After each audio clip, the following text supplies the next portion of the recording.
Someone knows what happened. They've known for 17 years.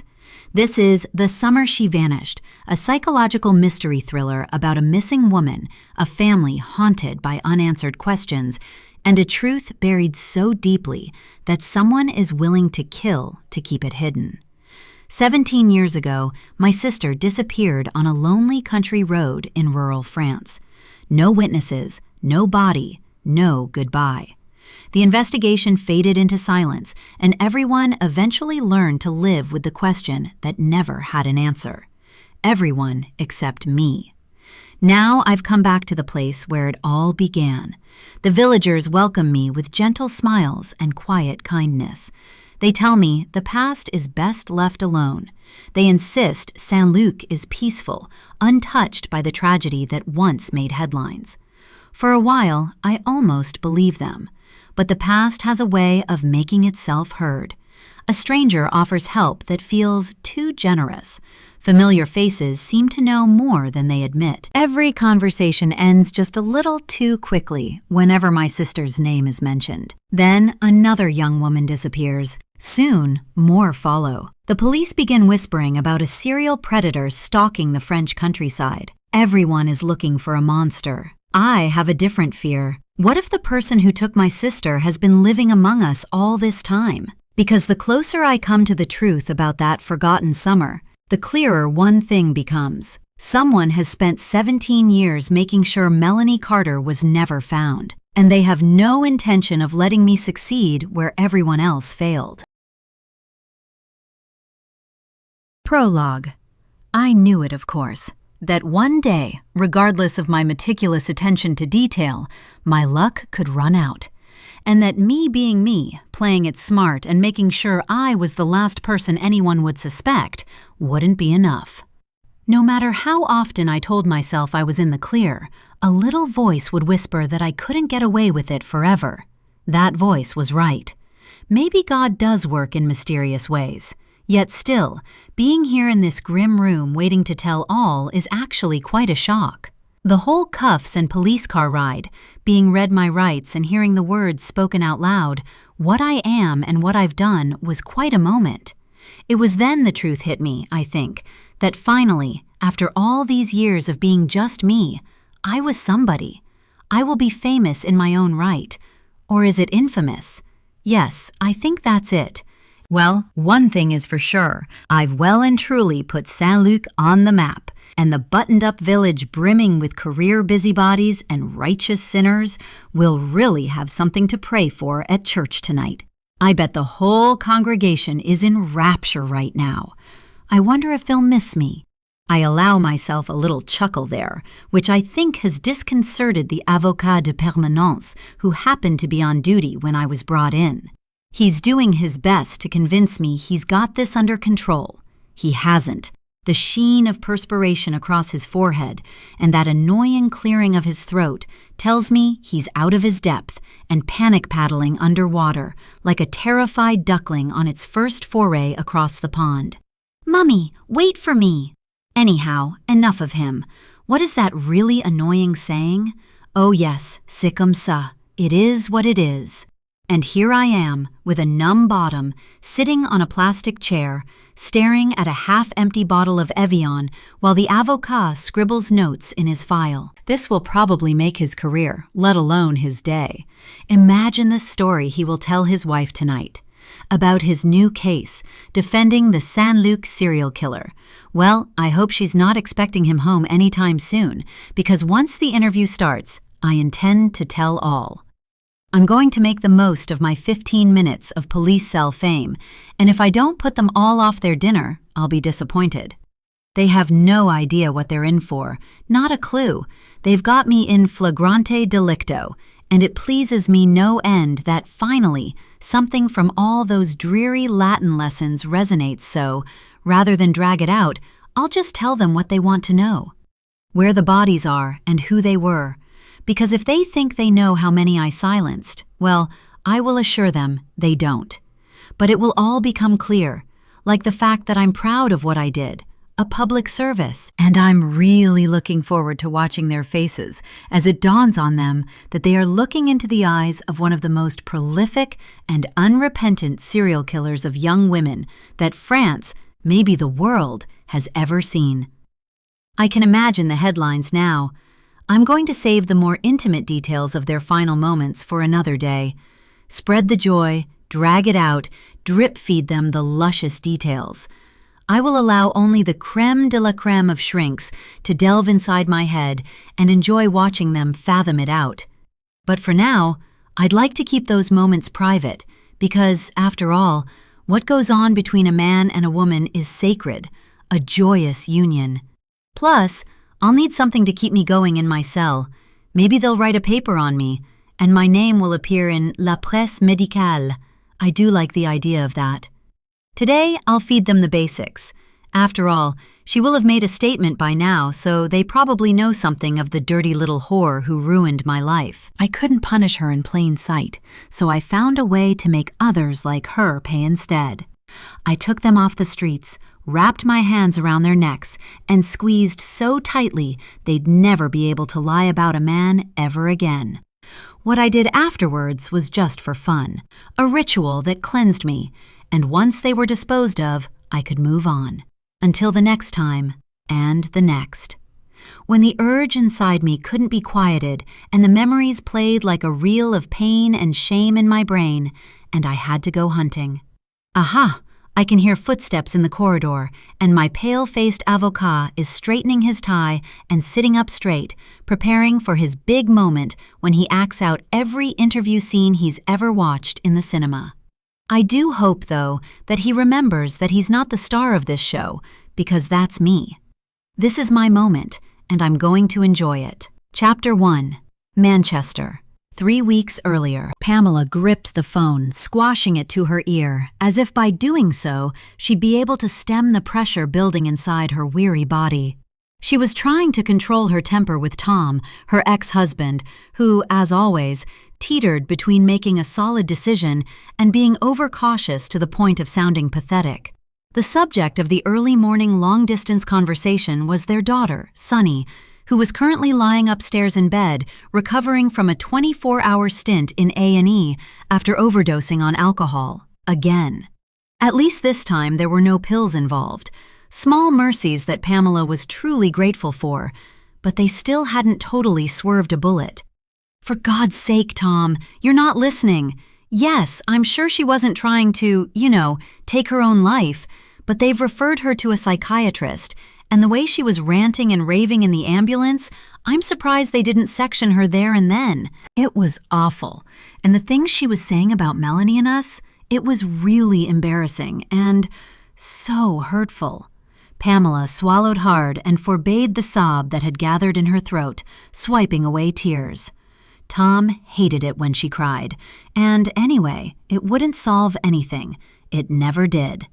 Down the line, he sighed, his go-to expression of despair whenever they discussed Sunny. What was she saying this time? Or need I ask?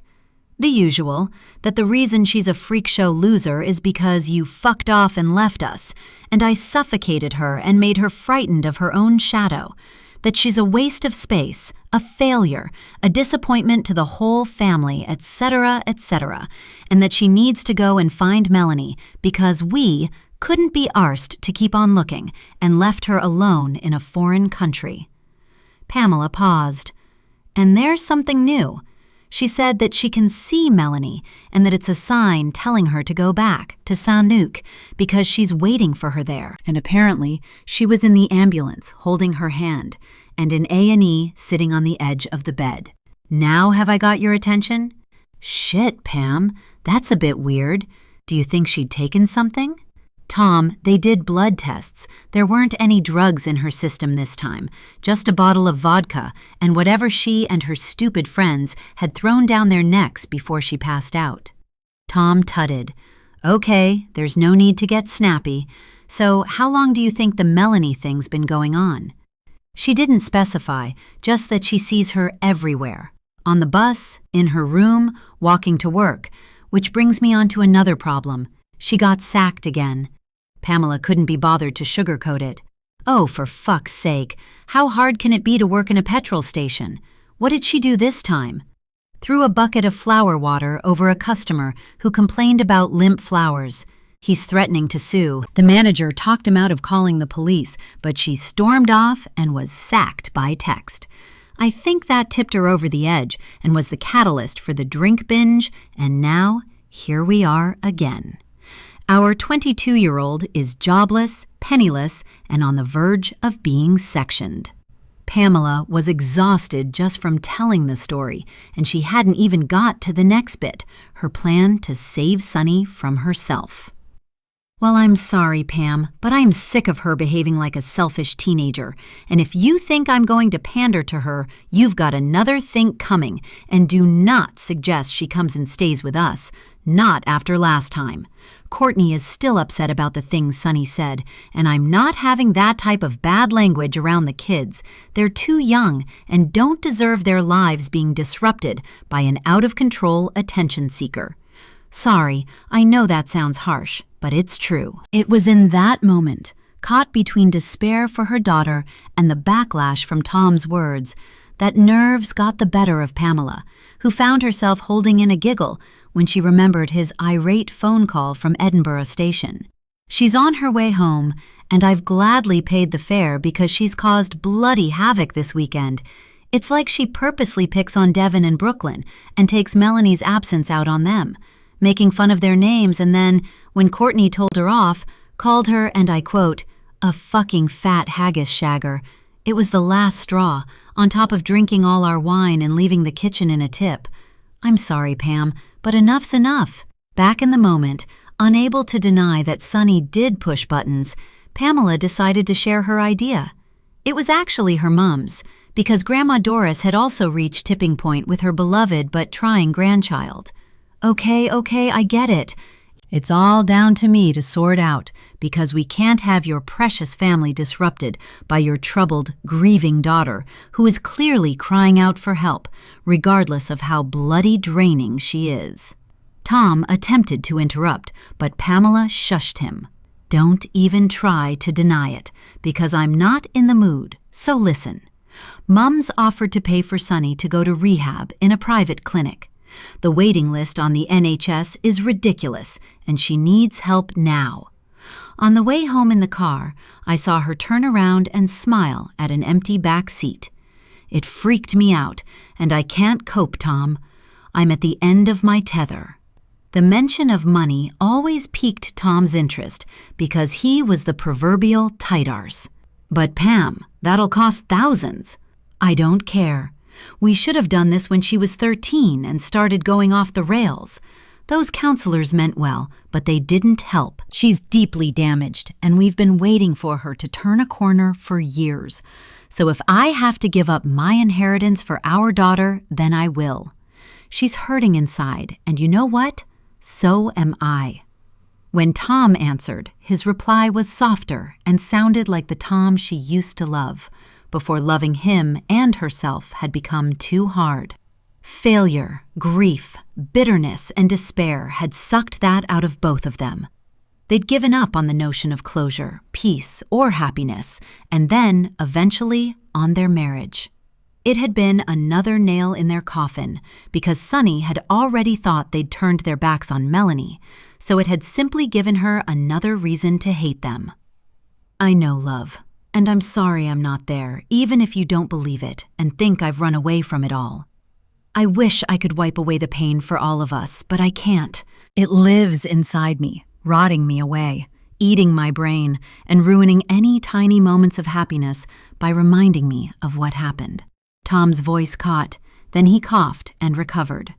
No matter what Sunny says, I do think of Melanie every day and kick myself for not going out to look for her earlier, for not insisting that she stayed and ate with us rather than going to Nanette's.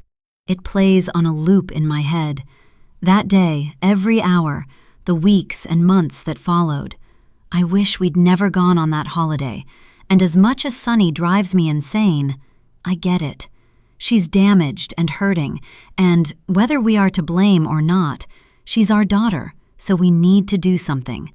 We're both scared of giving her some tough love in case it drives her away and we lose her like we lost Melanie. I couldn't bear that, Pam. Pamela knew Tom was crying, and that set her off too, so they allowed themselves that release, to grieve and remember together. Even though they were hundreds of miles apart, they would always share special moments, like when their daughters had come into the world. They'd been happy. He'd been her best friend and soulmate, and nobody, even a fucking fat haggis shagger, could take that away from them. Pamela recovered first and wiped her nose on her sleeve. So, you're in agreement?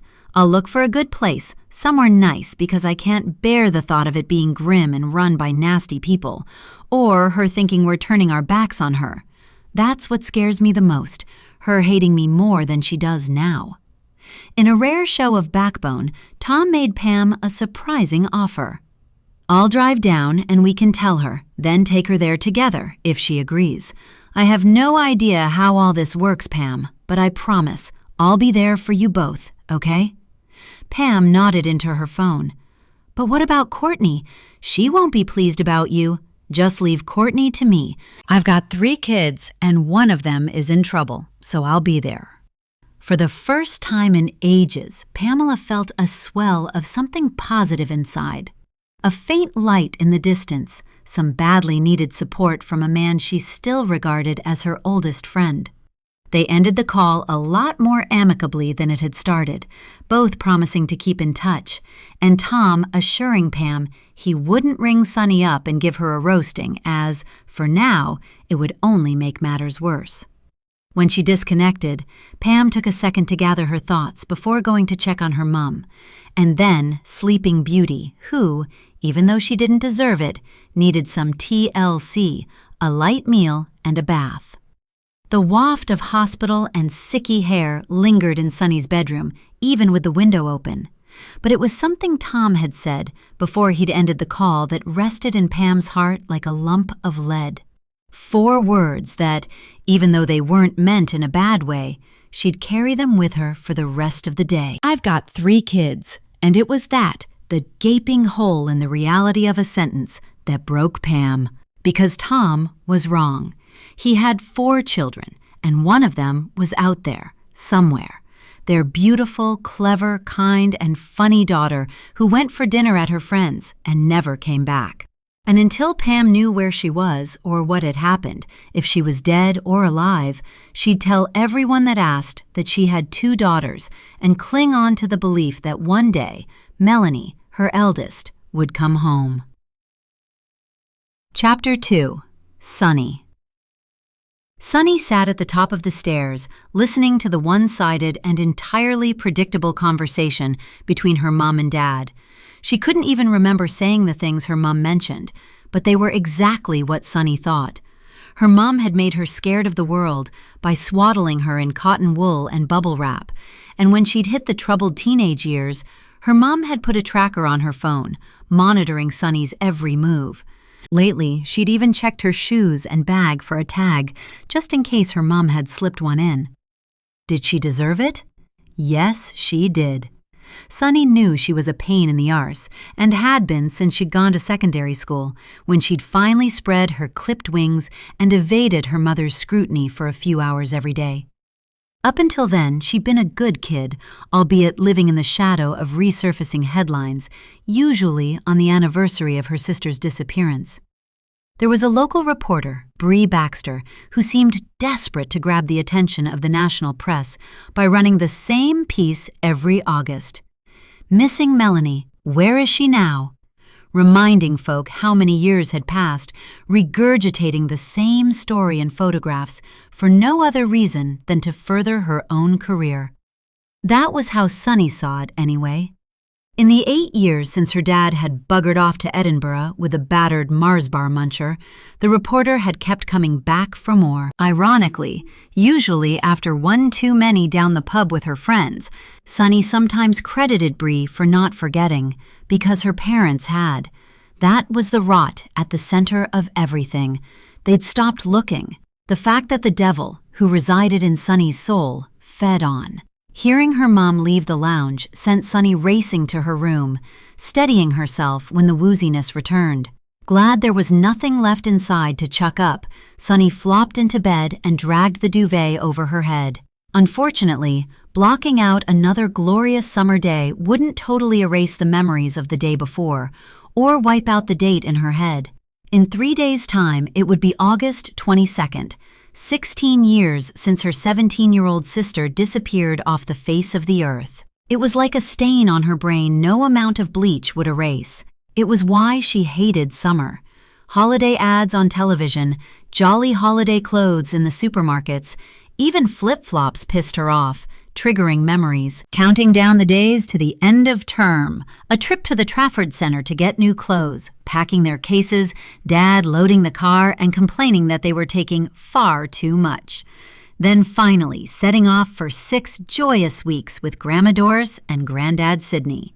Those 6 years of visiting her grandparents during the school holidays had been the happiest times of Sunny's life. And what cut like a knife, was that since Melanie had disappeared, she couldn't bear to think of holidays without mentally crashing. Hearing footsteps on the stairs, Sunny curled into a ball under the duvet and feigned sleep as the bedroom door opened, followed by the sounds of a mug and plate being placed on the bedside table. Next, her mom's gentle voice filled the room, half-whispered words of comfort that didn't land.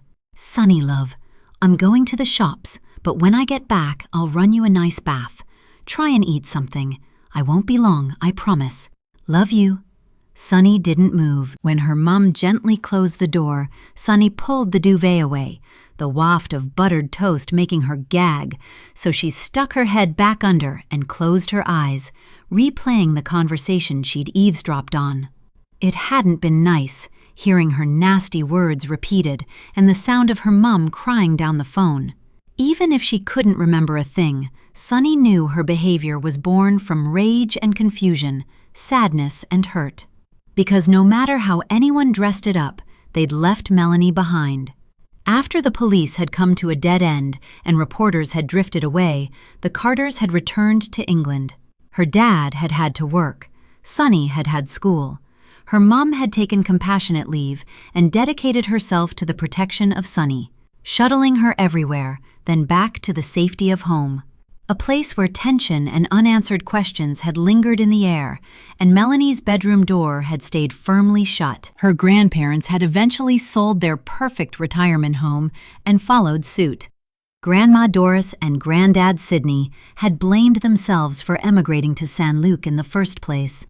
Sunny could see the logic, because a chain of events had led to that horrible day. But what she couldn't understand was how they could leave Melanie behind. If it had been her child, Sunny would have searched and never left. Her family, however, had thrown in the towel. The following year, aged 7, Sunny had begged her parents to take her back, convinced that Melanie would be expecting them, and if she turned up at Grandma and Granddad's, would be sad that nobody was home. In Sunny's head, Melanie had been backpacking through Barcelona or Rome, bored of croissants and craving pizza. Those pleas had fallen on deaf ears, and Sunny had sobbed rivers that summer, and every single one since. The family hadn't taken holidays after that, and she was glad, because how could you go camping or to an all-inclusive hotel knowing that Melanie couldn't come with you? Imagine being in a plane and down below her sister could be backpacking through Spain, or working at a beach bar, or worse, sitting on the step of an abandoned house, wondering where the hell her grandparents were. Hearing the front door slam shut and her mom's car pull off the drive, Sunny made her way to Melanie's room, knocking gently as she always did before she went in. Pushing the door open, she stepped inside. Everything was exactly as it had been for 16 years. Melanie's dresses hung in the wardrobe. Her shoes were lined up below, and the chest of drawers was full of laundered, neatly folded clothes. Sunny often came in here to sit and think and talk to Melanie, who, for some reason, hadn't turned up today. Her thoughts then returned to her earwigging and one line. She said that she can see Melanie and that it's a sign telling her to go back to Saint-Luc because she's waiting for her there. It was true. Sunny could see Melanie, who often kept her company, and although she hadn't actually said that Sunny needed to go back, it was what she sensed, as though Melanie was pulling Sunny back to Saint-Luc because there was something she wanted her to do. Sighing, she sat on the bed and stroked the daisy duvet cover resting against the wall. Her dad had never allowed posters because blue tack and drawing pins made a bloody mess, but he'd relented and let Melanie put up a map of the world. Stuck all over it were blue dots that marked the places Melanie had been going to visit. Along with Barcelona and Rome, there were Budapest, Krakow, Amsterdam, Prague, Lisbon, Venice, dots of hopes and dreams, and Sunny knew them all by heart. It was a stark reminder of all the things Melanie would never do, and that made Sunny immensely guilty. She had made it to 22 without being abducted by aliens, one of Sunny's more palatable theories, and could still visit all of those dots. After she'd made a decent start at secondary school, where she'd been determined to emulate her clever big sister, her parents' marriage had ended, and it had been as if someone had thrown a switch. One of those huge ones with a big handle that you yank downwards and all the lights go out. Not only had they given up on Melanie, they'd given up on themselves and Sunny, who'd needed the stability of family in her life, and for that, she couldn't forgive them. It was like watching the walls of a cheap gingerbread house come unstuck, the icing sugar not strong enough to hold them together, so they slid and crumbled and ended up being chucked in the bin. Her mom and dad chucked it all away. Her dad threw what remained of their family into a black plastic bag with all his clothes and moved into a flat. Sunny and her mom stayed put, and not long after, her grandparents moved in because Granddad Sidney was poorly and Grandma Doris was at her wits' end. So was Sunny. The rage, disappointment, and despair bubbled, and before she knew it, being out of control became a release. Causing trouble at school made her feel powerful and seen. Her parents were never away from the head's office. Sunny was never away from detention. Pocket money canceled. The television in her room permanently off. There wasn't a punishment they didn't try or a bribe that wasn't offered, but nothing worked. Abandoning plans to be like Melanie, because look where being a SWAT got her. Sunny was in the bottom set for everything except one subject, French. In this, Sunny excelled. It gave her immense power, deciding what she would be good at, but most of all, it gave her a connection and a purpose. One day, she would go back to France and look for Melanie, and when she did, would be able to converse with the natives. She skipped every GCSE apart from French and passed with the highest marks in her year. After that, she rewrote the plot and then lost it. And that was where she was at. A character in the pathetic life she'd written for herself. She had one GCSE to her name and a string of rubbish jobs she'd walked out of or been sacked from. No prospects. A bunch of friends who were the best fun, but as lost and useless as she was. She had just enough money in her account to pay for her phone contract for one more month, but unless she found a job ASAP, couldn't pay for her keep. She also knew rehab wasn't happening. Not a chance. Her eyes once again found the map and locked onto Saint-Luc. The thought of being there lifted her heart instantly. Was that a sign? If she went there, maybe she'd find some clues, a lead to wherever Melanie was. It was the anniversary in 3 days' time, so if she left in the morning, she'd be there for the 22nd. It was meant to be. She was sure of it. At least she'd see it one more time. Not in her dreams, but for real. But how the hell was she going to get there when she was skint? Her mom wouldn't lend her a penny, especially not to go to France, alone in the big, bad, scary world. Not when she was planning to cart her off to the funny farm any day. Her friends were brassic too. There was only one person who could help her now, and that was Grandma Doris. Chapter 3. Nanette. La Boule, France. Another glorious day had dawned on one of the chicest seaside resorts in France. La Boule, on the Atlantic coast, boasted luxurious hotels, the ultra-swish golf course and tennis club, the Thalasso Spa Royal, and the seafront casino.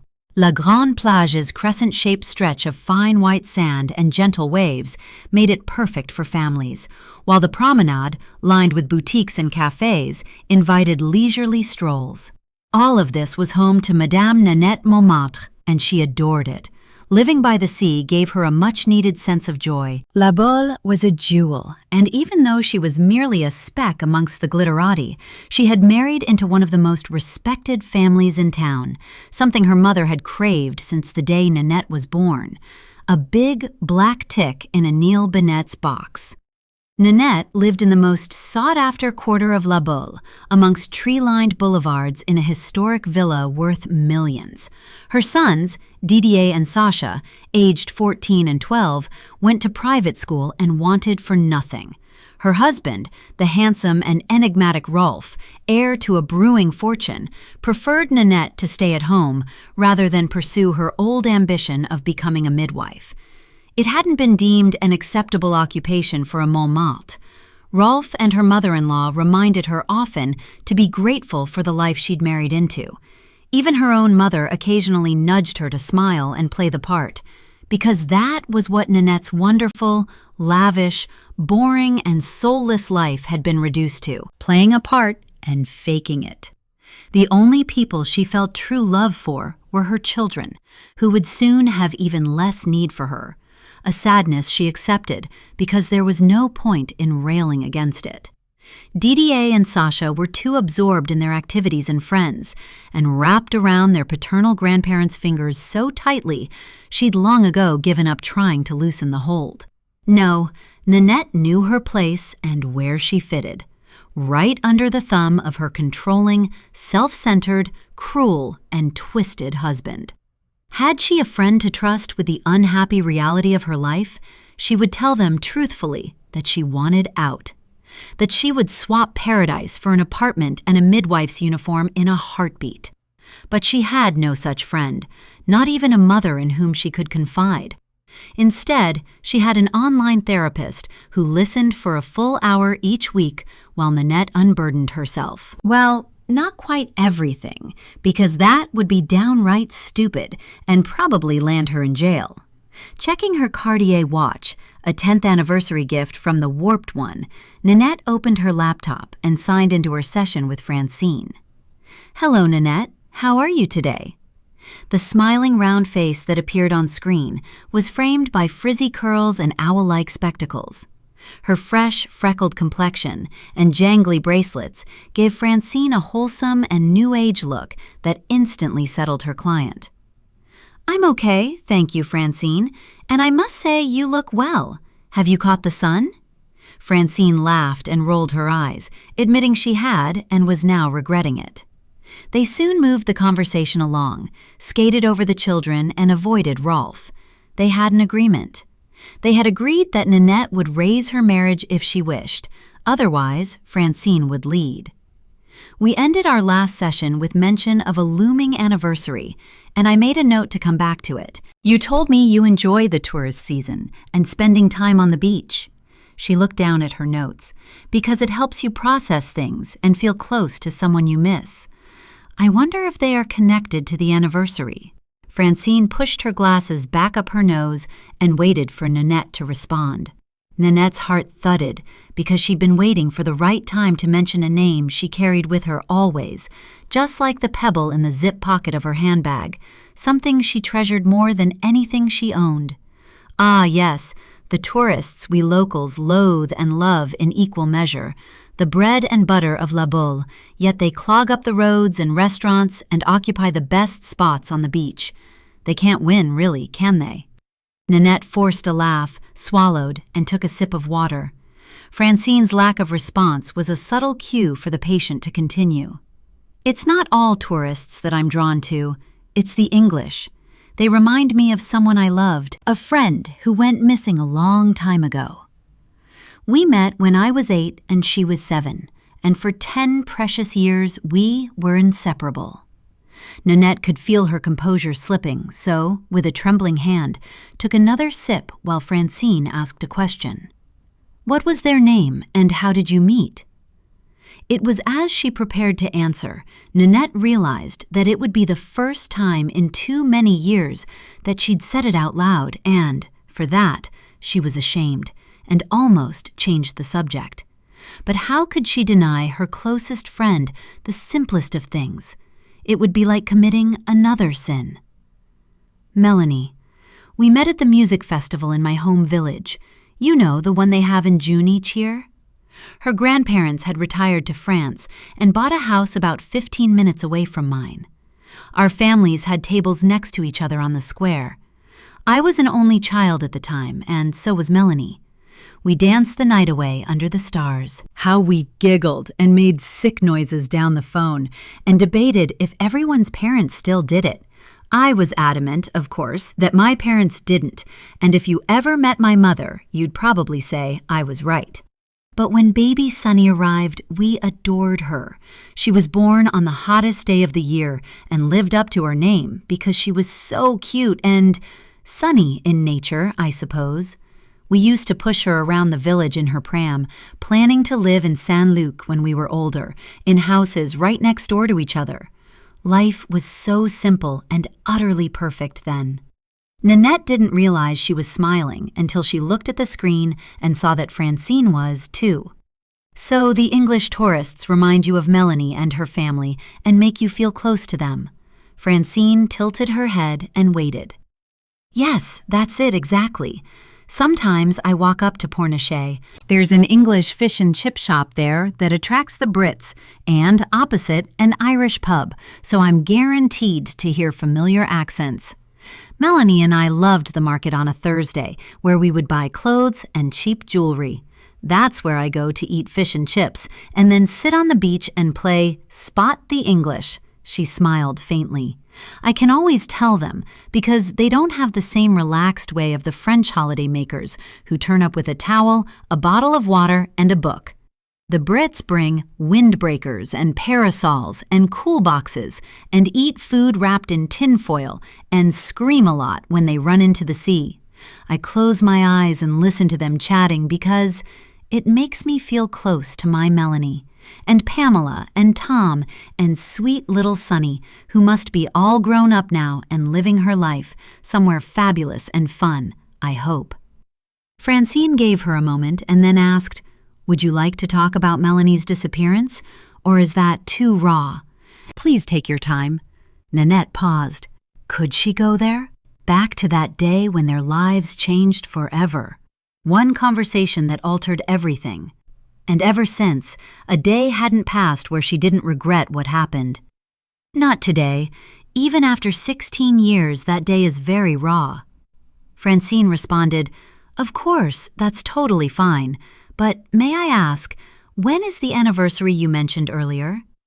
Nanette sucked in a deep breath and steadied herself. "It's in 3 days' time, on the 22nd. That's the day Melanie disappeared, and I've missed her every day since then." With a simple nod, Francine called time. "You have my number, Nanette, and if you need me before our next meeting, please ring." After their farewells, within seconds, the screen went black and Nanette was once again alone in her kitchen. Unable to bear the perfection of her marble and chrome surroundings for a second longer, Nanette stood, grabbed her keys, and headed for the door. Minutes later, she was on the beach, her bare, tanned feet sinking into the sand, not caring if she looked out of place in her linen shift dress and Hermès handbag. She'd spotted her targets from the promenade, their inflatable dinghies and beach balls a giveaway. She placed herself strategically, far enough to avoid being whacked by a football, but close enough to hear.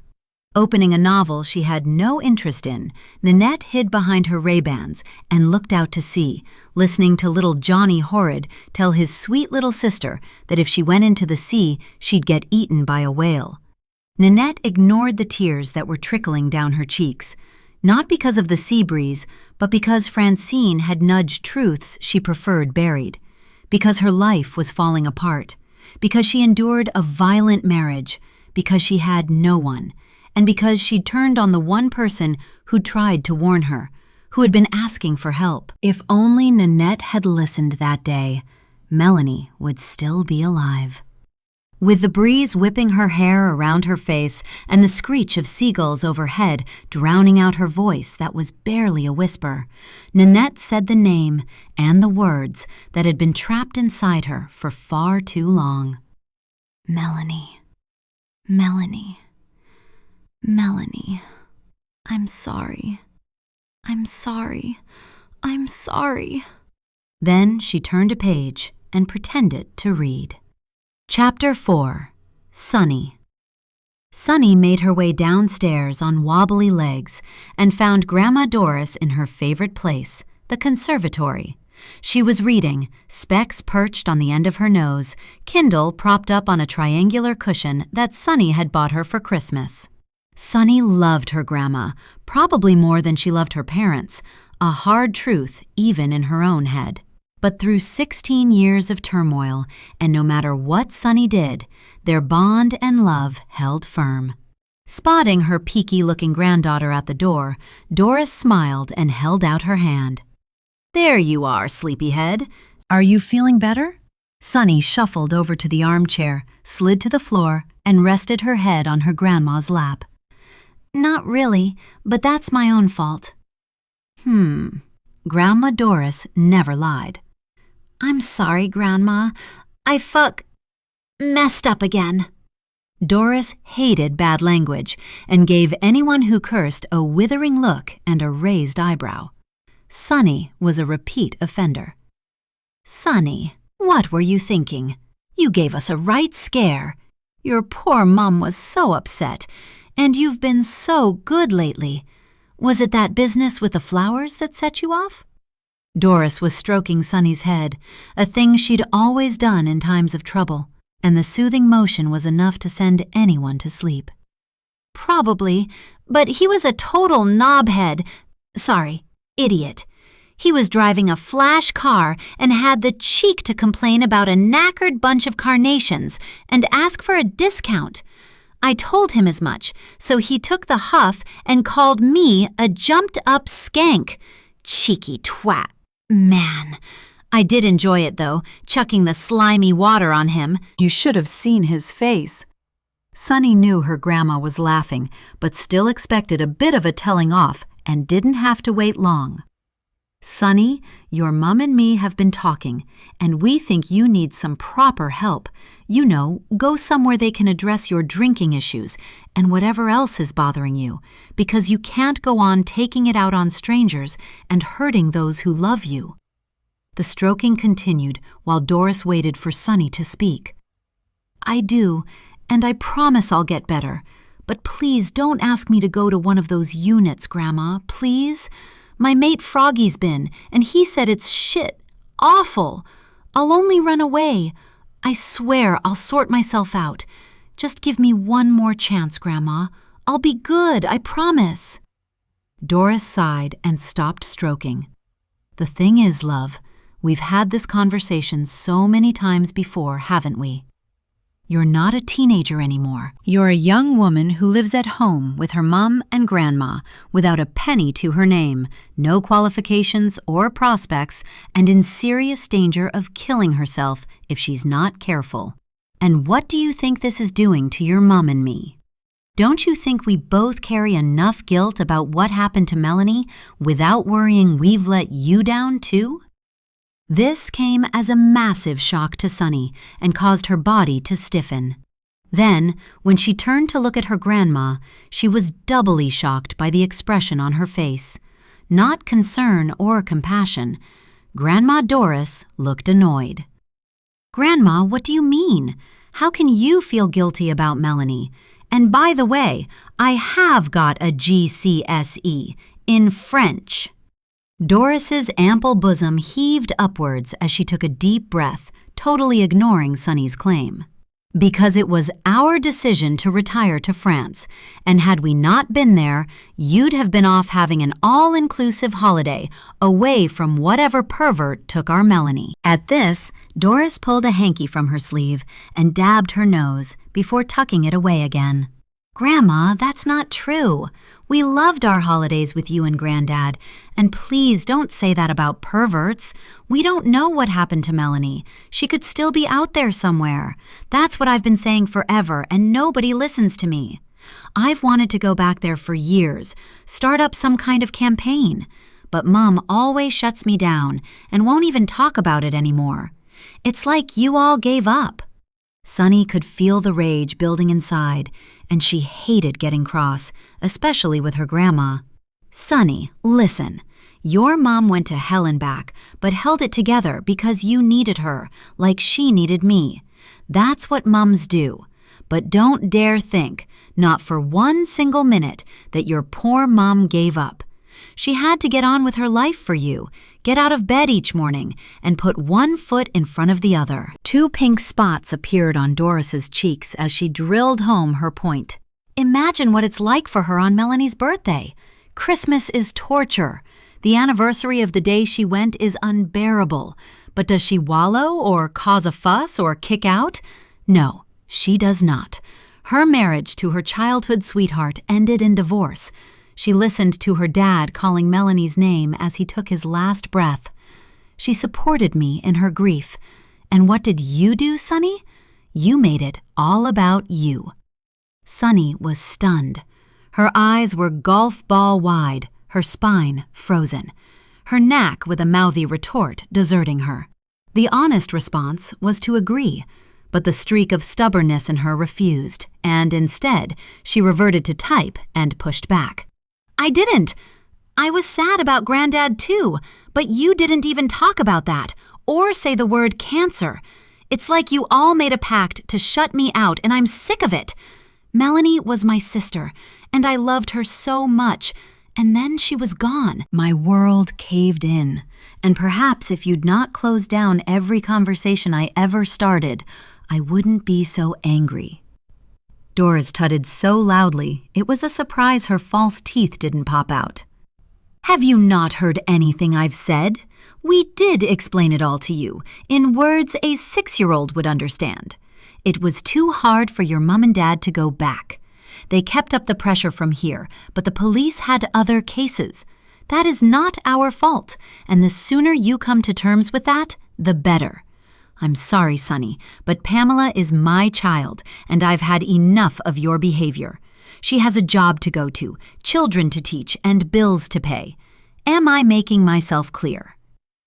Sunny couldn't believe what she was hearing, because her grandma had never spoken to her like this, or looked so angry, not even when she accidentally smashed her china dog with a table tennis bat.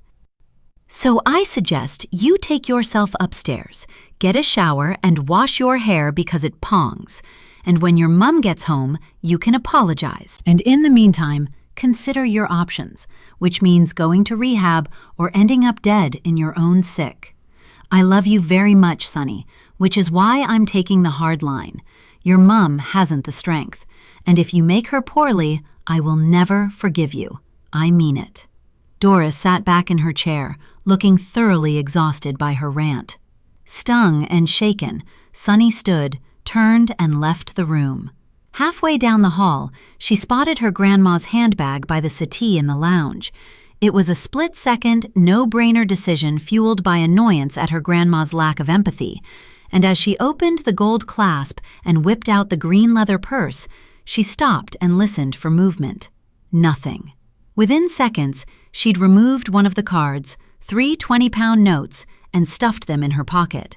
Back in her bedroom, the door firmly shut, Sunny placed her haul on the duvet and then grabbed her phone. She hadn't planned on stealing and had gone downstairs to plead her case and ask her grandma to lend the money, but that had gone tits up.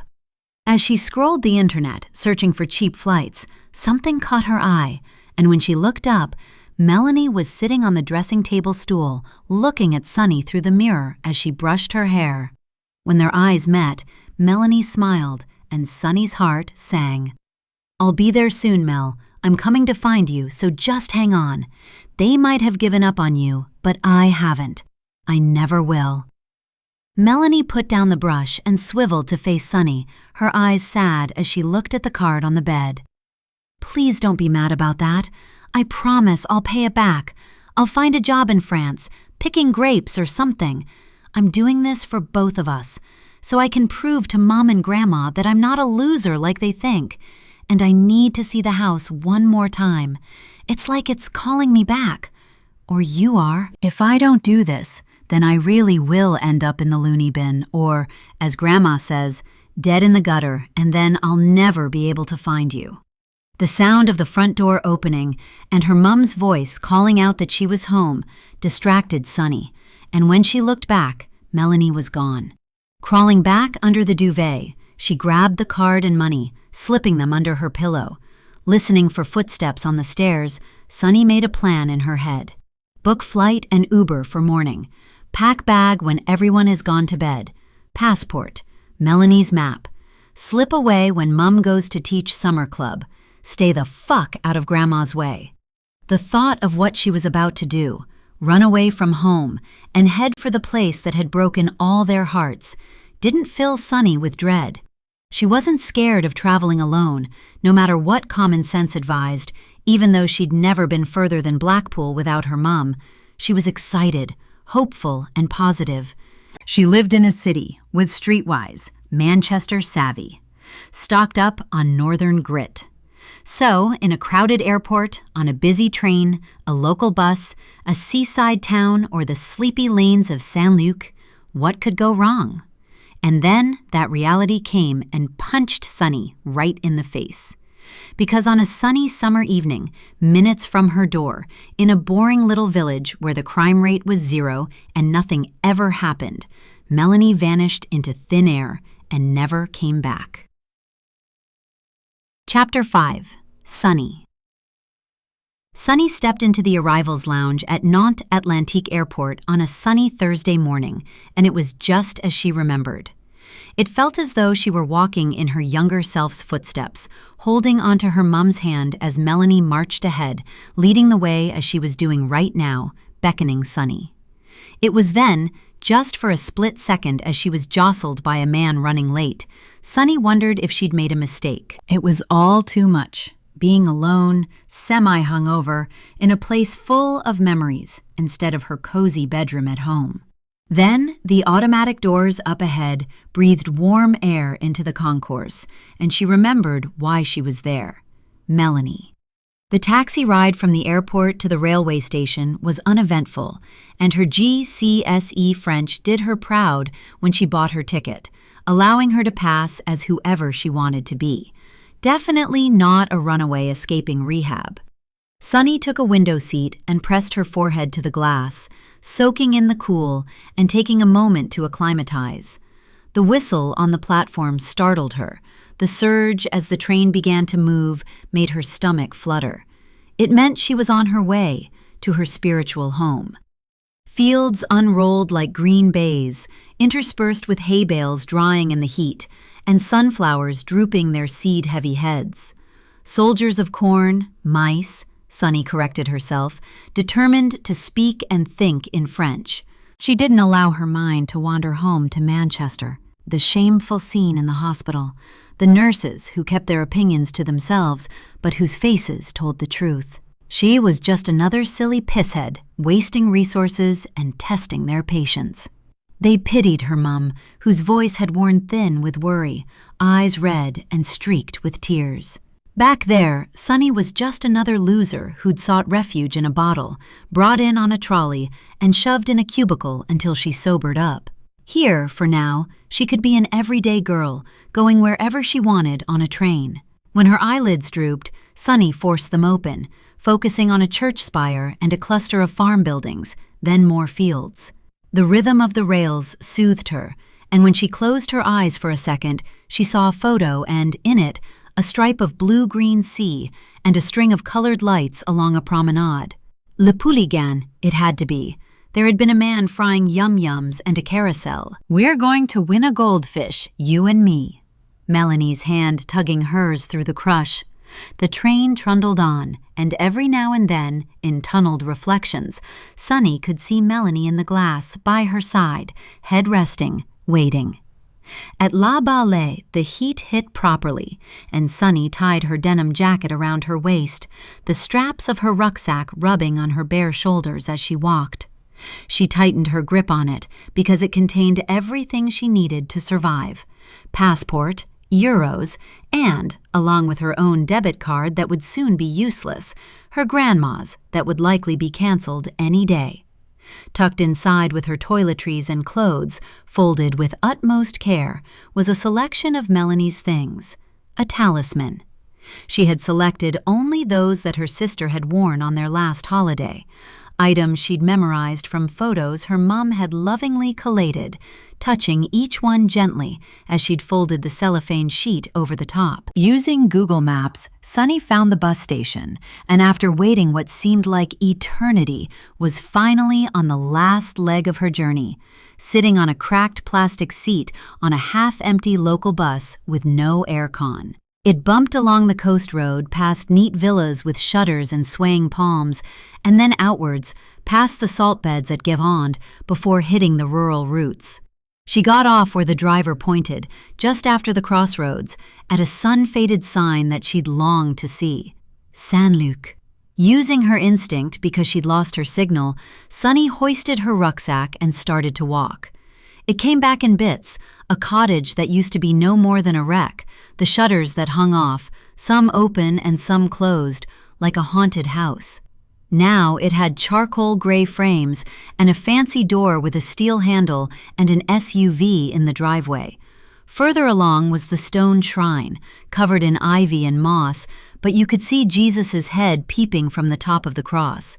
"Hi, Jesus, I'm back!" Only then did she realize Melanie hadn't appeared for a while. But it was all going well until up ahead she spotted something that made her heart lurch and her stomach muscles tense: the concrete well. And even though it slowed her pace, when she got close, she couldn't help but focus on the iron grate over the top, the one they'd removed. A hushed conversation that 6-year-old ears shouldn't have heard flooded back. "They've even searched the old well. The police got the commune caretaker to take the lid off, but she wasn't down there. Thank God." Her granddad's voice had cracked on the last word, and then the sound of Grandma Dora's sobbing had been joined by that of her mum. And then her dad saying a nasty word about God, followed by the front door slamming shut. When Sunny had run over to the landing window, she'd looked down on the pitiful sight of her dad crouched on the grass, hands over his mouth, shoulders heaving, coming undone. Yet no matter how sad or angry they'd been at God, the police, each other, they'd still given up and left Melanie alone in France.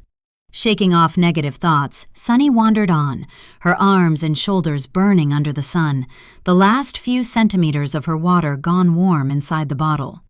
She rounded a right-hand bend and up ahead caught her first glimpse of Saint-Luc, the church spire poking out above the houses that nestled below, and, to her left, the vast forest belonging to the chateau.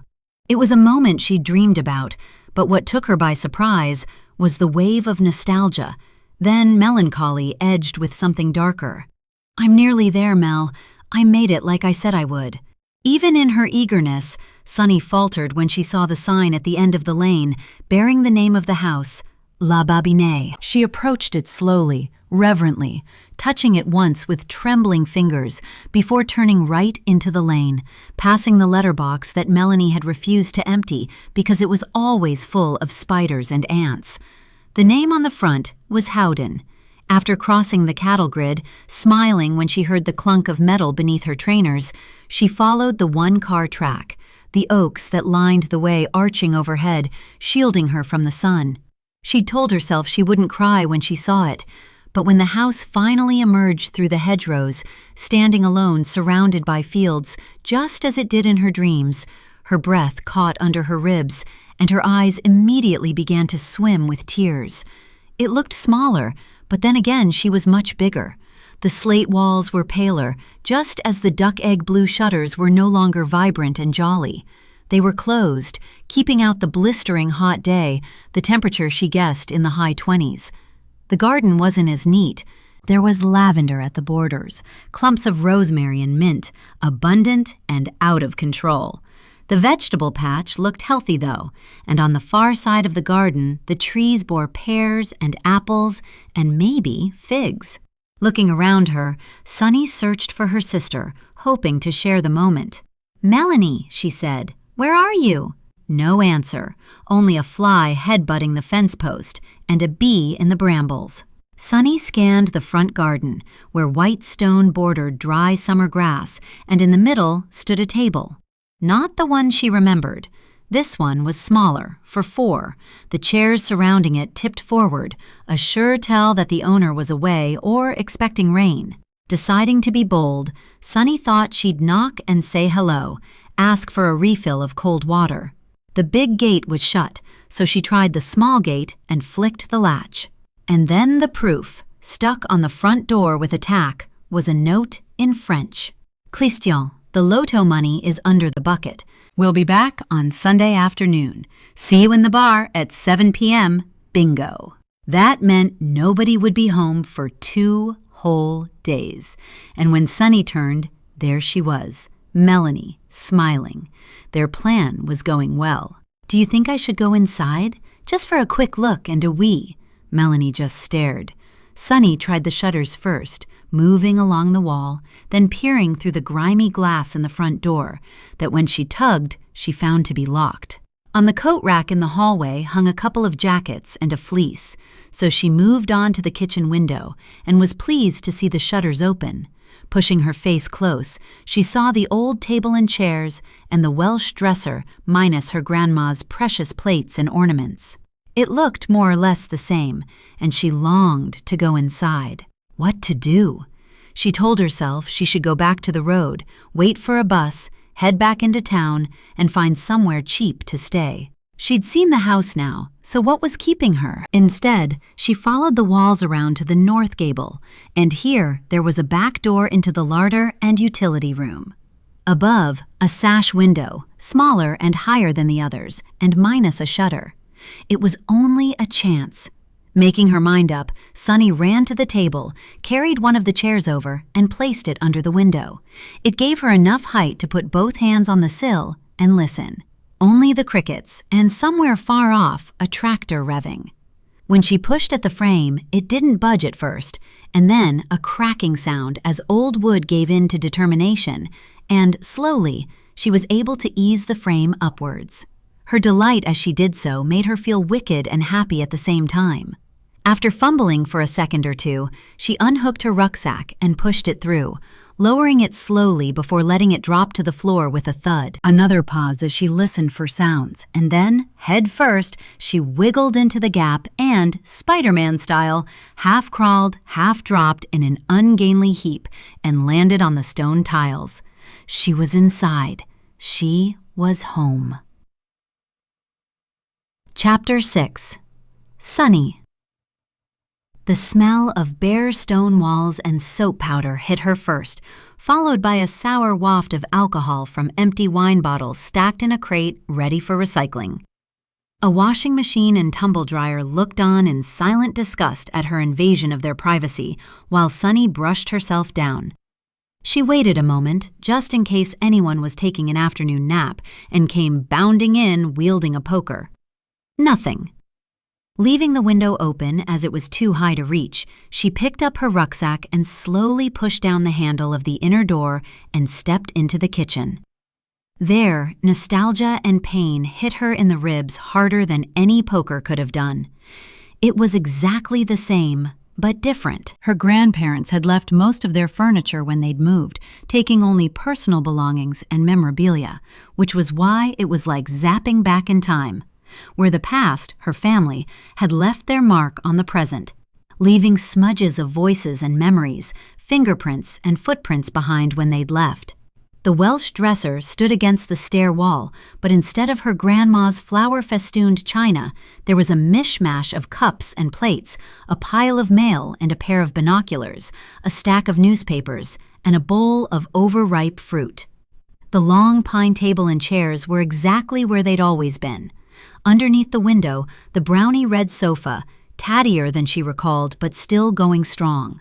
Opposite the dresser was her favorite thing about the room, the large open fire that now stood barren of logs, the fireside tools and scuttle, and, to the right, the range cooker from where her grandma would produce feasts fit for French kings and queens. Along the back wall, the sink, a new double refrigerator, and worktops that looked clean and tidy, holding the requisite tea, sugar, and coffee caddies, bread bin, and a bowl of eggs. She set her rucksack on a chair and, realizing she was on her own, not 6 and waiting for her breakfast, felt a shiver run down her spine and suddenly needed a friend. "Mel," she whispered without meaning to, "where are you?" No answer. Instinctively, she went towards the lounge, feeling more like Goldilocks with every step.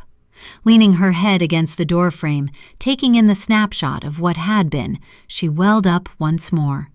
Apart from a huge flat-screen television that occupied a whole corner, the room was how she remembered.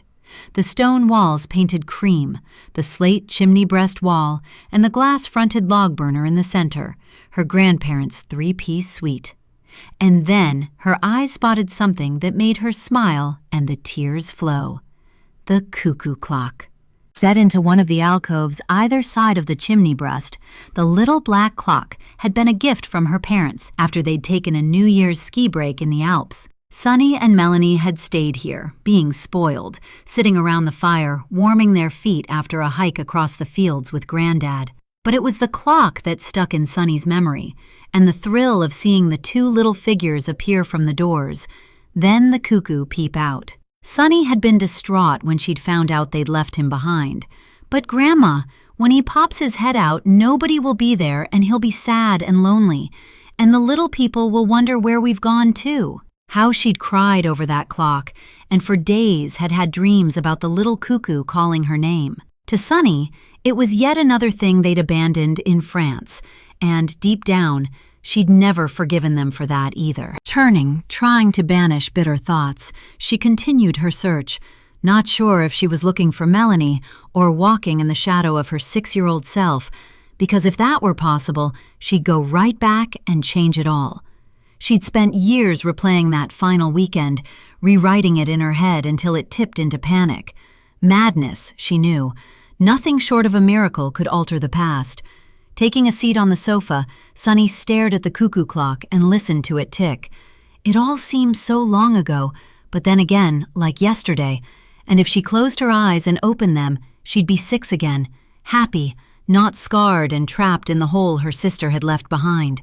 It started on the Saturday, when Melanie had gone off to the beach with Nanette and her friends, dressed in her shortest cutoffs that Grandma wasn't too keen on, excited about getting her hair braided and going for oysters afterwards. Dad had said she could have wine, but not to get silly drunk. Melanie had sprinted over and wrapped her arms round his neck and kissed his cheeks about 100 times, promising to be good. Dad had laughed, and Mom had slipped her a 20-euro note. But the Melanie who came home wasn't the one they'd waved off. She was horrible. Sulky and moody, refusing dinner and shutting herself in the bedroom all night. She said she had a migraine, and her sunburn was stinging and not to fuss. And even though nobody said it out loud, everyone was a bit fed up with Melanie and a bit shocked too. Later, when Sunny went to bed, Melanie didn't speak and kept her face turned to the wall. And to that day, it made Sunny want to cry, because her big sister was never mean to her, ever. The owl was hooting, and the moon was like a saucer when Sunny was woken in the night by the sound of crying. Melanie never cried, because she was always happy and had lots to smile about. That was how Sunny thought of her hero. So in the light of the silvery moon, she crept over to Melanie's bed and pushed back the covers, then wrapped her arms around her sister's waist, holding tight while Mel's body juddered up and down. "Why are you sad, Melanie? Shall I get Mum? She always knows how to make us happy. Do you not like your braid? I think it's lovely, like a rainbow in your hair. Do you think Mum will let me have one done? I want charms on the end like yours, exactly the same, a half moon, a star, and a jewel." Sunny squished her cheek into Melanie's back and waited while her sobs subsided. "No, don't get Mum. I'll be okay." When Melanie slowly turned her body to face Sunny, she automatically took her little sister in her arms and hugged her close. "You're the best little teddy in the world, you know, and I'm sorry if I've been a grump tonight. It's nothing you've done, okay? And I'll ask Mom if I can take you into La Bolle to get yours done next week, the same as mine. I promise." Sunny nodded, her heart lifting at the thought of being like Melanie. "But why are you upset? You even missed tea, and Grandma made that bread you like with all the stuff inside, and we had raspberry trifle for afters." Melanie wiped her eyes and sniffed, then kissed the top of Sunny's head. "It's just grown-up stuff, and I'll be fine, I promise. So let's just cuddle up and go to sleep. Remember what Grandma always says? That everything is better in the morning." Sunny felt happier already at the prospect of Melanie being back to her smiley self by breakfast time. Melanie was nodding and hopefully smiling too. "That's right. It will all be better by morning, so close your eyes and we'll listen to Mr. Owl call Mrs. Owl and tell her he's caught a mouse for supper." Sunny did as she was told and snuggled further into her sister's arms, but as she listened out for foxes and owls, instead, she heard soft sniffs and felt the top of her head dampen with tears. She must have fallen asleep, because in the morning when she woke, Melanie was already in the shower, their dad banging on the door saying, "We're on a bloody meter!" 16 years later, Sunny could hear him shouting as if it were yesterday, remembered how Melanie had appeared from the bathroom, her eyes red raw from either soap or crying, then dressed in silence as she'd smiled at Sunny, who had been pulling on her shorts, eager to get downstairs for croissants and pain au chocolat. Granddad had always gone to the bakery on his bike on a Sunday. It had been Sunny's favorite day of the week. It had turned out to be a horrible day because, after being told off by their mom for spoiling the atmosphere, Melanie had done a weird scream and made an ugly face, then got up from the deck chair and stormed off in a huff, saying she was going to see Nanette. "Well, I hope you're a bit more pleasant for Nanette's family than you are your own, so don't bother coming back until you've changed your tune," her mom had called as Melanie had stomped across the garden, yanked open the gate, and slammed it behind her. Now, sitting in a house that she no longer belonged in, an intruder in someone else's life, Sunny felt the scar those last few moments with Melanie had left on hers. Deep and under the skin, sore. That day was just as raw, that scene, the angry words, the tuts and rolled eyes. Dad muttering about a pain in his arse.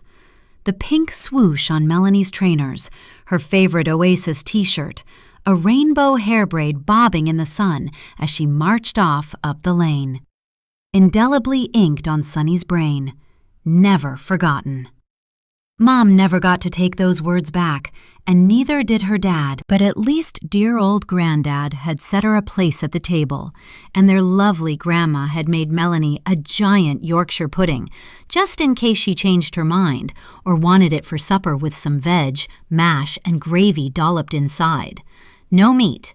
But most of all, Sunny wished she'd chased after Melanie and grabbed her by the legs and stopped her from walking one step further, screamed and shouted and begged for her not to go, to come back and tell their mom what was wrong and let their dad sort it all out.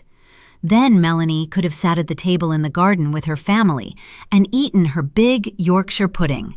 Sunny would have even shared hers, and they had been her favorite thing of all.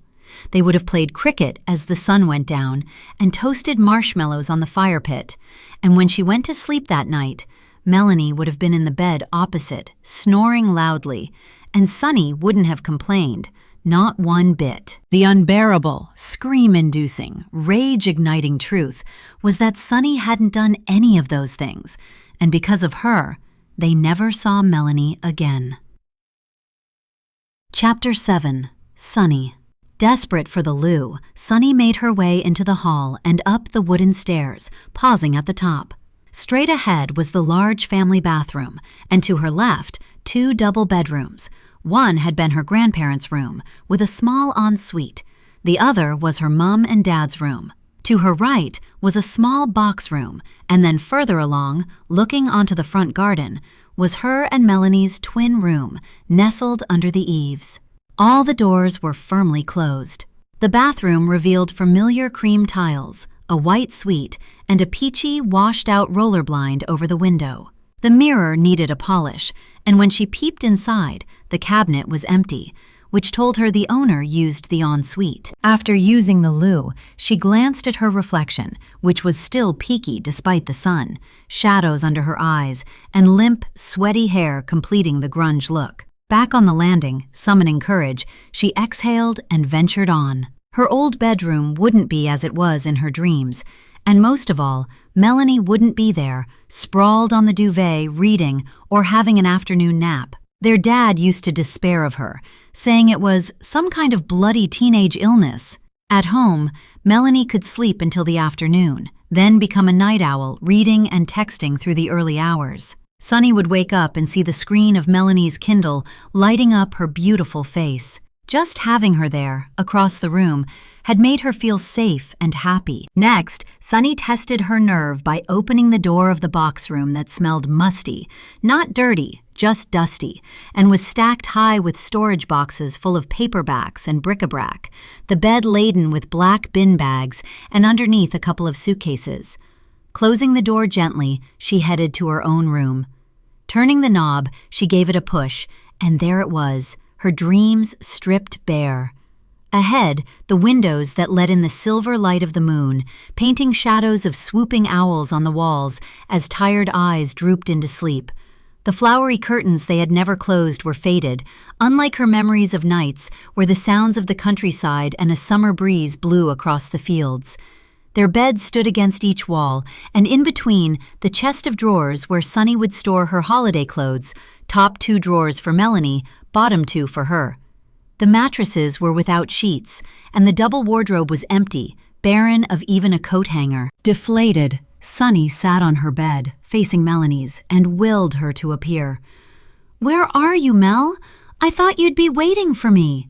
Sunny looked around the room, noticing the dried-up flies on the windowsill, the cobwebs in the corners, the film of dust under the bed, and, in that moment, felt incredibly alone. Standing, banishing her gloomy thoughts, Sunny decided to have a look in the other rooms, starting with her parents. Apart from the furniture, this was also stripped and empty. Closing the door, she was about to enter the main bedroom, her hand on the knob, when she stopped. Was that an invasion of privacy too far? Yes, it was. Whether it was a pigsty or neat and tidy like downstairs, bedrooms were sacrosanct. No judgment allowed. Unless your mom regularly found dirty crockery and clothes stuffed in a corner, waiting for the unpaid maid to scoop them up. Shame, shame, you know your name. Needing a drink and something to eat, Sunny headed back downstairs, retrieved her rucksack, and rummaged around for the Mars bar she'd rammed inside. It was squashed and melted, but she stuffed it into her mouth, savoring the sugar rush as she filled her water bottle at the sink.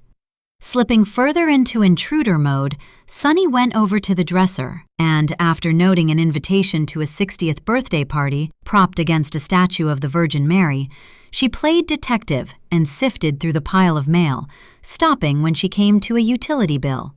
The name on the front, Monsieur F. Howden, same as the letterbox, surely an English name. Bloody hell, fancy that! Sunny looked at the rest in the stack and quickly gleaned that there was no Mrs. Howden and that the owner probably lived there alone. Fuck, what if he's a reclusive weirdo who killed his wife and buried her out the back? Just my sodding luck to pick a nutter. Sunny knew she was being overdramatic, but could never resist inventing a story, no matter how dull the facts. So looked around for more clues, maybe a snapshot of her unwitting host. In the lounge, there were a few photos, the view across the valley, and in the distance, the fishing lake, and another of a woman, maybe in her 50s, slim with a smiley face. This must be his wife, the one he dissolved in acid in the bath upstairs. There were paperbacks on the coffee table, historical fiction, plus local newspapers and the monthly commune newsletter. It was the font of all knowledge, printed by the mairie, detailing events, bin days and opening times at the tip, and, importantly, the church social calendar. It made her smile, though, remembering how everything ran like clockwork there.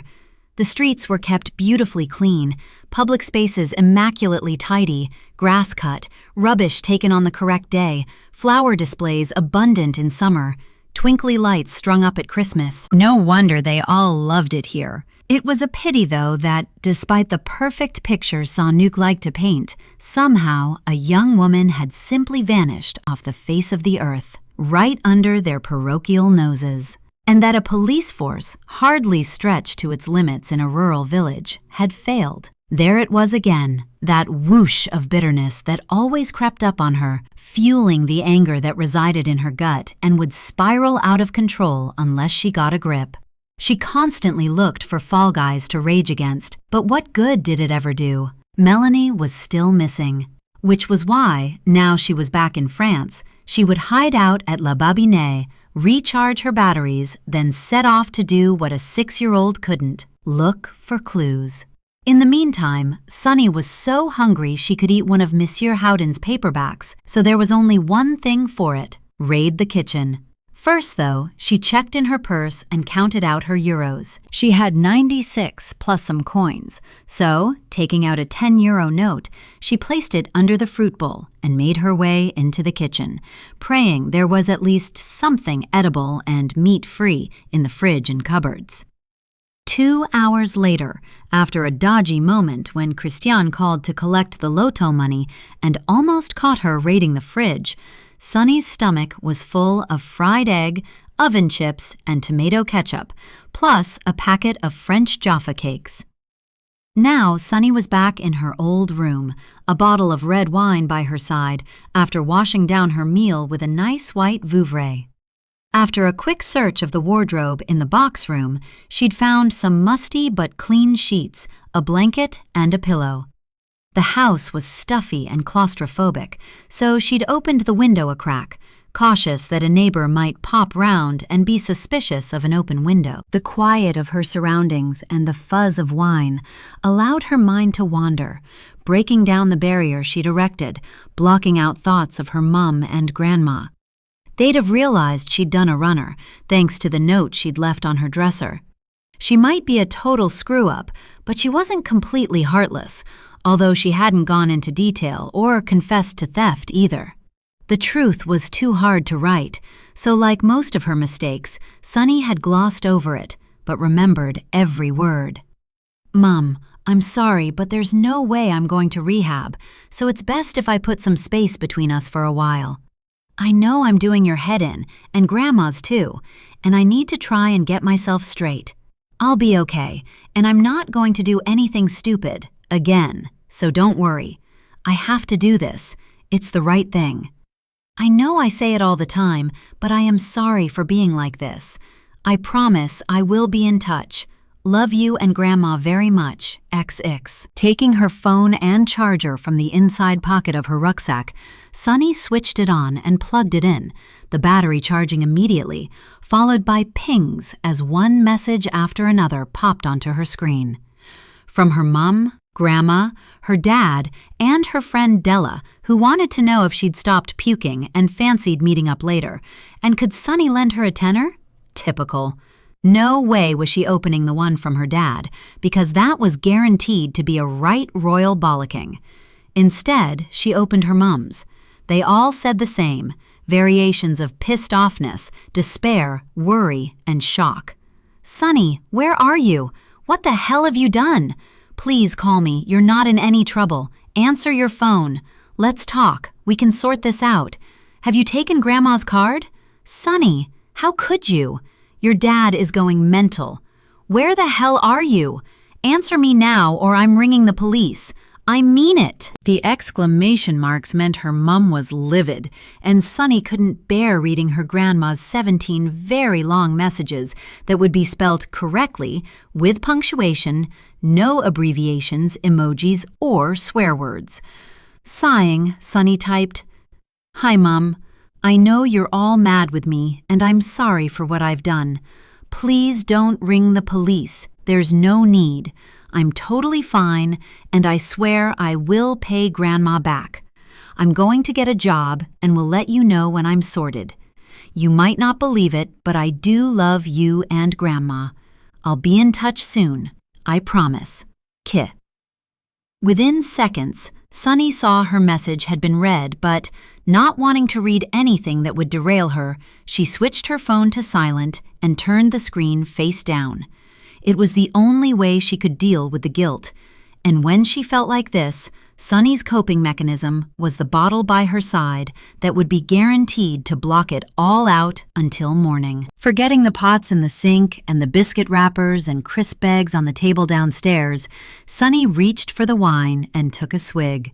Resting her head against the wall, she closed her eyes and held in the stupid tears that threatened, and when she opened them, looked to her right. There she was, at last. "Oh, so you decided to turn up then? I thought you'd abandoned me." Sunny took a glug of wine and held out the bottle to Melanie. "Want some?" Melanie didn't answer, and instead mimicked Sunny's pose and closed her eyes.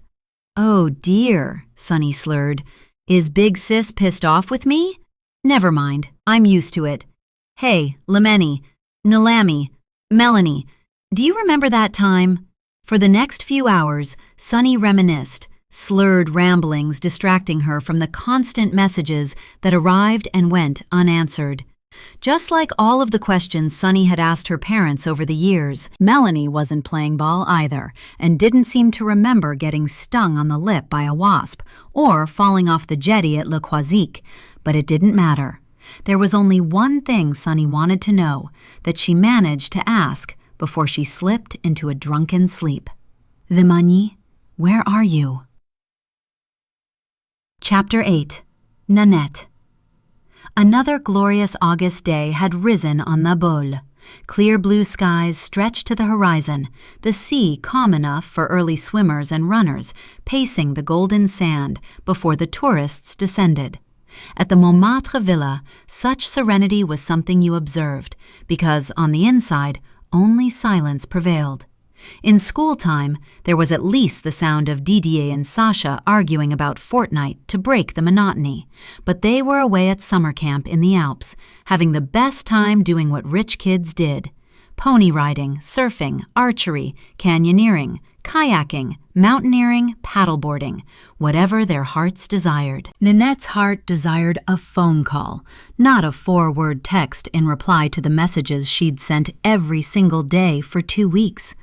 Still, what could she expect when they were a byproduct of their papa's regiment life, one instilled in Rolf since birth?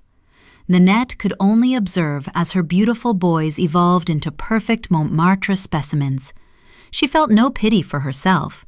She had known, kind of, what she was agreeing to when she accepted Rolf's proposal, engineered by her dear mother, supported by faith, aided by fate. She hadn't realized that wealth and status came with a penalty: resentment. Rolf hated feeling trapped into a marriage, and, funnily enough, so did she. The difference was Nanette didn't take her stupidity out on others.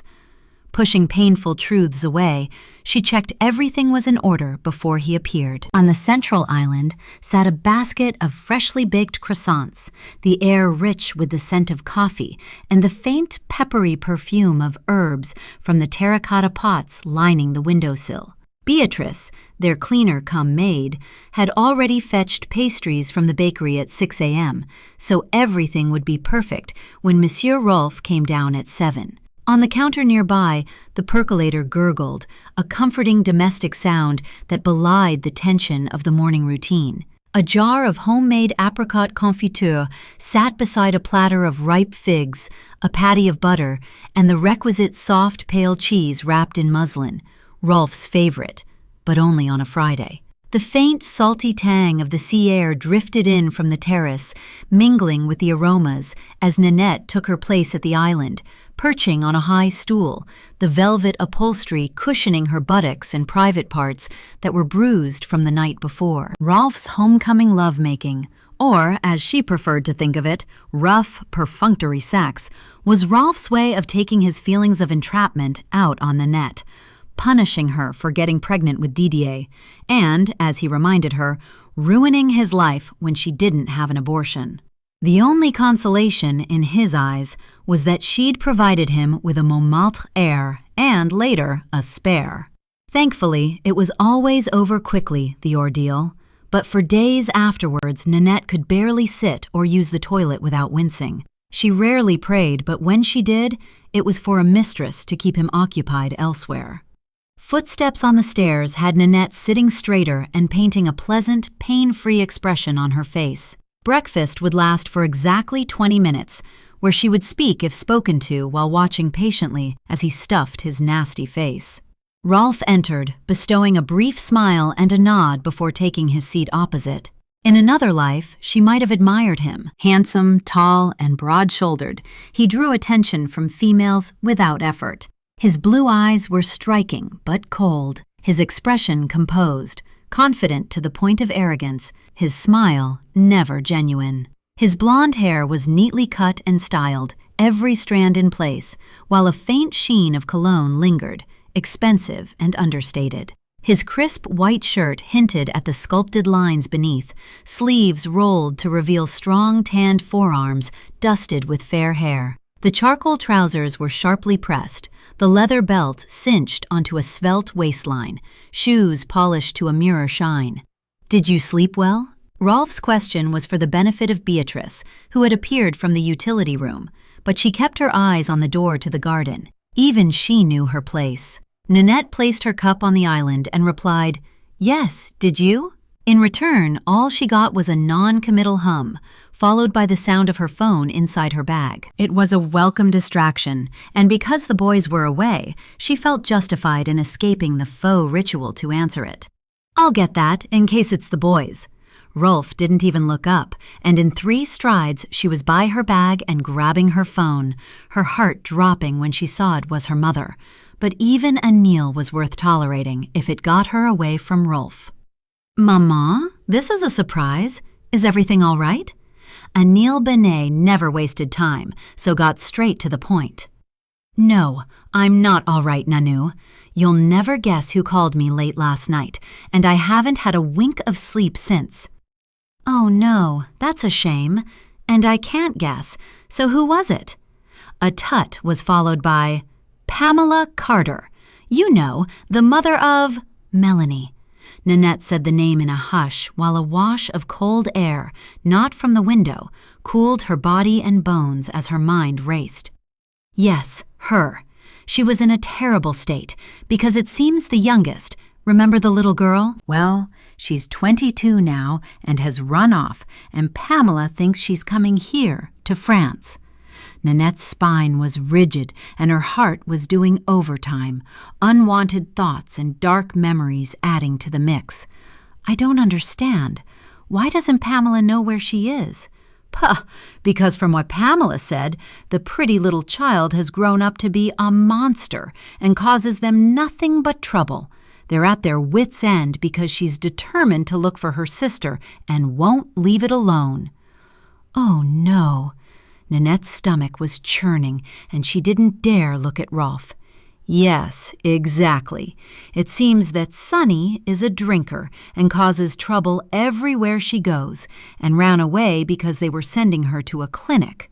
Well, I hope she doesn't come here, because we won't have people like that in the village, especially alcoholics and troublemakers. No, that would be dreadful, especially when Saint-Luc has enough of their own already, Nanette shot back, her nerves already frayed, so her mother's lack of humility and ingrained hypocrisy didn't sit well. Don't be sarcastic, Nanu. I'm very distressed, and I'm sure you know why. The last thing we need is someone digging up the past, and I certainly don't need a hysterical woman on the phone asking for help because she can't control her own daughter. I have better things to do. Anil puffed out her temper. But what exactly did Pamela want? I don't understand. Hearing an unsubtle cough from Rolf, Nanette turned to face him. His face was like thunder, meaning she was caught between 2 storms, one in the room and the other on the end of the phone. She asked me to keep an eye out for Sunny and pass on her number because I totally refused to give her yours. But I mean it, Nanu. You are not to get involved. Do you hear me? Yes, I think the whole of the department can hear you, Maman. But if I don't ring her, she might be suspicious, and that's the last thing we need. And also, Maman, it's unkind to ignore a woman in distress, and surely God would want us to help. Le curé will be so disappointed, and imagine how many Hail Marys you'll have to say. Think of your poor knees. Nanette knew that using the church would do the trick. It was Anile's second home, piety her second name, if only for the benefit of Abbé Jean-Luc Morvan. He had been le curé for Saint-Luc for as long as Nanette could remember, and even though she and most of the kids in the village had thought he was a big creep, her mother adored him. Pah, I never know if you're being serious or making fun of me, Nanu. But I agree, you should call her. Just tell her I've asked in the village and Sunny hasn't been seen anywhere. And maybe remind her that she's a grown woman and doesn't need her mother poking her nose in or running after her. She has her own life to live. I mean it, Nanu. Make the call, be polite, then end it. I'll send the number now. I have to go. I'm due at the hairdresser's. Anile didn't wait for a reply and instead disconnected, leaving Nanette shaking her head at her mother's hypocrisy. Next, she had to face Rolf, who was looking at his watch, foot-tapping, the nerve in his cheek pulsing. Gathering her wits, she took a breath and said, Melanie's mother rang in a terrible state, because Sunny, you remember, the sweet little thing with pigtails? I'm going to be late. Get on with it, Rolf interrupted, wiping his mouth with a napkin as he stood. She's run away, and Pamela suspects she's on her way to France and asked Maman if anyone has seen her. Nanette tried to swallow, but her mouth was bone dry. And I take it dear Anile is unwilling to help? Rolf was preparing to leave, collecting his car keys and laptop case from the bureau.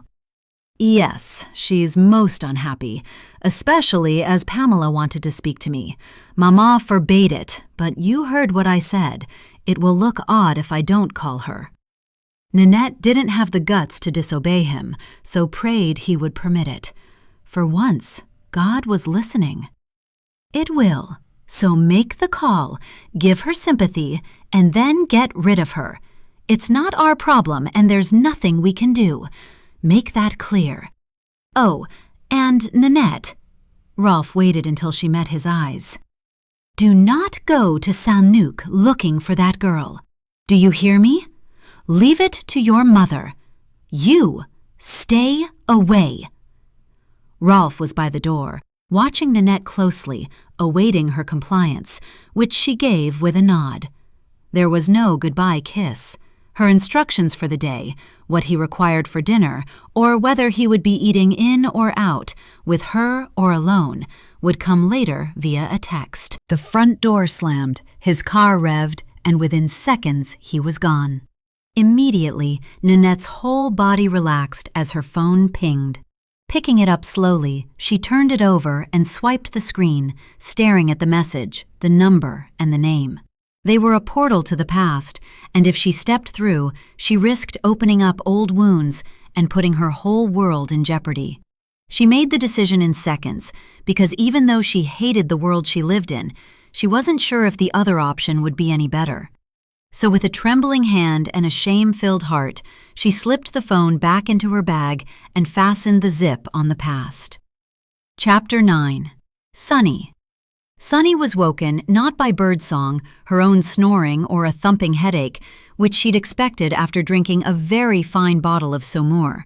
It was the sound of the big gate scraping on gravel that forced her eyelids open and set her heart pounding. Fuck, fuck, fuck, fuck, she cursed, leaping from the bed and checking her phone. 6 a.m. She hadn't expected him back, especially at this hour. His note said Sunday, and he was a day early.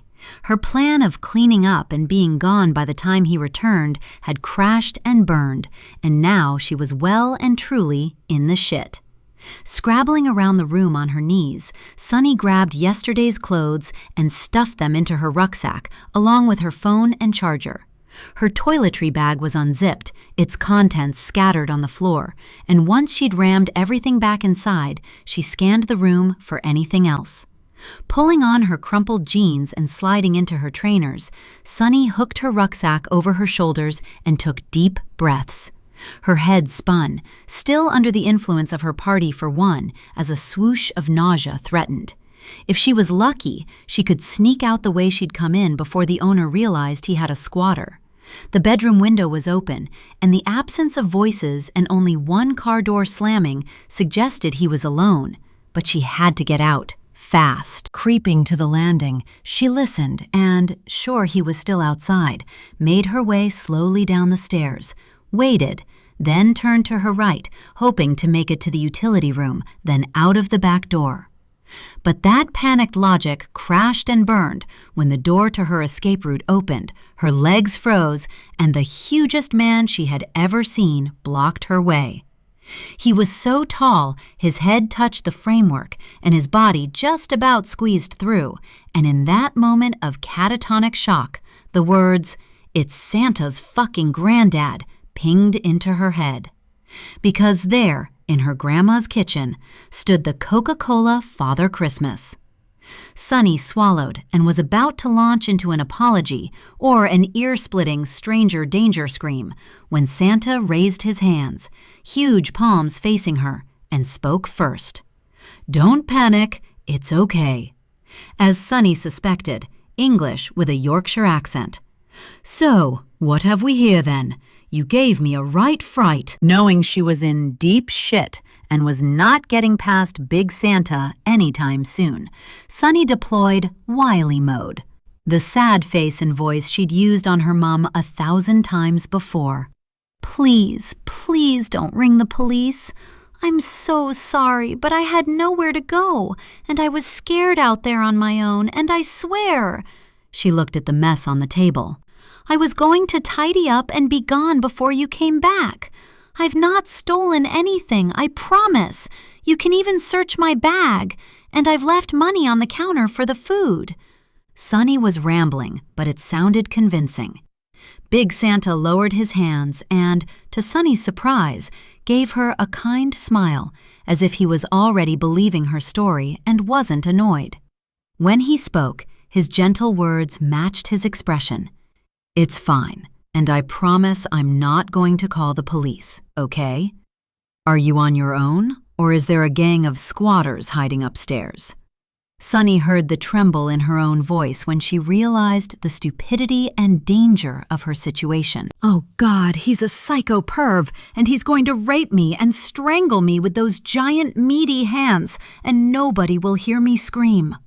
Once again, her true crime imagination was on overtime, but there was no point in pretending her 6'4" cage fighter boyfriend would be down shortly. No, it's just me." The bear nodded and sighed. "Okay then.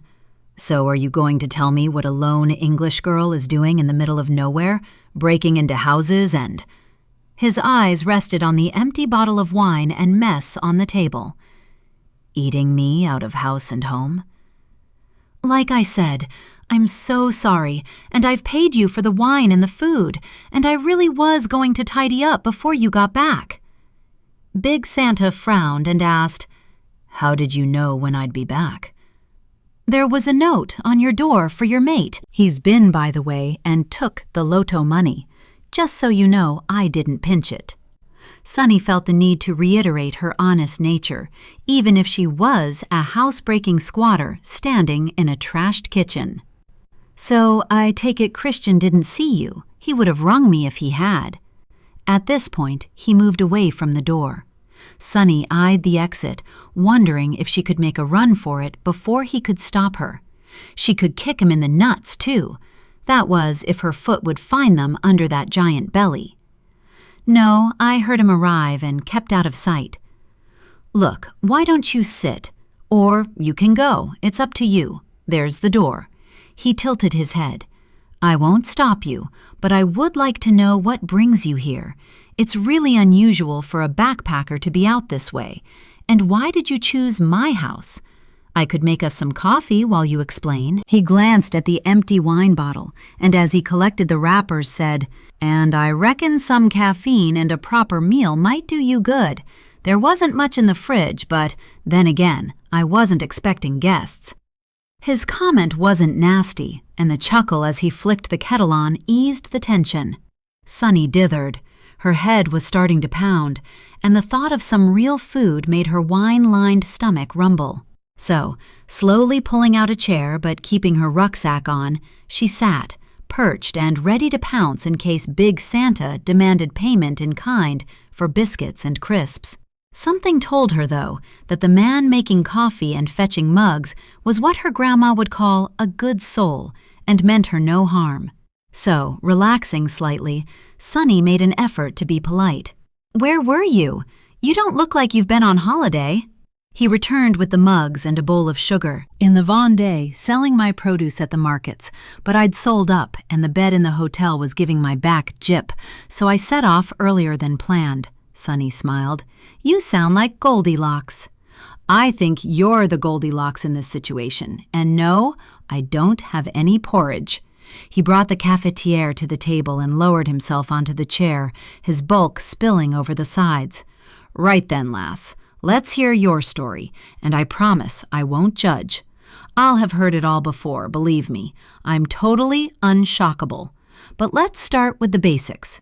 I'm Frank, and although it was a surprise, I'm very pleased to meet you." He smiled and waited. "I'm Sunny, and I'm pleased to meet you too." But Frank's comment had intrigued her, so she had to ask, "How come you've heard it all before?" Frank sighed and began pouring the coffee. "In my past life, back in Leeds, I used to be a foster carer with my wife. We couldn't have any children of our own, so over the years had a steady stream of foster kids through our door, all ages but mostly teenagers, and sadly, a lot of them were troubled. They'd had tough lives for one reason or another, and I got to hear their stories from them and their social workers, and it was heartbreaking and sometimes shocking.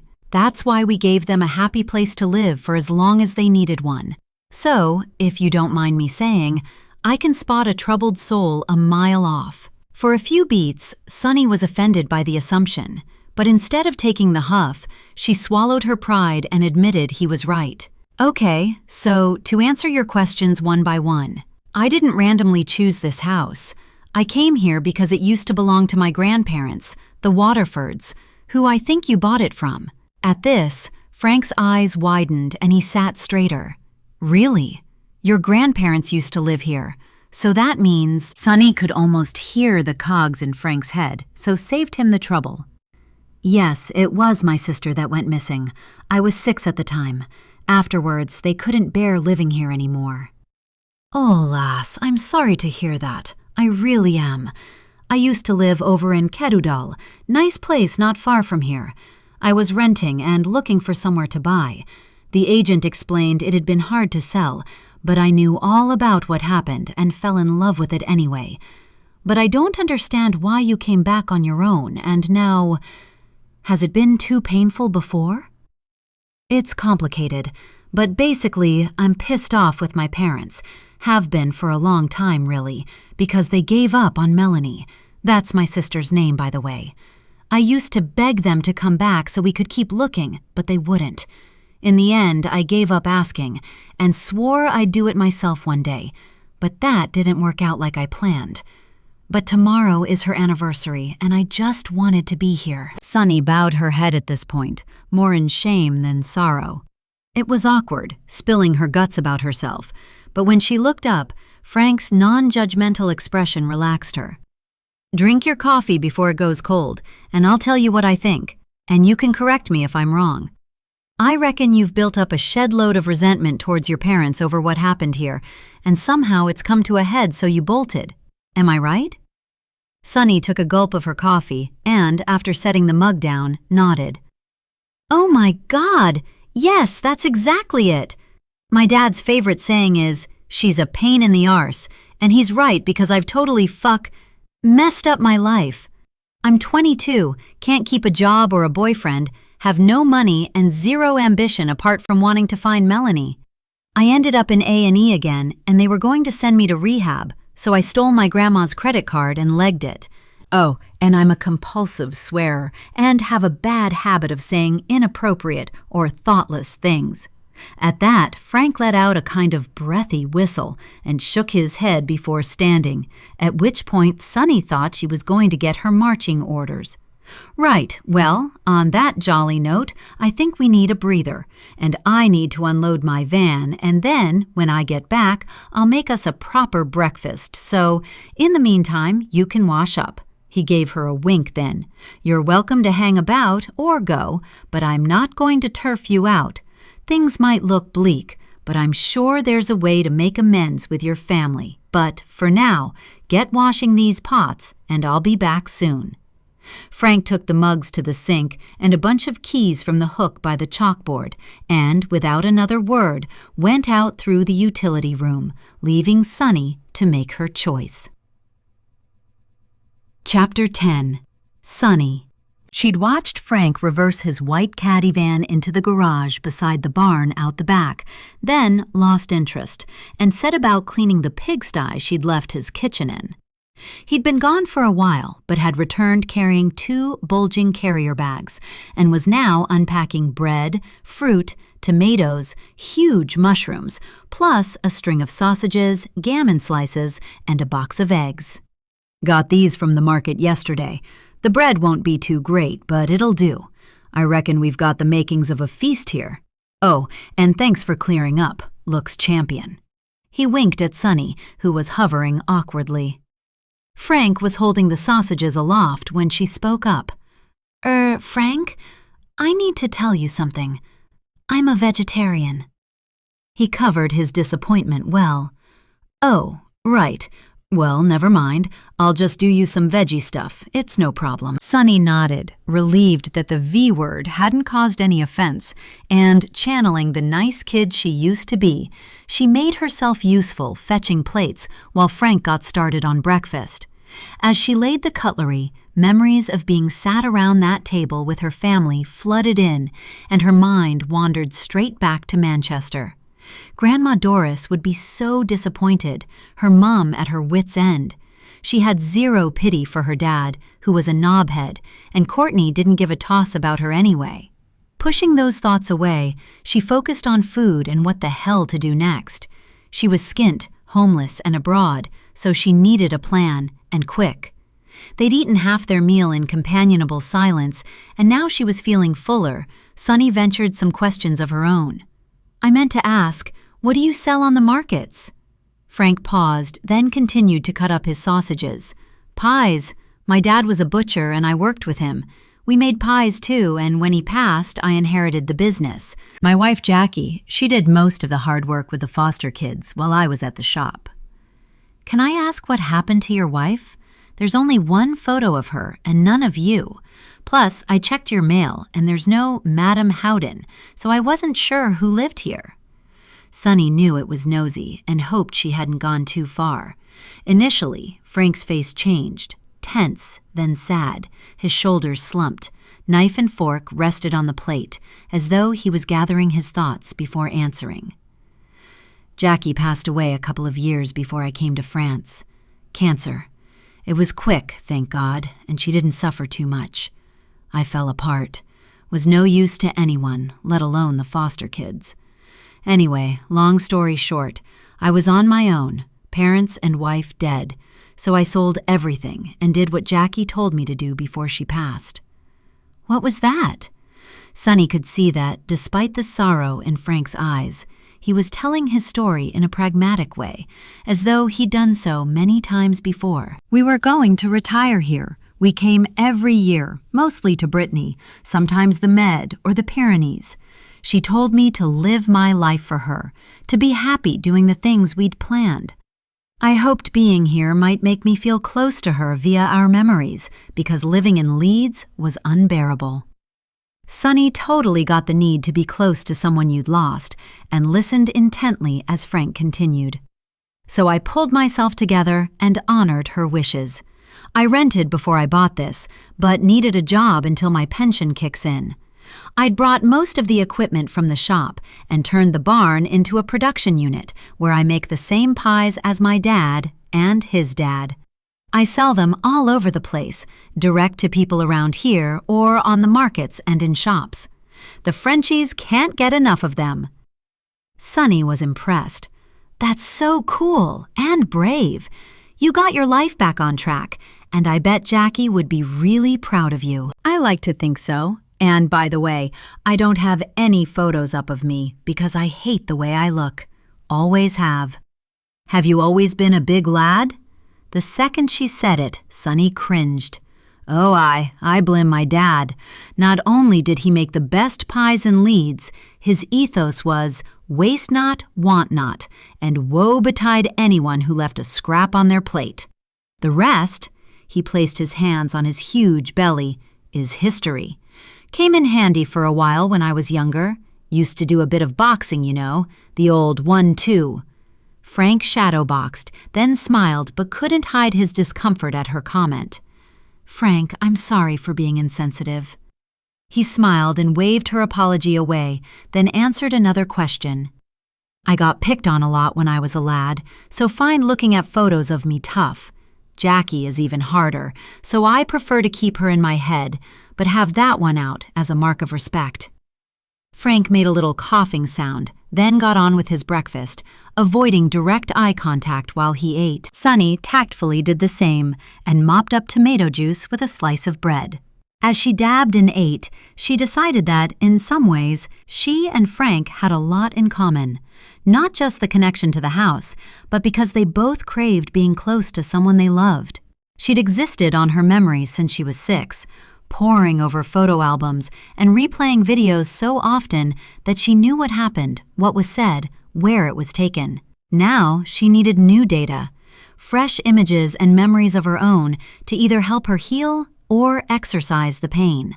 Maybe that was how Frank felt too, and she was about to ask him when he turned the focus on her. So, what are we going to do with you? Frank took a slurp of his tea and waited. Sonny, on the spot and nervous, did what she always did and made a joke. Bloody hell, Frank! You sounded like the big bad wolf there. You're not going to eat me up, are you? At this, he laughed out loud, a proper belly laugh that made his shoulders bob and his huge belly wobble. No, Red Riding Hood, I'm full up, but seriously, have you got any plans? Sonny sighed. I want to see if I can find Melanie. Maybe the police missed a clue. I don't know. I just need to do something, I suppose. She shrugged. Perhaps it was a stupid idea, but it was better than nothing. Then she had another. And if that fails, I'll go and live her dreams for her. Frank was buttering another hunk of bread and looked up. What do you mean? Melanie had a map of the world on her bedroom wall, marked with all the places she wanted to see, so maybe I can do the same. I could head to the coast and find some work, save up, and then I'd be able to pay Grandma back and go traveling. Frank nodded.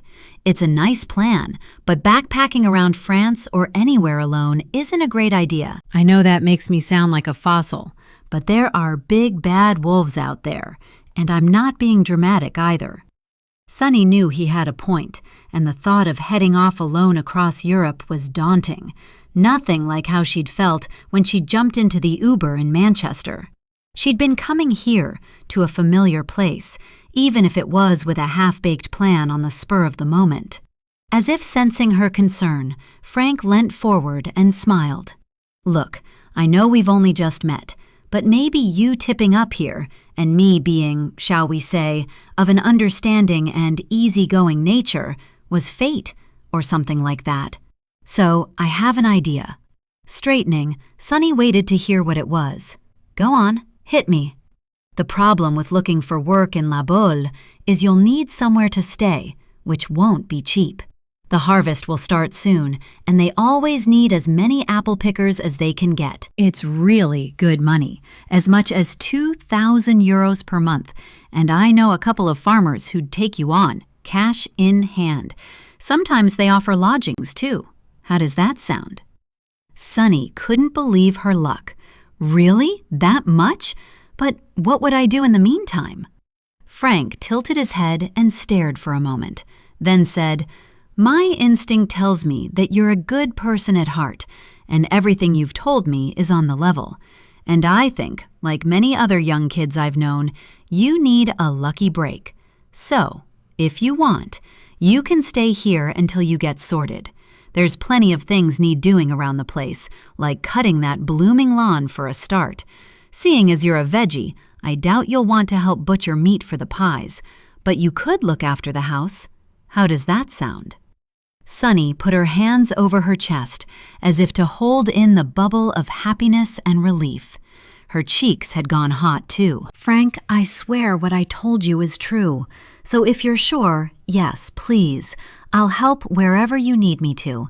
And I'll cut the grass and look after the garden and do the housework. I promise you won't know I'm here. I'll be no trouble at all. Frank was laughing and held his hands up, just as he'd done when he first saw her. Okay, you've convinced me. The job's yours, but on one condition.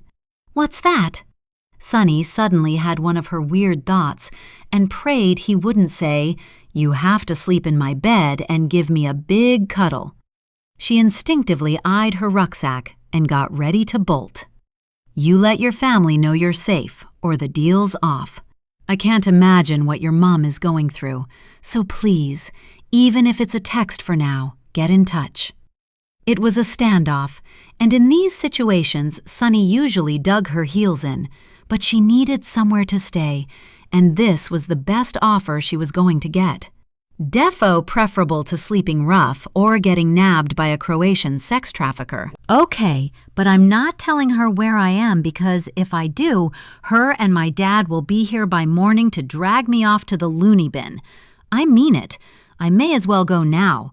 I need some time away from them to get my head straight and be near Melanie. Please, Frank, it's all I've wanted for so long. Sunny could feel tears pricking her eyes. She saw Frank inhale, and after the outward breath, he nodded. Okay, you got yourself a deal. As long as you tell her you're safe and promise to keep in touch regularly, then maybe after a few days you can explain how you feel and share your plans. Sunny nodded her agreement. Deal. Right, I'll clear up here and then message her. Champion. Right then, I'm off to the unit, but if there's anything you need, give me a shout. You be good. After giving him a salute, Sunny started gathering the dishes and, as she took them to the sink, told herself this was meant to be.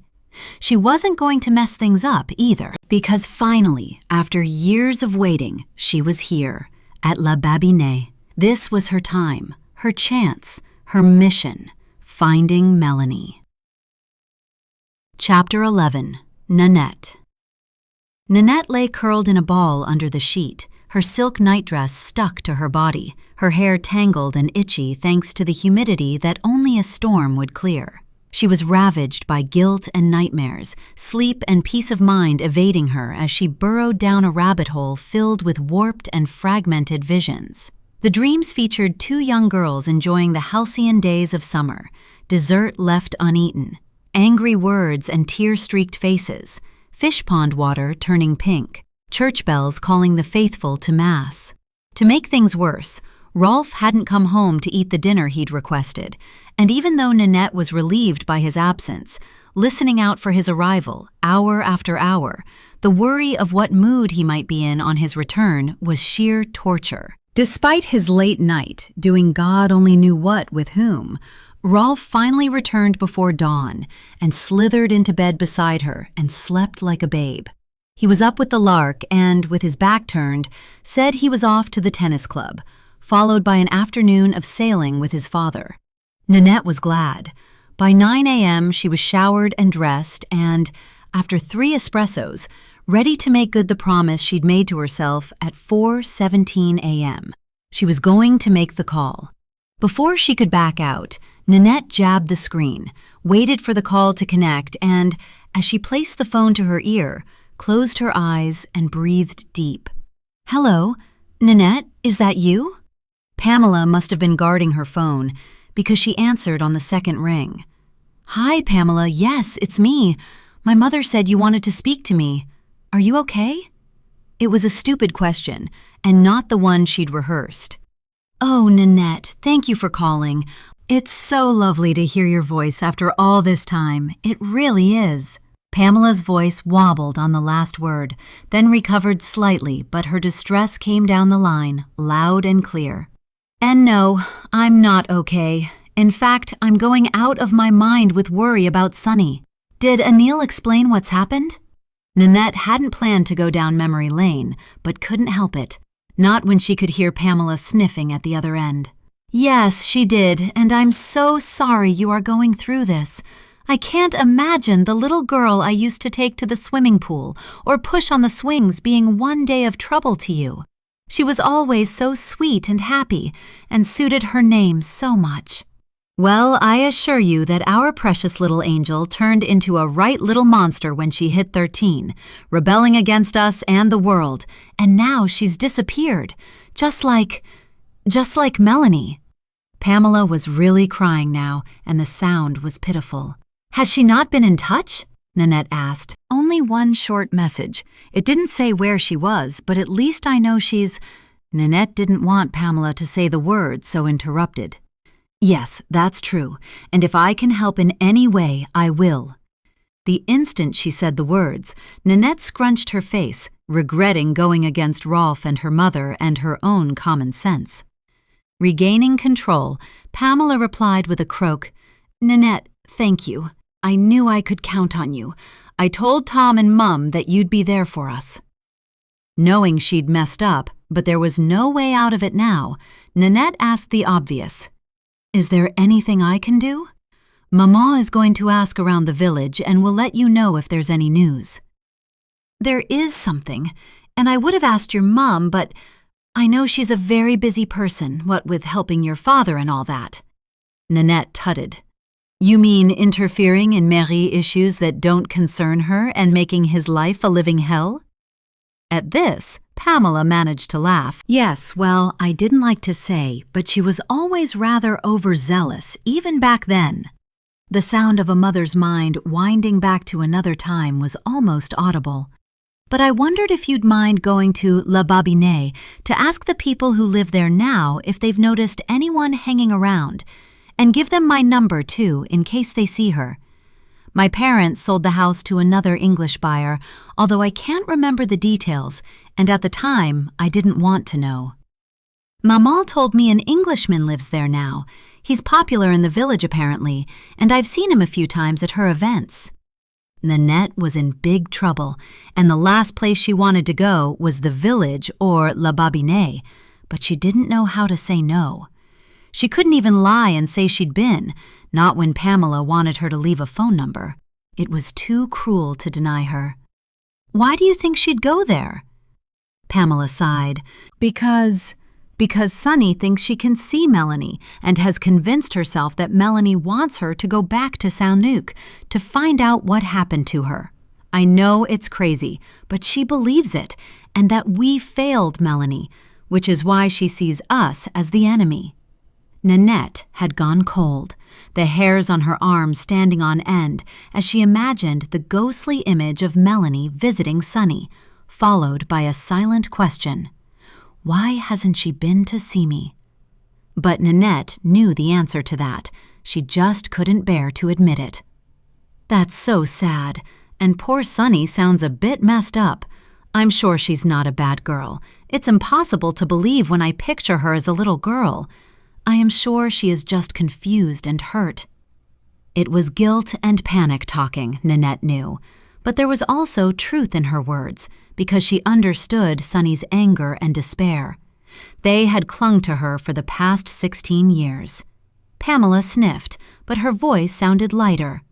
"Thank you, Nanette. I wish Tom felt like that, because he's so angry right now, and nothing I can say will make him see things from Sunny's point of view. Believe me, sometimes even I struggle. But I can't give up on her. I've lost one daughter, and I refuse to lose another. So will you help me? If you see or hear anything, I'll be over on the next flight, or drive, whatever. But right now, I need to stay here with Mum.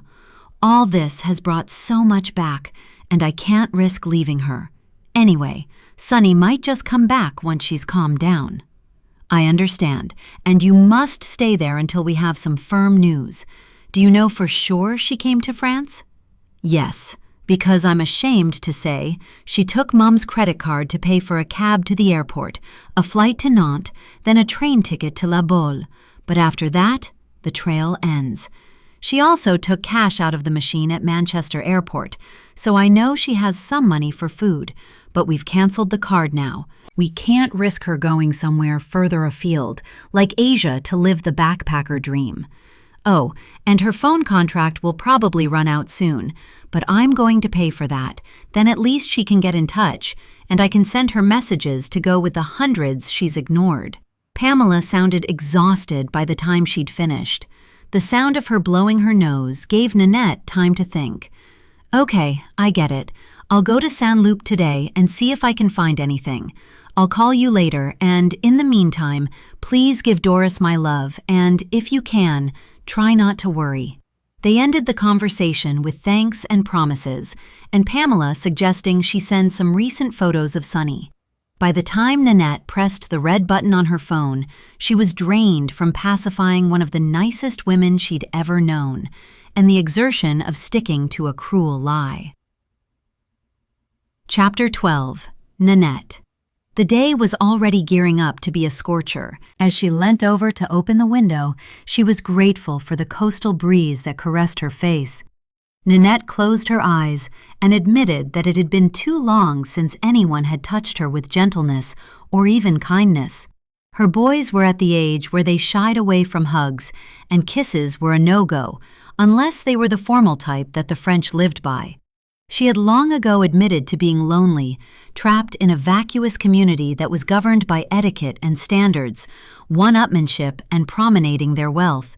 A clique of the overprivileged, who in her case were more interested in an invite to her table at the Christmas gala dinner than a genuine friendship with Nanette. Her old friends from the village, the girls she'd gone to school and then college with, were deemed by Rolf to be unsuitable, and in return for being snubbed by proxy, they now regarded her as an outsider. Yes, they were polite if they saw her in Saint-Luc, which was rare these days, and nodded and waved when she attended one of her mother's church events, consented to by Rolf, so that the veneer of their marriage would appear polished and intact. And what if, by Pamela asking for help, Melanie was also calling out to Nanette, and via Sunny, there was a way to make amends for what happened that day? If she could help locate Sunny and send her home safely to Pamela, she might be forgiven. By God, by Melanie, and maybe even herself. Pulling the window shut, Nanette checked her watch. Knowing that after the tennis club, Rolf would have a long lunch with his friends before an afternoon of sailing, where she hoped he'd get terrible mal de mer and chuck his food into the Atlantic. Still, time was of the essence. Yanking her bag off the counter, Nanette headed to the door, then stopped, realizing she'd almost made a stupid mistake. Opening her bag, she slid out her phone and slipped it into the pocket of her favorite Max Mara summer jacket, knowing that Rolf tracked her every move via an app, and she wasn't going to give him any excuse to send her to the special room. Pushing her shoulders back and raising her heart-shaped chin, Nanette pushed a lock of ash-blonde hair behind her ears, opened the door, and headed for Saint-Luc. To avoid detection, she had taken a lesser-used route. It circumvented the village and brought her in the opposite direction to her parents' home. It was also lunchtime, and for that reason, most of the residents of Saint-Luc would be tucking into their big meal of the day. It was rare to see anyone for at least 2 hours, so, with luck, she'd be in and out before dessert and coffee. After following a bumpy track, she pulled onto the main road, and after a few hundred yards, turned into the lane that led to La Babinaise. As her car hit the cattle grid, then rattled over the uneven surface, it seemed to dislodge nuggets of memory from her brain. Only happy things, though, like helping Melanie hop home when she'd lost her flip-flop in the lake, the stones on the lane digging into her foot, or when they'd thought there was a wild boar on the other side of the hedge, snuffling and snorting and trying to budge through the brambles because it wanted to spear them with its horns. They'd screamed and run for their lives, horror stories of farmers being gored spurring them on. They'd held hands all the way to the gate, not letting go, not leaving the other behind. That was what friends were for, holding your hand when you needed them, and right now, Nanette really needed one. She pulled her car up to the double gate, which was closed, but there was a white van in the drive, and the garden table looked as if it was in use, the parasol up, and a basket of bread waiting on top. Aware that she was intruding at a sacred time of day, Nanette vowed to be quick, so, after scrabbling in the glove box for a pen, she wrote her number on the back of a petrol receipt, thinking she could slip it under the door if nobody was home. She couldn't leave Pamela's because her phone was creating an alibi at home, and she couldn't remember it off the top of her head. Getting out of the car, Nanette headed straight to the front door, which was ajar, and, before she could even knock, was met by someone she recognized immediately, the man they called the Pie Man. Mama said that when he laughed, all the village heard. A good Samaritan, too, always willing to help a friend. Nanette was glad for Frank that he wasn't a friend of Maman's, otherwise she'd make him her slave. "Oh, hello, can I help you?" Frank was carrying 2 glasses in his hand, but gave her a friendly smile as he waited for her reply. Nanette suddenly came over self-conscious, or maybe it was because she felt diminutive in the shadow of the huge man blocking the doorway, making her blush and feel nervous. "I'm so sorry to disturb you, monsieur, but I'm trying to help an old friend, a lady whose parents used to live here. Her daughter has gone missing, and she wondered if maybe you'd seen a young woman around here or in the village. We think she may be heading this way." Frank's eyebrows rose, and he scratched his beard, looking perplexed but still friendly. "Ah, you're the mayor's daughter, aren't you?" "Pardon, monsieur? Yes, I am. Nanette." Again she blushed at forgetting her manners. "Well, I can't say I've seen anyone, but I'll keep a lookout." Disheartened but not entirely surprised, Nanette took out the slip of paper. "Would it be okay if I left this with you, just in case you do see her or have any information? We'd be extremely grateful." She passed the receipt to Frank, who nodded as he took it. Of course. That's champion, and I hope you find her. I don't like the idea of youngsters wandering about on their own, so the sooner she's back in touch with her family, the better." Frank slipped the note into his pocket and looked as though he was hoping she'd go so he could have his lunch in peace. Taking the hint, Nanette said, "Thank you for being so understanding, monsieur. I'll leave you to eat. It looks like you're expecting company, so I'll get out of your way." She indicated to the 2 glasses and noticed when Frank went a bit pink, which immediately told her he was expecting a lady friend and she was cramping his style. "Oh, it's fine. Just a friend who happens to be late, so don't worry. Here, I'll see you to the gate." As they moved away from the door, Frank went over to the table, placing the glassware on top, the table set for 2, which she thought was sweet. They walked to the gate, passing the seconds with idle chat about the heat and the need for rain. And she was taken aback when he gentlemanly opened her car door so she could get inside. Once she was buckled in, he promised again to be in touch if he heard anything and wished her a good day. And before she knew it, after a tight 3-point turn, she was on her way back up the lane, onto the road, and heading to La Baule. Mission complete.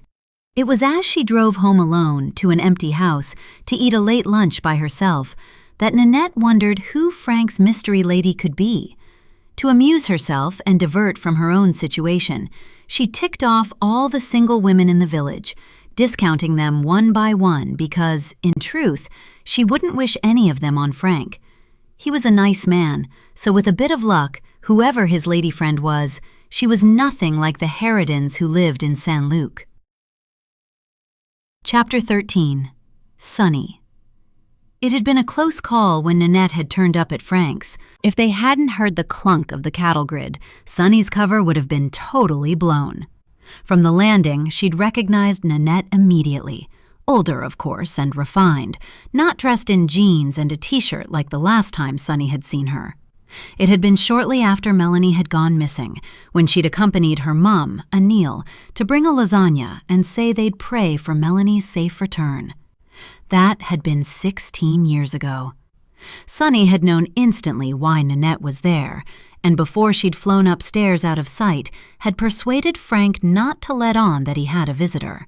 He hadn't been pleased about it, especially as she'd still not rung her mum, but she had texted as she'd promised, so after some sad face-pulling and pleading hand gestures, he'd relented.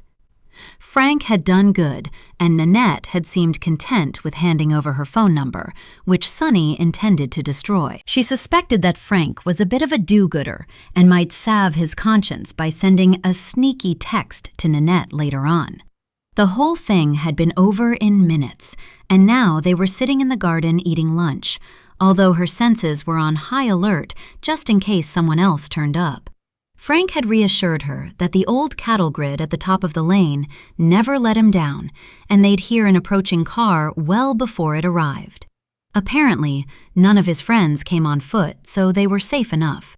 He'd made a simple tartelette with eggs, goat's cheese, and spinach, accompanied by salad from his garden and a huge dish of green and black tomatoes, all shapes and sizes, but the nicest Sunny had tasted in years. They'd been chatting about where he sourced his baking ingredients from, the wholesalers for flour and meat, and fresh produce from the market in Guérande, when the conversation moved on to paying her way. "I meant what I said about helping around the house, but I know the meat in the pies will gross me out." Frank chuckled, and his whole body jiggled up and down. It made Sunny smile too, because being around someone like that was infectious. "Look, Sunny, don't overthink things, okay? I'm retired and finally got my pension, so the pie making is a hobby and gets me out of bed in the morning. It's not imperative, but I enjoy it, especially market days and delivery rounds. And I also like to read or watch telly, and meet my friends in the bar, or play boule or ping pong, whatever's going on." He cut another slice of tartelette and slid it onto his plate, but before tucking in said, "Maybe you'd like a game of chess and a pastis down at the bar. You could meet my friends, and you can't squirrel yourself away forever, you know." Sunny raised her eyes and gave him a quizzical look, followed by, "I'll think about it." In truth, she'd rather boil her head than play ping-pong or hang out with Frank's buddies, but it was sweet that he'd offered. "It looks like I'm your official housekeeper and gardener until the harvest starts then." Frank nodded. "Yep, but if you fancy learning how to make pastry, that's fine. It's a skill you might find handy one day. But you can scarper when I get the meat out of the fridge. I wouldn't want you feeling uncomfortable or being sick all over my kitchen." They both laughed and continued to eat, Frank helping himself to a slice of ham. It didn't bother Sunny watching other people eat meat. It was just the touch and smell. She also had another question, because tomorrow was the anniversary of Melanie's disappearance. She couldn't mark it in any meaningful, physical way, so mentioning her was the next best thing. "I've been wondering, do people ever talk about what happened to my sister, especially when they find out you live here?" Frank shook his head. "No, not really. At first they were curious and passed the odd comment, but now it's rarely mentioned. I reckon if people knew you were here, though, it'd stir things up. It's a small village, and people love to gossip. It's human nature, unfortunately, and something I try to avoid. It was a huge thing in these parts, and put Saint-Luc in a negative light, and it caused tensions." Instantly, Sunny's hackles rose at the idea her sister's disappearance was consigned to being something we don't talk about. But instead of taking the huff, she counted to 10, angrily spreading butter on her bread. "What do you mean about tensions? I was shielded from most of it. Then, as time went by and I asked questions, everyone clammed up, saying it was best not to know and it wouldn't change things. I felt like they were keeping secrets, which alienated me and made me angry, and even more determined, I suppose." Sunny took a gulp of water, avoiding the wine Frank had poured her, because, in a mood like this, it ended only one way. Frank, on the other hand, looked as though he needed some Dutch courage and took a sip of Sancerre.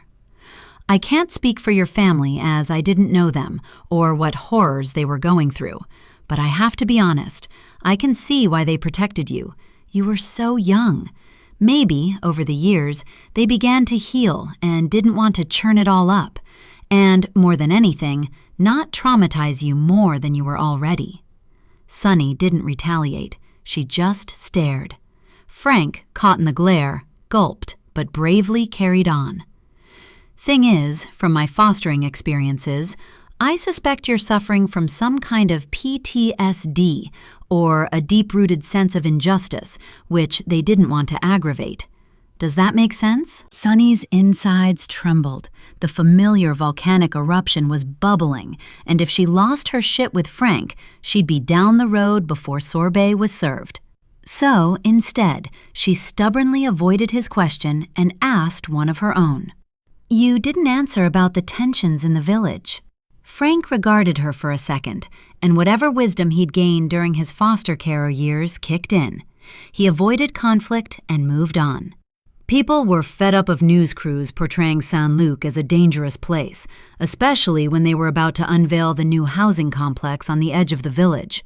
They wanted to encourage new blood, young families to feed the school and commerce, so having women disappearing wasn't the wholesome look they were after. That's probably when the finger-pointing started. Sunny was really interested now. Who did people point the finger at? When Frank sighed, it came from deep within, and he looked as if the weight of the horrible world had suddenly rested on him. Like I said, I hate gossip, and believe people deserve a second chance once they've paid their debt to society. He paused, and when Sunny didn't interrupt, he gave her what she wanted. There's a guy who lives over in the forest, just a few minutes from here. Unfortunately, he already had a reputation for being a bit of an oddball, even before his crime. When he was released from prison, he withdrew from the public eye. Sunny leant in. Who is he and what did he do? Frank puffed out air before he answered. His nickname is Pierre le Pédo, which you may know in French is short for pedophile. Oh my God, so he's... Sunny was stunned at this new piece of information that had been kept from her. Let me explain before you jump to any conclusions, and I don't hold with name-calling either. Anyhow, I heard it from Christian, who's lived in Saint-Luc all his life. It's not my opinion, and it might be speculation, okay? Sunny nodded and waited for Frank to carry on. Pierre lived with his elderly parents on their smallholding. His father sold wood and his mother reared chickens and grew produce. Pierre was from humble stock, but extremely intelligent, if a bit shy and naive. His teachers saw potential, though, and he passed his baccalaureate with flying colors. Sunny was building up an image of an underdog who'd proved everyone wrong and, weirdly, felt a kinship with him. He was all set to go to university. Then, that summer, he met a young woman from another village. Long story short, she was underage and strung Pierre along, got him to buy her things, give her money, and played him for a fool. She was his first girlfriend, and he thought she loved him, until she got pregnant, then told her parents that he'd raped her and had coerced her into sex with gifts and cash. The villagers here were spilt 50-50. Some had heard unsavory rumors about the young girl and took pity on Pierre. Others had no sympathy whatsoever and wanted him locked up. What happened to him? He was found guilty and sent to prison, simple as that. The girl and her parents moved away, and I have no idea if she had the child. I suspect not, hence why they moved to avoid speculation. I've found the Catholic community in these rural parts often lacks compassion. So how does Pierre fit in with Melanie's disappearance? Sunny took a sip of water, but was desperate for a glass of wine. He was released early on appeal. I don't know the details. When he came home to Saint-Luc, his father had already died, some say of a broken heart and shame, and his mother was frail. She made the trip to Rennes every month to see her son, was his only visitor by all accounts, refusing to turn her back on him. Pierre took over his father's job, forestry and selling logs. Any ideas of university and becoming a teacher were abandoned. His mother passed away a year later, and that summer, Melanie went missing. Pierre was living alone in the forest with no alibi and a criminal record. I'm sure you can join the dots from there. Sunny sat back in her chair. I can. Was he arrested? Frank shook his head. The police searched his home and the surrounding woods and found nothing. But the witch hunt had begun, I think to appease the locals more than anything, so they took him in for questioning but had nothing to go on. Since then, from what Christian has told me, Pierre became more reclusive and bitter. Even now, there are rumors and rumblings, mainly because of the secret guests who visit him in the forest. People have vivid imaginations, but I mind my own business. Live and let live. That's my motto. What do you mean, secret guests? After topping up his glass, Frank answered, People have seen men arrive in cars, always alone. They stay for a couple of hours, but nobody knows why. Pierre rarely interacts with anyone, and people from round here don't buy his wood, mainly because the stigma is too great and their wives would probably cut their watsits off. He sells it further afield, apparently, so everyone just speculates when he's probably totally innocent. Sunny's mind was working overtime now. An ex-con with a record for sexual assault, mystery male visitors, around when Melanie went missing, no alibi for that night. This was what she had hoped for, information that had been withheld by her family, and a new perspective on that night. Then something occurred to her. Who was it that started the witch hunt? Was it the press? Frank shook his head. No, on this occasion it wasn't, although they did jump on the bandwagon.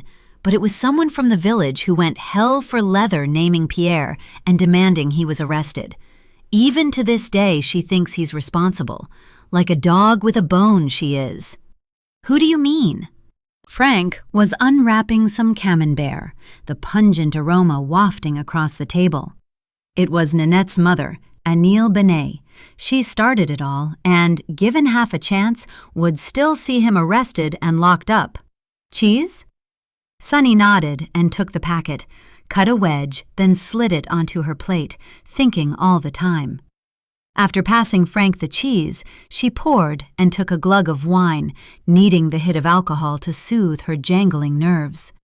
One thing was certain, she needed to know more about Pierre, and the only way to do that was question him herself, regardless of the risks.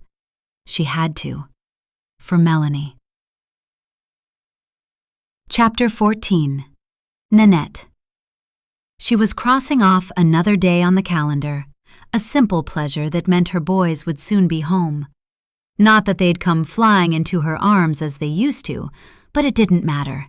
Nanette just wanted the villa alive with their presence. Ever since his trip, Rolf had been suffocating her with his silence, as if she could actually drown in the sound of him ignoring her. It was getting worse, the atmosphere each time he traveled. She imagined that normal husbands might return with a little souvenir for their wives, something fun and silly, local produce from Charente where he'd just been, a box of shellfish from Oyster City, even a fridge magnet. Instead, she got one night of rough sex and days of nothing. What Rolf didn't know was that each episode hardened her resolve. She'd been working on an escape plan for the past 12 months, and now that Sasha had joined DDA at Lycée, it made it easier. They loved boarding, growing out of her by the day, so probably wouldn't miss her. Asking Rolf, no, telling Rolf she wanted a divorce seemed less of a fantasy. Therapy had helped, although Francine still had no true grasp of how toxic Nanette's marriage was. Only some of it. Still, it was enough, opening up to someone who didn't judge, just listened. Nanette drew a line through the date and smiled, imagining the special dinner she'd cook in 9 days' time for her boys. Until then, she would try not to go insane in the villa and keep momentum. Like finding a place to live, because Rolf would never leave. The villa had been in his family for generations, Montmartre property. Montmartre rules. Not that she wanted to stay there. It was filled with bad memories, but her lawyer would ensure she was financially compensated and adequately rehoused. She'd earned it. The bruises inside and out proved that, as did the photos she'd kept as proof. No, when the time came, Nanette would be prepared and strong, mentally, if not physically. It was only 8:30. Beatrice was visiting her sister, meaning the villa would be unbearably silent, so she went into the kitchen and flicked on the television, taking a seat at the island while she finished her coffee. The news headlines flashed across the screen about a 16-year-old girl who'd gone missing the week before from Royan, a seaside resort in Charente. Thursday, to be precise. Turning up the volume, her curiosity piqued, she listened to the reporter explain how the girl, Anne-Sophie Le Gall, had disappeared after becoming separated from her friends at the fair and was last seen walking alone along the coastal road by the dunes. But after interviewing locals who'd set up search parties, it was the reporter's next words that froze Nanette's blood. Comparisons were being made to other disappearances of young girls and women, spanning a 14-year period where they'd vanished into thin air. Calls by the parents of the missing to reopen investigations were being heard, and the reporter suggested detectives from other departments were liaising to discuss possible links. The reporter then handed back to the studio while Nanette remained in her seat, staring at the screen. Her head a jumble of thoughts, a series of dots she didn't want to join up, snapshots from the past she didn't want to look at again. Like Royan, Saint-Luc had once swarmed with television crews and volunteers. The name Melanie Carter had been on everyone's lips. Her thoughts turned to Pamela, so disappointed when Nanette had told her Sonny wasn't at Frank's, and compounded by the fact that Anil had begrudgingly asked around and drawn a blank. Pamela had said she'd had another short message from Sonny saying she was fine, but nothing since. Deep down, Nanette was furious with Sonny for putting Pamela through all this. But who was she to judge? Not when she knew far more about Melanie's disappearance than she let on. It had gnawed her insides, her soul, her conscience for the past 16 years. If she'd stood up to her mother, faced the truth about Rolf, and confessed to her part in it all, then maybe they'd have found Melanie. But fear of the shame and being sent to prison had ensured her silence, and as a consequence, she was paying the price in another way. Resting her face in her palms, Nanette forced calm into her body. What if she called Pamela, lent a friendly ear, gave her some reassurance? Would that ease the grip on her own heart? She was about to reach for her phone when something caused a worse dread. The sound of the front door opening and then slamming so hard the vase on the hallway table juddered. Rolf was home. Why? He never came back during the day. He'd left with his laptop case, his phone stuck to his ear, so he hadn't forgotten either. Before she could come up with a solution, he was there, in the kitchen, face ashen, skin taut, and his eyes like blue pricks of cobalt, about to strike her dead. In that moment, she knew what was coming, and had she not been too petrified to make a sound, she would have wept. I had a very enlightening conversation with your mother just now. Rolf got straight to it and raised his hand, palm flat, preventing Nanette from interrupting, while he began to prowl the kitchen tiles like a panther or a politician delivering a keynote speech. She was after something, as usual. That woman has no shame, but then again, we know all about that, don't we?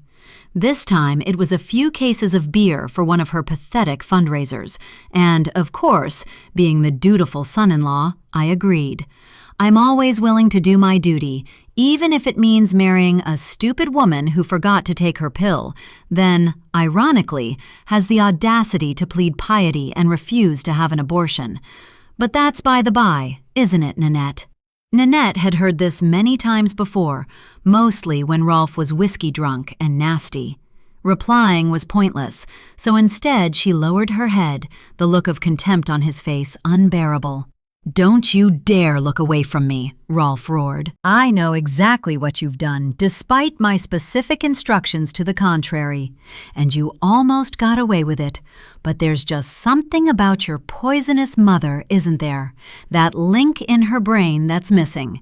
You know, the one that prevents her from protecting her child like a mother should, and, instead, she delights in stirring up trouble, remaining in control, devoid of loyalty except to herself, regardless of the outcome. Her words came out in barely a whisper. What did she say? Can't you guess? No. Then I'll explain. Rolf smirked. It seems you'd been to Saint-Luc and failed to visit your own dear maman. Bad Nanette. Apparently that big fat Englishman told Jacques in the bar that you'd been to see him, asking about an English girl.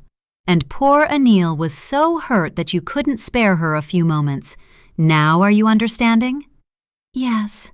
What else could she say? What a delightful maman you have, taking revenge because she told you not to go there, and so did I. It makes me wonder what warped genes you may have passed to my sons. It really does. Rolf glared. 100 retorts sprang into Nanette's head, wiped out by one simple thought. What's the use? Because nothing was going to save her from what was coming. You've been very foolish, Nanette. Do you want to bring trouble to our door? Do you want to dig up the past? Are you so unhinged, so lacking in common sense that you're willing to help a woman who you haven't seen for years, or her troublesome daughter who is clearly out of control, just like her lying slut of a sister? What is wrong with you? Nanette took a deep breath. Nothing. I just thought that it would look suspicious if I didn't go, and cruel, too, not to help a mother in distress. And there's no harm done because Sonny wasn't there, so let's forget about it. Please, Rolf. Do you think it's that easy? And why this sudden attack of conscience? You didn't care about a mother's distress all those years ago, did you? You thought of yourself, just like your pious, hypocritical witch of a mother. The name-calling hit home because everything Rolf said was true, even about her. And then came the play acting before the main show. I'm confused and hurt, Nanette, because I thought the therapy I pay for was helping with your erratic behavior, but clearly it's not. Perhaps I should look at other forms of psychiatric help for your so-called anxiety and depression. Rolf's voice was laced with sarcasm, and Nanette knew he was baiting her. And as for erratic behavior, if forgetting to turn on the oven, wearing mismatched earrings, or getting the dates of a dinner party wrong constituted losing your mind, then billions of perimenopausal women across the globe were doomed. The whole therapy thing was a game, presenting her as unstable and him the caring husband in order to get custody of the children. A win-win in a warped world controlled by the Montmartre. I said, I'm sorry, Rolf. I promise I won't go there again. Please, can we leave it?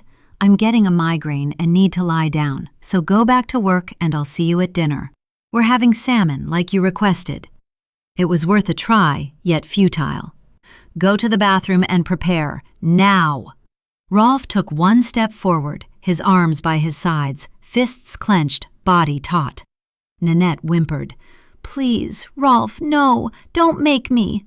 Leaping forward, he took her by surprise, leaving no time for evasive action. He had her by the hair, tight to the scalp, and as he dragged her from the room, all she could do was keep pace and hold his hands in some pathetic attempt to prevent him ripping it out at the roots. Next, he was pulling her up the stairs. She fell once and banged her knees on the edge of the step, wincing and yelping. But he didn't stop. It only fueled his anger, or maybe his desire. In a blur of pain and fear, she heard the guest bathroom door open before being hurled inside. She landed hard and slid along the white tiles, then cowered by the side of the bath. I'll be back soon. Prepare. And then he left, the sound of the door slamming, the lock turning, sealing her in. Standing, her legs shaking, Nanette began to undress, placing her clothes one by one in the linen basket, as she had done too many times before. She didn't open her eyes as she sobbed, familiar with the tiled bathroom, sterile and unforgiving, that she would clean afterwards with the bleach from the cabinet, removing any trace of blood that Rolf spilt. By the time she was naked, the key was turning. So were her bowels. Once the door was locked, she waited, head bowed, until Rolf reached out and, with his forefinger, tilted her chin upwards so she could watch him undress, starting with his shirt, a muscular, tanned torso already glistening with a preemptive sheen. From his pocket, he removed a black bin liner, which he put on the side of the bath. Then he slid off his leather belt before placing all of his clothes into the linen basket. He glanced downwards at his erection and then slowly wrapped the bin liner around his right fist to protect it from damage, picking up the belt with his left. There was nothing Nanette could do. If she called for help, nobody would hear. But this time, as she waited for it to begin, from somewhere, maybe her own mind, she heard a voice. "It's time to get out. Listen to me, Nanette. Please listen." And just before it started, the strangest thought pushed through, shoulder-barging its way to the front, screaming in her ears. Was that Melanie's voice in her head? It had to be. And, this time, she wasn't going to ignore her. Chapter 15. Sunny. Monday morning hadn't started well. Frank had wanted to show her his production unit, and after unlocking the door, proudly showed her his purpose-built kitchen, aluminium and chrome surfaces, 2 industrial ovens, and, through another door, a fully stocked larder, a fridge, and a huge silver chest freezer. "Best not to open that, lass. You won't like what's inside." Frank had smiled kindly and distracted her with his rows of dried spices and bags of flour. If her stomach hadn't already been turning at the thought of all the meat in the freezer, when he began showing her his butchery equipment, she began taking deep breaths, determined to show interest in his craft. "I brought all this from the shop. Most of it was my dad's, but the newer stuff is mine, like the mincer and the bone macerator. And whatever you do, don't be touching those knives. They'll have your fingers off." He pointed to a block lined with savage steel blades, and above, what looked like electric saws. It was as he turned that he noticed the look on Sunny's face. "Are you all right, lass? You've gone a funny color." "I'm fine, but I don't think this is the right place for me to work because well, if I'm honest, Frank, and please don't take the huff, but it all makes me want to puke." It was the thought of the meat being chopped and minced and crushed, or whatever the hell he did with it, that was freaking her out. When Frank had started to laugh at her special brand of honesty, he'd walked towards the door and pulled it open, saying, "Come on then, let's get you some gardening gloves. Deep breaths and you'll be fine, lass." They were currently in the garden, Frank leaning against the low stone wall with a mug of coffee, Sunny crouched on the grass, pulling at a stubborn weed between the paving slabs. The late afternoon sun had softened its edges, making manual work bearable.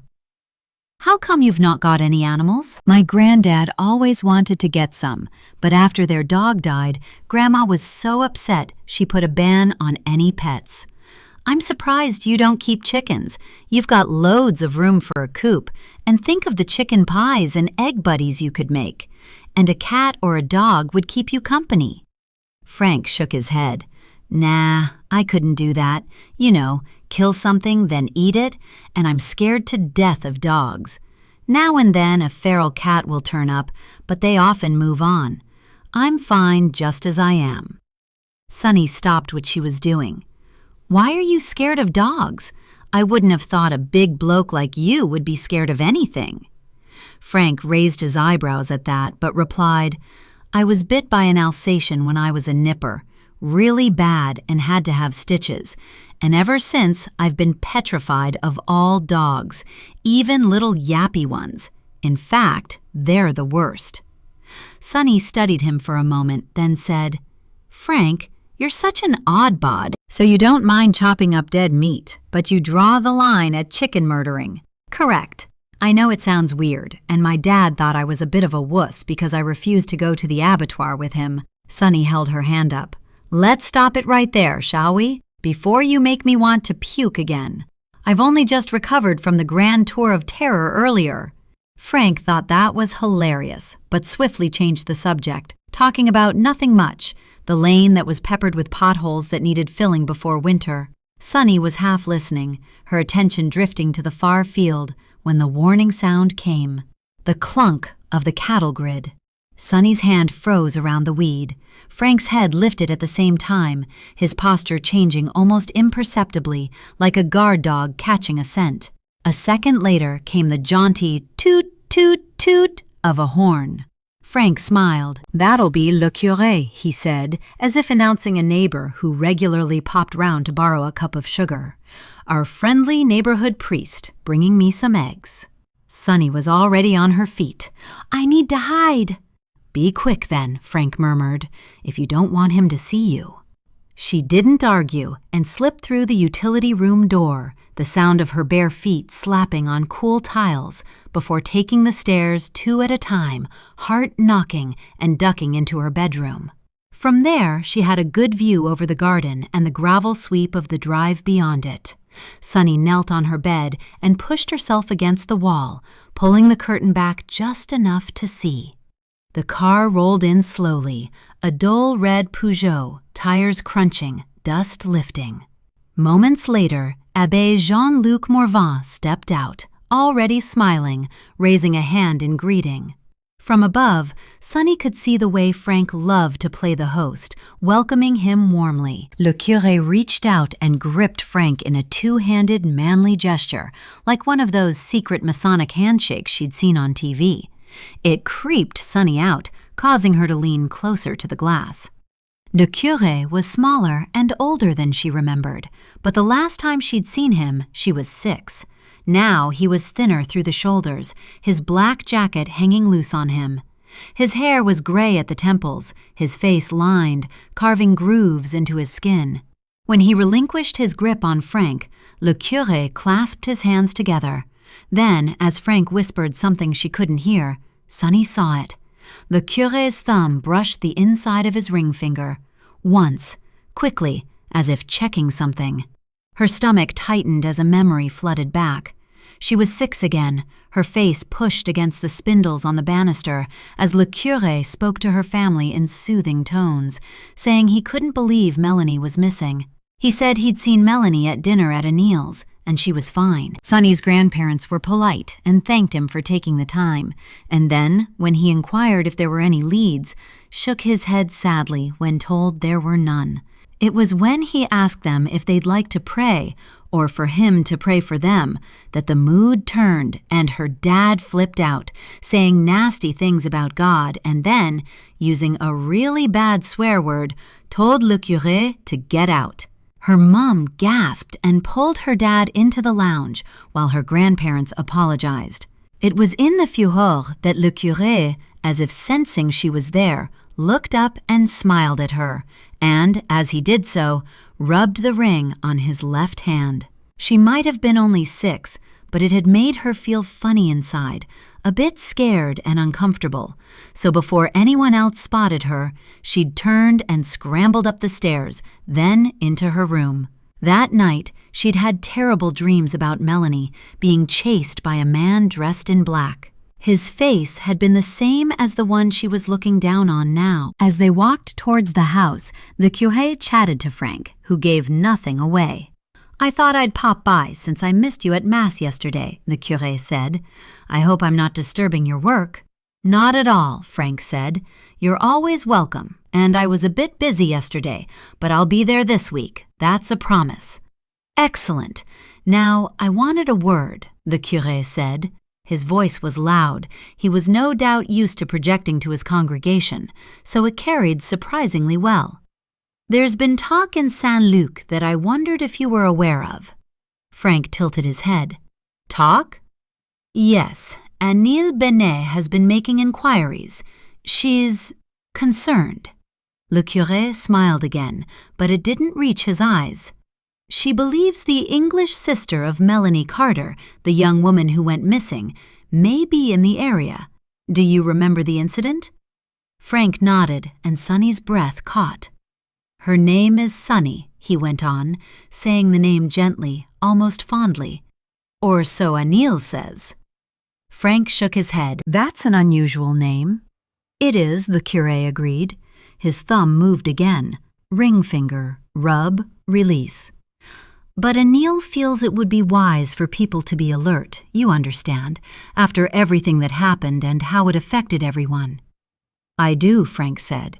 Though I'd be surprised if she'd want to come back here. Surely it would bring back unhappy memories. Perhaps, le curé said. He glanced towards the house then, his eyes lifting briefly to the upstairs windows. Sonny leant away from the glass, goose pimples popping up everywhere. Such a sad affair. I remember it well, le curé continued. I visited this house then, you know, to offer what comfort I could at such a dreadful time. Frank nodded. That was very kind of you. It troubled the parish greatly, le curé said. I'd met the poor young woman many times when she was with her friend, Anil's daughter, Nanette. She even came to one of my youth camps during the summer. Poor young woman and her family. His hands folded again. The ring finger disappeared from view. I still think of it. Sonny edged back to the window, her heart hammering now. She had remembered correctly. He was there. And now, through adult eyes, she could see why Melanie and Nanette had called him the creepy curé, because there was something off about him. That calm exterior, knowing, inquiring eyes, and a kind of practiced sing-song tone to his voice that said, "Trust me, because I am a man of God." Yet even back then, Sonny hadn't trusted him at all. Maybe that was because she'd begun to suspect the grown-ups were telling fibs or hiding the truth. Did le curé just remind her of that? He was probably a really nice man who dedicated himself to the church and his flock. Le curé was looking at Frank steadily. If you see anyone or notice anything unusual, do tell me. Of course, Frank said easily. You'll be the first to know. Or Anil. He smiled, relieved. Good, good. Then his gaze drifted again, just briefly, towards the house. This time, Sonny crouched, then pressed her spine to the wall. Below, she could hear their voices soften, the conversation winding down, the polite rhythms of departure. Le curé declined Frank's offer of refreshments and then apologized for coming empty-handed, saying he'd drop off some eggs soon. When the engine started and the car eventually crunched back over the gravel and the cattle grid clunked a second time, Sonny stayed where she was, waiting until the noise faded completely. Only then did she breathe. Chapter 16. Sonny. Sonny was home alone and restless. Frank was having dinner with one of his buddies and his family, clearly a popular man and not short of invites. She'd surmised this was due to his easygoing nature and not just his pies. From their chats, she'd gleaned that he spent many evenings in the bar and wondered if beneath his jolly exterior he was lonely. He'd asked her to accompany him, suggesting she might enjoy seeing more of Saint-Luc and meeting his friends. She'd gone a bit prickly over that and had immediately felt bad when she saw his face cloud over. No, I don't want anyone knowing I'm here, okay? Just leave it, Frank. I'm fine, just chilling. I know you mean well, but the second my mom finds out where I am, she'll launch a mercy mission and I can't deal with her right now. It gives me a panic attack just thinking about it. The priest and Nanette have already been sniffing around, so just give me a few more days, okay? Then maybe I'll be in a better headspace and can start digging for clues, but let's face it, I doubt the people in the village are going to be much help. From the sounds of it, they just close ranks, so I was thinking I might need to do some research online, or even contact missing persons over here, or the detective who was in charge back then. Frank had raised his hands in surrender, as he had on that first day. I'm sorry. I just thought you might be bored. I promise I won't mention you to anyone. Scout's honor. You can trust me, okay? Sonny had nodded and then, no, I'm sorry for getting prickly.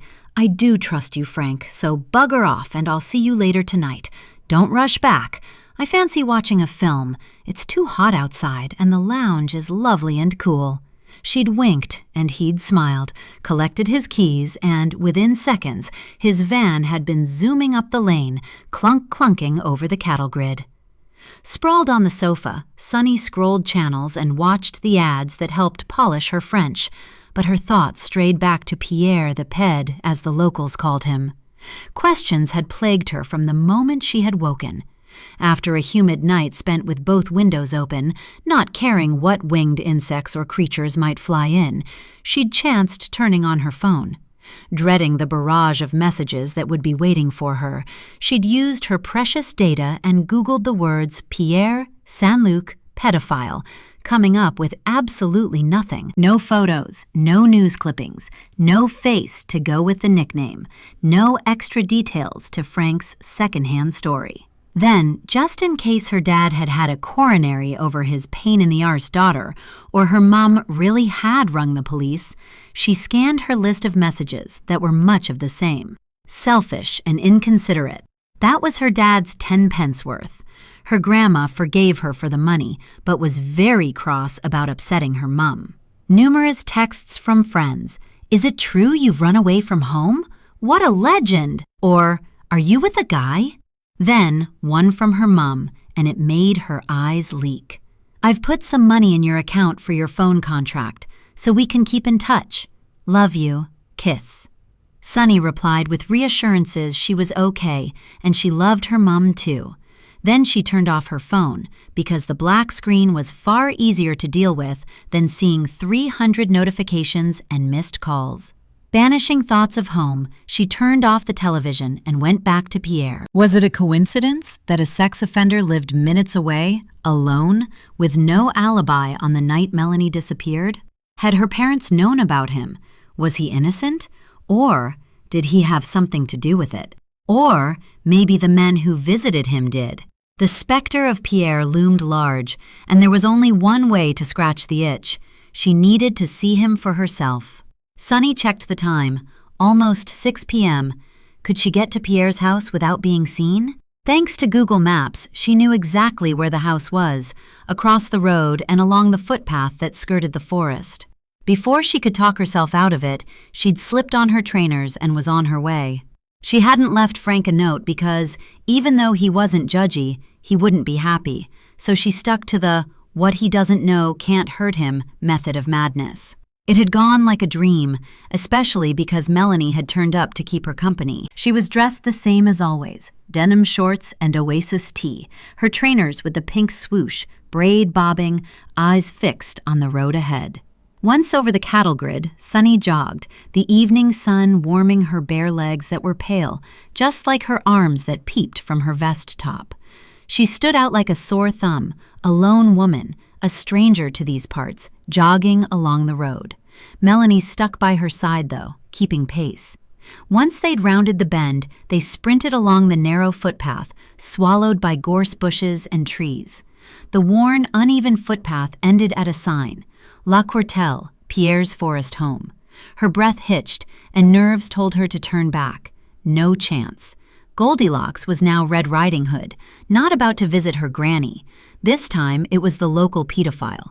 Shielding herself, Sunny darted between the trees as she headed towards the house, hidden from prying eyes, obscured by pines and elms. As she crept through the undergrowth, her heart thudded and her mouth went dry because there at the front of what looked like a log cabin sat a man, the sight of him causing her to duck behind a tree. "Mel, is that him?" Sunny whispered and glanced to her side, only to find Melanie had gone. "Well, thanks for that, sis. Very supportive." Peeping out, she saw he had short curly hair, strawberry blonde, and he was wearing cargo pants and a checked shirt, a combination of beiges and greens. He was reading, legs stretched out and crossed at the ankles of his work boots, glasses perched on the end of his nose. On the table stood a bottle of rosé and a glass. He looked content, oblivious of her voyeurism, as she paused for a second or two before taking a step closer. And then the dog appeared. It bounded from inside the house, huge, all gangly legs and big square head, a bit like Scooby-Doo, but a dirty brown color, tongue flapping and giant paws bounding in her direction as it howled its warning. Sunny had the presence of mind not to run, so she froze and prayed that Pierre would call off his hound. "Aslan, arrête!" Pierre's voice was firm and effectual because the dog skidded to a stop but didn't take its eyes off Sunny, whose legs wobbled. Mimicking Frank, she slowly raised her hands and in French called out that she was sorry for disturbing him.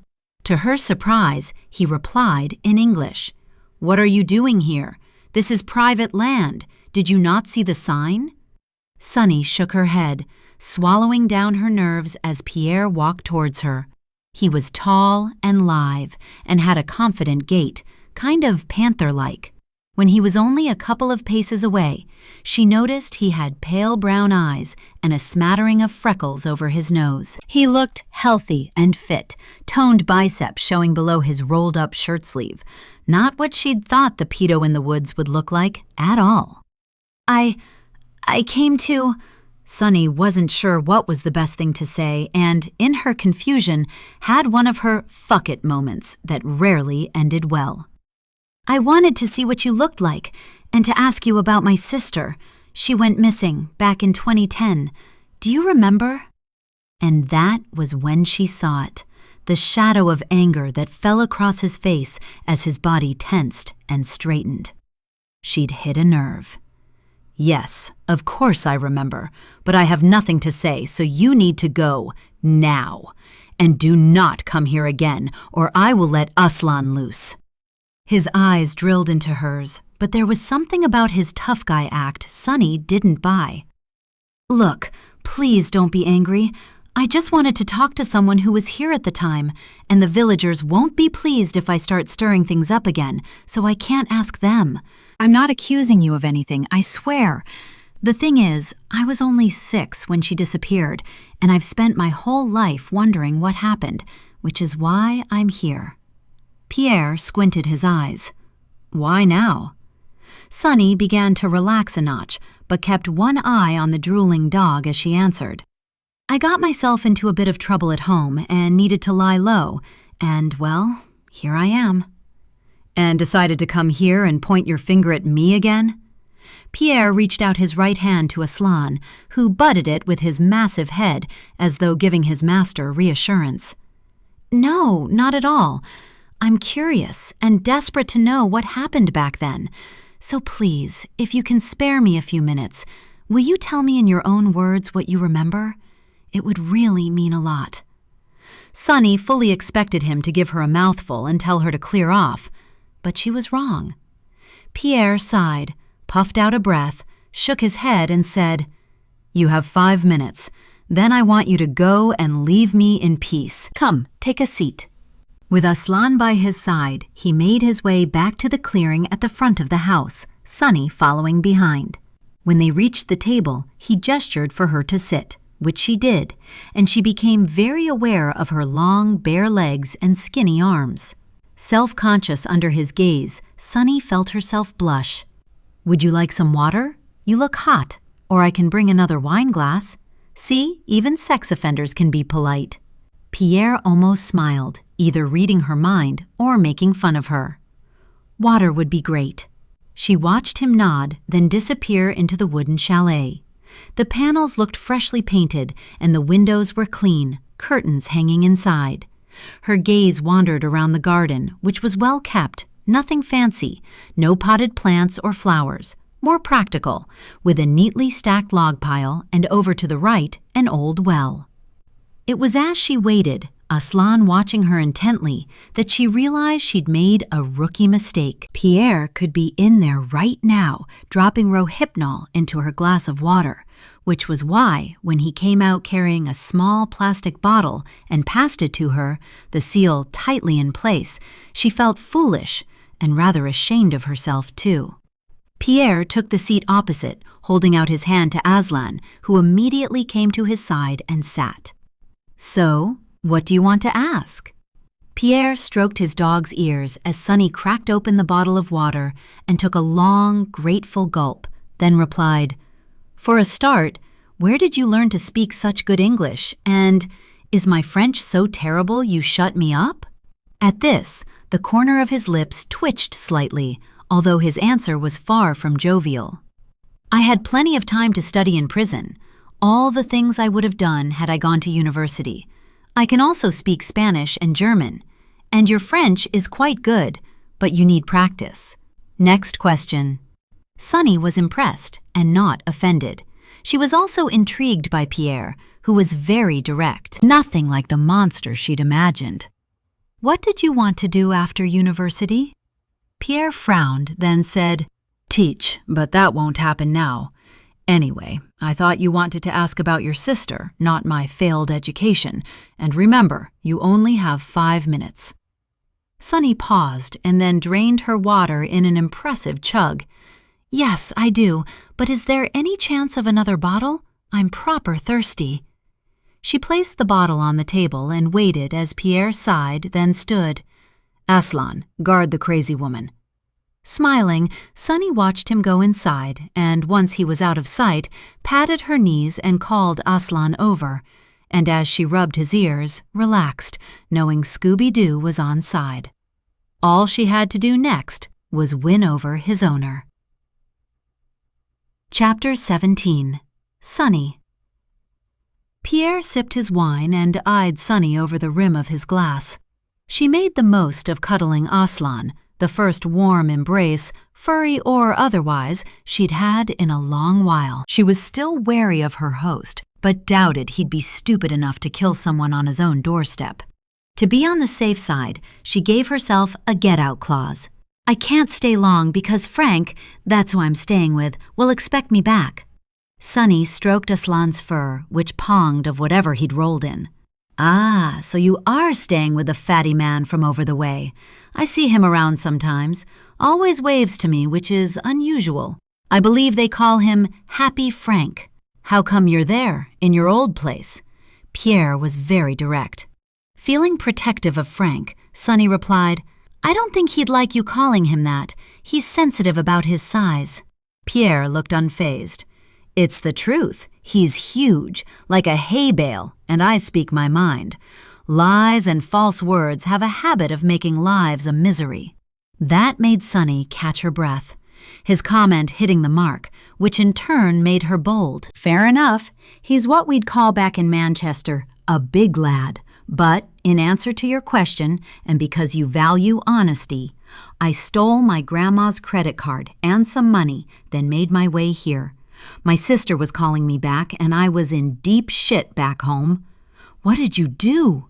Sunny cringed and explained it all, finishing with the threat of rehab. Are you a drug addict? No, Sunny wanted to make that perfectly clear. I'm just fond of vodka and don't know when to stop, but I did take pills once and ended up in hospital. Last weekend was just booze. At this, Pierre looked unperturbed. So, I should avoid making you angry, but you haven't explained about lodging with Frank. Sunny grimaced. It's all a bit mad, really, but I've wanted to come back for years, and I swear I was only going to look. But then one thing led to another, and I broke in. Again, Pierre seemed unfazed by Sunny's confession and stroked Aslan, who looked far more impressed with Sunny's gangsta lifestyle. In the awkward silence that followed, she decided to fill in the blanks, then ask some questions of her own. After she painted a less than flattering picture of squatting at Frank's, Sunny fiddled with the cap on her bottle and waited for Pierre to call her a scumbag, or the French equivalent. You've been very lucky, because if you'd broken into a village house, they'd have called the police. And what would you have done if you'd found me? Would I have been lucky then? As soon as she said the words, Sunny regretted them, because Pierre flushed red and his whole demeanor changed. I'm sorry, Pierre. That was a stupid question, and I didn't mean anything by it. My stupid mouth gets me in trouble all the time. Please forget I said it. When he raised his eyebrows, there was a hint of humor in his eyes, although he didn't smile. Sunny imagined it wasn't something he did a lot of, and when he looked at his watch, her heart dipped. I said 5 minutes, and you have been here 15. So, why don't you ask me whatever it is you came here for? Then I can get back to my book. Pierre picked up his glass, drank, and waited. Not wanting to push her luck, Sunny did as he asked. Can you tell me about the night my sister went missing? I know that people in the village spread rumors, and you were questioned and released. What more do you expect me to say? Didn't your parents explain? I really have nothing to add. Now he sounded annoyed, and so was Sunny. It was always the same, and she was sick of being shut down, but, ignoring the familiar swell of irritation, she forced her voice to sound like Patience.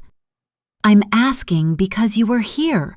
I don't want my feelings spared or to be told I'm causing trouble and making people sad by raking up the past. I was 6 and have vague memories of my family in tears or arguing or being sent to my room and told not to ask questions. But my big sister was gone and I needed answers. Then as time went by, they closed down. That's why I'm asking you. Sunny gripped the bottle of water and began flipping the lid up and down, nervous anxiety making her edgy. Okay, I'll tell you. But I warn you, I've nothing new to add, so this is a wasted journey. Sunny sighed. It's fine, I get it. But at least it'll give me another perspective. That's all I want. Pierre nodded. I understand it must have been very frightening, and I understand fear. The first time they came, I was young and had never been in any trouble. What I was accused of horrified me, to be taken by the gendarmes and then court and prison. That fear and confusion and sense of injustice never leaves you. Sunny totally got it.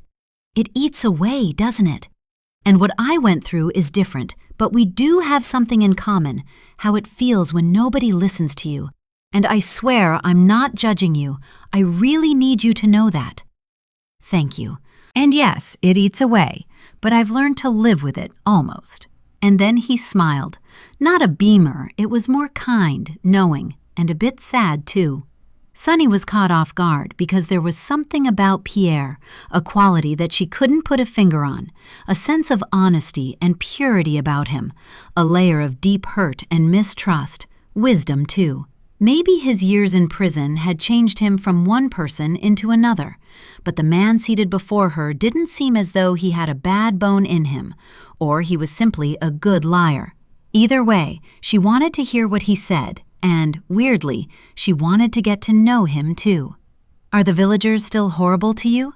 Sunny looked around and realized how lonely he must get out there in the middle of the forest. Pierre gave a resigned laugh. No, they're not horrible. When I won my appeal, it swayed opinions but didn't absolve me. But at least they leave me alone, and I reciprocate. Yes, Frank mentioned an appeal, but didn't know the details. Pierre tutted. Typical. They were quick to spread lies about me, but not so fast to share the facts. Which are? Pierre narrowed his eyes. To be blunt, when the baby arrived, let's say that the color of its skin told another tale, and thankfully, her parents had a conscience. Statements were changed, and my lawyer earned her fee and launched an appeal. Oh, I see. But now everyone knows she lied. They should apologize. Pierre gave her a withering look and said, I wouldn't accept it. I have my pride. They turned their backs on me, so that's that. I don't need them. Sunny could tell he was riled, so changed the subject. Where do you hang out? At that, he huffed a laugh as though the expression amused him. I prefer to hang out in Guérande, where I can be anonymous. It's easier.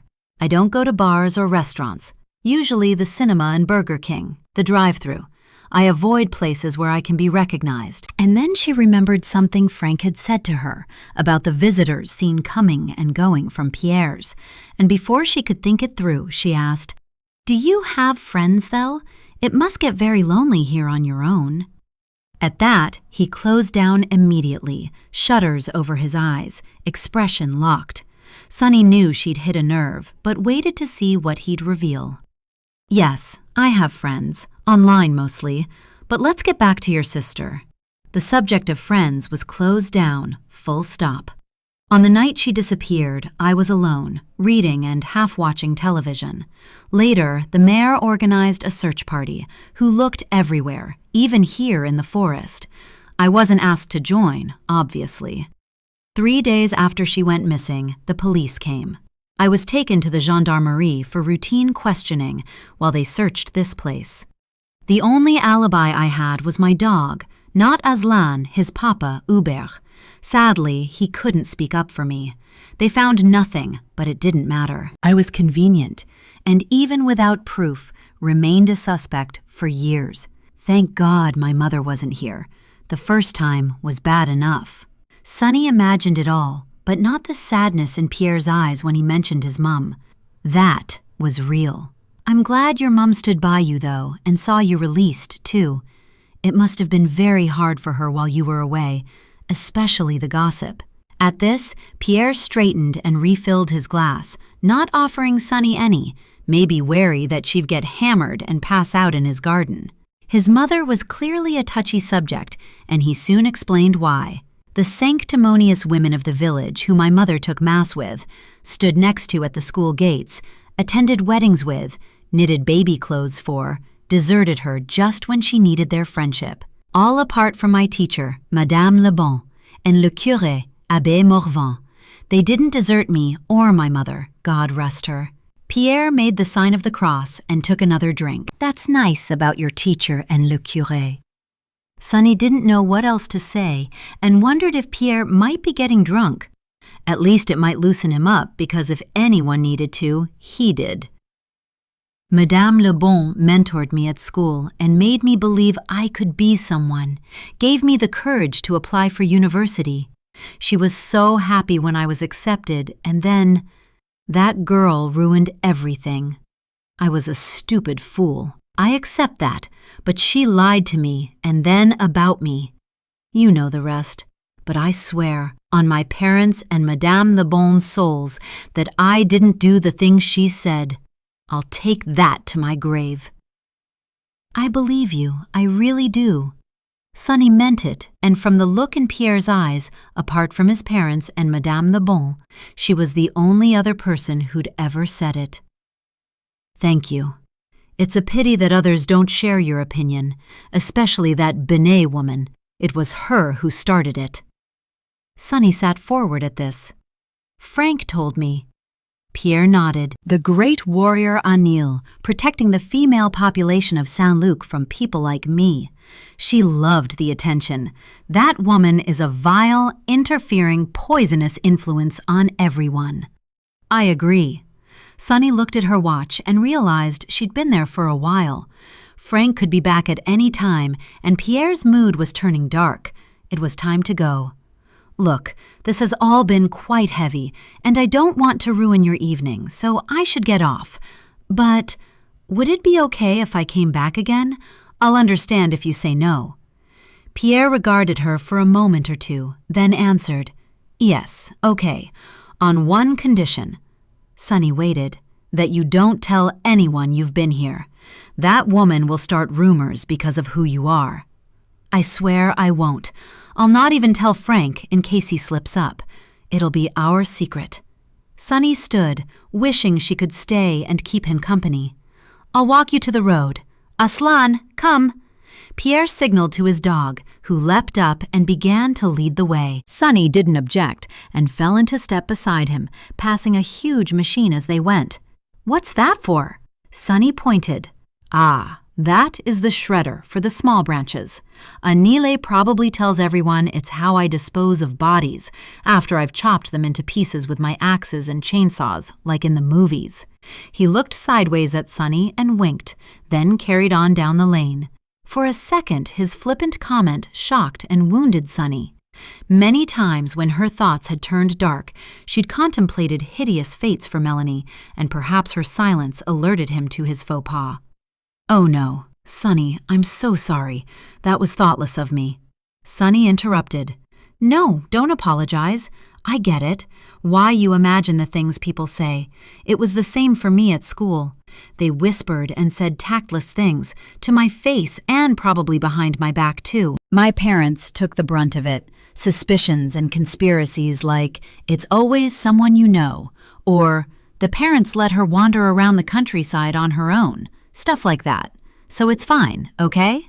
Pierre nodded but still looked uncomfortable, so Sonny changed topic. They talked about the weather, Frank's pies, to which he admitted never trying one. He asked her about being a vegetarian. She confessed it was because she wanted to be like Melanie and that she'd never eaten a happy Frank pie either. And then they could see the road, and Pierre and Aslan halted. "I'll leave you here, but make sure you go straight back." "Will do, and I'll come and see you soon. Take care." "And you too." There followed a moment of awkwardness before Sunny turned and jogged towards the road. Just before she reached the bend, she looked back to see Pierre watching. His face was a serious mask, as though he was deep in thought. He waved once, more like a salute, called Aslan to heel, and turned towards home. Feeling quite alone and confused, Sunny did the same. Chapter 18. Nanette. Francine listened to it all in silence. She didn't interrupt once. Nanette didn't look at her the whole time, and instead stared out of the attic window and focused on the sea. A wave border zigzagged from left to right, oblivious to the conversation taking place behind a small pane of glass in a villa on the shore. Nanette had chosen the tiny spare room to speak part of her truth, simply because the proximity of the mushroom-colored walls, tasteful soft furnishings, and cozy textures made her feel safe. As though her words, once spoken, would be absorbed into the wooden beams and plastered walls, the knitted throws and thick carpet, held there forever, guarded and kept private by an old house that had already seen too much. Nanette had waited so long to say these things, since hearing a voice in her head, one that gave her courage and strength, and she had rehearsed the words over and over in her mind. She had counted the hours until her appointment and had known the second she clicked the link and saw Francine's open, kind face that today was the start of something. And now she waited. For her counselor to absorb facts, maybe erase the pictures Nanette had vividly, but practically and honestly painted, without drama or embellishment, setting scenes, going through the motions of what had happened to her in the white bathroom, exactly as they had occurred. When she spoke, Francine's voice was measured and conveyed neither shock nor panic, urgency nor outrage. Instead, she began with gratitude. "Nanette, thank you for trusting me with this, and please remember, everything you say here is bound by my oath of confidentiality to you and all of my clients. Nothing will go beyond these walls, not unless you specifically say so." Nanette nodded, relieved and grateful for Francine's pragmatic approach and the chance to draw breath as she was asked another question. "What I would like to know, now you've shared this with me, is what you would like to do about your situation, and if there's anything you need from me. I've helped many people in this situation, but I'm also acutely aware of the many elements and layers to what you're going through, so I'll take my lead from you." Francine watched and waited, her aura of calm emanating from the screen. Nanette already knew the answer. "For now, I wish to do nothing. I feel like I could sit here in this room forever, in the quiet, and just stare out of the window until all the bad thoughts in my head have flown away. But telling you feels like a start, and that's helped. I've taken a step, and even though it's small, it's enough. Is that okay?" Francine nodded. "Yes, although I am concerned for your safety, so I must remind you that if there's an emergency or you feel you're in danger, please ring me. You could call the emergency services, Nanette, but I appreciate that's a very big step. If contacting me gives you comfort or support, please do so." "Thank you. I will." Then an idea came to her, that voice in her head again.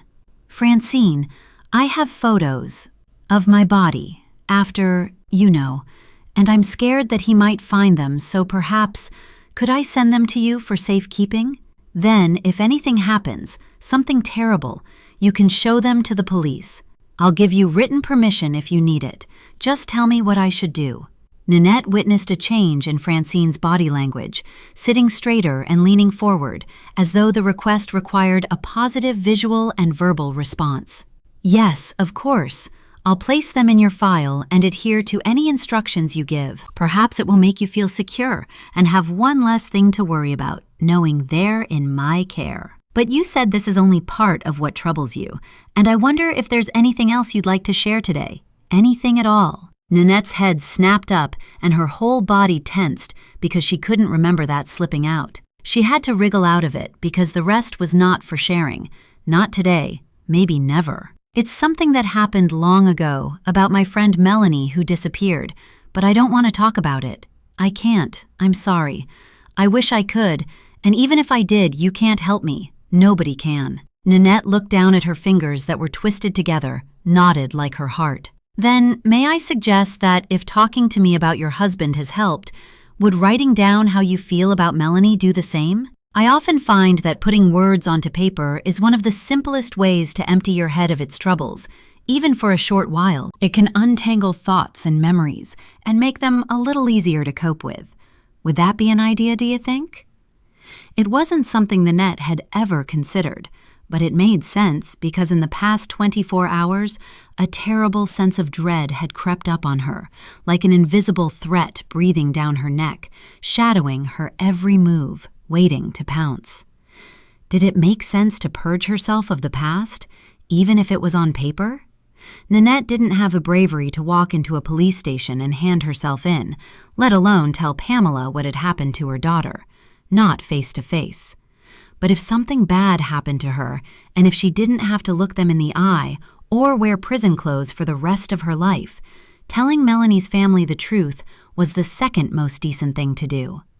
Looking into the screen, Nanette replied, "Yes, I think it would help me to see things clearer, if nothing else." Francine smiled, and afterwards, you don't even have to keep it. You can delete it or burn it, file it, or send it to me. Whatever you want, your choice. The relief and sense of purpose that flooded Nanette surprised her, and she was glad when she saw that their time was almost up, because now all she wanted to do was run downstairs to Sasha's room, grab one of his writing pads and a pen, then return to her secluded garret and write it all down. It seemed to take longer than necessary for their perfunctory goodbyes, but Nanette owed Francine for the session, spiritually as well as financially, so smiled patiently through it all. The second the screen went blank, she stood, then pounded down the narrow stairs. Seconds later, Nanette was back in the attic, seated on the floor, resting against the bed, legs outstretched, the notepad on her lap. Taking the lid off the pen, she turned to a clean sheet of paper and, after closing her eyes for a second, pulled in a deep breath, exhaled, and began to write. Chapter 19. Nanette. It began that Saturday in August, when Melanie and I headed off with our beach bags, determined to tan like goddesses, swim like mermaids, and, above all, look absolutely gorgeous, because we were meeting boys. One of them was my boyfriend of 10 months, Rolf Montmartre, with whom I was utterly besotted. He was 6 years older, and I was the envy of my friends. My mother had longed for us to be together since we were children, and get together we did, whenever and wherever decency and opportunity allowed. I was hoping that amongst Rolf's friends there would be someone that Melanie might have a holiday romance with. She was so serious and still a virgin, so I thought at times she had a fling. Rolf agreed. We took the bus to La Baule and met everyone at the promenade, 7 of us in total. It was one of the best days, but forever tainted by what followed. I wish I could look at the photos without feeling deep sorrow and shame. Melanie's smile as we sunbathed, the pink pebble she found on the shore and pressed into my hand. It was only small, but meant so much. From me to you just, I will treasure it always. Milo running into the sea, carrying Mel in his arms as she squealed and begged him not to throw her in. Later, she had her hair braided. I passed, knowing Rolf would hate it. At lunch, Rolf took everyone for oysters and moules frites and too many glasses of wine, and afterwards we spent the rest of the day sunbathing. Rolf insisted he drove us home to Saint-Luc, even though I was worried he was over the limit. I was expecting sex in a secluded field once we took Melanie home, but instead he dropped me off first. I was itchy from sand and sun and couldn't wait to get inside and take a shower. Melanie was asleep in the back, so after Rolf and I enjoyed a lingering kiss in the front, I woke Melanie up and said goodbye. She was fine when I got out of the car. I swear she was. Rolf drove off with Melanie waving and smiling from the back window. Later, I texted Melanie to ask about her sunburn. She replied that she was fine, but tired and having an early night. Rolf texted a sexy, lovey-dovey message, and that was that. I slept like a log and woke up that fateful Sunday morning groggy, but looking forward to seeing Melanie later. She was invited for lunch with family and friends, and our creepy priest, Abbé Morvan, who had been the butt of our jokes since forever. We used to make up terrible stories about him, as was the rule. Once, during a church camping trip, we were convinced he'd been peeping into the shower block and, during the night, would crawl into our tent and do disgusting things. We were terrified, so zipped into one sleeping bag, sweating terribly, but clinging to each other for safety. We were just being silly girls and laughed about it later, but, just in case, had kept him in our sights ever since.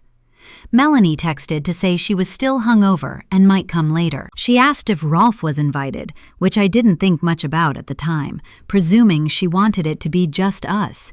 She could be a bit possessive, but I didn't mind. Our time together was always over too quickly. Little did I know that soon our time would be over for good. When she arrived late, I soon realized something was wrong. I was in the kitchen helping Maman prepare the dessert when Melanie pulled me to one side and asked to speak to me in private. My heart dropped because she had dark circles under her eyes, and I was sure she'd been crying. I promised that as soon as I could escape, we'd talk, and then Maman commandeered us. We obeyed, because nobody disobeyed Maman. I remember the scene as we carried plates into the dining room. The French doors were open wide to let in the breeze, and so passing neighbors could get a glimpse of the well-heeled gathering. And yes, le curé, Abbé Morvan, was on full show. It was all rather awkward, though. Melanie picked at her food, hardly saying a word no matter how hard I tried to cheer her up. Thankfully, the adults barely noticed. They were more concerned about the farmer who'd lost his load of hay, meaning the main road was closed, causing much disruption to locals and consternation around the table. Maman was fawning over le curé, who she couldn't stand, but that was Maman all over, two-faced to the core. I remember he stopped on his way to the bathroom and rested his arm on Melanie's shoulder, asking if she was okay, remarking that she wasn't her usual buoyant self. As she muttered she was fine, I noticed that she slowly pulled away from his caress, as though she couldn't bear being touched. Soon, everyone drifted home, so I suggested we went into the garden. We sat under the willow tree, on the bench by the fish pond, a shady place where we'd spent many hours, avoiding Maman, whose code name was the Witch, feeding the koi carp, eating bonbons that sent us silly, giggling at girly secrets. But the one that Melanie told me that day eclipsed them all. I started the conversation by asking her what was wrong, and her snappy answer took me by surprise. We'd rarely had a cross word in all those years. "Your boyfriend, that's what's wrong. I bet he hasn't told you what he did yesterday, after we dropped you off." Melanie crossed her arms over her favorite Oasis t-shirt. At first, I didn't know what to say. "Why, what did he do?" Melanie didn't answer immediately.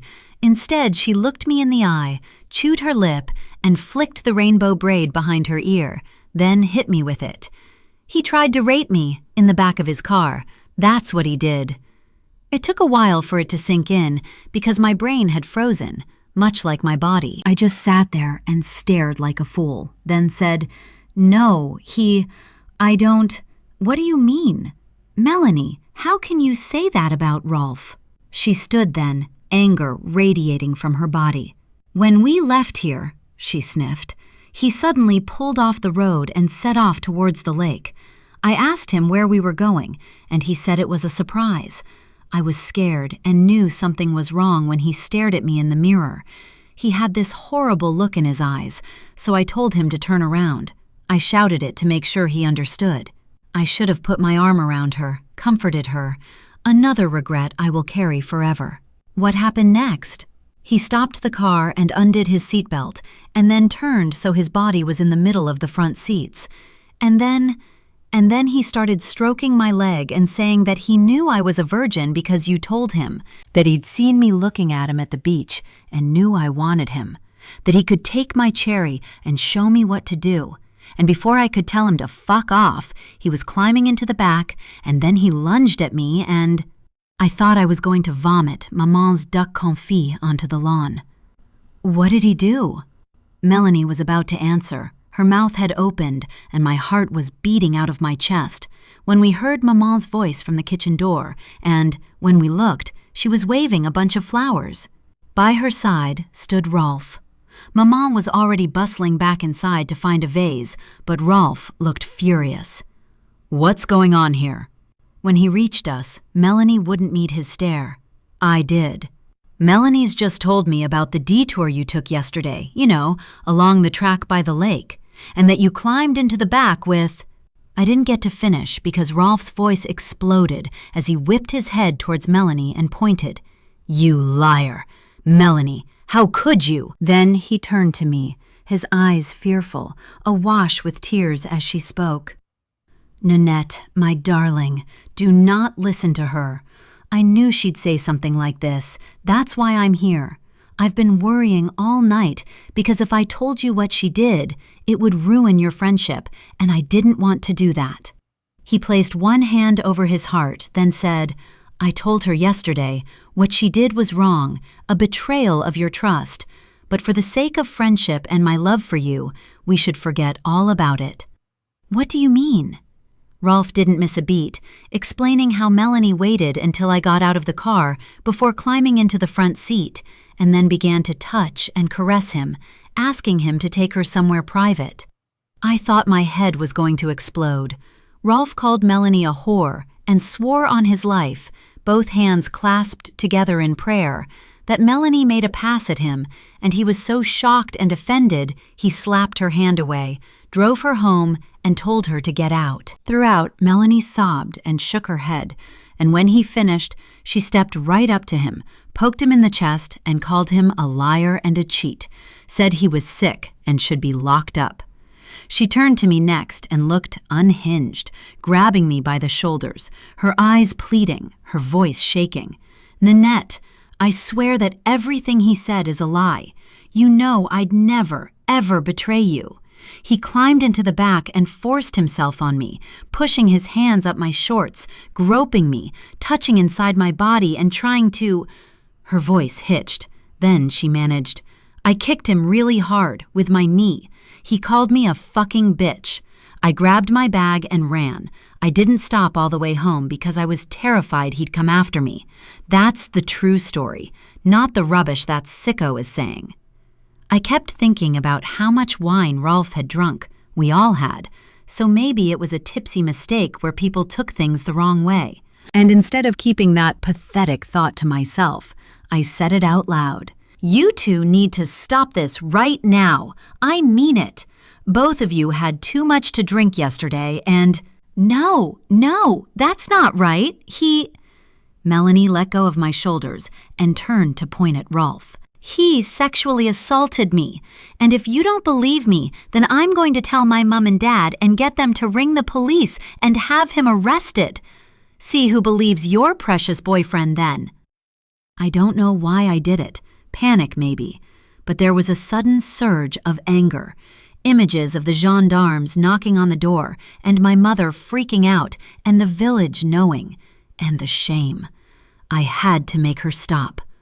So I hit her. To my utter disgust and regret, I slapped my best friend.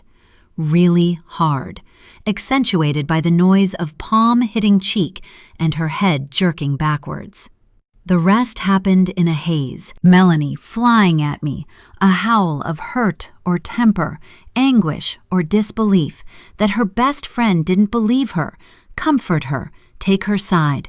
Hands grabbed, hair was pulled, punches landed on my arms and chest. Rolf's voice shouting, "Stop!" Somehow, I broke free from Melanie's grasp, and then I did it. I grabbed my father's spade and swung out. The sound was hideous, like a hollow thud as metal hit the side of Melanie's skull, and instantly she dropped, like a floppy rag doll. Her head landed on the side of the fish pond. She didn't move. The only thing that did was the slow, plum-colored trail of blood that trickled into the water and onto the lawn. A little river of life seeping from my best friend. In that split second, I ruined my life, the lives of a whole family, and everything that followed I deserved. Chapter 20. Nanette. Rolf and I just stood and stared. Neither of us spoke or moved, and before I could react, scream, pass out, or vomit, Maman was beside us. From the moment Melanie fell to her appearing must have been seconds, and later it occurred to me that she must have been eavesdropping. Of course she had. I watched as she bent and checked for a pulse. Maman was le premier secours, first aider at the mairie, and I prayed that her training would fix Melanie. Then she said the words I have lived with for the past 16 years. Mon Dieu, she is dead. And then, rather than tell us to call the gendarme and Papa, she began giving instructions. Quick, we need to move fast before your father or anyone sees. Hurry, don't just stand there looking stupid. Rolf, grab her legs. Nanette, you take her arms and I will open the garage door. Come on, come on. Maman stood and began to walk away, and even though her face was creased with worry, her body language told of a woman on a mission. But Maman, we have to… She spun, her face ashen except for 2 spots of heat on her cheeks, her neck flushed and mottled red, which meant she was angry. What, Nanette? Ring the pompiers and tell them that you've just hit your best friend over the head and killed her? How do you think that will end for you, eh? Prison, that's what. And you, Rolf, will you explain to them why my daughter lost her mind and attacked someone? Rolf saw sense first, and did as Maman said, and took hold of Melanie's feet and barked at me to take her arms. Like a robot, I did as I was told, the severity of Maman's predictions spurring me, and we carried Melanie through the back door of the garage where Maman's car was parked. For some reason, I kept looking at Melanie's trainers. I had a matching pair. Nike, white with pink trim. I never wore those trainers again. We did exactly as instructed and put Melanie on the back seat and covered her with the blanket from the parcel shelf. Rolf, water the plants for Henri. He'll think it's a good deed and not question why the grass is wet. The filters will clean the pond. When that's done, go home. We'll tell everyone, including Papa, that Melanie left first because she was tired. Then Rolf, while you, Nanette, finished clearing up after our guests. When I get back from my mother's, we'll both go to Mass and behave as normal. Yes, that is what we will do. I nodded, but there was something I had to ask. Mama, what are you going to do with Melanie? Where are you taking her? I don't know. Somewhere she'll be found quickly, and everyone will presume she was knocked down by a car, or attacked by a wild boar or a madman. I don't know yet, but just leave all that to me. Now go, and whatever happens, act normal and stick to the story. And Nanette. She gave me a look that would freeze ice. This is not the time for tears or one of your silly panic attacks. This is the rest of your life that is at stake. So do not let me down. All I could do was nod, and while Maman went to tell Papa she was going to visit my grandmother, Rolf urged me to go back to the kitchen while he attended to the garden. We followed Maman's word to the letter, me loading the dishwasher on autopilot, while Rolf played the part of helpful boyfriend and washed away my sin.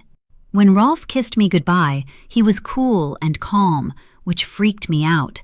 I fell apart in the kitchen, shaking and vomiting into the sink, but I forbade myself to cry because I was scared of getting red eyes and Maman going berserk. And anyway, I didn't deserve sorrow. The only tears I would cry would be for Melanie, but it was not the time, and I could not disobey Maman. 2 hours she was gone, and they were the longest of my life.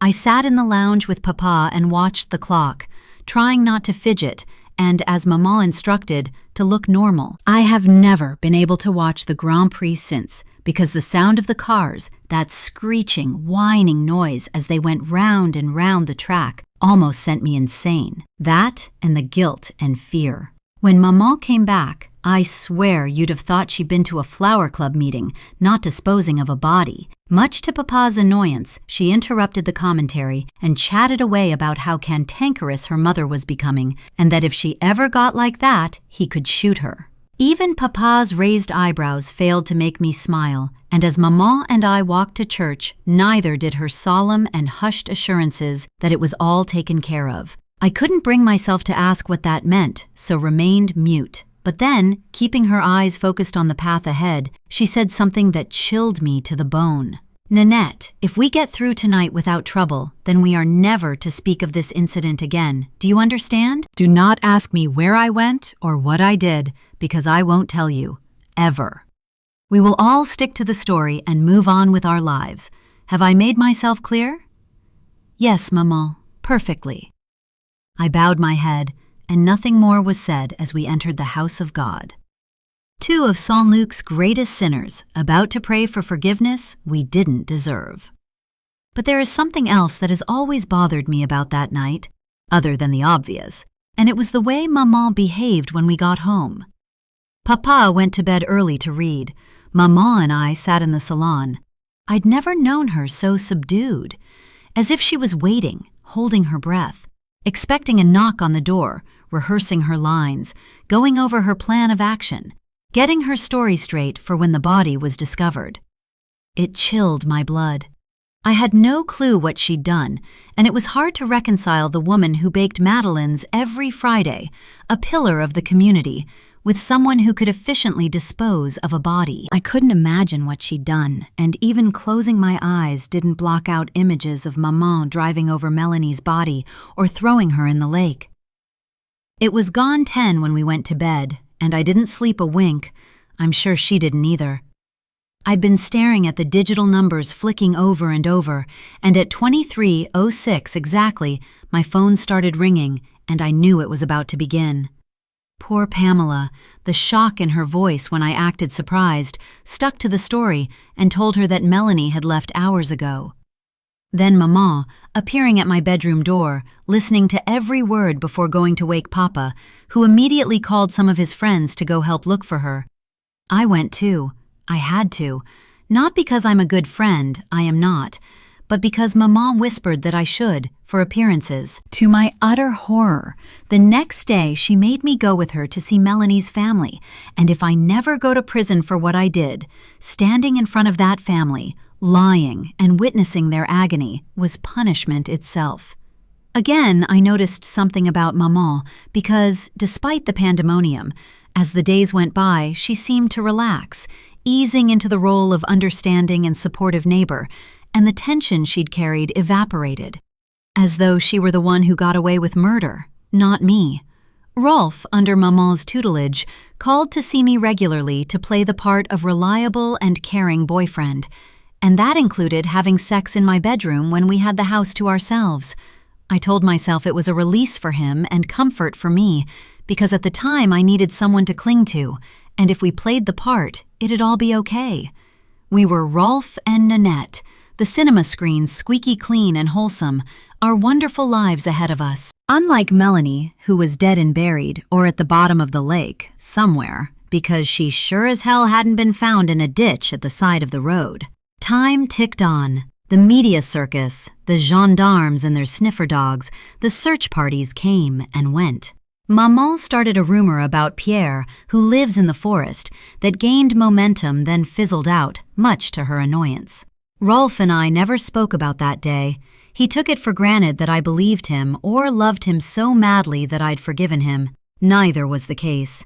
I was trapped and terrified, so I towed the line. I couldn't bring Melanie back, but I tried to survive and stay out of jail. After the police investigation ground to a halt, Melanie's family went home, and, soon after, so did her grandparents. I would walk for hours alone, along the lanes and around the lake, just in case I found her, or at least found a clue, or heard her voice calling me from heaven or wherever she was. I never ventured into the forest, though. I was too scared of Pierre the Ped, even though when I knew him at school, he was such a sweet boy. Still, mud sticks. He was the outcast who'd got a raw deal, but having everyone suspect him took the heat off us. For that, I was glad. As for Rolf and me, we were marking time. He definitely was, and I didn't even care. I'd set my heart on becoming a midwife and moving to a big city where I could reinvent myself.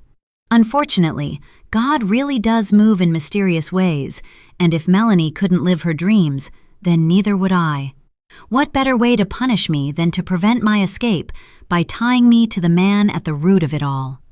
It turned out that all that comfort sex had created a new, fake life for us. Just when Rolf thought he'd served his sentence and could be free of me, Maman made damn sure he did the right thing. And she's been pulling the strings ever since, hovering like a dark angel over our marriage, one who saved us from jail and Didier, her precious grandson, from the hands of death at a private abortion clinic. And in the present, Rolf despises me. He blames me for everything, for breathing, accepting his invitation to our first date, having an English friend, a narcissist ogre for a mother, although it takes one to know one, so you'd think they'd get along fine. The last 16 years have been spent in purgatory, and I've had enough. So, I must find a way to escape, and if that means telling the truth, out loud, to people who need to know, then so be it.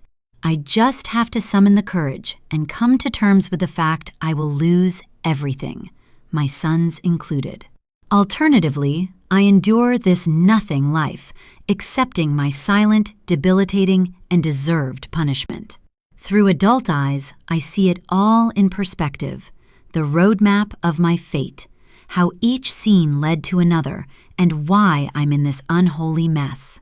I also know, without any doubt, that Melanie was telling the truth that day. My husband has all the negative personality traits required to attack and rape a young woman. Turns out, he has a hushed-up reputation for it. He violently abuses me. Therefore, I no longer believe a word he says or said. Melanie came to me that day for help. She must have been so scared in the back of Rolf's car and afterwards, traumatized. She will have lain in her bed, going over and over it, worrying how to tell me, the consequences for our friendship, for Rolf, how her family would react. The worst thing of all is that she was a victim. She came to the person she trusted, who should have wrapped their arms around her and said, "It's going to be okay. I'm here. I've got you." But I didn't. And now, 16 years later, I am facing up to my stupidity and moral ineptitude by writing my confession in black and white. That on Sunday, August 22nd, 2010, I, Nanette Marie Montmartre, failed my beloved best friend, Melanie Ann Carter. And then I killed her. So there it is, my truth. And all I can say is this: Melanie, I am sorry. Chapter 21. Sunny. The heat was unbearable. The sun had baked the roof tiles, and without shutters upstairs, the bedrooms were like a furnace. Frank had spent the past 2 nights sleeping on the sofa, and Sunny had been tempted to do the same, but Frank snored like a pig, and she didn't feel comfortable sleeping so close to a bloke she'd not known long. He was a real sweetheart, though, and Sunny understood why he'd become a foster carer. There wasn't anything he wouldn't do, and he had a caring and compassionate soul that would have made such a difference to the youngsters under his wing. It was because of Frank that she'd texted her mom every day, once in the morning and once at night, to reassure her family that she was okay. Frank was right, and regardless of her grudges, it wasn't fair to put them through the trauma of having a missing child again. It was almost 2 a.m.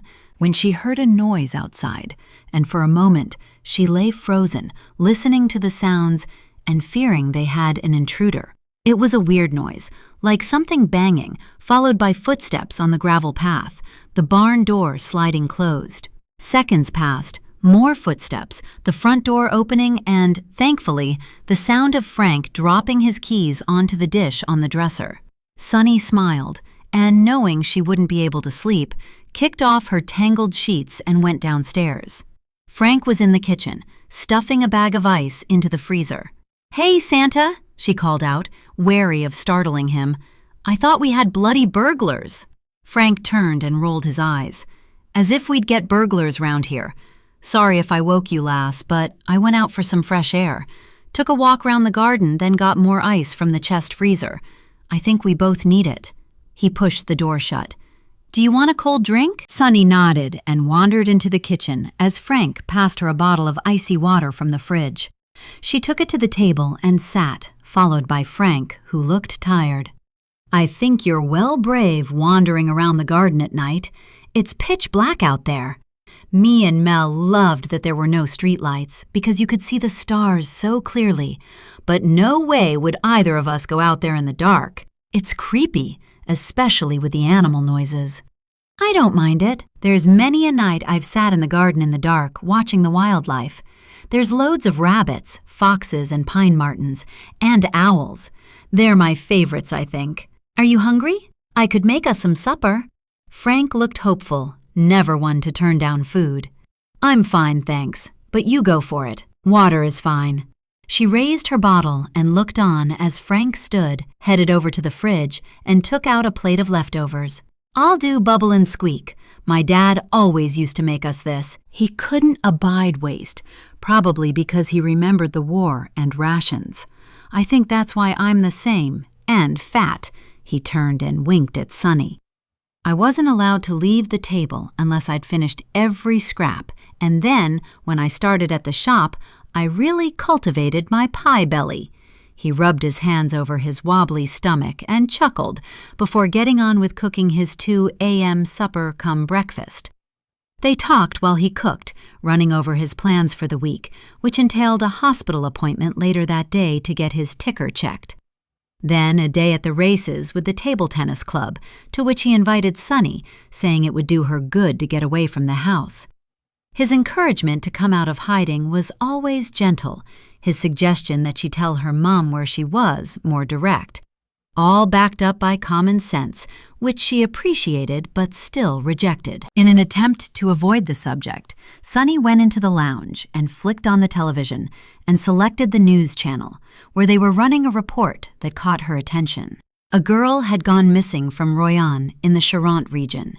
Turning up the sound, Sunny focused hard, translating the French and picking up the story. It had happened around the time she'd arrived in France, which gave her chills, but what made her mouth gape was when the anchorman mentioned the words serial killer. He explained that a number of young women had gone missing over the past 15 years, their bodies never found, and now, due to pressure from a group of parents, the police were going to reopen their investigations. On the screen, as the newsreader spoke, 9 faces appeared. Seeing them made Sunny want to weep. Melanie's photo wasn't there. Frank ambled in carrying a plate of bubble and squeak, but Sunny had other things on her mind than food. "Frank, have you seen this about the girl who went missing? I've not watched the news since I got here and had no idea." Frank held the loaded fork over his plate. "I did, but to be honest, I didn't want to mention it because it might upset you." Sunny tried not to snap at him as he ate and stared at the screen. "That's really nice of you, but I can deal with stuff like this, you know. I'm not a fragile basket case, even though some would disagree. Anyway, I'm pissed off because Melanie's name should be on that list. I bet they've missed her off because she's English. Do you think that's why?" He paused eating and shook his head. "I don't think it's that, love. From what I gather, it's because the parents have got together and campaigned for the older cases to be reopened. Now do you see what I meant about wandering around on your own? It's not safe. Girls are going missing and not too far from here either." Frank continued to eat, getting food stuck in his beard. "It just winds me up that Melanie always gets forgotten. It's not fair." Sunny could feel her temper rising, and again she reminded herself not to lose it. "I reckon there's not a day passes that your parents don't think about your sister. As for folk round here forgetting her, someone from Saint-Luc remembers her every year. Frank appeared nervous, but didn't look away. Sunny's head almost spun off her neck. Why? What do you mean? I didn't mention it before because, well, I don't even know if they're for her. What are for her? The flowers. Frank paused. Every year, someone leaves a bunch at the top of the lane, under the sign for the house. Nice ones, too. From a florist, not supermarket ones. He waited and watched, food hovering on his fork. Oh my God! When? Is it on her birthday, on the 31st of August? Sunny's pulse was racing, her brain working overtime. It can be any time of the year. Not on the day she disappeared, though, or at Christmas. I have no idea who it is or why they do it. Sunny had a million questions. So what do you do with them when you find them? Is there a card with them? No, there's no card. I leave them where they are until they shrivel up. I always feel bad putting them on the compost heap. It bothers me who they're from. It bothers me, too. What if the person who leaves them has something to do with Melanie's disappearance, like they feel guilty about it? Sunny was wired and began pacing the room. Or it could be someone who moved away and visits now and then, so pops by and leaves the flowers. Or someone passing through. Travelers, maybe? Frank offered. I wonder if there were any travelers in the area when Melanie disappeared. Do you think the police checked? There's a site near here, isn't there? Les gens qui voyagent? Traveling people. I saw it from the bus. Frank had finished eating and placed his fork on the plate as he spoke. Sunny, I meant tourists, not who people refer to as gypsies. You can't go jumping to conclusions like that. They get blamed for all sorts, like Pierre did. I didn't mean traveling people in particular. It could be absolutely anyone. Yes, but this is important. Have you had any flowers this year? Can you remember specifically when the others came? He shook his head. No, none this year, and I can't remember exactly. But if I did, what would that prove? Sunny was still pacing. Nothing, I suppose, but if I go to the police, it would give me something to tell them. A little nugget of information on top of the fact that another girl has gone missing and they're reopening the investigation. At that, Frank's face dropped, causing Sunny to ask him what was wrong. I feel bad that I didn't go to the police myself and tell them about the flowers, but I honestly thought they were from a local who was leaving them as a kind tribute, not from someone who was involved with Melanie going missing. Sunny went over to Frank and rested her hand on his arm. Frank, don't feel bad. Even if you'd told the police, they probably wouldn't have done anything, but now it might help getting Melanie's name on the list. Frank relaxed under her touch. As she went to gather his plate, he asked, So, are you going to ring them or go to the police station? I'll come with you, if you like, to explain.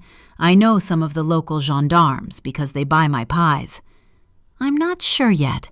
I'll go online and ring all the florists in the area and ask them if they've ever delivered here. It's a long shot, but worth a try. Sunny was already in the kitchen when Frank called out, Whatever you do, don't go accusing anyone or mentioning travelers in particular. The last thing I want is any trouble. You know how gossip spreads, especially round here. And I'll wash up in a bit. You get off to bed, otherwise you won't get up till midday, and there's veg to peel for my pasties. Sunny promised she wouldn't cause an international incident, and Lord forbid that anything should stand in the way of pasty making. Frank was laughing and flicking the channel over to a cookery program as she filled the sink with soapy water, her mind buzzing with questions. She imagined the flowers, what type they were, and as she began to scrub the dishes, the hairs on her arms prickled, and instinctively she looked behind her. There she was, Melanie, sitting on the bottom step of the stairs, her white trainers with the pink flashes poking out from behind the banister. I'm going to find you, Mel, so don't give up on me, okay? She said it quietly, to the room and her sister, who didn't reply. I know the flowers mean something, so I won't stop looking for clues, or for you either. I'll go to the police and demand they add you to that list if need be." The sound of the cuckoo in the clock marking the hour distracted Sunny for a second, and when she looked back, Melanie was gone. Drying her hands, she called goodnight to Frank, who gave her a backward wave, grabbed the bottle of water from the table, then made her way upstairs. The temperature had finally dropped as she glanced over to Melanie's empty bed, and as she closed her eyes, she made a mental list of things to do while drowsy thoughts of gypsy caravans pulled by droopy-headed horses merged with bright flowers. Then a face, Melanie's, looking up to the sun and laughing. And just as she drifted off, a voice, gentle, soothing, and clear. "Thank you for coming back, Sunny. But be careful. Please take care, little sis. I love you loads." Chapter 22. Sunny. Sunny had a plan of action the second she woke up, but bided her time, spending the morning peeling a pile of vegetables and listening while Frank practiced amateur psychology. Apparently, he and his wife were very into all that, taking courses to help them understand how the kids who stayed with them ticked. Today's theory was that Sunny might have survivor syndrome, which subliminally manifested itself as guilt and behavioral issues. He meant well, but was starting to do her head in. She also received the underlying message, which was to stop being a dick and tell her parents where she was.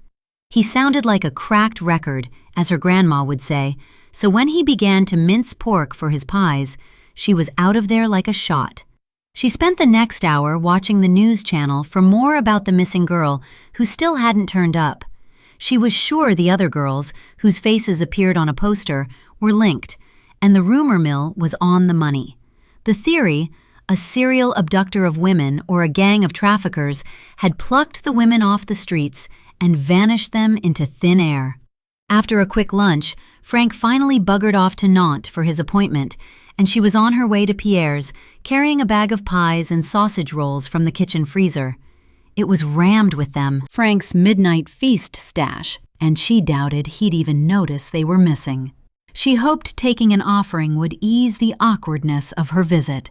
As she paced, Sunny kept an eye out for a passing motorist, then realized with a hint of relief that it wasn't such a biggie anymore. She would have to reveal her whereabouts soon anyway, like when she went to the gendarmerie to insist that they listen to her and Frank about the flowers and add Melanie to the list of closed cases. Once that was done, she would be out and proud, and the villagers could gossip or sulk, whatever. Melanie was all she cared about, not the inhabitants of Saint-Luc and their precious reputations. And then she would ring her mum and face the consequences. Pushing away the thoughts of home, Sunny wondered if Pierre would be in, feeling nervous about seeing him again. The memory of showering and washing her hair, then choosing what to wear for the visit, one of Melanie's maxi skirts and a strappy vest top, made her cheeks warm. She had only the trainers she'd left home in, and her feet were boiling. Maybe Frank could get her some flip-flops from the supermarket, or maybe she could surprise him and go herself. Sweaty feet aside, Sunny focused on the list of questions she had for Pierre, like if he remembered any travelers in the area who might have whisked Melanie away to Romania in the back of a van. That was the current theory stuck on a loop in her head. The other thing was the flowers. She was banking on Pierre having at least one bright idea and wanted to scrutinize his reactions to her questions. Sunny was resolute in her belief he'd had nothing to do with Melanie, but clung to the hope it might jog his memory. And there was something else. It had tapped at her head all morning, like that bloody woodpecker in the tree outside her window. As Frank had banged on about anger displacement, his theories and chopping sounds becoming background noise, her eyes had been on the clock, counting down until she saw Pierre, the most unsuitable guy she'd ever met. The giddy feeling when she pictured him and wondered if he'd be pleased to see her, or would a shadow cross his face that said, "Not you again." She hoped not. She needed him to be on the level, an ally, and maybe if he helped her solve the mystery, it would show him in a good light and clear his name. Then perhaps... Sunny blushed when she imagined things about Pierre, so told herself to focus on the task, not lustful notions about the local loner. Just in case, she'd left a note under her pillow saying where she'd gone, when, and why. If she disappeared and ended up in Pierre's wood-shredding machine, at least the police who came would have a lead to go on. Staying out of the afternoon sun that was making her bony shoulder blades sting, she stuck to the forest trail, and once the bumpy dirt path ended, moved on to the vehicle track, grateful for the shade of the trees and the calming environment. Surrounded by nature and greenery, and the eyes of wildlife creatures curiously watching her invade their territory, she scanned the distance for sight of Pierre's cabin. Her heart flipped when she saw it. Then she told herself to stop being a dick, because she wouldn't be the first woman conned by a psycho. If she wasn't careful, she'd end up like one of those saddos who wrote to prisoners on death row, totally in love and believing in their innocence. It was evident that Pierre wasn't home, because his truck was missing and so was Aslan. But with at least 3 hours until Frank returned from his appointment in Nantes, Sunny decided to wait. Pulling one of the chairs from the table and settling down, she relaxed and soaked up the peace and the August sunlight that sifted through the canopy. When she inhaled, the forest smelled of pine sap, wild honeysuckle on the breeze, and underfoot, bracken released a peppery scent beneath her trainers. Crickets chattered in waves, and by the table leg, a lizard skittered across the path and vanished into the undergrowth. Above, a jay screeched, then disappeared into the branches, and in the lull, there was the soft tapping of a woodpecker doing its thing. As minutes ticked by, Sunny became aware of a sense of solitude, how alone she was. Not just there, sitting on a chair in front of an empty cabin, but far away from her mom and grandma. It came as a bit of a shock when she realized what it was, the first pangs of homesickness. Sunny pictured the semi-detached house at the end of the cul-de-sac and wondered what they were doing. Grandma would be watching afternoon telly or reading one of her romance books, and her mom, nope, she wasn't going there. It was starting to hurt her heart, picturing her sitting by the phone or waiting for the sound of a key in the front door. One more day. Then she would ring and speak to her properly. "I promise I'll ring, Mom. I'll be in touch tomorrow." And with that thought came a visitor, a flash of something in the corner of her eye, and there she was, Melanie, wandering in and out of the pines, like the fairy bluebell's song, as though she were lost in her own world, wherever that was, waiting for something. Sunny watched, mesmerized, as her sister walked behind a tree and didn't reappear, magicked away by the forest. Shivering despite the heat, she noticed the goosebumps on her arms, and it reminded her of what Frank said, that locals rarely lingered there. Tales of weeping ghosts, poachers long dead, resistance fighters hiding from the Nazis, knights who'd battled for the chateau or the love of a lady. All lost, roaming this world in search of the next. Sunny would never be brave enough to go there at night, not just because of the ghosts, but the animals too. And even on a hot summer's day, as she looked deep into the forest, it suddenly felt different. Darker, denser, its warmth dissolving into pockets of shadow that stretched between the trees. Even in daylight, its depths had the essence of night, and it wasn't hard to picture that version of this place, where the crickets fell silent, replaced by the rustle of nocturnal creatures, branches creaking, the screech of a fox, the call of an owl, or the thump of a deer bolting, loud enough to mimic a person running, feet chasing or escaping, a scared girl trying to get home to her family. Whether it was a vision or overactive imagination, the image was clear, and fear crawled over Sunny's skin, sending a shiver through her body, rapidly dissolving her nerve. She was about to stand when she heard the faint rumble of a vehicle, and before she could bolt, Pierre's truck came into view. Sunny let out a breath and remained seated, watching as he pulled onto the stone driveway. When he raised his hand to say hello, she did the same, suddenly awash with shyness and regrets about coming in the first place. "I am not a silly teenager hanging about waiting for a boy I fancy. I'm here to dig for clues, nothing else." When Pierre stepped down from the truck, Aslan followed, pouncing from the step, then bounding towards her, his tongue dangling and his tail wagging madly as she patted and fussed him. To be welcomed so warmly lifted Sunny's heart, And when she looked up to see Pierre smiling, it did a bit of a flutter, making her blush and feel totally stupid. "You came back," Pierre spoke in English as he approached, looking unsure what to do next. The usual French bisou greeting meant actual physical contact. Sunny sensed it was a step too far for both of them, so remained seated and stroked Aslan, who wasn't observing any social boundaries and slobbered all over her hands. "I hope you don't mind. Frank's gone out and I fancied some company. I was just about to go, then I heard your truck." Then, seeing the bag, she picked it up and held it out. "I brought some pies. Sorry they're frozen, but they'll probably be just as nice. He reckons everyone round here loves them." She was rambling like a schoolgirl and cringed. Pierre gave her a rueful smile, then took the offering. "Thank you, that's very kind. Come inside, I'll make us a drink. It's warm and you look a bit pink. Come on, I'm not going to bite or chop you up.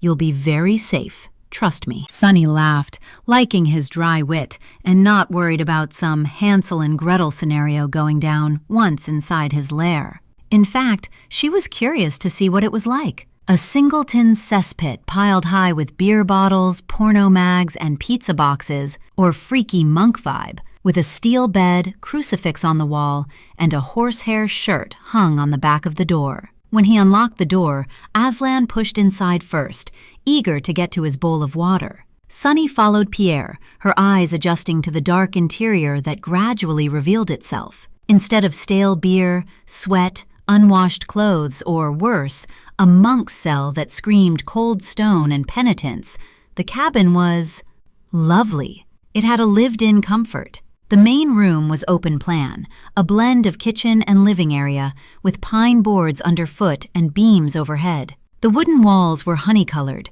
there was an open fire, and the room smelled faintly of herbs. A cast-iron stove sat in the corner, its oven door cracked open, and above it hung a metal rail with drying bunches of rosemary, sage, and lavender tied with string. The kitchen area was small, the worktops scrubbed smooth, copper pans hanging neatly on hooks. Jars lined the shelves, containing lentils, rice, dried mushrooms, olive oil, each labeled in looping handwriting. A sturdy wooden table served as both dining space and workspace, one end strewn with books left open, their spines bent from reading. She noticed titles on history, philosophy, wildlife, cookery, and a couple of battered French classics. No clutter, no chaos, only a quiet man's life and interests laid bare. The living area was small but welcoming, a wide armchair with a knitted throw that Sunny was sure his mum would have made. A low shelf crammed with more books. A lamp made from colored glass matched the curtains that looked to be patchwork and stitched together by hand, innocently nailing the homemade chic look. 2 doors opened off the main room, one to a bathroom. The door left ajar to reveal a modern shower, glass cubes and chrome fixtures, and a stack of clean towels arranged neatly in descending shades of green. The other door revealed a bedroom and, from what she could see while Pierre filled the kettle, a double bed neatly made with pale gray linen and a pile of clothing folded on a chair. A second door remained closed, and Sunny imagined that would have been his parents' room. Everything was in order but lived in, clean but not sterile, a man's space undeniably, practical, unfussy, sturdily built yet gentle in its own way. It was nothing like she'd imagined, and that unsettled her more than any mess would have. Chapter 23. Sunny. Sunny settled at the table while Pierre chatted about his day, felling and clearing trees on a private estate where the owner was digging a fishing lake. She listened to glimmers of his everyday life, noting also the patches under the arms of his t-shirt and at the center of his back. As though reading her mind, once he'd brought refreshments, Pierre excused himself to take a shower. While he was gone, to divert her vivid imagination from Pierre covered in bubbles, she studied the photographs on the wall. A couple she assumed were his parents, and a dog that looked similar to Aslan, who now lay at the door, guarding his territory. Apart from the photos, the room gave little away, no more clues to Pierre's personality. There wasn't a rack full of DVDs that betrayed a penchant for horror films, but it was 2026 and everyone had Netflix. Who kept stuff like that these days? Then she smiled and thought, Frank and my dad, they do. The bathroom door opened and Pierre headed towards his bedroom, a towel wrapped around his lower torso. Sunny noted he was more muscular and toned than she dared to imagine. While she felt herself flush beetroot, Pierre simply raised his hand, looking unfazed as he closed the door. When he emerged, he was wearing shorts and a t-shirt, his hair still damp. He was about to sit when there was a buzzing sound. So, pulling his phone from his back pocket, he looked at the screen and, without replying, placed it on the table, took a seat opposite, and poured them coffee. So, what have you been doing since we last met? Oh, are you happy to sit inside? It's much cooler, and I need a break from the heat, and so does Aslan. Yes, it's fine. I had a terrible night. Hardly any sleep, it was so warm. She chanced a sly peep at the phone screen, which had gone black, and took a sip of her coffee. It's cooler here, thanks to the shade of the trees. Sometimes, if it's too hot, I camp outside with Aslan. We watch the stars and listen to the nightlife. He took a biscuit and bit into it, watching her as intently as she watched him. Do you like camping? I've never been. He nodded. Yes, we go often to escape. Here, everything. We like going to the sea, places we haven't visited before, expand our horizons. Not La Baule, though. We stay away from the tourist places. Sunny liked the way he spoke, as though Aslan got a vote on where they went. Have you been anywhere this summer?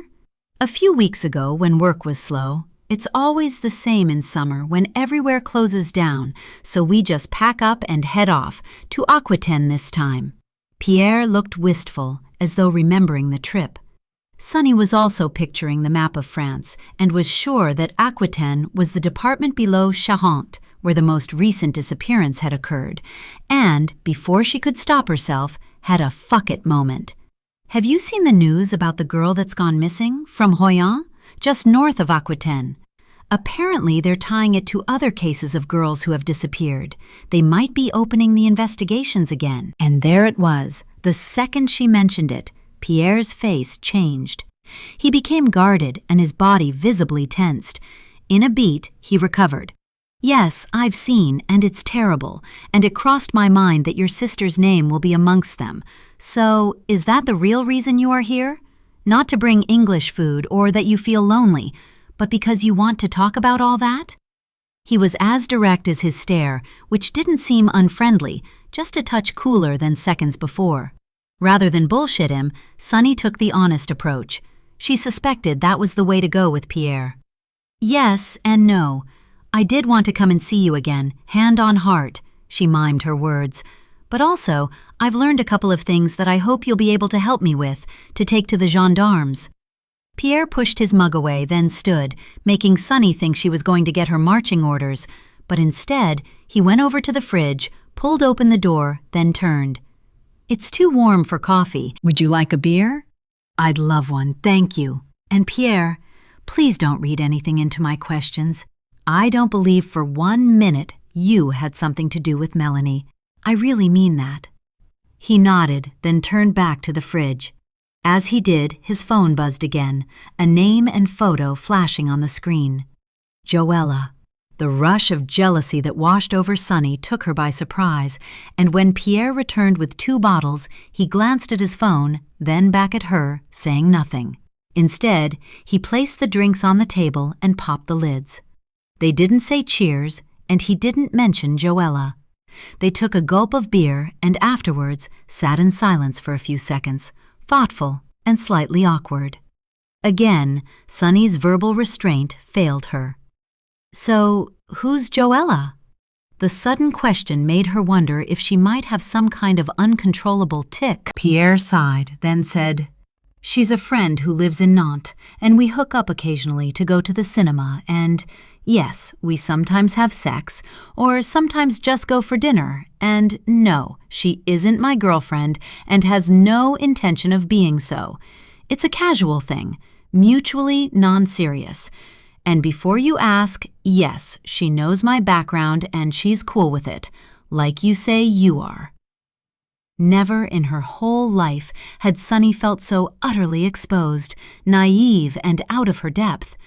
Pierre didn't react to the heat on her face, no smirk to make her feel stupid, and instead settled back into his chair and stretched out his legs, his right one resting next to Sunny's.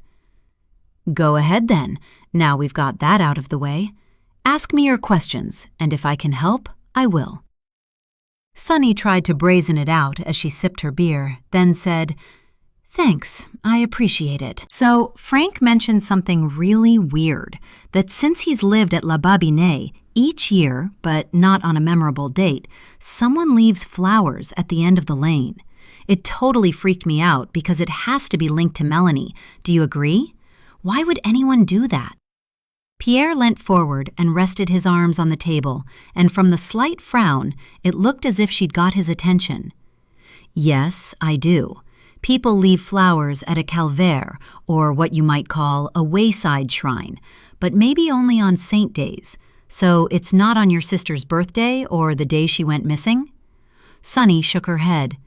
"Then I can't think why someone would do that. Sorry, but I've no ideas." Her shoulders sagged. It was a random long shot, but she'd still hoped. Frowning, Pierre picked up his bottle and clinked it against hers to get her attention. "So what was the other thing? You said there were two." "Oh yes, now don't go all PC on me when I say this." Pierre frowned, and Sunny realized it was a translation too far, so leant forward to explain. Their bodies, hands, faces, eyes were closer than ever, and she wondered if he was feeling the same way as her. PC means politically correct, you know, like being respectful of another person who might be discriminated against. As soon as she said it, she wanted to punch herself in the face because Pierre knew exactly what she meant, as a victim of those who didn't follow the code. Pierre, however, seemed mildly amused by Sunny's faux pas. "It's okay. Don't look so worried. I get it." Swallowing down her embarrassment, she plowed on and explained.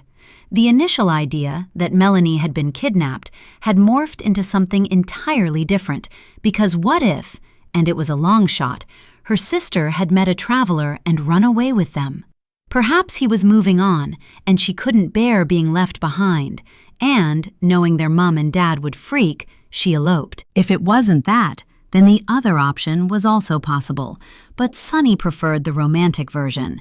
It was feasible and would account for how upset Melanie was the night before, trying to choose between her young lover and her family. When she'd finished, she took a sip of her beer, pacing herself because 1 always led to 10, in her case anyway. And then, as she placed the bottle back on the table, Pierre did something Sunny didn't expect. He gently rested his hand over her arm and said, "Hey, I can see you're desperate to find a link and you're not being prejudiced, maybe a bit imaginative, but this time I might be able to help." Sunny stayed perfectly still in case he moved his hand, because the skin-on-skin contact had given her a thrill and she didn't want to break the spell. She was also elated to have an ally at last. "I know the guy who runs the place, for the people who voyage. I look after the grounds for him, you know, the big stuff he can't manage. He's been there for years, so maybe he'd remember if there was a new girl around, or if the gendarmes called. I'll go and see him tomorrow." Sunny placed her free hand on his, a moment of solidarity, but with an underlying motive adding to the excitement of it all. "I just want to know if he saw anything, because the police might have been reluctant to cause outrage in the traveler community. That makes sense, doesn't it?" Pierre nodded. "It does, but it's a long shot. Then again, I was already the main suspect, so leave it with me. I'll go there tomorrow, and if I have news, I'll ring you. Do you have your phone?" Sunny shook her head. "I left it at Frank's. To be honest, I'm enjoying the freedom of not being tied to it 24/7 and seeing loads of messages from my mom. I'll give you my number, though. Then we can keep in touch." Pierre removed his hand from her arm, reached out and unlocked his phone, then passed it to Sunny, who tapped in her number, ridiculously pleased and growing more relaxed in his company by the second. "So why don't you want to speak to your mother?" Sunny passed his phone back and answered honestly. Because for years she's refused to bring me back here, no matter how much I begged. If she finds out where I am, she'll be on the next plane and dragging me back to rehab. And I want some independence. That's why I'm staying out of sight, because if Anil gets wind, she'll tell Nanette, who will then tell my mom. Pierre nodded and raised his eyebrow. I know I asked you not to tell Frank you've been here because of the gossips, but would you prefer to keep it quiet because you're ashamed of being associated with me? God, no! Sunny's reaction came straight from the heart, but it was hard to explain without totally giving herself away. And then she had another fuck it moment. Okay, so I am a bit worried about his reaction because he's a little protective and worries about predators. That's why he let me stay. And even though he's the least judgy person ever, if he said anything bad about you, I'd go all defensive and fall out with him. Sunny paused and was elated by Pierre's smile. At that, he looked amused. So, I'm your little secret. I like that. He was laughing, and so was she. Then, straight out of the blue, her old friend Caution came to spoil the party, pricking a nerve, jogging a memory about strangers visiting Pierre. And despite everything she'd said to the contrary, it ignited panic at being in an isolated cabin with someone who might know sex traffickers, pedophiles, and Lord knew who. And the rule about never giving your number to men you'd just met, especially those who had been to prison. Which was why Sunny blurted out a question that she regretted the second the words left her mouth. Pierre, who are the men who visit you? Frank told me that people gossip about them and nobody knows who they are or why they call. For fuck's sake, thought Sunny. What the hell is wrong with you? It was as if she'd contracted a case of verbal diarrhea with a side order of Tourette's. This time, Pierre really did look annoyed, and Sunny knew she'd messed up and was seconds away from being told to leave, something she desperately, and for different reasons, wanted to avoid. Chapter 24. Sunny. Eventually, after what seemed like an age, Pierre tipped his head slightly, sighing, holding Sunny in place with a look that made her ashamed of asking in the first place. When he spoke, she heard disappointment, or was it resignation? What do they say? That I'm gay and invite my lovers here? Ah, I know. I bet they believe, or want to, that I am the leader of a pedophile ring, and this is the secret headquarters. Am I right? It's fine. Just say it. I know they don't trust me, and probably tell their children not to go into the woods, because the nasty man lives there. No! Sunny reached over and grabbed both of his hands in hers. She held on tight, and this time it wasn't a cheap, flirty gesture for her own benefit. It was because she'd been crass again and needed to put it right. No, he didn't say any of those things. I swear on my life he didn't. He's not a gossipy bloke, and I really like spending time with you. But I have all this stuff going on in my head that makes me say stupid things. I'm sorry, Pierre. She was going to say that she didn't need to know, but that would have been a lie. So she waited for him to flick her hands away, tell her to get out, or tell her the truth so they could move on. Where to would depend on what he said. Pierre slowly retracted his hands, but only to run them through his hair, resting his palms on his head as he stared at the ceiling, as though working out what to say. Then, after a sigh that seemed to come from his soul, he lowered his gaze and said, "Okay, I'll tell you, because for some insane reason, I like spending time with a crazy Englishwoman who can't stop talking even when she really should. First, I need another drink."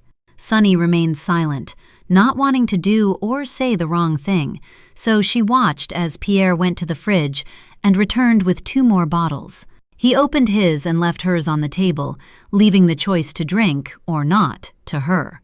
Then, after a long swig of his beer, he gripped the bottle, looked her in the eye, and began.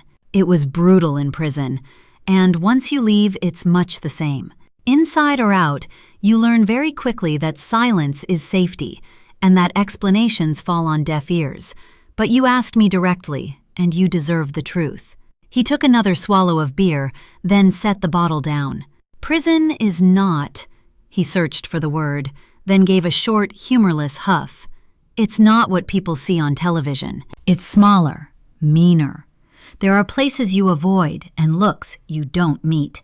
And if someone decides you are weak or different or alone," he stopped, jaw tightening, "then that's enough." Sunny felt her throat close, but said nothing. "I was attacked once," Pierre went on. "Not in a sordid way, but physical nonetheless, and I ended up in hospital." His mouth curved briefly, bitter. "It was about power. It always is. I fought back, but I was younger then, stupid enough to think strength alone was enough." He shrugged, almost dismissive, but Sunny was filling in the gaps. "After that, I learned to watch, to anticipate, to be invisible, and I promised myself something very simple, that no one would ever put their hands on me again unless I allowed it." He lifted his gaze to her then, and Sunny had the sudden, visceral sense that he was letting her see a part of him nobody ever had. "One of the men who comes here," Pierre said, "is a kickboxing instructor, private and discreet. I pay him well to train me, because I hate crowded places and strangers." Sunny nodded slowly. It made sense, the discipline in his movements, the contained power she recognized just by sitting opposite him. "It's not about violence," he added. "It is about confidence and defense, about knowing my body will obey me if I need it to." He paused, then continued more quietly. "The others are men that I help." "Help?" Sunny wasn't sure what he meant. Pierre nodded. "Inside, some men couldn't read or write properly, some not at all. Letters from family, from lawyers, so they asked me to help. When I got out, I joined an outreach program. Le Curé works with ex-prisoners and put me in touch with the people who run the scheme. Now I give lessons, literacy, basic maths, sometimes just filling out forms. They come here because they don't want to walk into a classroom to be seen or humiliated." Sunny felt a wave of shame consume her. "And the priest?" she asked gently. Pierre's expression softened, just a fraction. "Le Curé came to see me every month when I was inside," he said. "He brought books, sat with me, didn't try to save my soul. It was partly for my mother, but I suppose partly because it's his vocation." He smiled faintly. "My mother would like that I still say the prayers with him. I do it for her, and because—" he shrugged. "It's company and good to believe that someone is listening and not judging, and also, he understands how it feels to be accused." Silence settled between them, not uncomfortable, more pensive and thoughtful. "I'm sorry," Sunny said finally, her voice gentle, "for asking the way I did, for thinking the worst. But what do you mean, the Curé understands?" Pierre tensed, as though he'd spoken out of turn and was thinking of a get-out. He bit his lip and then answered, "I will explain, but you must keep this completely to yourself, as he told me in confidence, and I shouldn't have mentioned it. I want to trust you and be open, but this is someone else's life, so—" Sunny jumped in. "I swear that what is said here is between us. You can trust me, Pierre, I promise." Pierre nodded, then began. "During his visits, he told me that many years before he came to Saint-Luc, he was accused by a young woman of being inappropriate. He didn't go into many details, but he said it was a terrible time for him, and he was forced to leave his old parish, and, eventually, the church sent him here to begin again. He's always been scared of people finding out, but confided in me, I expect to show me I was not alone, or maybe that he needed a friend too." There were a million things racing through Sunny's head, all of them dangerous and dark, and she suspected if she voiced them, he wouldn't be pleased. That wasn't who she was, though, and today was a day for honesty, not pussyfooting around and being polite. "Thank you for sharing that, but I have to say what's in my head, and the thing is, Pierre, while I totally believe you, how do you know he's telling the truth? Let's face it, everyone is aware the church has been covering up for its priests for years. I know you won't like me saying it, but it's a fact, and thinking and saying it doesn't make me a bad person.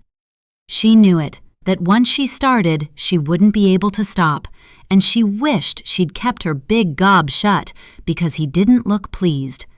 Pierre shook his head, but then surprised her. I get it, I do. Prison is full of innocent people, and you think what society has taught you to think. That doesn't make you cruel or a bad person. He looked at her steadily. But we, you, everyone, should try not to judge, because when they do, it can have terrible consequences. She nodded, blinking hard in the face of fairness. You're right. I know what it's like to have everyone talking about you, although in my case, I usually deserve it. I'm sorry you went through all that, Pierre. I really am. Pierre smiled. Let's change the subject because it brings me down, and I'd like to offer some advice. Sonny frowned.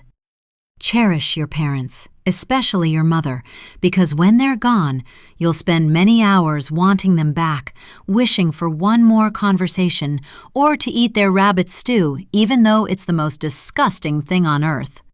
But you will appreciate everything they did for you out of love, and you'll never be able to thank them, or apologize, or ask for their forgiveness. Sonny couldn't help the tears when they came, and wiped them away quickly, his words hitting home so badly she had to hold in a sob. She also resisted the urge to touch him again, knowing it wasn't the time. They finished their beers without speaking, the gravity of what he'd shared still hanging in the air. When Pierre stood, Sonny followed, unsure whether she was being dismissed or he wanted to show her something. I'll walk you to the road, he said simply. Outside, the evening had cooled as they took the path away from the cabin, familiar now rather than threatening. Aslan padded ahead, alert but relaxed as they walked in silence. When they neared the road, Pierre stopped. I'll let you know what I find tomorrow, he said, about the Voyagers. Thank you, Sonny replied, for everything. They stood there, neither knowing what to do. But this time, rather than saying something stupid, on impulse, Sonny stepped forward and wrapped her arms around him. It was meant to be a brief thank you, nothing more, but Pierre's hands came up automatically, settling at her back, warm and solid. For a second, the world felt safe, there in the press of his chest, the smell of soap and fabric softener and heat. Sonny tilted her head just slightly, wanting to look at him close up. His eyes met hers, and she was sure Pierre felt how she did. And then, gently, almost regretfully, he pulled back. I'll see you tomorrow, okay? He said quietly. I'll stay here until you are out of sight. Take care. The rejection hurt, but Sonny somehow managed a nod, forcing a smile she didn't mean. Yes, tomorrow. And you take care too. But as she walked away, her chest tight, all she could see was Joella's name lighting up his phone, and all she could think was that she'd misread everything.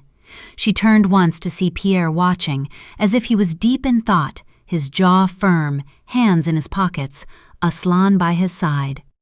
And apart from his faithful hound, totally alone. Chapter 25. Nanette. Nanette's hands trembled as she moved swiftly from her wardrobe to her bed, trying to focus on what should have been the simple task of packing a bag of essentials. Such was her fear of being discovered by Rolf, she'd gone from being resolute that today was the day to jittery and nauseous. There were moments where she just stood in the middle of the room, staring into space, before remembering she had to move, be organized, leave. Underwear, nightwear, toiletries, face cream, makeup, hairbrushes, charger, jewelry that you can sell, photographs of the boys. Then from the wardrobe, she pulled out capri pants and a couple of dresses, a shirt and a cashmere cardigan, folding them carelessly and squashing them on the top.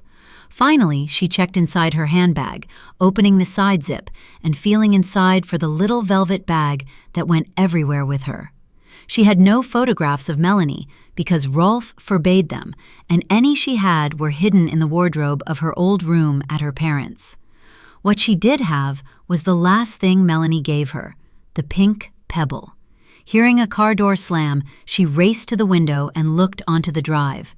She relaxed when she saw it was empty. Rolf was at work, in conference calls, his online diary said, and later he was having lunch at Le Royale with his father, a monthly meeting set in stone. Rolf shared his professional appointments with Nanette only so she could arrange her life around his, a noose around her neck that on this occasion had proved useful. It was also Beatrice's day off, so the house would be empty.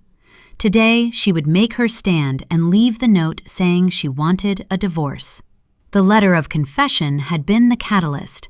Seeing her truth written in black on white was a stark wake-up call, and after reading it 2, 3, 4 times, it spurred her on.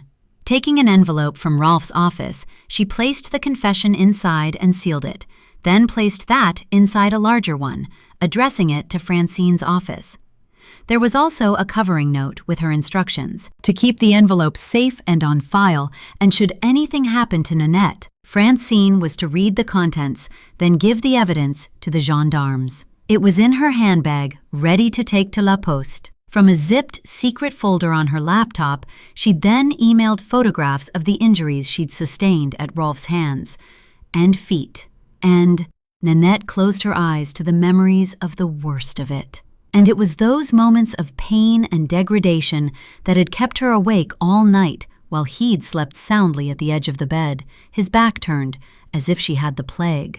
It was the knowledge that Rolf was vicious and violent, had form for sexually predatory behavior, and, she was sure, had unresolved issues towards women, that had convinced her to share the truth with Francine. Also, she was haunted by the plight of those poor girls whose faces were now appearing regularly on the news. She knew their names off by heart: Anne-Sophie, Camille, Julia, Marine, Aurélie, Françoise, Pauline, Laure, Caroline.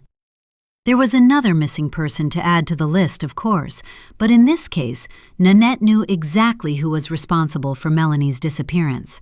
Still, that undeniable truth didn't ease her mind, because there was one question left unanswered. What happened between her mother leaving with Melanie's body and returning later? That key fact, her mother's selfless act of protection, had ultimately sealed Nanette's fate, tying her and Rolf to an unhappy marriage. Anil had never revealed her secret, maybe in fear of incriminating herself. Instead, she dangled it over their heads, enjoying the power trip. Nanette and Rolf hated her for it. Perhaps, other than the boys, that was the only thing they had in common: despising Anil Benet.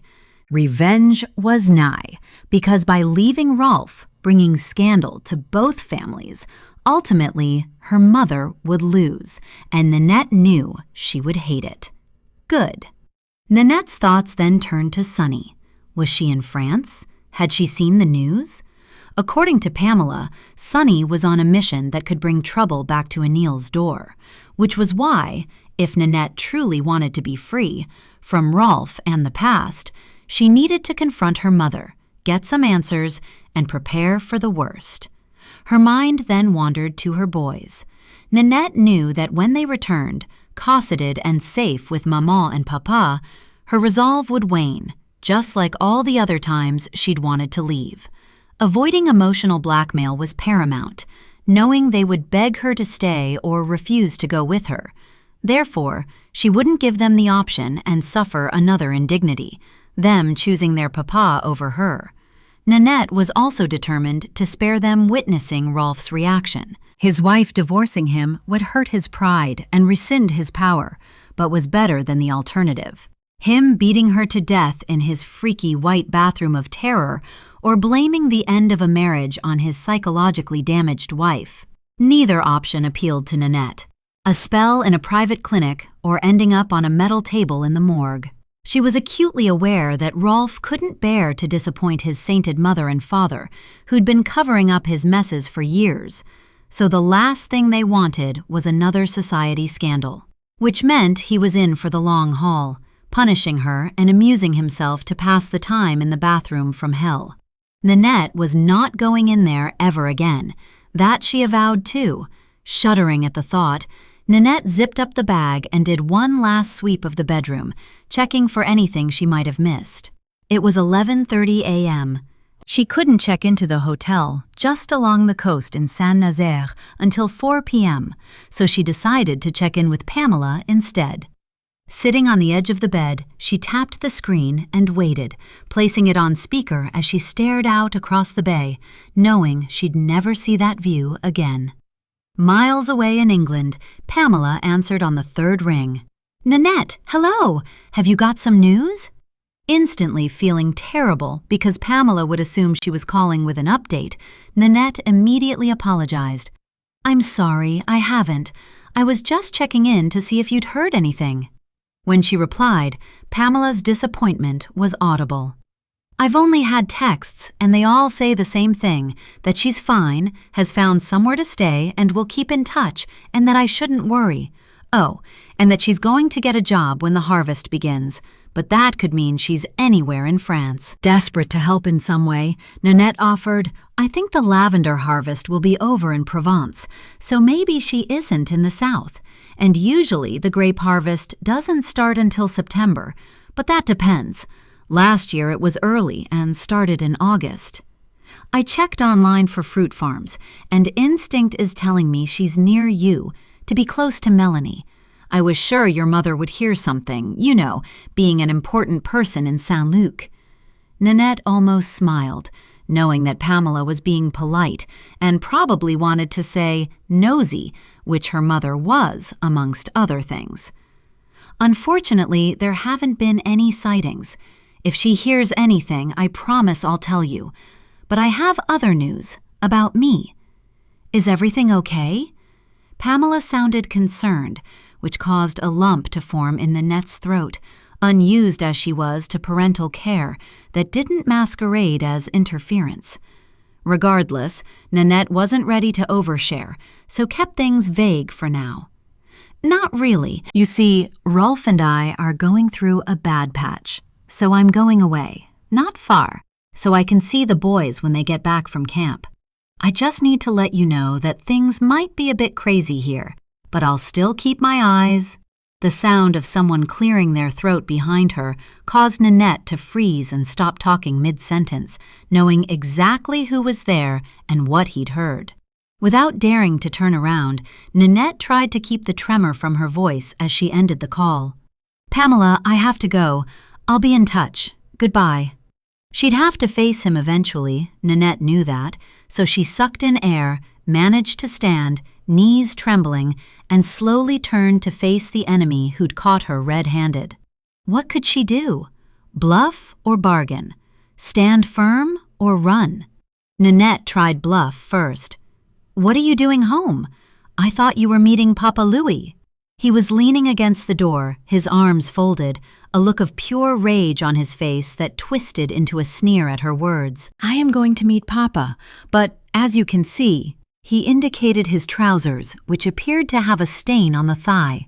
"I spilt coffee and needed to change quickly. I was annoyed by my accident, but now I'm so glad it happened. Otherwise, I'd have missed this little drama." His eyes flitted to the small valise on the bed, then back to her. "I didn't hear your car." Nanette's stomach had gone to mush, and she was sure her bowels were going to betray her. "Maybe if you'd taken the time to notice, it says in my diary that my car is in for a service. I got a cab from the office, and it's such a lovely day I was going to walk to the restaurant, and now you're going to make me late." Rolf pushed away from the door in a movement so slick and rapid, Nanette barely had time to react. He was on her in seconds, his hand gripping her face, palm under her chin, fingers squeezing her cheeks so hard she thought he might crush her jawbone as he forced her backwards and against the bedroom wall. He rammed her head onto the plaster once. "You will not leave this house." Then again, harder this time. "You will not leave me." And then another, which made her eyeballs and brain rattle. "You will not leave our sons." Nanette tried to wriggle free, and when she attempted to pull his hand away from her face, he grabbed her around the neck and began to squeeze, his eyes locked on hers as she gasped for air, feeling herself losing consciousness as the room around her began to fade, her life force draining away or giving up. The last thing she saw was hate. The last thing she felt was pain. Chapter 26. Nanette. At first, Nanette thought she might be dead or actually on the slab at the morgue. She was so cold. And then, slowly, as she came around and opened her eyes, realized with utter dread that she was in the white bathroom on the tiled floor, naked. In the corner were her clothes. The blue linen shirt she was wearing earlier was ripped, one arm coming away at the seam. Her shorts, bra, and knickers were on the pile too. She focused on them for a moment. The little roses on her matching underwear looked so pretty, and bizarrely, the beauty of them in the torn lace made her cry. Or was it the pain that radiated through her body? A pulsing, living thing that with each second intensified as if it were punishing her a second time around. She didn't move, knowing already, even in her subdued and disorientated state, what had happened, feeling between her legs, which were mercifully pain and stain-free. Slowly, Nanette pushed herself upwards and dragged her body towards the door, the task futile because he would have locked her in, but she had to try, for her own pride if nothing else. As she rested her head against the door, trying not to imagine what had happened after she'd lost consciousness, her body insisted on making her aware, as Nanette acknowledged the full force of Rolf's rage. She had to find a way out before he got home. One thing was for sure, he'd not let Papa Louis down, so while she lay naked and in pain on the bathroom floor, Rolf would be fine dining at Le Royale. She didn't have long.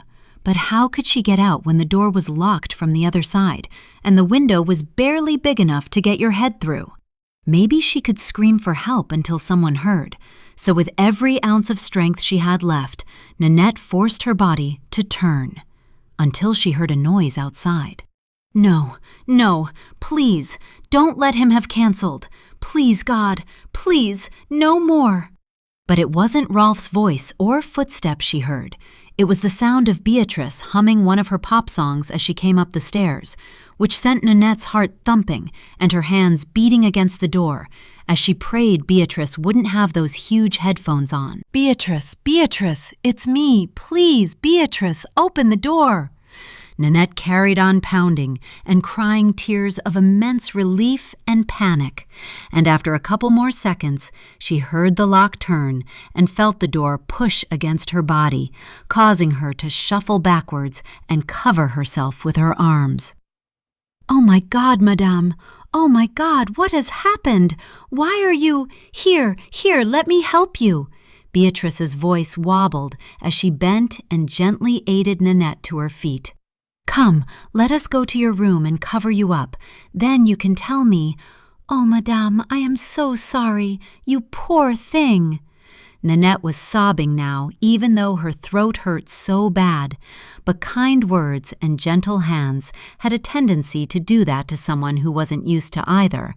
Or maybe it was sheer relief of someone seeing, knowing, that allowed her to let it all out. Everything she had kept hidden from the world lay as bare as her body, her shame and fear, her pain and humiliation, out in the open and impossible to avoid for one day longer. As Nanette hobbled and winced, Beatrice explained she'd swapped her day off so she could go to a music festival with her sister, but Nanette had forgotten all about it. The valise was still on the bed where Nanette had left it, and Beatrice had presumably worked out for herself that Madame was leaving and that she'd been caught in the act. Yet, despite being soothed by Beatrice's presence, Nanette felt panic quickly return at the prospect of Rolf coming back. "Beatrice, we have to leave, quickly, before he comes back. I don't know what he'll do if he finds you here."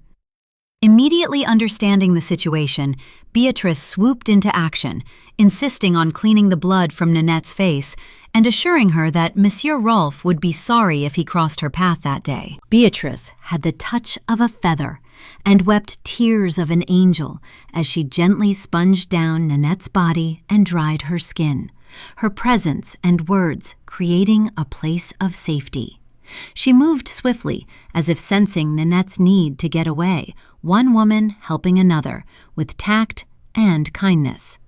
With a renewed sense of urgency, she set about bringing clean clothes for Nanette, who, before getting dressed, asked her angel to take photos of the bruises that were beginning to bloom on her skin, the pile of ripped clothes on the bathroom floor, and the blood from her split lip that smeared the white tiles. As the seconds passed, Nanette remained gripped by fear and the dread of seeing Rolfe's face again, and it was only the assurances from Beatrice, who was poised to ring the police, that kept her from hysteria. "Please hurry, Beatrice, we need to go." "It's okay, madame. I will kill him with my bare hands if he comes back. Just you watch." While she helped Nanette dress, Beatrice asked gently, "Madame, how long has this been happening? Because I can see you have other injuries on your body." "A few years now. Not often, but sometimes he loses control and—" Beatrice looked horrified. "I understand, and had no idea, after all these years of working here, that he's a bad man, which means he is very clever at hiding who he is, like my father. He used to beat my mother, even when me and my sister were around, but to the outside world, he was a good man. Everyone loved him, except for us." Nanette rested her hand on Beatrice and halted her. "I'm so sorry, I truly am. Is your maman okay now?" Beatrice nodded. "My father is dead, fell off a trawler and drowned at sea. The way I look at it, the fish got a good dinner, maman got his insurance money and her freedom. But I hate all men like that, and I won't work here anymore. Not now." Once she was dressed, her heart pumping and the clock ticking, Nanette let Beatrice guide her downstairs, her angel carrying the valise and her handbag, both of them listening for the slightest sound. She had intended to say goodbye to the house before she left, take one last look at her home and the boys' rooms, perhaps take something of theirs to hold close, but sentimentality would do her no good whatsoever. So, instead of opening doors, capturing snapshots in her mind, running her hand lovingly over things she'd once thought precious, she and Beatrice hurried straight for the door. On the driveway, Beatrice became tearful, clasping Nanette's hand and making a promise. "If you need to go to the police, I'll make a statement and tell them what I saw today. Just call me. I promise I won't let you down, madame." Nanette reached out and wiped away Beatrice's tears. "And no more calling me madame, okay? He insisted you called me that. From now on, it's Nanette, and I'll help you get another job and write you the best reference. Tell them how wonderful you are. Will you be okay for money? I'll send you some to tide you over." Beatrice shook her head. "Thank you, but I'll be okay. My sister will get me work at her hotel until I find something else. Don't worry. But please keep in touch and let me know how you are. But you have to go now, quickly, in case he returns. Hurry, Mad. Nanette, please hurry." Nanette promised and got into her car, locking the door and winding down the window. "Where are you going now?" Beatrice kept glancing up and down the road, as if nervous that Rolfe might return. "I've booked a hotel, but first I have to go and see someone.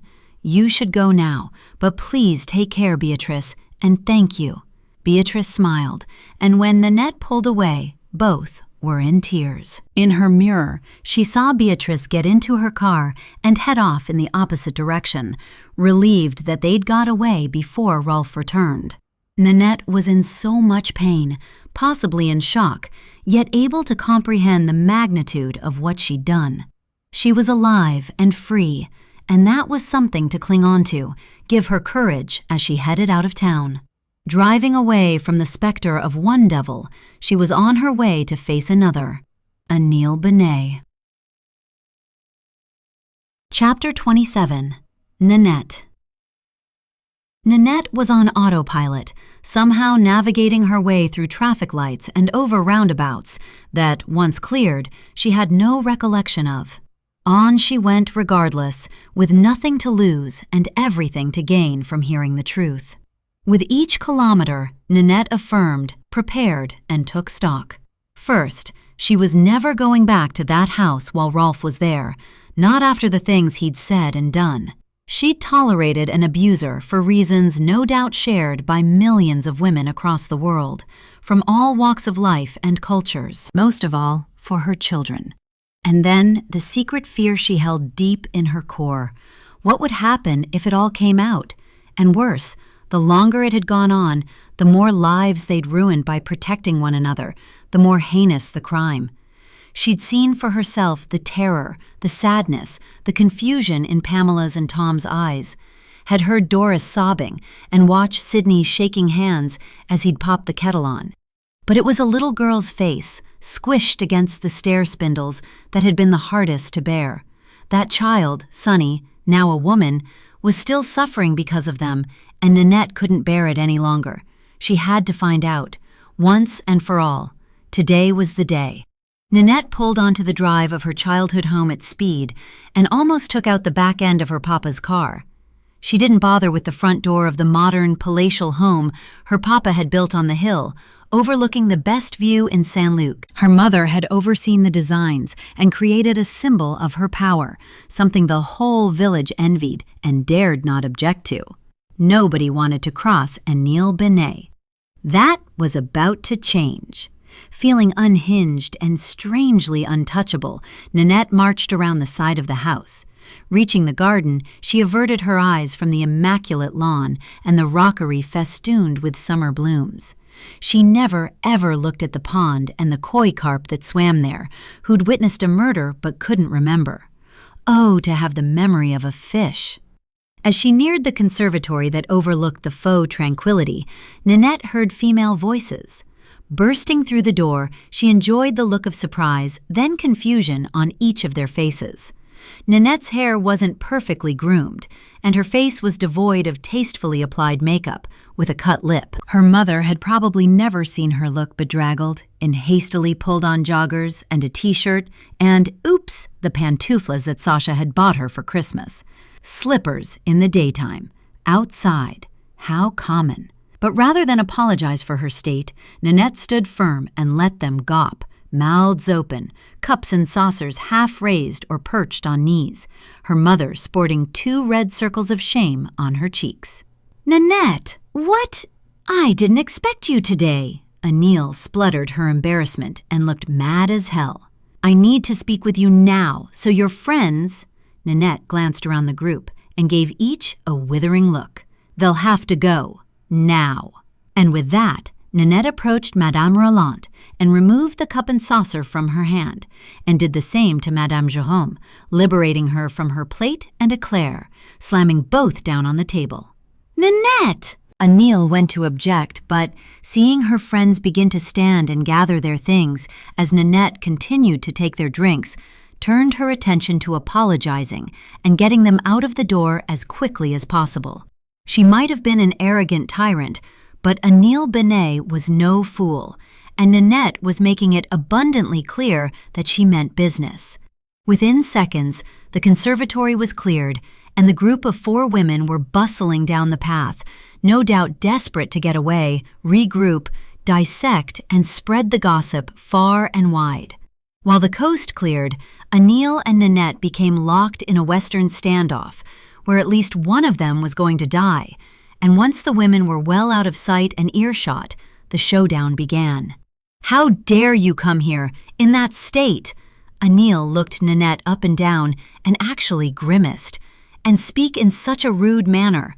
I have never been so embarrassed in my life." "Mama, I don't care how embarrassed you are, because trust me, there are more important things in this life than your reputation and your silly, patronizing friends." "Well, really, that's a terrible thing to say, Nanette. But go on, enlighten me. Tell me what's so important that you need to ruin my day." Anil narrowed her eyes, pursed her lips, then sat and crossed her arms while she waited. Nanette remained standing because the back of her right leg throbbed, as did her buttocks. It was all so hard to speak, and as she glanced in the mirror, she noticed a circle of bruises forming around her neck. Not that her mother seemed to care. "Perhaps we should go right back to the beginning, Mama, to the day you gave birth to something you could mold and control, just like you do everything and everyone, Papa included." "How dare you speak?"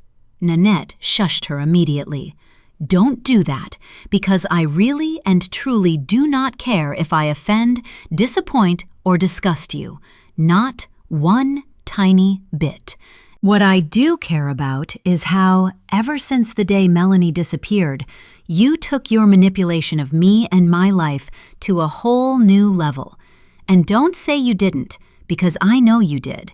And I accept that I allowed you to be the puppet master because I had the best of everything.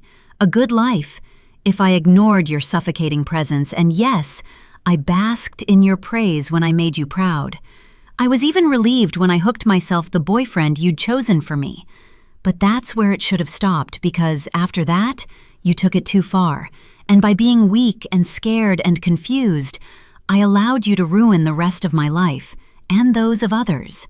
For that, Maman, I truly despise you." The gasp that emanated from Anil was as dramatic as the neck-grasping display of sheer horror.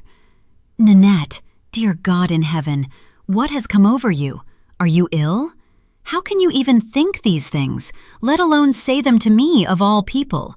The person who only wanted the very best for her daughter. To hear you speak this way is like a knife to my heart." Nanette rolled her eyes and tutted. "Oh, please, Maman, save me the dramatics. You only ever want what is best for you, and that's a fact. Anil Benet comes first in Anil Benet world. I know it, Papa knows it, all of Saint-Luc knows it, and today, for me, it stops." For a heartbeat, the two women eyed one another. Nanette broke the silence. "So, to explain in words that you will understand and never forget, I will tell you exactly what my life with the man you more or less sold me to is like. What really goes on behind the closed doors of my beautiful villa and the bedroom door. How one mistake led to misery because you capitalized on it. And then, Mother dear, you are going to tell me the truth once and for all about what happened that night when my one true friend disappeared." "What do you mean about your life with Rolf? You live a charmed existence with a handsome man who provides for your every need. You have 2 beautiful sons, status, respectability, a home to die for. You do not lift a finger, and Anila jabbed her own chest, I made sure you got all of that. So don't you dare grumble about it like a spoilt brat." Nanette exploded. The scream that erupted from her throat was that of a banshee unleashed from hell. She took 3 rushed steps forward and for a second thought she might strike her mother, saved by her father bursting into the room. "What on earth is going on in here? Nanette, was that you screeching? Anile, why have your friends left in such a hurry? I saw them from my study while I was on the phone." "Papa, please leave us. I need to speak to Maman in private, and what I have to say is not for your ears." Nanette glared at her father and then turned to her mother and hoped she'd do the sensible thing. She didn't. "Nanette, do not speak to your papa like that in his own home." Nanette was incredulous. "What, like you speak to him? Like he's your servant, another pawn in your game?" "Pah, don't make me laugh, Maman, and stop play acting. It won't work. But if that's how you want it, then let Papa stay. I'm sure he'd be very interested in what I have to say about his sick, perverted son-in-law and your part in what happened to my friend."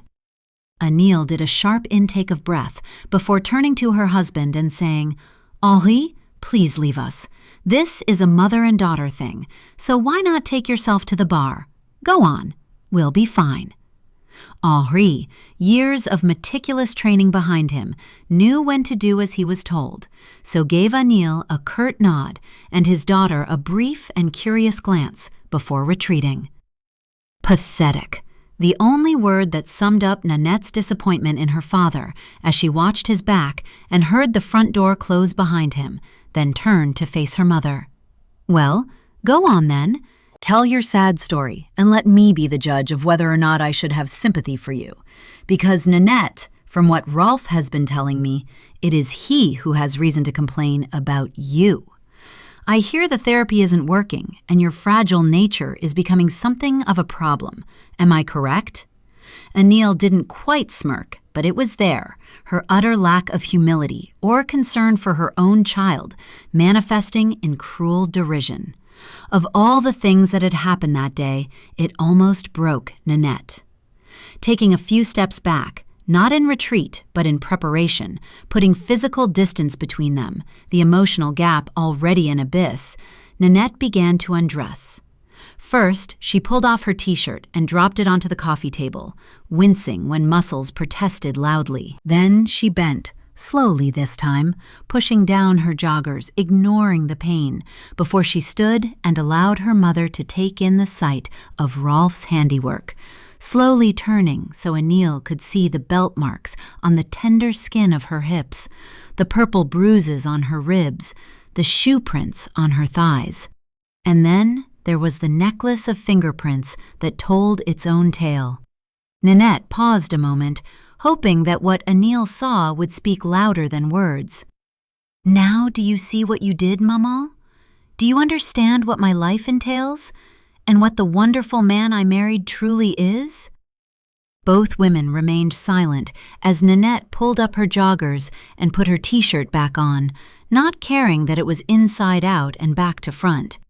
Then she waited for the person who should have protected and cared for her to speak.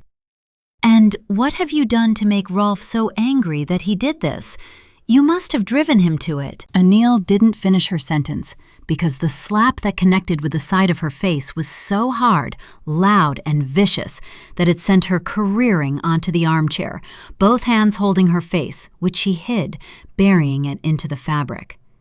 Nanette hovered above her, her own hand stinging, body on the verge of collapse, yet she stood firm and waited. Chapter 28. Nanette. Exhausted, but not taking her eyes off her mother, Nanette slowly lowered her body onto the edge of the coffee table and waited while Anil composed herself. She felt no remorse for causing her mother pain. After all, she dealt out plenty of slaps around the back of the legs over the years, and not all assaults were physical. Anil was guilty of many attacks on the psyche, so one good hard crack was negligible in the grand old scheme of things. When Anil finally turned her head and faced Nanette, the whimpering had stopped, and surprisingly, or maybe not, her face was dry of tears, an observation that steeled Nanette for round 2. So, Maman, shall we start again? What do you want me to say? It's not for me to interfere in your marriage. It's private, between a man and a wife, and I certainly don't want to know what goes on in your bedroom. I can't help you with this, Nanette. That's what counselors are for. Anil pushed herself upright, but didn't make any attempt to get out of the chair. So you're happy to believe that what I showed you is either a result of rough, consensual sex, or because I'm a bad wife that needs to be punished. Am I correct? Anil folded her arms, her painful cheek forgotten, and spat, "Do you think a man like Rolf would listen to me? No, Nanette. Whatever trouble you've got yourself into this time is for you to attend to. You're on your own." Those words, "on your own," had more than a sobering effect on Nanette. It was like being crushed under someone's heel, a light snuffed out in your soul, your mother's hand slipping from your own, finding yourself abandoned in a strange place. Yes, I know that, Maman. I have been alone for many years, ever since I lost my best friend and married a man who turned out to be a bitter, twisted, resentful abuser. You see, he blames me for all of it. I introduced him to the girl who accused him of rape, for witnessing my attack on her, and then your valiant cleanup job, which made him an accomplice, a perverter of justice. And then, to add insult, this silly little whore, because that's how he refers to me, got herself pregnant and her nasty, pernicious maman blackmailed him into marrying her. Now isn't that a lovely tale of family harmony if ever there was one? Anil remained unmoved. Nanette, please get to the point. My point is, Maman, that over the years, his bitterness needed an escape route, something to take it all out on, and ta-da! Guess who became Rolf's punch bag? Me. Nanette watched for some sign of shock, anger, compassion, guilt. Instead, she looked into the eyes of a mannequin, devoid of love and life from the inside out. So Nanette rammed it home, something she knew all about. So no, I don't enjoy rough sex. In fact, I cannot bear him touching me or to see his face, let alone be in the same room as him. Rolf, however, has certain habits and quirks, which I'll explain, just so we are clear. I told you I don't— Maman, I don't care what you want, so shut up. Just shut up. Nanette watched with satisfaction as Anil shrank back in her chair. Rolf punishes me for everything by making intercourse as painful and degrading as he can. Imagine a whore, which he says I am, in a brothel where she has to perform whatever act the client requests. That is me. It began after Sasha was born. Even though he didn't even want Didier, I came in useful and provided him with 2 sons for the Montmartre stable. He got a pat on the back from his parents, and I got stretch marks and stitches. Duty done. Again, nothing from her mother, so she continued. My boys are the reason I stayed, amongst others, but you won't understand any of them. I hoped it would stop, or he'd die in a car crash, anything so he would be gone. I love my children, and I knew he'd never let me take them. You don't fight the Montmartre, and it's not like I have a strong and supportive family to back me up, or any loyal friends for that matter. So, as you kindly pointed out, I was and am on my own. Whether it was curiosity or the need to get rid of the irritant and put dinner on, Anil asked, "Those bruises, I notice some of them are new. Is this a regular thing?" No, it isn't regular. Apart from the post-trip sex, which I presume is some form of sick ritual he enjoys. But the beatings only occur if I step out of line and displease him, which could be anything from having a glass of champagne at a function, or burning his dinner, or, for instance, when you stirred up trouble and told him I'd been asking about Sonny. So thank you for that, Mother. In a rare moment, Anil had the grace to apologize. I'm sorry if anything I said has caused you harm, Nanette, because that was not my intention. Unmoved, Nanette corrected her mother. No, Maman, your intention was to interfere and wield power and stay in Rolf's good books because you think more of him and his family than you do of me. But I don't care anymore. I really don't. Rolf and I are over. So say goodbye to those gold leaf invitations and free trips to the beach villa you're so fond of. The rage that lit Anil's eyes almost set fire to the room, and under other circumstances would have amused Nanette. Instead, her mother completely lost control. What do you mean, it's over? Tell me now, what have you done, you stupid girl? Stupid?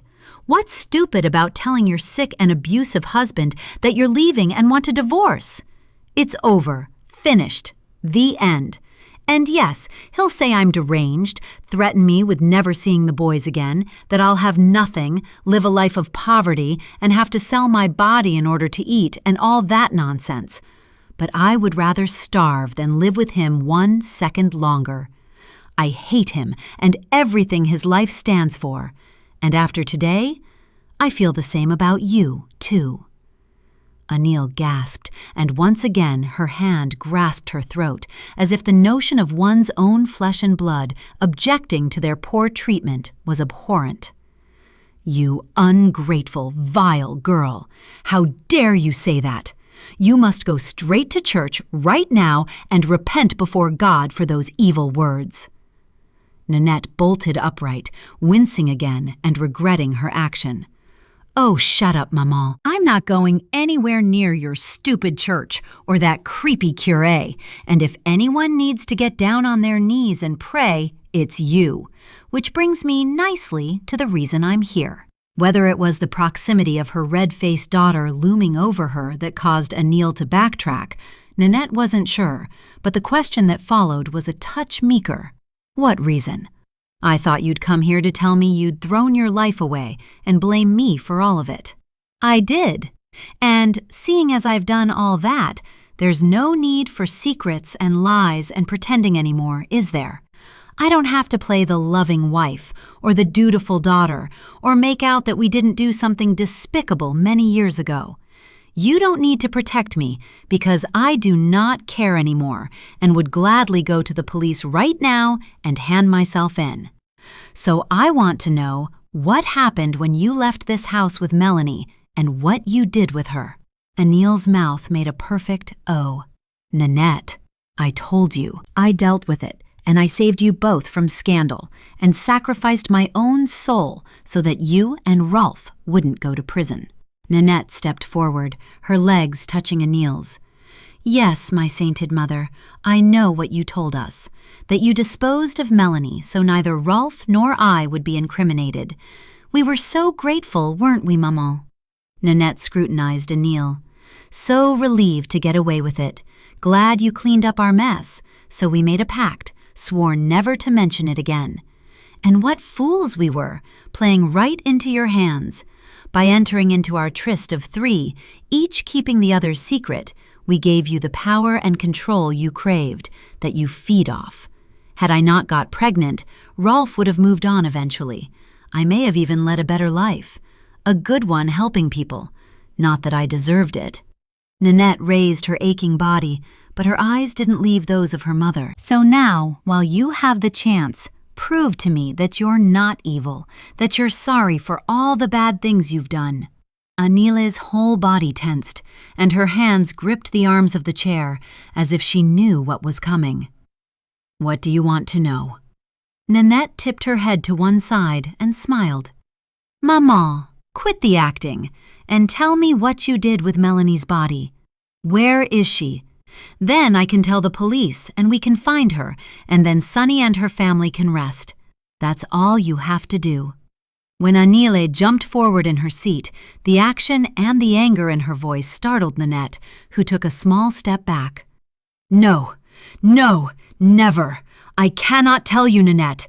Why can't you just leave it be and stop meddling, you stupid, annoying girl?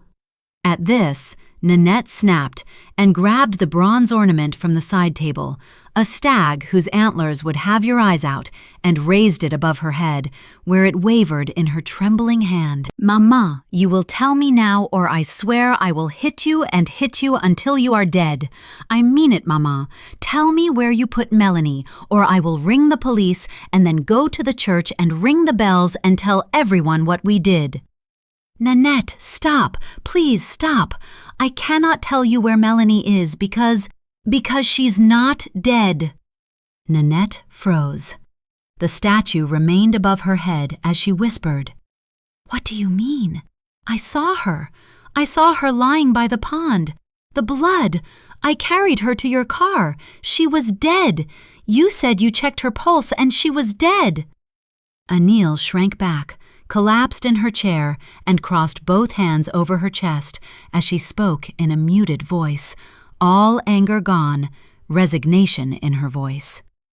I did check, and I thought she was dead, I swear. So what happened? I don't understand.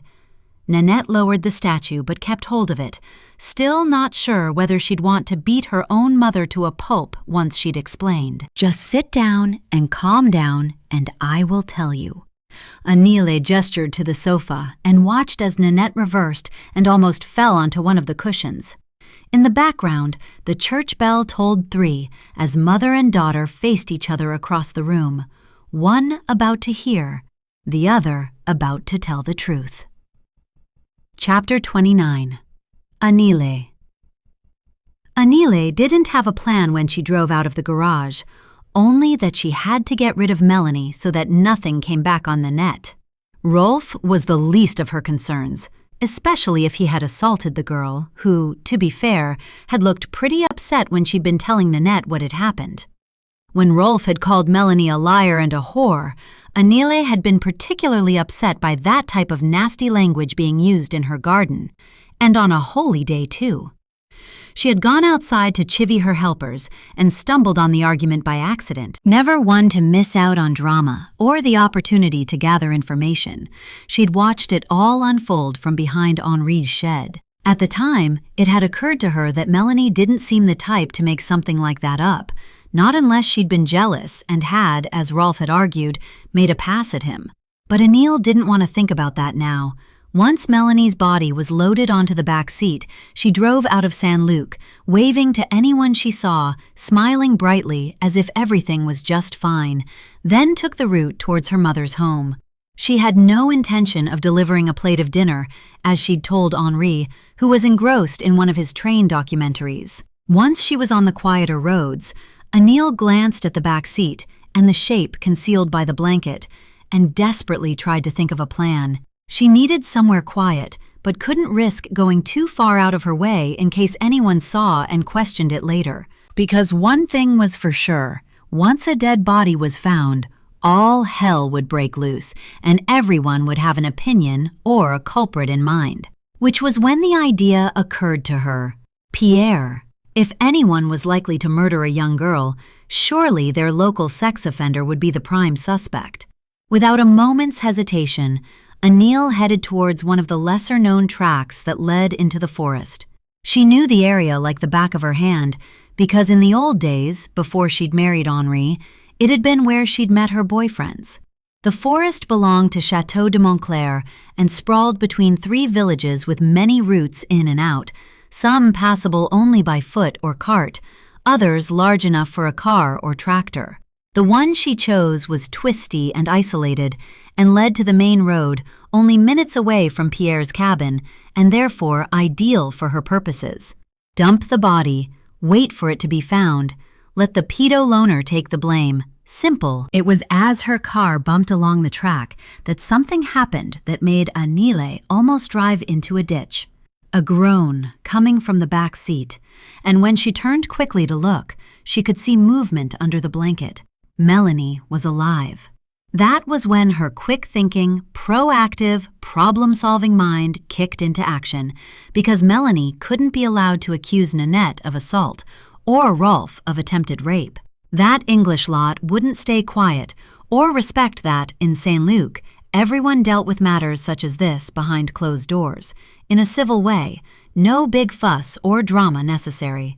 But once Melanie turned up with a bump the size of a duck egg on her head, bleeding all over the place, there would be trouble. And no matter how deep Rolf's parents' pockets were, this time they wouldn't be able to write a check and shuffle off the problem. Yes, she'd heard the stories that had circulated years ago about him raping another student, and while previously she'd been firmly in Camp Montmartre, it would have been stupid not to, this time she wasn't so sure.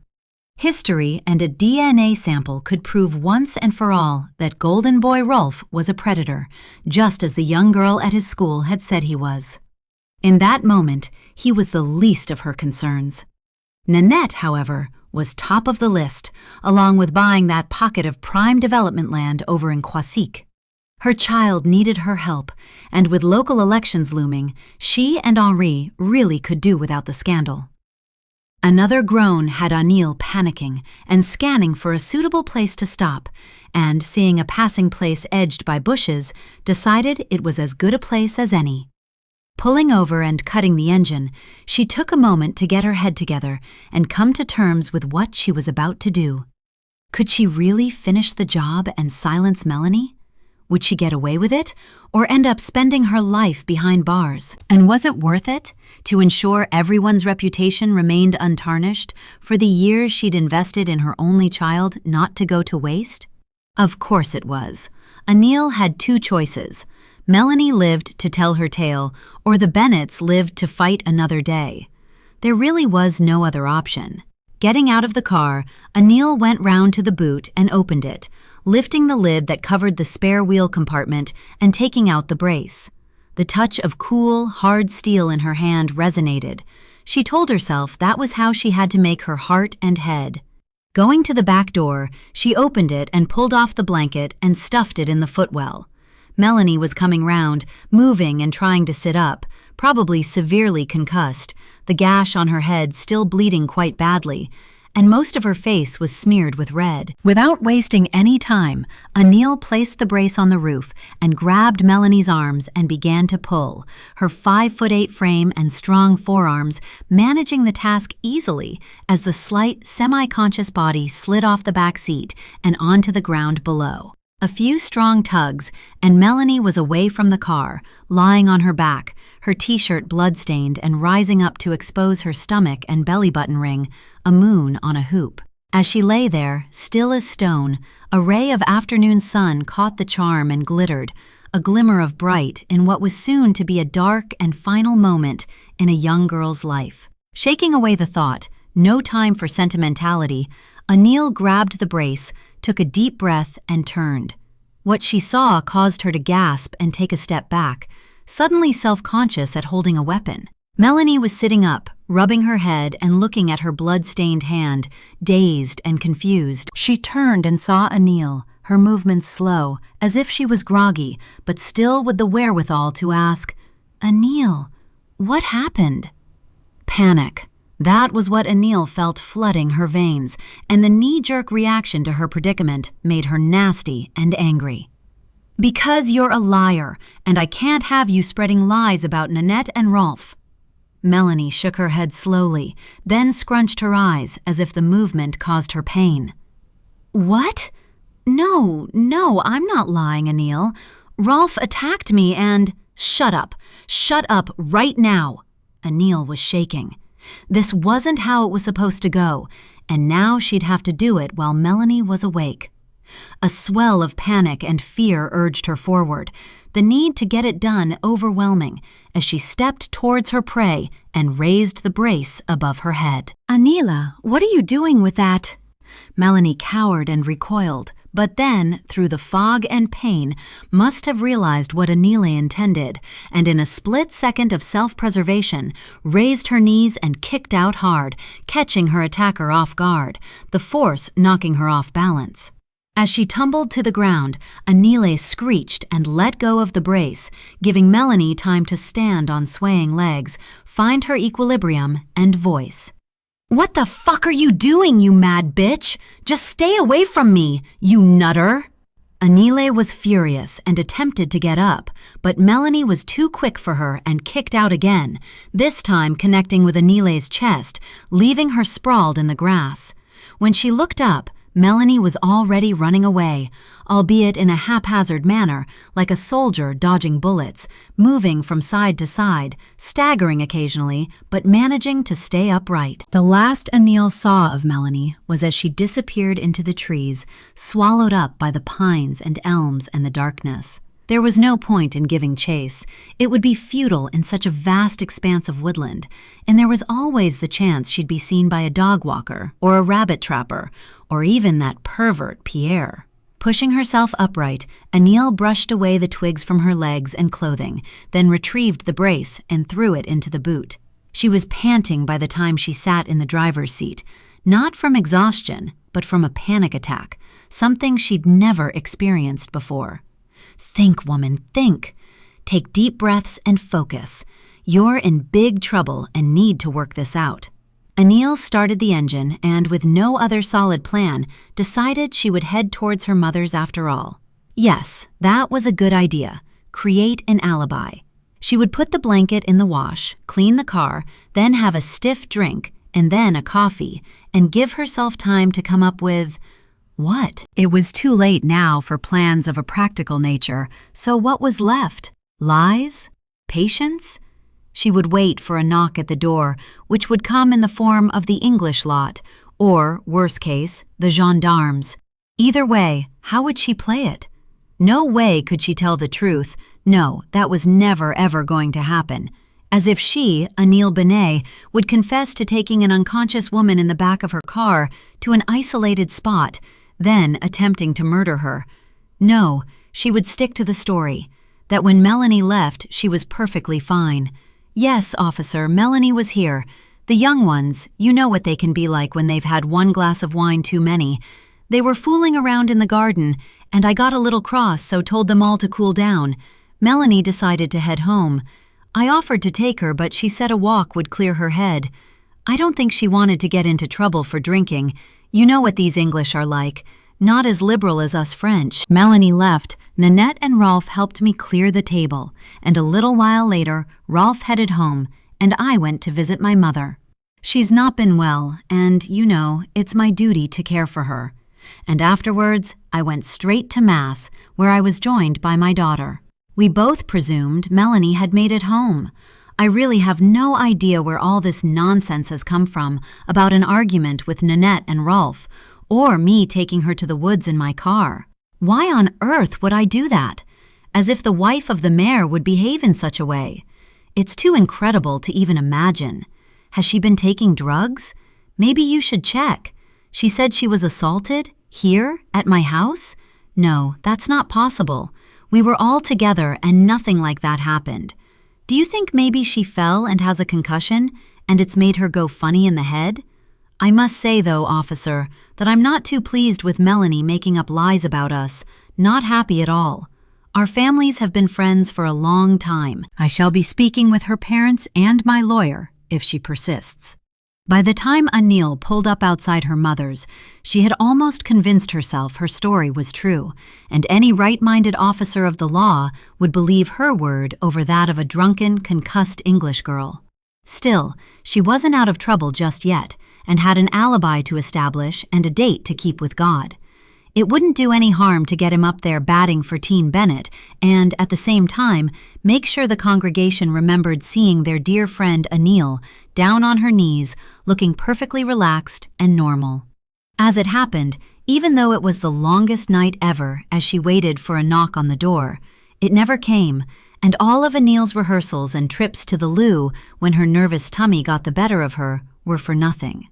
Melanie never made it home or got to tell her family about Rolf and Nanette or Psycho Anil. In some cruel quirk of fate, they got away with it. Chapter 30. Nanette. Nanette sat in silence and stared at her mother, who stared back, a look of what could only be described as absolution on her face. Where Nanette expected to see shame or remorse, there was none, and instead, if she wasn't mistaken, Anil looked rather pleased with herself. Or was she amused by the situation?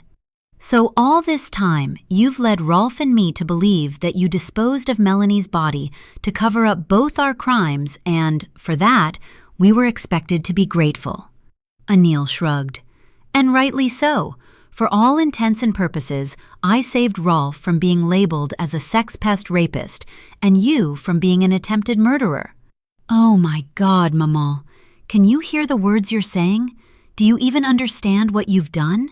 Let alone what you were prepared to do to Melanie, the sweetest, kindest girl who did not deserve the way she was treated here, at this house, and then whatever happened to her afterwards.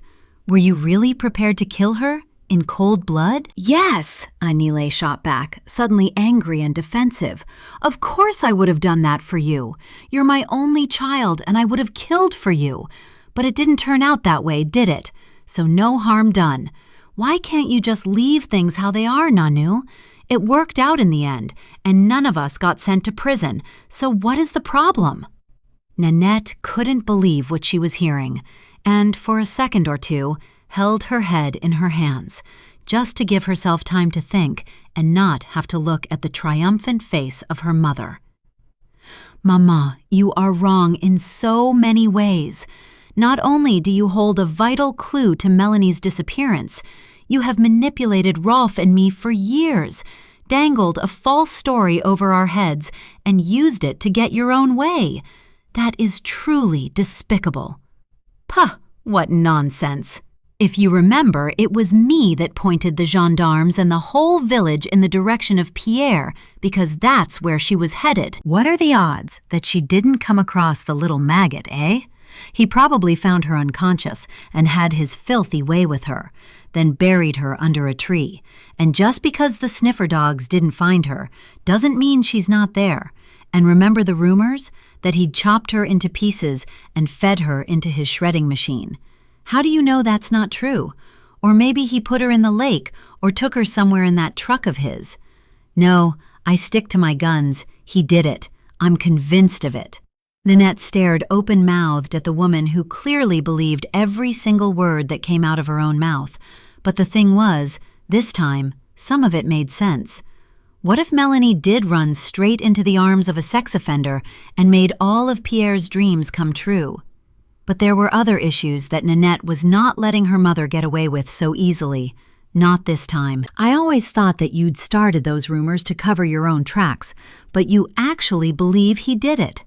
But that doesn't alter the fact that, for the past 16 years, you allowed me to believe I'm a murderer and that you saved my skin by disposing of a dead body. Maman, that is a terrible thing to do.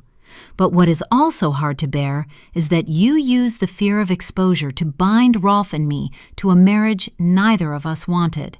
He didn't love me, and I didn't love him. And worse, that poor family have gone through such agony and are still in torment, not knowing what happened to their daughter. How can you live with yourself? Nanette swallowed down the sob of self-pity that had gathered in her throat. She didn't deserve any form of release. Instead, she tried to make her mother understand the reality of what she'd done. I saw a side of Rolf that day, one I didn't like, and in the hours that followed waiting for the gendarmes or Pamela and Tom to bang on the door, and so many days and nights afterwards, I had time to go over it in my head. And you know what I decided, Maman? That I believed Melanie. In fact, I think I believed her the second she told me what he'd done, because she would never have lied about something like that.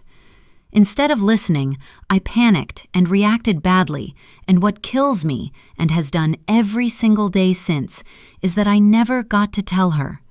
I thought she died thinking I hated her, knowing that Rolf called her a liar and a bitch, that her best friend had struck her, actually physically attacked her when she needed help. Anil tutted. Nanu, for God's sake, stop being so melodramatic. You can't change what's been done, so accept it and move on. No good will come from raking it all up.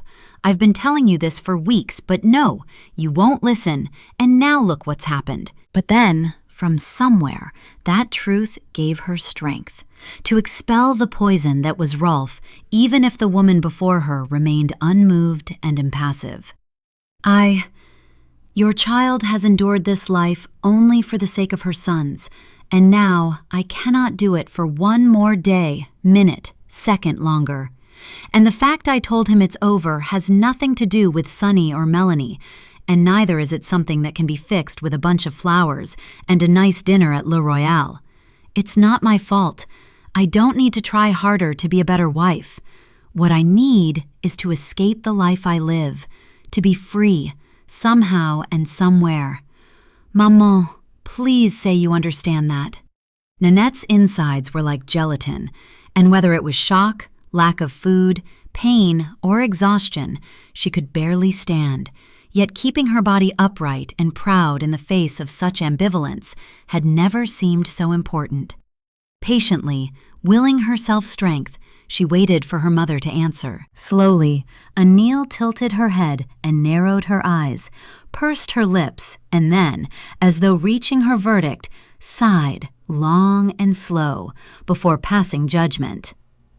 I understand that in hindsight, Rolf was a poor choice on your part, but since you've made the best of it for the sake of your sons, which as a mother is admirable, and in turn, I have done the same.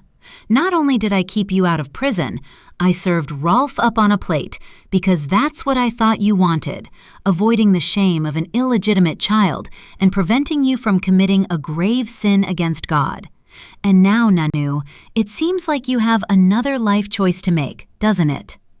Nanette wasn't quite sure if what she'd just heard was an apology or Anil giving herself absolution.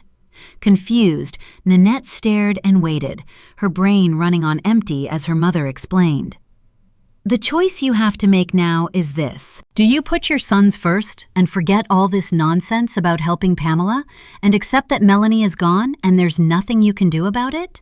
Or do you follow the path of righteousness and tell the gendarmes the truth about that day and, in turn, ruin your sons' lives and your father's because they are innocent in all of this? You can make a martyr of yourself, punish Rolf, and take revenge on me, but it won't bring Melanie back, will it? That, dear daughter, is the choice you need to make. Anil settled back in her armchair and looked most pleased with her words of wisdom. That is correct, Mummel, I do. And actually, in the last few seconds, you helped me make my first decision. The others I will make in my own good time and without your help or interference. Anil's eyebrows rose, her voice revealing a slight tremor of doubt as she asked, "And what decision might that be?" Nanette raised herself up as tall and straight as she could make her weary body and looked her mother straight in the eyes as she said, "That I truly and utterly hate you. And after today, I never want to see you ever again. We are finished.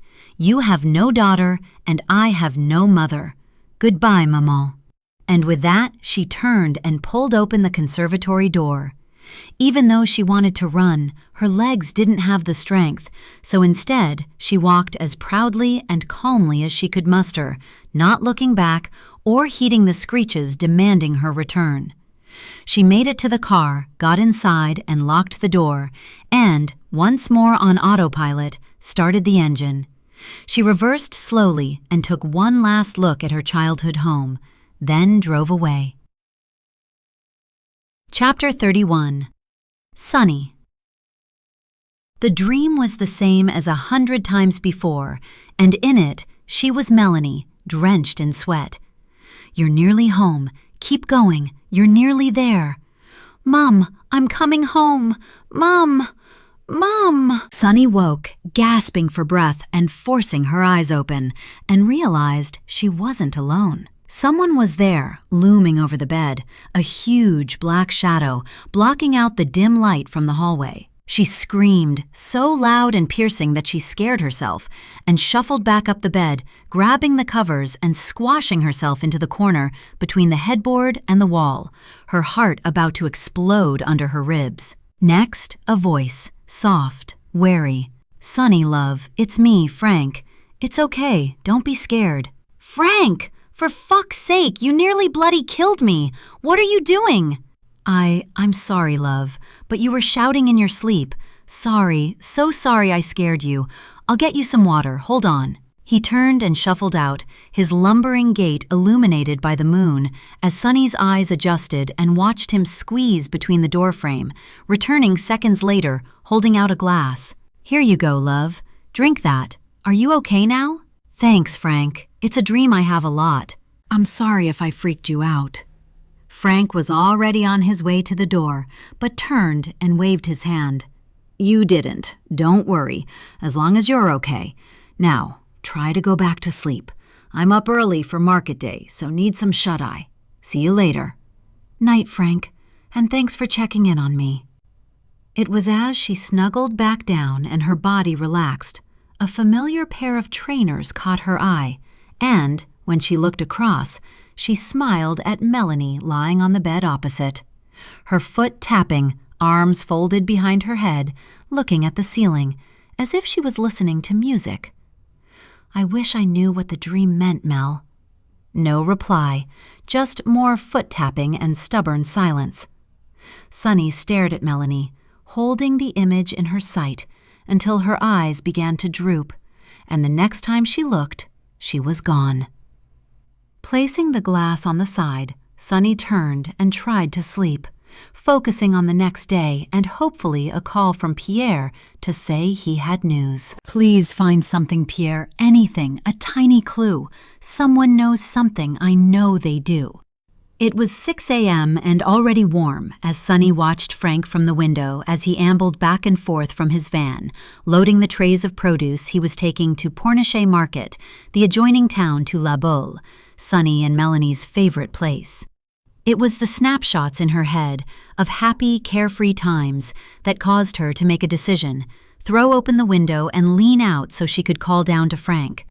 "Hey, Santa, what time are you leaving?" He looked up and called back, "7 on the dot." "Can I come with you? I think it's time I was out and proud, don't you?" Sonny watched Frank's face, curious to see his reaction. Surprise, followed by a pause for thought, and then a beaming smile. "I most certainly do." "Right. I'll finish up here, then make breakfast. You can be Santa's little helper on the stall if you want, or just go for a wander, whatever you fancy. Have you got a cozy? You could go for a swim." Sonny shook her head. "No, I haven't. And anyway, I want to help."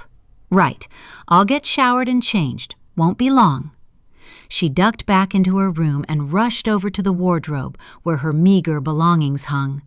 Apart from her jeans, which she would boil to death in, the only thing clean was the flowery sundress she'd taken from Melanie's room. Pulling it off the hanger, she laid it on the bed and raced to the bathroom, pleased that she'd made Frank smile and wondering if it was the way to go. No more moods, tantrums, sarcasm, or thoughtless remarks. Well, she could give it a try, but didn't expect a miracle. They set off on the dot of 7, avoiding the route through the village. It had been Frank's idea. "Imagine the wagging tongues if someone saw me with a female passenger. I'd rather they meet you properly than give them reason to gossip." Sonny couldn't have agreed more, bearing in mind their narrow-mindedness towards Pierre. It was nice being away from the house, thinking about Pierre, having a little secret of her own. "What are you smiling about?" Frank glanced across, raising an eyebrow, then focusing on the road. Sonny shrugged. "Nothing in particular. I'm thinking of 3 things to be grateful for when you start the day. It's supposed to make you feel positive." "Oh, aye? And what would those be?" "This glorious summer day, getting my arse into gear and out of the house, and unexpectedly finding a new friend who saved me when I needed him the most. That's you, by the way." She'd been thinking of Pierre, but instead she put a smile on Frank's face. The kilometers rolled by with moments of silence and then a burst of chatter, including gems like Frank's Boule team reaching the quarterfinals of the village league, Le Curé ordering some roule de saucisson, as he referred to sausage rolls, for the scouts and guides' camping trip. Maybe it was divine intervention, or her chat with Pierre about stereotyping. But Sonny resisted the urge to make a lewd comment about trusting priests with kids.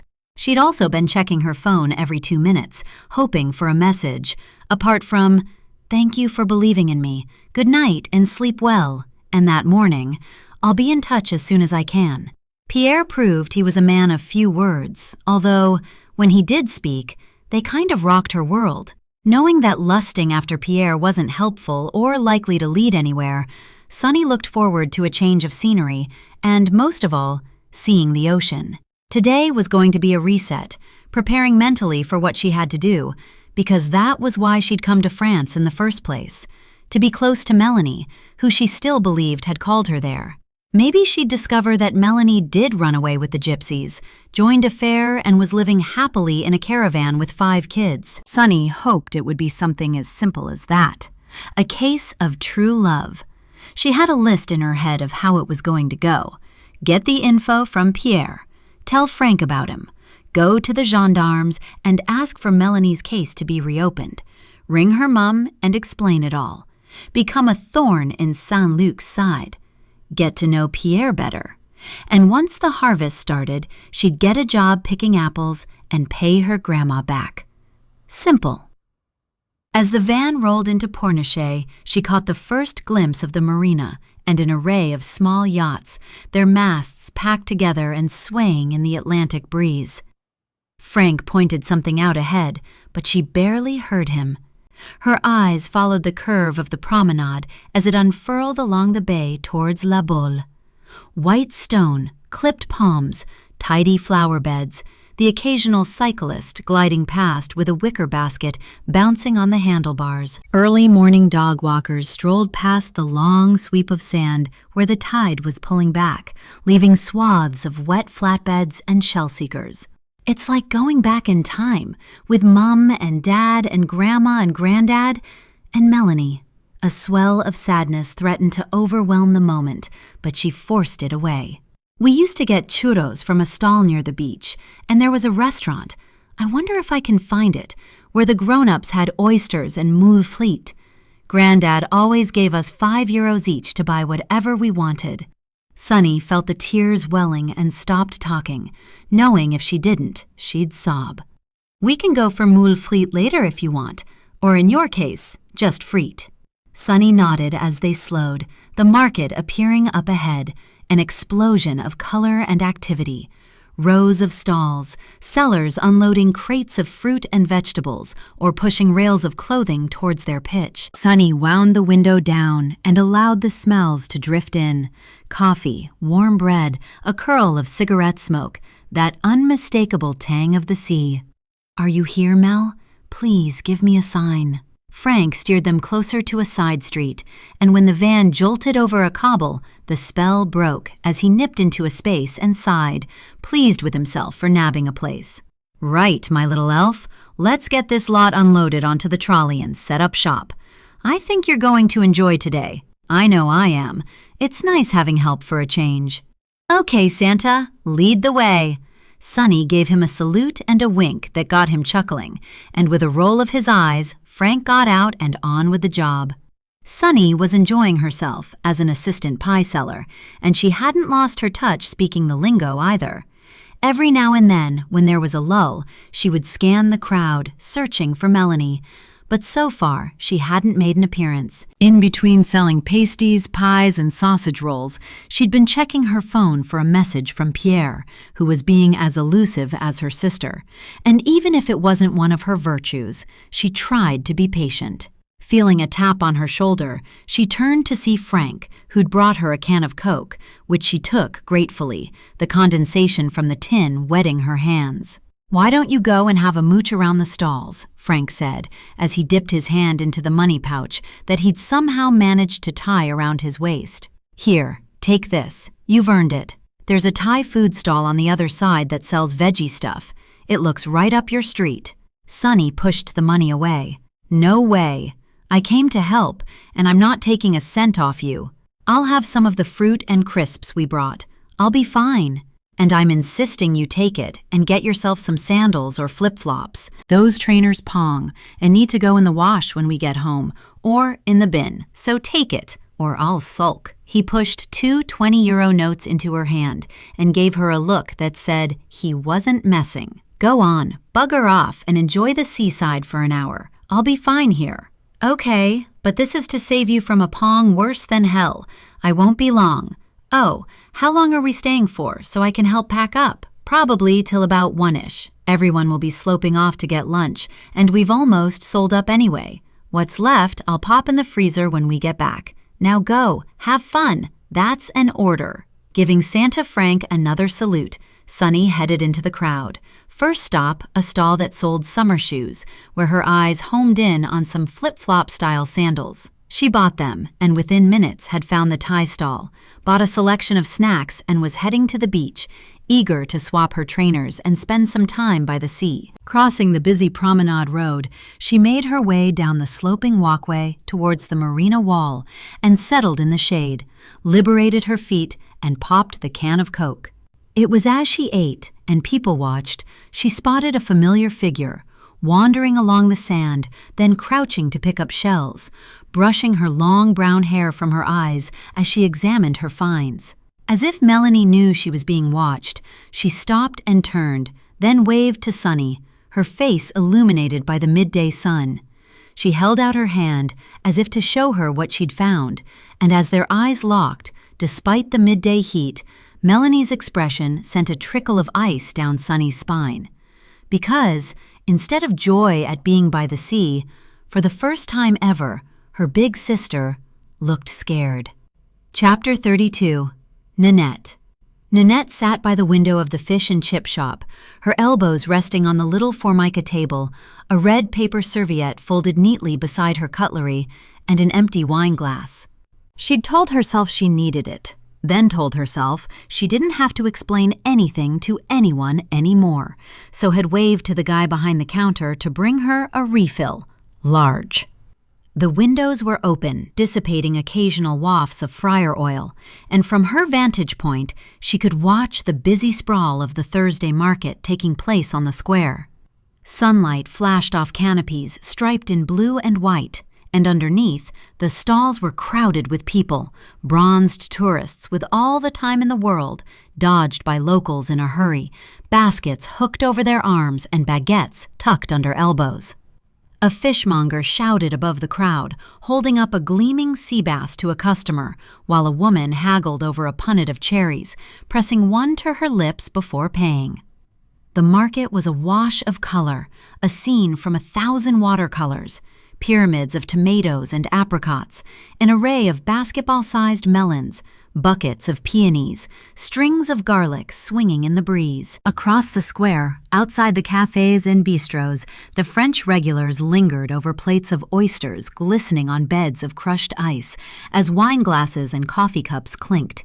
There was the rise and fall of conversation and the occasional burst of laughter that drifted above the traffic noise from the promenade. Nanette watched it all with a straight face, listening for the sound she'd really come for, the lilting voices of the English families queuing to the right of her, debating whether to share a portion of chips or get their own. Their accents were unfamiliar yet homely, and they wrapped around her like the smell of vinegar and fried batter. For a moment, as a gull swooped and pecked at the pavement and the doorbell tinkled, she could almost see Melanie again, leaning on the counter, cheeks pink from the sun, grinning over her shoulder as she placed their order. They'd had a crush on the owner's son, who had been terrified of them and had hidden in the kitchen for the whole time they'd been there, giggling every time the poor boy had dared peep through the serving hatch. She wondered if the bearded guy with the round spectacles was the object of their teenage desire, all grown up, and if he was, would Melanie still have wanted to marry him? At this, she almost smiled, but the moment passed and she returned to her internally frozen state, where feeling nothing, reacting with a nod or a polite merci, allowed her to function behind a barrier that let nothing and nobody in. She'd slept badly the night before. The hotel room and bed perfectly acceptable, but it was her mind that had forbidden her a second of respite as she'd gone over and over her mother's confession. Even now, after hours of soul-searching, as she waited for food she wouldn't eat, Nanette still couldn't come to terms with the words or the thoughts that played on a loop in her head. My whole life since that day has been a lie. I'm not a murderer.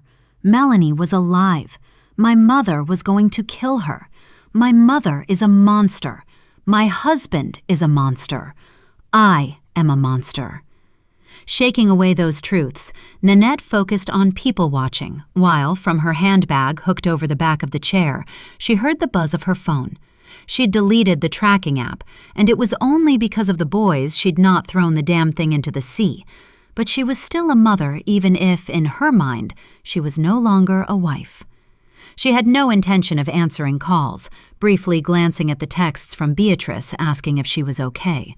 Then her mother saying that Rolf had called and she should ring him, and the man himself. She didn't even open his before deleting every single one. Now, at the halfway point of the day, fatigue was beginning to catch up, and she yawned behind her hand, deciding that after lunch she would go back to the hotel and have a siesta before she collapsed with exhaustion. Nanette had risen with the sun, drunk coffee on her balcony, and carefully altered her confession, which now detailed Anil's shameful part in it all. The truth. She had been at La Poste when it had opened, and once the letter addressed to Francine had been sent prioritaire, the tension in her body had eased a notch. The same thing had happened when she'd made an appointment with a divorce lawyer for the following week. Yet there was still so much to do, like finding somewhere to live, because she couldn't stay in a hotel forever. But, more importantly, she had to figure out where Melanie had gone when she'd run away from Anil, which was how Nanette was going to refer to her mother from then on. Hours going over it in her head had proved fruitless, and it had been only complete exhaustion that had allowed her to fall into a fitful sleep, waking up panicked by a sound, scared that Rolf had tracked her down and was about to drag her home. Nanette had accepted she didn't have anyone she could talk to, not even Francine, who she trusted not to open the letter unless circumstances dictated it. She was in this alone, and maybe it was better that way. Unless, what if she went to the forest and tried to speak to Pierre? Maybe after all these years, he might not be so hostile and would help in some way. Melanie had run into the forest. He lived there. Could he have heard or seen something? Then again, it was her own mother who'd started the rumors about him, so he was hardly likely to take kindly to Nanette turning up. And how could she even begin to explain what she knew without getting herself arrested? No, that was a dead end. Her mind then wandered to the news report she'd watched in her room earlier about the missing girls and the investigation that was picking up pace, the implication that whoever was responsible had chosen the wrong victim because this time her parents were kicking up a fuss. Whether that had anything to do with the father being a senior politician, Nanette wasn't sure. But if the spotlight turned on Saint-Luc once more, she would have some huge decisions to make. Ones that filled her with utter dread. She needed to grow a spine and give the gendarmes some information that might provide hope for Pamela and Sonny, but she was too scared. Her thoughts then rested on Sonny, and even though the girl had refused to reveal where she was, she had at least sent messages home, so that was something. Nanette was interrupted by the waiter as he set down her plate of fish and chips, golden and crisp. Beside it, her second glass of white wine, beads of condensation slipping down its side. The smell of food should have been instantly comforting, but instead it provoked the nausea that had dogged her all morning. She murmured her thanks and reached for the glass before her cutlery, still watching the life of the market unfold as she took a long slug of her drink. At least it would help her sleep. A breeze rolled in through the open doorway, carrying the snatch of accordion music from a nearby stall selling Breton hats and striped tops. People moved in and out of view in a blur of colors, baskets, hats, and voices. Then, just beyond the soap stand, something caught her eye. A figure, tall and slim, her light brown hair long and loose, wearing a floaty floral maxi dress, familiar, the fabric lifting gently in the breeze.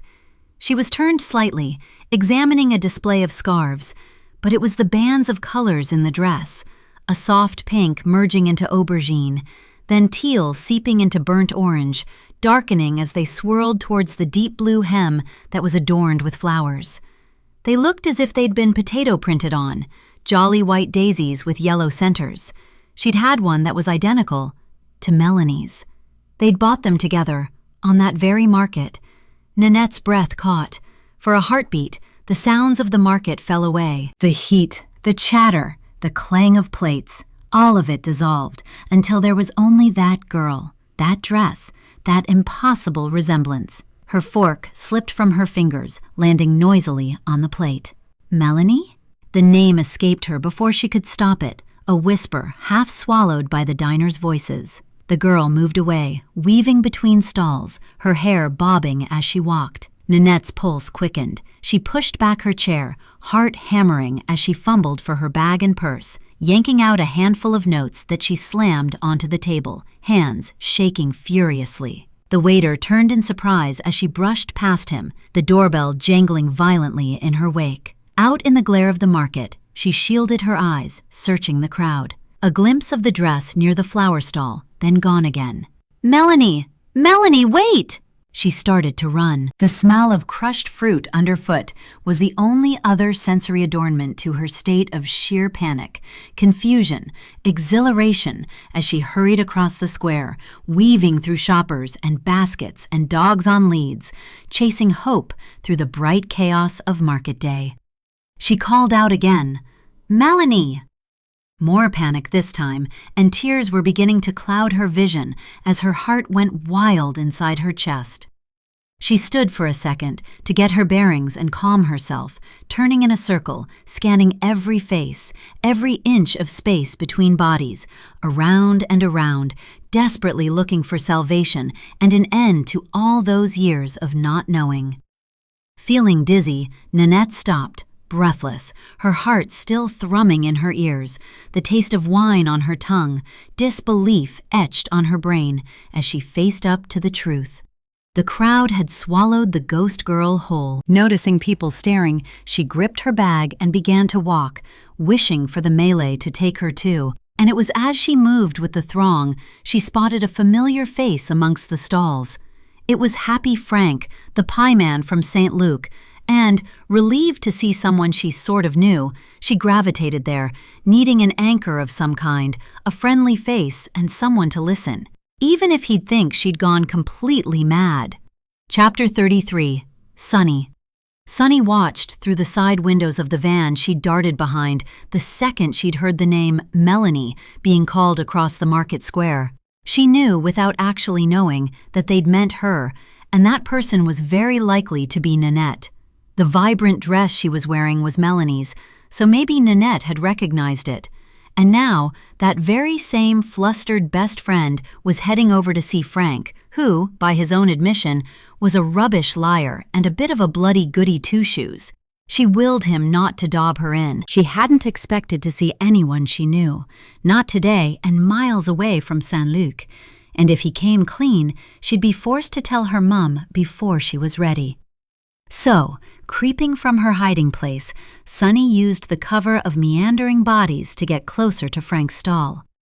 Using a huge industrial bin for cover and to avoid suspicious looks, Sunny pulled out her phone and faked a one-sided conversation while she kept her eyes on Frank.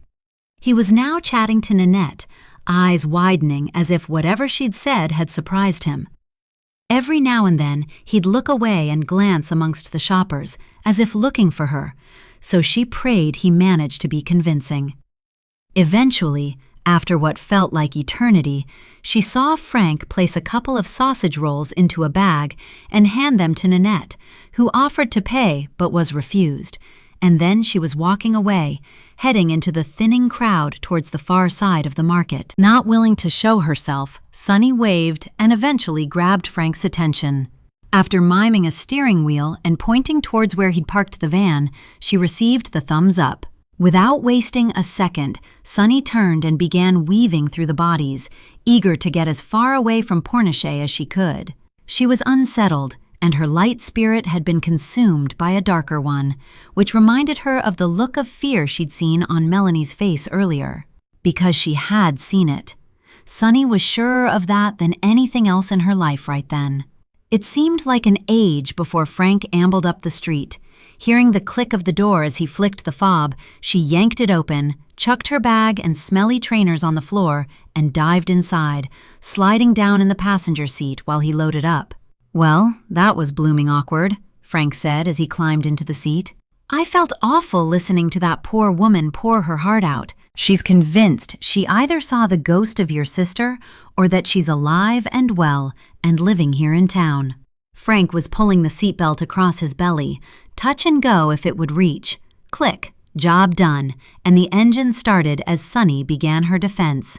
"I'm sorry, Frank, I really am, but I heard someone calling my name, so I legged it. A knee-jerk reaction, I suppose, because no way did I want her interrogating me in front of everyone. And anyway, we both know that she'd be on that phone to my mom in a flash. Not like you." Frank turned and gave her a look that told Sunny he wasn't having any of it. "Don't give me that flannel about loyalty. You just like having it your own way. You'll do anything to avoid facing up to the trouble you're in at home. Sunny, love, I've seen it all before, and it won't wash. At some point, you're going to have to tell her where you are because too many people are hurting. Your mom and that nice lady for a start." Sunny was angry and in shock. Frank had always been in her corner, and it was pissing her off now he was changing his tune, and she hated it when he went all therapist on her. She was tempted to get out of the van and storm off and give the door a good kick just to make the point. "Look, I'm not having a go, but I think you're playing this all wrong, and as I've said before, if you come clean with your mom, I'm sure she'll respect your independence and leave you be. But digging your heels in isn't doing you any good at all. Please trust me on this."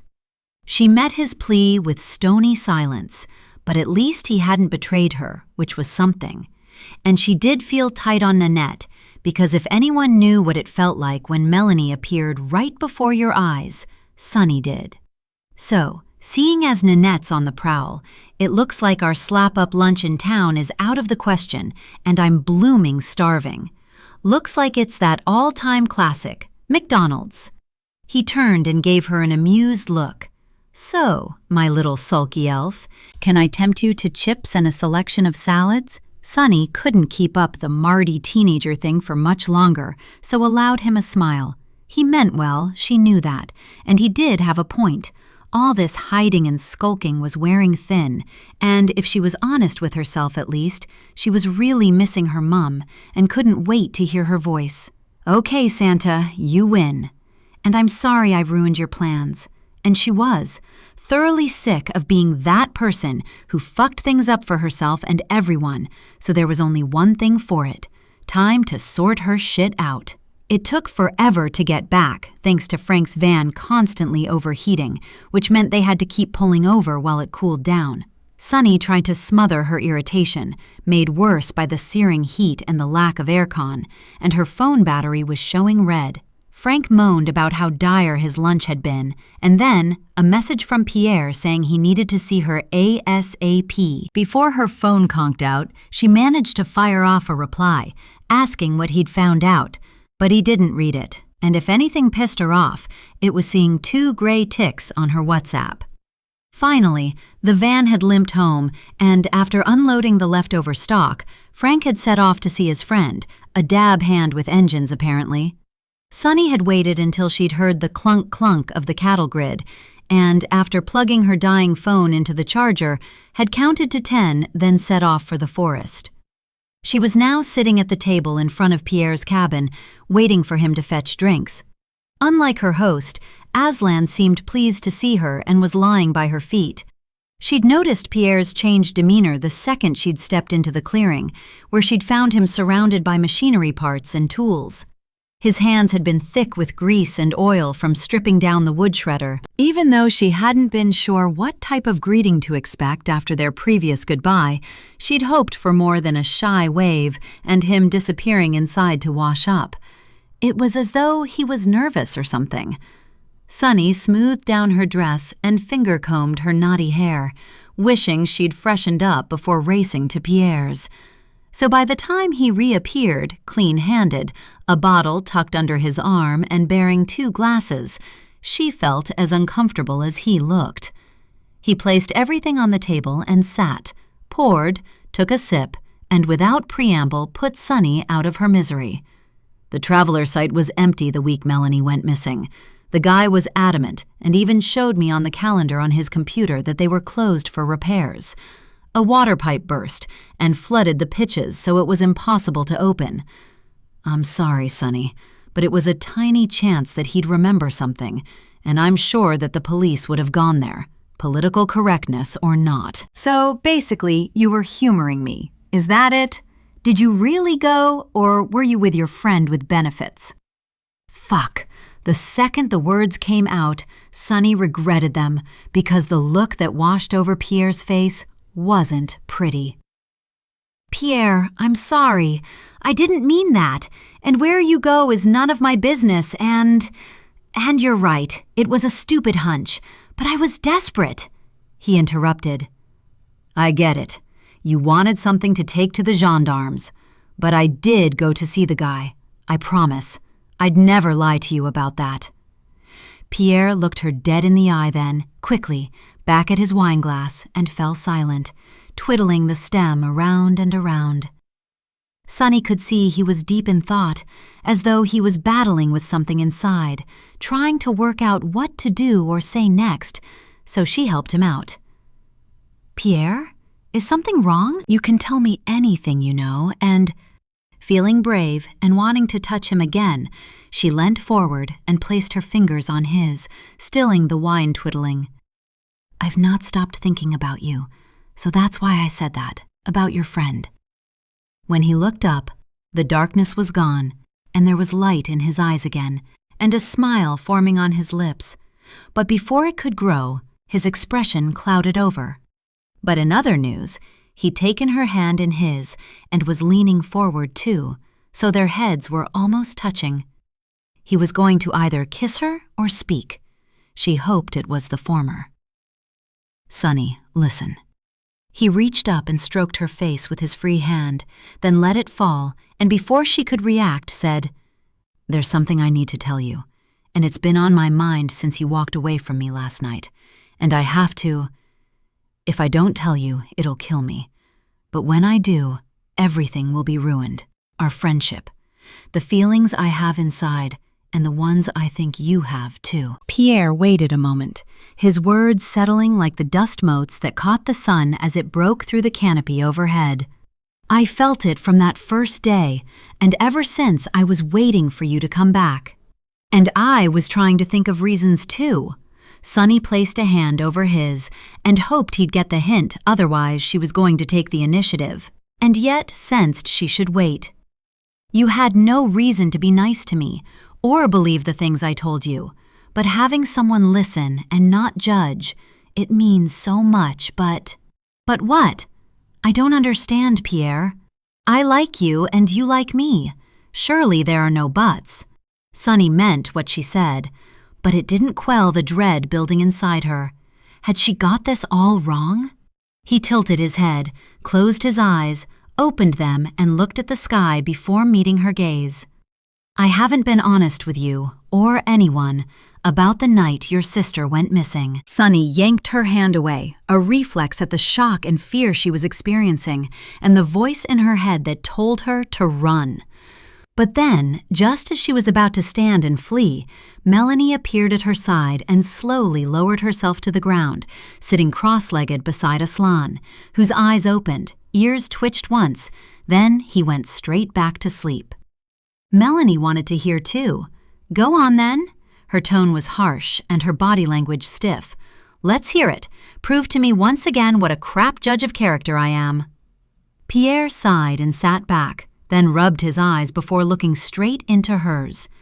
"I'm going to give you something to go to the police with, a piece of information that will probably convince them to reopen your sister's case, but it will also make me a suspect and a target again. But it's time, and just like you can't keep hiding at Frank's forever, I can't keep hiding here. Maybe you, what is it you say, ripped off the bandage. So I will tell you what happened that night, and then you can decide what's next. Whatever it is, I will support you. I promise." Sonny couldn't speak. Her lips had gone numb, and her almost broken heart was hammering in her chest, waiting for someone she'd foolishly trusted to smash it into pieces. Chapter 34. Pierre. Pierre was inside reading when his old dog Hubert alerted him that there was someone outside. It wasn't unusual for Hubert to go darting out of the door to chase a fox or a rabbit, which, because he was a lumbering oaf, he never caught. But on this occasion, his ears and nose twitched, and his dark brown eyes focused, listening to something audible only to canine senses. Minutes passed, and still Hubert didn't move, so Pierre read on, until his faithful dog whined and stood, the hairs on his mane on end. That was when Pierre knew. It had happened before, back when he had been released from prison and everyone had been suspicious of him. He had been the curiosity, the dare, and kids from the village would creep about at night, playing chicken, calling names and throwing stones or eggs, which had angered him and upset his maman. Even though it had been tempting to set Hubert on them, Pierre had resisted, and eventually the novelty had worn off and they'd left him alone. The memory, though, of being taunted remained raw, and seeing Hubert agitated once more brought it all back. Placing his book on the sofa, Pierre took his torch from the hook and signaled for Hubert to follow, man and beast stepping outside. Around 10 paces out, he flicked on the torch and scanned the perimeter of the garden, while Hubert charged ahead. The forest was pitch black, the light from the moon barely penetrating the branches overhead. Pierre raised his arm and tried to see into the depths, but it was the low, rumbling growl and then a yelp and whine that told him where to look. Shining his torch, which he could, if needed, use as a weapon, Pierre tentatively made his way into the forest that he knew like the back of his hand. The depths of vegetation held no fear, not of animals anyway. Humans were a different matter. He found her slumped at the bottom of the tree, Hubert standing over her, sniffing, then stepping back, clearly not understanding what he'd found. Pierre moved the torchlight over the body that was wearing denim shorts, an Oasis t-shirt, and white trainers with a pink swoosh on the side. When he shone the light on the girl's face, he spotted congealed blood at her temple that had matted her hair. But it was the swollen eye socket that told him something really bad had happened to her. Kneeling, he checked for a pulse, and even though her skin was cold, she was alive. And when he gave her a gentle shake, she roused, opening her eyes before shielding them from the bright light with her hands. Resting the torch against the trunk of the tree so the beam shone upwards, Pierre spoke in French, at the time having no reason to suspect she was English, presuming she was from the village. Mademoiselle? Mademoiselle, tu m'entends? Tu crois pouvoir te lever? After he asked if she could hear him and was able to stand, the girl roused again, opening her eyes fully, giving away that she was scared, utterly terrified. And then, as though waking from a dream and returning to a reality that was even worse, she began to shuffle away on her bottom, using her legs and arms to put distance between them as she cried in English, "Get away from me! Leave me alone! Don't touch me!" Pierre threw his hands into the air, panicking, and desperate to reassure her, he switched to English. "Mademoiselle, please don't be scared. I want to help. You have a bad wound on your head, so please, please stay calm. I think you're concussed." Perhaps it was the sincerity or just the gentleness of his voice, but the girl did calm and looked as though she was trying to focus on his face and words or remember what had happened to her. "Where am I? Has she gone?" Pierre had no idea what the girl meant, so shook his head and focused on what he did know. "There's nobody here, only us, I promise. But please, let me help you. Come, you can't stay out here on your own." He held out his hand, and after a few seconds, she reached and took it, then allowed him to aid her to her feet. She was weak, barely able to stand at first, but then seemed to get her balance, although Pierre didn't let go straight away as he slowly guided her forward, grabbing the torch and following Hubert. "That's good. Take it slowly. Good. Almost there." Pierre felt her body shaking, whether from fear or as a result of her injuries, reassured her she was safe, asking the first thing that came into his head. "Are you from Saint-Luc, mademoiselle?" She didn't answer at first, then, "I'm from La Babine, my grandparents. I want to go there. Please take me home." "Let me get you cleaned up first and maybe some water. I'm worried." "No, I want to go home now." She began to pull away and her eyes went wild again. Fearing she would run and knowing that the house she mentioned was close by, Pierre agreed. "Okay, I will take you. We will go in my truck." Judging by the reaction to his suggestion, it was the wrong thing to say. The mention of getting in a vehicle clearly petrified her, and again she tried to prise his hands from her body. "No, no, I can't. Leave me alone." "It is okay. Don't panic, mademoiselle. Please, don't be scared. If you prefer, we'll walk. I'll take you. I promise I won't hurt you. Here, please, take my arm. Then me and Hubert will get you home. Look, he knows the way already and wants to help too." Pierre nodded to his dog, who was making his way along the lane that led to the road, as if sensing what he had to do. The girl squinted and looked at the dog, then the cabin and over to the forest as though getting her bearings, and finally rested her eyes on Pierre. "You promise you won't hurt me? That you'll take me home? I just want my mom."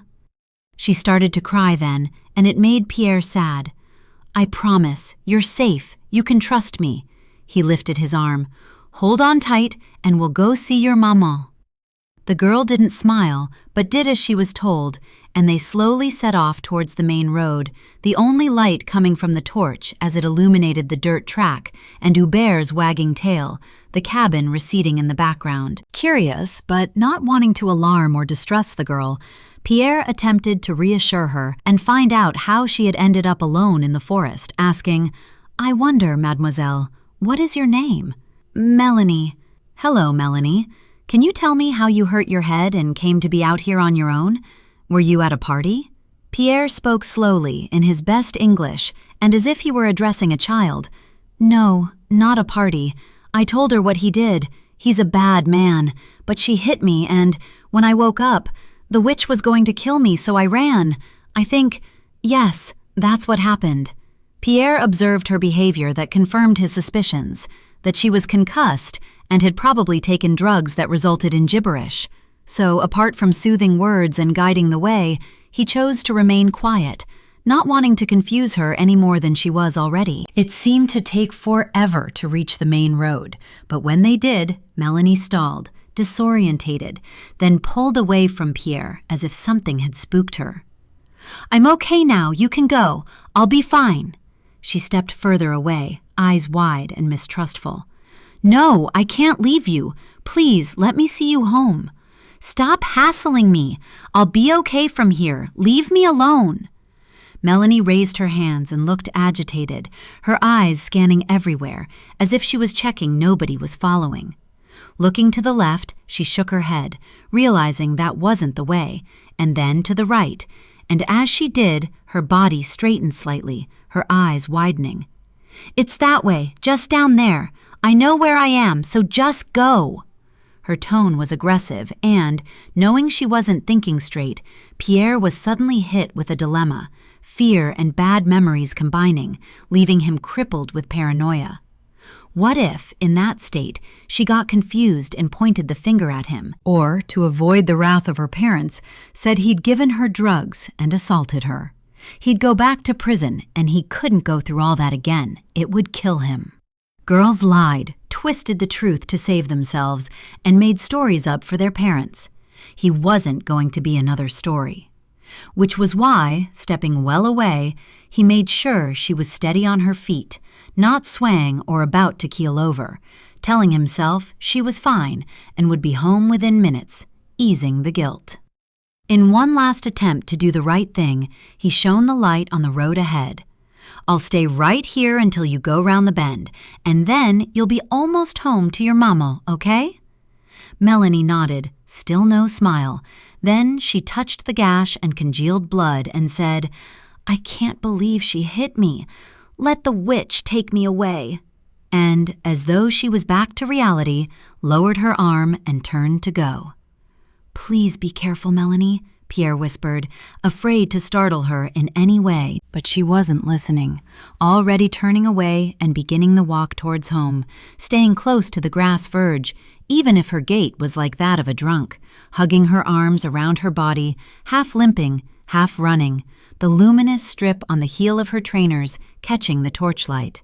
Pierre kept it trained on her the whole time, until its beam no longer reached her, the moon above becoming her guide, instinct, and the need to see her mum her compass. Hubert watched too, and when the night swallowed her whole, he gave a whine, his whole body alert and focused, ears twitching, nose sniffing the air. The sound of a vehicle approaching from behind brought Pierre out of his trance, making his fears a reality. So, calling Hubert to heel, he switched off his torch and ran back up the track, his hound racing ahead as though understanding the threat. The darkness swallowed them, and he didn't turn around when the vehicle drove by, knowing they'd probably pass Melanie, and the headlights would light the road for the last section of her journey. By the time he reached his cabin, he presumed Melanie would be home, and if she stuck to the story about the witch, she might forget all about the man who found her in the forest. It was one of the longest nights of Pierre's life. He didn't sleep a wink and prayed hard that Melanie wouldn't mention him, going over and over it all, trying to remember if he'd said his name. He begged God, Mother Mary, his own dead mother, every single saint he could remember, and all the angels in heaven to spare him, to keep him out of jail, promising that if they did, he would bow to le curé's requests and return to the fold, attend Mass regularly, donate to charity, cut his grass, anything. He would do anything. The following morning, when he heard sirens and vehicles speeding along the road, he actually vomited with fear. And when he dared venture to the shop in the next town for milk, he overheard the people in the queue talking about the girl from Saint-Luc who'd gone missing, saying that search parties had spent the night scouring the roads and the gendarmes were concerned for her well-being.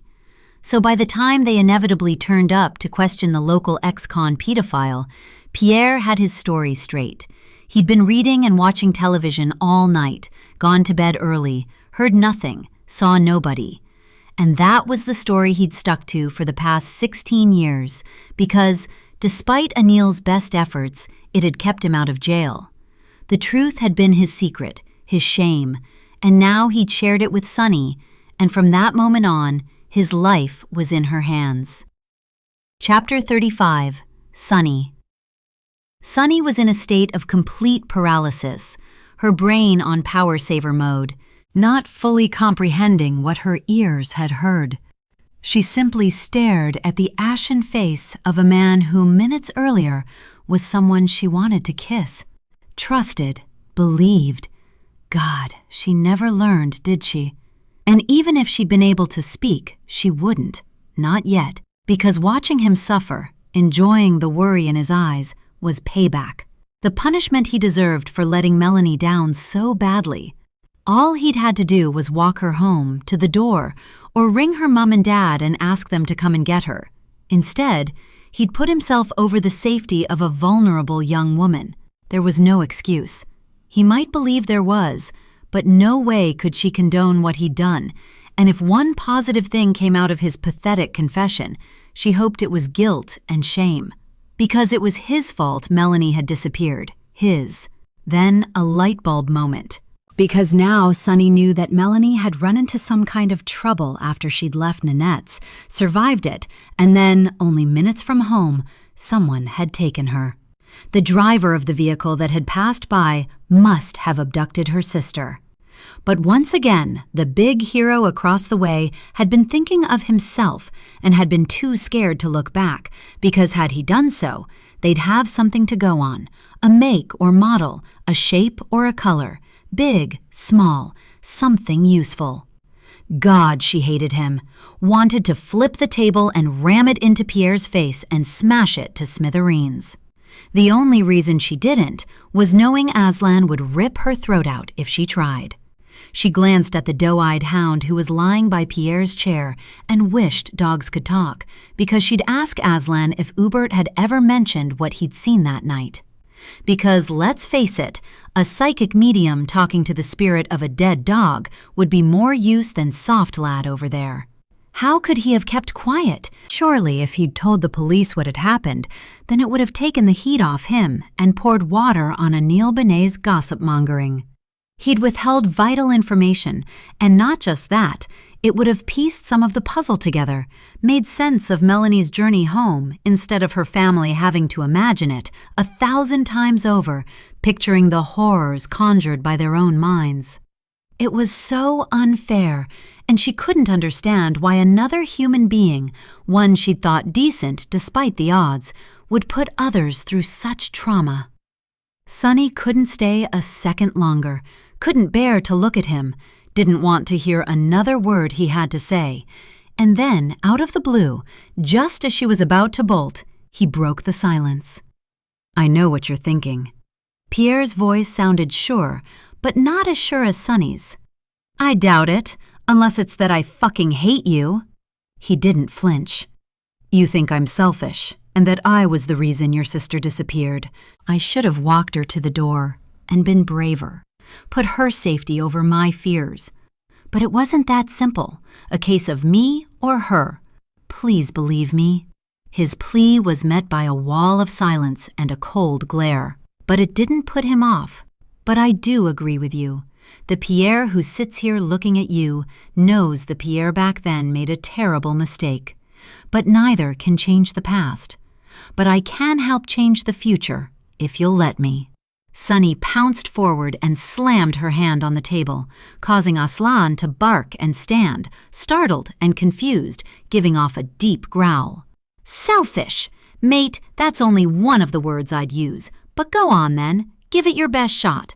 What's not simple about making sure a frightened, confused, battered young woman got home? I'm dying to hear. Her words landed, and Pierre's body sagged, his eyes cast downwards, reaching for Aslan, who responded instantly, going to his master's side. Pierre rested his hand on Aslan's back and looked up, his eyes those of a man acquainted with regret. But they were sad, too. It was hell in prison. The version I gave you of educating myself, being around men who were quietly marking time, is a watered-down picture of the truth. It's the story I tell myself, that I stick to, so I can block out the horror of what really happened in there. I didn't want you to see me like that, to paint images that would stick in your head, regard me as a victim of the worst kind of men. I'm sure you've heard what happens in prisons to people convicted of certain crimes, or to young, naive men who don't have the skills to defend themselves. I was that man. That is the real reason why my trainer comes here. I do not want to be raped or gang-beaten ever again.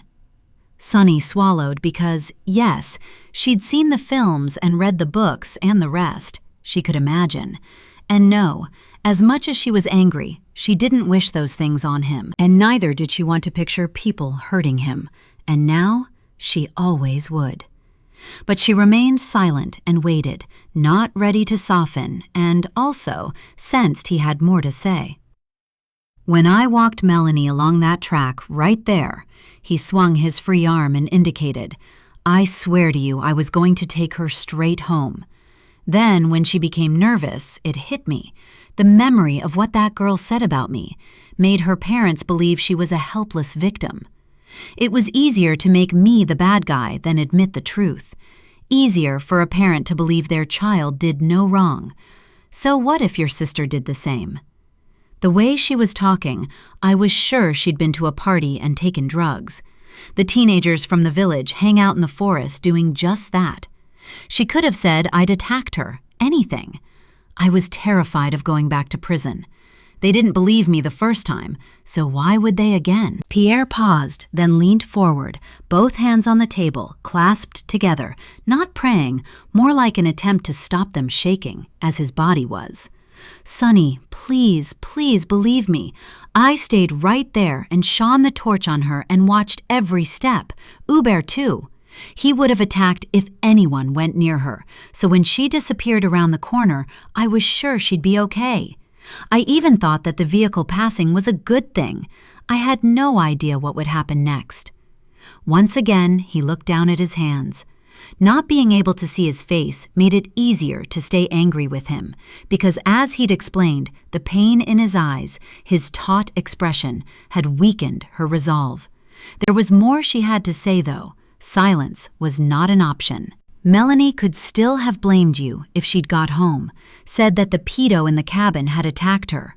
As the word erupted from her lips, his head jerked up, and she hated herself, but she had to punish him somehow. Pierre had tears in his eyes now, and his voice cracked as he spoke. And that thought kept me awake all night. I panicked and made a stupid mistake, but it was done, so I had to wait it out. You'd dodged a bullet. Well, good for you, because it all worked out in the end, didn't it? Because Melanie didn't make it back, and despite Anil's suspicions, there was absolutely nothing to tie you to her disappearance, was there? All you had to do was ride the storm and wait for it all to go away. Sunny was shaking inside, and despite the heat, she began to shiver, goosebumps popping up all over her arms. Pierre nodded. Yes, that's all I had to do. For years and years, until you showed up and brought it all back. And then the news about the other girl was like an omen, as though the past is catching up. That is why I wanted to tell you today, before I am back on the radar. Very noble, Sunny kept her voice steady, but when she took a glug of wine, her hand was anything but. "You look so much like her." His expression softened as he said the words. "When you stepped out from the trees that day, I thought you were a ghost. I wanted to tell you to leave so that I wasn't reminded, but I couldn't. It felt cruel." Sunny remembered the look on his face and how cool he had been at first. "I'm glad I look like her, and I'm glad you got a shock. And even though I can't get past what you've done, I'm glad you told me the truth. I just have to decide what I'm going to do with it." Pierre blanched, but his voice was resolute. "If you tell the gendarmes, I'll understand and help them in any way I can, no matter the consequences.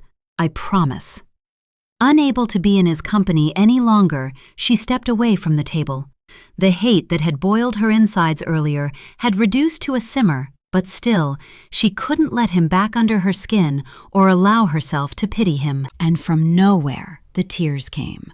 Her steely exterior bent, the stone walls around her heart crumbled, and her lips began to wobble. Pierre saw and stood, his distress at seeing hers evident, causing him to step forward and her to back away, not allowing him to touch or comfort her. "No, don't, Pierre. I need to go, be on my own." "Shall I walk you?" "No, just leave me alone." Sunny leant and stroked Aslan's fur before heading towards the track, not looking at Pierre.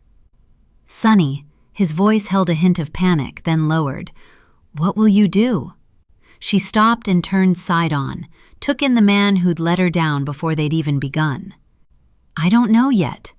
Pierre's chest was heaving, as though he was panicking and trying to catch his breath before saying, "It's hard, isn't it, when you have to make a choice?" Sunny knew exactly what he was getting at, so nodded slowly, then replied, "It is.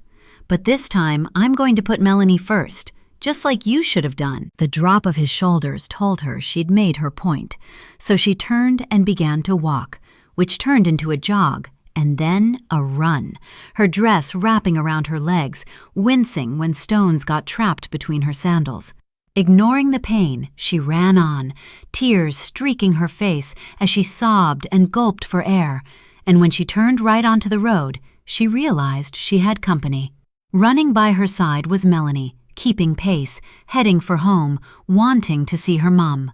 Sprinting over the cattle grid, the comforting clunk-clunk spurring her on, Sunny hoped Frank was back because she was going to tell him everything, get him to ring the police and demand they came at once.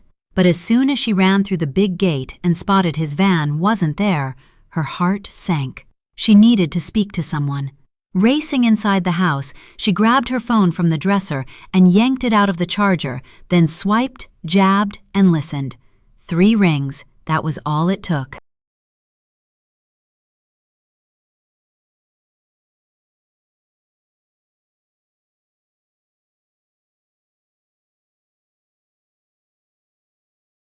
Chapter 36. Pamela. The fear of missing a message from Sunny meant that Pamela carried her phone around the house like a talisman. So seeing an actual call had her heart racing, contracting with fear, and jumping for joy all at the same time. With trembling hands, she managed to swipe, trying to hide the elation and relief, telling herself not to freak or go overboard, to stay calm, and above all, listen. Let Sunny speak. "Sunny, sweetheart, I'm so glad you called. Are you okay?" Pamela grimaced. So much for being calm.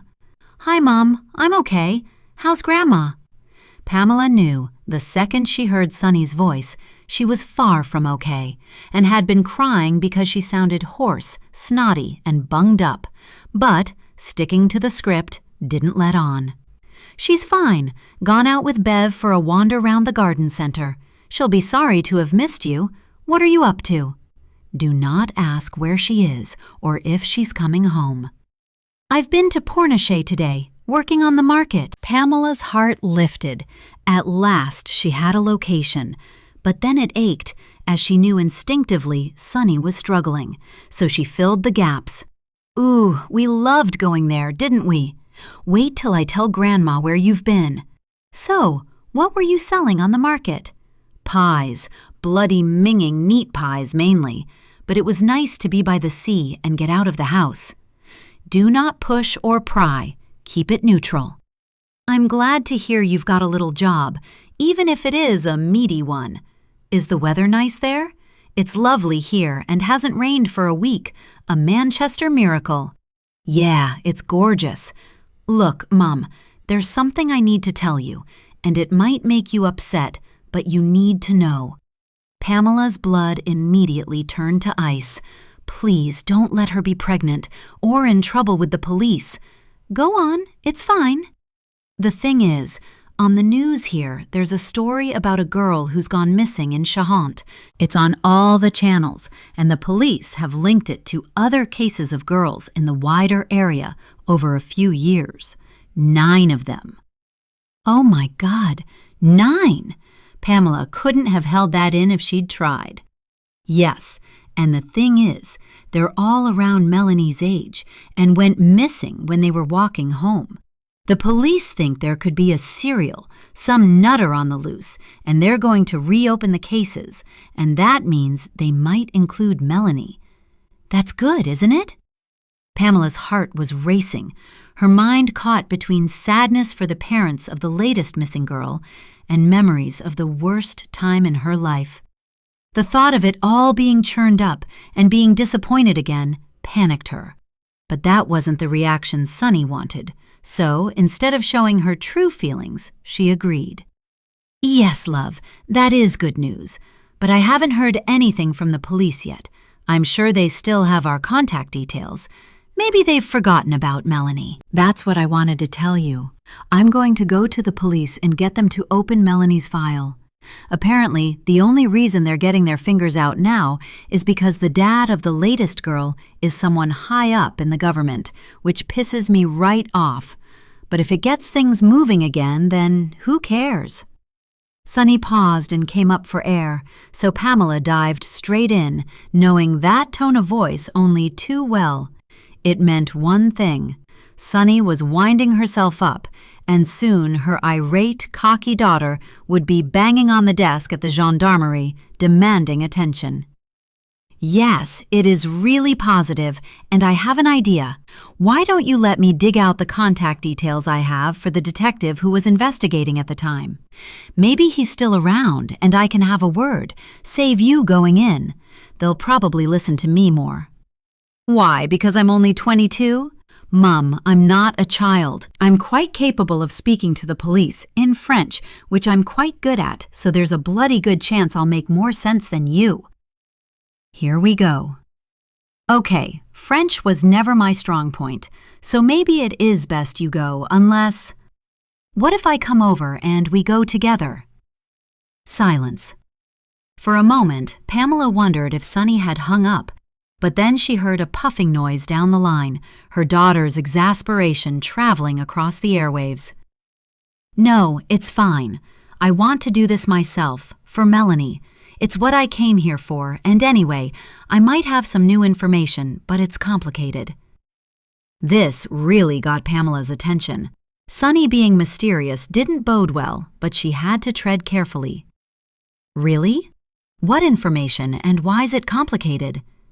Another long silence, then, I can't really explain right now, but I'll let you know when I'm going. I don't want to get your hopes up, so just leave it with me. I only rang because I felt a bit homesick and wanted to hear your voice, but I feel loads better now. I'm glad, sweetheart.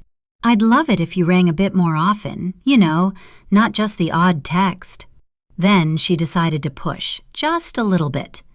I've done what I promised and left you alone, even though it's really hard not knowing where you are. So please don't leave it so long next time, okay? I'm missing you a lot, and so is Grandma, and your dad. Huh, is he really? Well, wonders never cease. Oh, and I haven't forgotten about paying Grandma back, but right now I'm not actually getting paid. I work for the guy who makes the pies in return for my board, but as soon as the apple picking starts, I'll be loaded. It pays very well, Pamela really was worried now.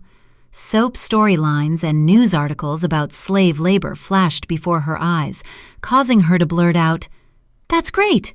So where are you staying? And what do you mean you don't get paid?" I've heard terrible things about people being trapped by people who make them work for free and— Mom, stop! It's nothing like that, I swear. Do you think a slave boss would let me go for a day at the seaside or have my phone? I'm fine. He's a nice guy, very caring, and used to be a foster carer, and, before you ask, he's old enough to be my granddad, so let's move on. Pamela couldn't miss the sigh that followed and knew when to back off. "Okay, that's fine. But you can't blame me for worrying, love. I'm only human." "I know, Mom. And you've been well patient with me, especially under the circumstances, you know, pinching Grandma's money. But I was scared of being carted off to the nut house, that's all." Pamela rued the day she'd even had that stupid idea and had sworn 1,000 times over never to say it again, no matter what trouble Sonny got into. "I get that, and if it makes you feel better, I promise I'll never mention it again. Cross my heart. Even though it'd make me feel better to know where you are. I understand you want to prove to us you can manage alone, so I'm very proud of you. I really am." She imagined Sonny smiling down the phone because it wasn't often she got praise. Her next words confirmed it. "And you'll be relieved to hear that I've not binged once since I got here, and I've stuck to wine and the odd beer. In fact, I'm turning into a bit of a Frenchie." "That's brilliant news, love, because all that horrible vodka isn't good for you. But tell me, you mentioned selling pies. That's not very French. I can't remember ever seeing any when we were there." There was something niggling in the back of Pamela's head, and she couldn't quite latch onto it. "Oh, the guy who makes them is English and sells them all over the place. The French love them, especially the pork ones, which gross me out the most. There's something about the jelly stuff inside makes me shudder." Sonny made a weird noise down the phone that was a cross between retching and a groan. "Well, I'm just glad he's looking after you. Are you sure you can't tell me any more about this new information? I'll be thinking about it all day now." It was worth a shot. "Mom, leave it for now. I don't want to give you false hope. And anyway, it's nothing concrete, just a couple of things the police might be interested in. We'll soon see." Sonny paused, and there was a moment or two of silence punctured by background noise, and then, "Mom, I'm going to get off now. It's getting late here, and I've had a long day, so I'll call it a night. I promise to ring when I have some news." Pamela's heart was beating out of her chest, and her face had gone hot as she replied, "That's fine, love. You get some rest, and thanks for ringing. It's made my day, it really has. And, Sonny—" "Yes, Mum?" "I love you very much." Pamela's voice wobbled, but she was determined not to blub or give the game away. "I love you too, Mum. I really do. And Grandma, please will you tell her?" As they signed off and said their goodbyes, Pamela could hear an engine in the background, but it wasn't that she was interested in. It was what she'd heard before that. Sounds she would recognize anywhere, ingrained in her memory, part of her life, and a nod to happier days before life became sad. The clunk-clunk of a cattle grid as a car passed over, and a cuckoo clock marking the hour. And now Pamela knew exactly where Sonny was. A place Pamela had once called home. La Babine. Chapter 37. Sonny. There was an atmosphere the moment Sonny came downstairs and flip-flopped into the kitchen. Being a narky cow wasn't a good look, and Frank hadn't deserved the way she'd behaved the previous day. Not when he'd done nothing wrong. Outside, the sky was overcast, adding to the gloom inside the house and inside her heart. The static in the air made her scalp prickle, and the kitchen was chilly. But instead of stomping back upstairs, Sonny tried to make amends. Sidling up to Frank, who was at the sink washing his breakfast things, she gave him a nudge. I'm sorry, Santa, for being a moody cow yesterday. Have you put me back on the naughty list? She watched the side of his face for signs of a thaw, and sure enough, the laughter lines around his eyes crinkled just a bit, but he continued to scrub the frying pan as he spoke. You're off the naughty list, but pending approval, so best watch your step today. The kettle's just boiled if you want to make a brew. I'll have a tea, seeing as you're making. Taking the hint, Sunny took 2 mugs from the hooks and set about making drinks. The silence continued, giving her plenty of opportunity to immerse herself in what could only be described as shame as she remembered snapping at Frank and it going downhill from there. The evening before, he'd turned up seconds after she'd disconnected the call to her mum, and all she'd wanted to do was go upstairs and try to get her head around the Pierre thing. She certainly hadn't been in the mood for Frank's therapy couch. The poor man had only asked who she was talking to on the phone, a perfectly reasonable question, seeing as she never rang anyone, especially when he'd been encouraging her to ring her mum ever since she'd arrived. Why? Do I have to tell you everything? Some things are private, you know. His expression at her outburst had turned from inquisitive and hopeful to shock, his jolly face kind of sagging, wide, compassionate eyes narrowing, and, for a second, a flash of anger, which was fair enough. Nobody liked being spoken to like that. But rather than take a hint, he'd persisted, and his innate desire to be saint and savior had overridden common sense. Or maybe he just liked to be in control. That was a bolt-out-of-the-blue thought that she'd never entertained. But anyway, if he'd just left it at that, everything would have been fine. Instead, he'd pushed it. You just look a bit upset, that's all. I'm only trying to help. Was that your mum? She just needed some space to think things through before dropping Pierre in the shit. So when he'd asked, the thread that had been holding her together had just snapped. She'd told poor Frank to mind his own fucking business and to leave her alone because she was sick and tired of listening to his amateur psychiatry and shit theories about how people he'd never even met think. Leaving him standing in the middle of the garden, she'd stomped off upstairs and stayed there all night. He hadn't knocked on her door and tentatively asked if she'd like something to eat, which had surprised her.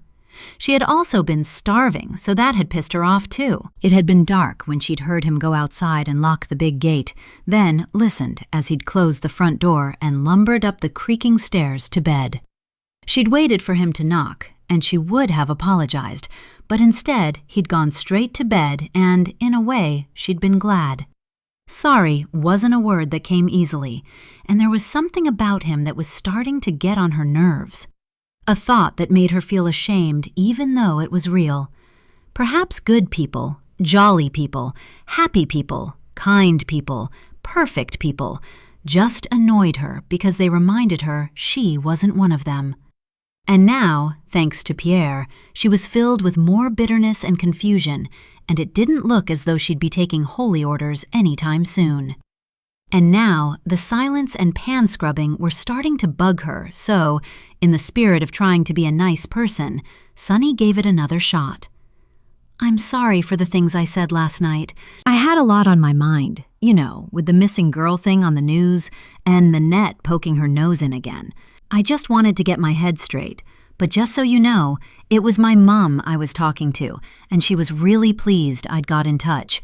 So I hope that makes you happy, that I took your advice. This seemed to grab his attention because Frank turned and raised his eyebrow. Well, yes, that is a good thing, and I am pleased. I bet she thinks it's odd, though, that you're staying here with me. I'd be happy to speak to her if it helps set her mind at rest. I didn't actually tell her that bit. If I had, she'd be here now. Sunny went to get milk from the fridge, avoiding his eyes. That's a shame. Maybe next time. Sunny resisted the urge that swelled again to tell him to stop pushing because he was like a dog with a sodding bone, managing to tame the irritation. No, I'm not ready for that because I know my mom too well, better than anyone. She had to get that bit in, otherwise she'd explode. But I did tell her about the missing girl and that I'm thinking of going to the police. She gets it, that I want to do this by myself, for now. Frank said nothing at first and began to dry the pots, looking as if he was deep in thought, and then, "I'm glad. And as for yesterday, let's move on. It's all forgotten." Sonny should have felt relieved, but his words sounded hollow, like when someone had taken the huff and it had gone deep, but they were determined not to show it and be the bigger person. Well, that was fine. Suited her down to the ground. Okay, as long as we're good. And to divert conversation further, Sonny opted for the reliable subject of the weather. "What are you up to today? My app says there's going to be a storm later and a chance of thunder, so at least it'll be good for your veg. I don't think it's rained since I got here." "Aye, you're right. A drop of the wet stuff won't do any harm. I'm taking my van to the garage to have the part fitted in a mow, and I'll get a lift back later. Might pop into the bar for lunch. The curé is holding an unofficial meeting about the harvest fundraiser, which is just an excuse for a midday tipple." Finally, Frank seemed to be thawing, his rumbly chuckle almost making Sonny smile. Almost. "What are you going to do with yourself if it rains? You should relax and watch telly, but perhaps not the news. Not in your current mood. I doubt it'll do you much good. Otherwise, you could give the floor a mop out, but it's not urgent. I won't be baking for a few days, so it can wait. It's up to you." With that, Frank began putting the dishes away, as though the conversation was closed, and, despite his best efforts, he was still carrying the hump. Sonny paused, feeling dismissed. "Right, well, I'll see you later then. I'm going for a shower, and then I'll get on with the mopping. I'll go stir-crazy without something to do, and I need to pay my way. Mustn't forget that." There was no need to mention it, but the way Frank had turned his back on her really pissed her off, even though she'd been in the wrong. And because it wasn't in her nature to ignore the irritation blooming inside her chest and learning from past mistakes, she turned and made her way upstairs, forcing herself not to stomp like a child, which almost killed her. Did he not realize she had stuff on her mind? Betrayal, disappointment, that sense that she'd lost something before she'd even had the chance to find out if it was hers. Maybe that was it, the thing that was bugging her the most, that she'd been falling for Pierre. Not just a casual one-nighter with someone she'd met in a club, but that electric buzz when you knew someone was into you, too. Wanting to get to know them slowly, properly. That idea had crashed and burned, because how could she ever get past what he'd done? Or, more to the point, not done. And on top of that, the question that plagued her into the early hours, could she ruin his life all over again? As she slammed the bathroom door shut, Sonny leant against it, closed her eyes, and listened to the soft patter of rain as it tapped against the glass. Maybe a good old storm would clear the air and her mind and show her the way. Because one thing was for sure, no matter how torn she was, Melanie came first, and if it was the last thing she did, Sonny was going to find out what happened to her. Chapter 38. Nanette.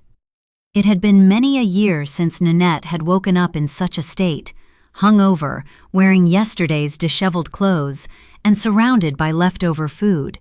At least she hadn't thrown up, yet, but that wasn't totally off the cards, going by the swirling in her stomach and a ceiling that wouldn't stay still. She felt like a teenager, waking up in a strange bedroom after a party, having to remind herself where she was and who with. "I am in the presidential suite of an exorbitantly expensive hotel because it is the only one left available at such short notice, madame. It's worth every single cent for the oceanic view and to be away from Rolf. It is Friday morning. I am alone." And even though the final word should have made her feel sad, it had the opposite effect, and, regardless of her appalling state, it left her immensely relieved. Slowly, she turned her pounding head to the side and, through the voile curtains, was met by a flat gray sky and, on the horizon, a darker band of charcoal clouds. Groaning at her own stupidity, Nanette forced herself into an upright position and then onto her feet, sure that the bathroom was the best place to be for many reasons. She needed to get out of her grubby clothes, take a long shower, and, If she had any in her bag, some paracetamol. Emerging 20 minutes later, a little more revived, but still suffering from the after effects of a pity party she'd thrown for herself, Nanette made herself a cup of black coffee and threw open the patio doors, welcoming the salty air that hung heavy with the threat of rain. In a state of fugue, she took her phone and coffee and sat at the balcony table and began scanning the list of messages on her phone, mainly from Rolf. None of them were threatening, because he wasn't that stupid to do it in a text. Although there was a hint of panic, demanding she came home so they could talk. "Where are you?" Or, "Please come home, my darling, we need to talk." And, "The boys need you, and so do I." They made her roll her eyes, and knowing it would annoy him more to see she'd read and then ignored him, she did just that. Next, she noticed 2 missed calls from Pamela and a WhatsApp, which she opened immediately. She read the words, "Call me when you can. I have news about Sunny." Nanette pressed the green button, and Pamela answered on the first ring. "Nanette, thank you for calling me back. Are you okay?" "Yes, I'm fine. I had a few glasses of wine last night and slept in. Sorry I missed your calls. You have news?" Nanette tugged the bathrobe tighter, rested back, and listened, watching as the storm clouds moved in. Yes, I do. I know where Sunny is, and you're not going to believe it." Nanette sat forward. "Where is she? How do you know?" "She rang me yesterday, and I'm positive from the sounds I heard in the background, she's at La Babine." Nanette gasped. "But I went there, and Frank told me he'd not seen her. Perhaps she showed up after." Pamela agreed. "Yes, that's what I'm thinking, and I've been going over it in my head, and it all makes sense now. I remembered my parents sold their house to an English chap, but I'd totally wiped it from my mind because at the time, well, I didn't want to think about the place. When I got off the phone, I asked Mum, and she confirmed it. He was called Francis Howden. That's his name, the guy everyone calls Happy Frank. I saw it on the letterbox at the end of the lane." Nanette was completely stunned that Sunny was actually in Saint-Luc after all. And then there was something else that made her suspicious and concerned and battle with herself, unsure whether to tell Pamela. But there'd been too many secrets, and if she could make amends for them in any way, now was the time. "I think you're right, that she is there. I also wonder if she was hiding when I called." A slight intake of breath, then Pamela asked, "What makes you say that?" "Because when I was there, the table in the garden was set for 2, and Frank lives alone. I suppose he could have been expecting a friend, but now I think about it, he didn't offer me refreshments, which, as you know, is very un-French. And looking back, I think he was glad when I left." "That's odd, isn't it?" "It is, and there's something else that happened yesterday and now makes perfect sense. I should have put it together immediately, but I was in such a low mood, I came back here and got outrageously drunk instead." How could she have been so stupid not to have realized? And as she explained, all the pieces fell into place. The table set for 2, seeing a ghost on the market who vanished into thin air, and Frank just happened to be there at the same time. I was in a bit of a state, and he looked very surprised when I ran over and told him I'd seen Melanie. To be fair, he probably thought I'd gone mad, rambling about a rainbow dress with daisies, but he assured me he hadn't seen her, and I believed him. What else could I do? I went back to my car, convinced it was a stupid mistake, and because I was there, thinking of Melanie, I let my imagination go wild. Now I know I was right. You were, because Sunny has taken some of Melanie's clothes. Pamela seemed overcome for a moment, and then rallied. When we came back from France, I put all of her things back in the wardrobe in case she came home. That room is a shrine to Melanie, because I just can't bear to get rid of her things, and I know Sunny goes in there.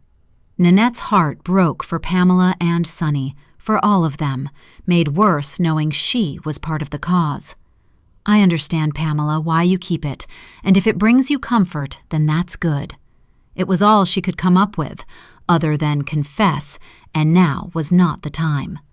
There was a pause, then Pamela said, I think Sonny was at La Babine when you called and told him not to let on.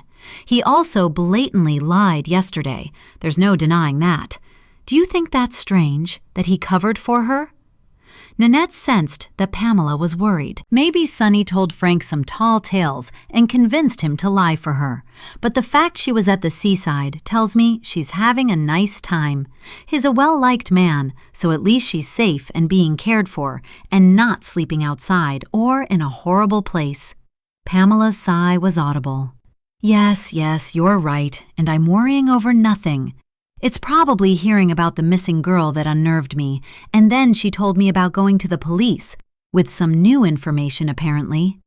When she heard this, Nanette's blood ran cold. What information?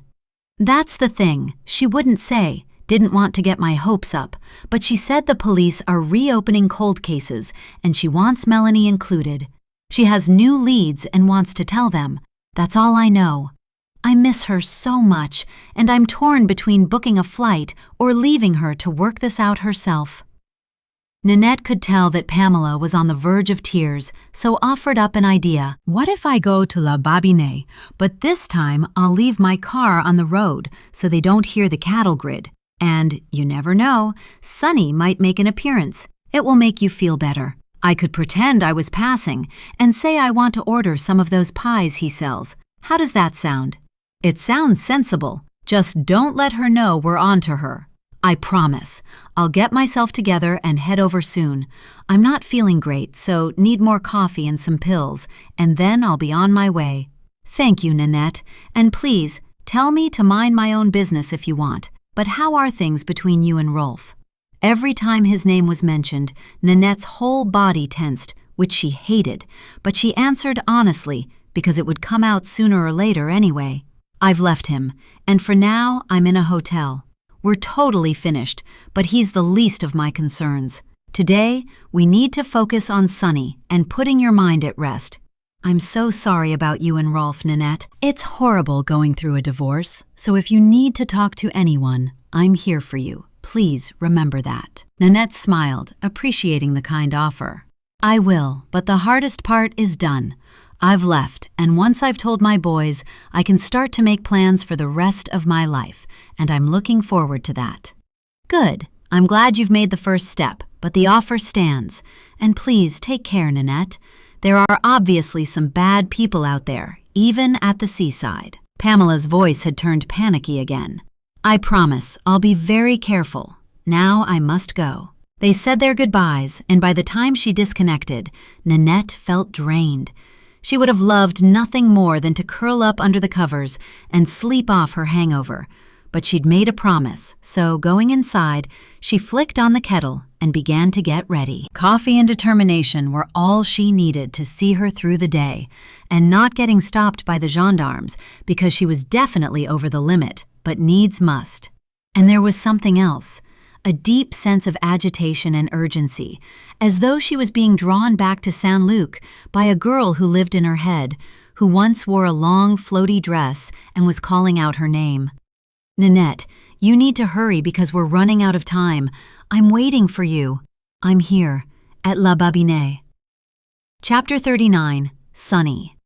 The rain hadn't stopped since Frank left, this time without his usual cheery goodbye, and now the house felt incredibly gloomy, depressing almost. As she squashed the tea bag with the spoon and watched the boiled water turn brown, Sonny went over the awkwardness of that morning. Had she outstayed her welcome? And was it time to move on and really stand on her own 2 feet? Or was the thought of getting away from Saint-Luc actually an excuse to get away from Pierre and make a decision about what to do next? Pierre had texted her twice during the night, the first asking if she was okay. She'd replied that she wasn't and to leave her alone. The second had been to say he was sorry, again, and if she went to the police, he would go with her, get it over with, rather than wait for a knock on the door. She'd replied that she needed time to think and would let him know what she'd decided. She hadn't heard from him since, but deep down she wanted to see his name on the screen. He'd probably thought that the radio silence was her way of punishing him, and by leaving him in limbo, she supposed it was. Tough. He deserved it. Then Sonny felt bad. Hadn't he spent the last 16 years regretting what he did? She wished she had someone to talk to, and if Frank hadn't acted like a sulky knobhead earlier, his amateur psychiatry would have come in handy for once. Taking her drink, Sunny looked around the large kitchen, at the empty table, the sofa by the window, the fireplace prepped with wood, but minus a flickering flame to warm the room. On a dreary day like this, her granddad used to light it, saying the glow of the fire cheered the soul, and he was right. Thing was, the mood Frank was in, he'd probably give her a bollocking for wasting wood, which reminded her she was a free-loading lodger who needed to pack up and head out. Puffing out a huge sigh, she took a sip of tea and glanced to her left, into the lounge, again empty, devoid of life and noise, not even the drone of the television for company. She'd taken Frank's advice and resisted the temptation to watch the news, and it was a good call. Her head was full enough without seeing the faces of the missing girls and reading the names she knew by heart. Françoise, Camille, Marine, Anne-Sophie, Pauline, Laure, Julia, Aurélie, Caroline. Looking through the rain-spattered windows, she could see nothing but gray. Even the fields were obscured, swallowed by a blustery haze. She closed her eyes and tried to imagine the room as it once was, full of life. Her grandparents, Mom and Dad and Melanie, seated round the table, sharing a meal, laughing and reminiscing about the day's events. Grandma never sitting still, always getting up to fetch something else, as if there weren't enough already. Nope, it wasn't happening. The magic she'd come back to find was gone forever, and this stark reality confirmed that she needed to make plans. Get online and look for jobs with lodging included, or she could just go home. If she packed up today, said goodbye to Frank in the morning, she'd be home by the evening, leaving decisions and Pierre behind. The thought of home suddenly became a beacon, a warm glow that symbolized comfort and a sense of belonging that she hadn't found at La Babinée. Not without her grandparents. But was that the coward's way out? After the hurt she'd caused, it would be cruel, and Sunny was many things, but she'd never want to be labeled that. No, she had to make what she'd done worthwhile, and that meant finishing what she'd started. And that meant finding out, somehow, about the vehicle that had passed by on the night Melanie vanished. But how? Nowadays, back in Manchester, if there was a crime, the police would ask neighbors if they had anything on their CCTV or Ring cameras. Everyone had them, even her mum. Did they have them here 16 years ago, in back of beyond Saint-Luc? She doubted it. It was so frustrating, because had Pierre turned around, at least she'd have something to go on. Sighing, she tried to think of something to ease the boredom of the day, but was startled by a noise that had her darting for cover. The sound of a car horn, 3 toots, then 3 more, followed by tires crunching over the gravel and a red Peugeot passing the window. The curé had come to call. Sunny hoped the absence of Frank's van would tell him nobody was home, but just in case, she darted into the utility room and pressed her ear to the door. She heard the tap-tap on the window and wished he'd bugger off, but her heart plummeted with the unmistakable sound of the latch clicking and a creak of the door. He'd come inside. Fuck. Bonjour, bonjour. Frank, are you here? Le curé sounded quite close, as though he'd moved through the seating area and into the kitchen, and although Sunny wasn't particularly scared, it would be so cringe if he opened the door and discovered her there. Imagine his face, then the questions. Fuck off back to church, you creepy old get! As though he'd read her thoughts, seconds later she heard footsteps retreating, and then, no, it couldn't be. He was going upstairs. Squashing her ear to the door, Sunny strained to hear, and then, overhead, more footsteps as he made his way along the corridor. To the bathroom. Sunny didn't know whether to laugh or throw up, but felt utterly disgusted when she realized that Le Curé was taking a dump in Frank's toilet. Then she got the giggles and wondered how furious Frank would be when she told him, unless it was the thing they did round there, popped by to do a big poo in their neighbor's loo. Christ, she was turning into a poet. And then, as fast as they started, the giggles dried up when she realized her toiletries, all from England, were on the side of the bath. Shampoo and body wash, very clearly a girly brand, and her pink toothbrush was on the sink. If he didn't realize that a woman was living there, he'd be a bit dim. When the toilet flushed, it muffled the sound and she couldn't make out whether he'd washed his hands, which made her shudder, or if he was snooping around upstairs, which she suspected he was. Had he looked in her room?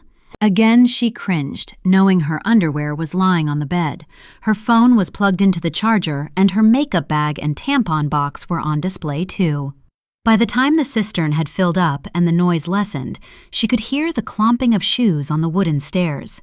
Holding her breath, Sunny imagined him standing at the bottom, looking around for clues that Frank had a lady friend, because that was what he'd think. And if he didn't join the dots and realize the English girl that Anil had been asking about was staying with Frank, then he definitely was a bit thick. It was only when she heard the latch click that Sunny allowed her body to sag, relief flooding through her.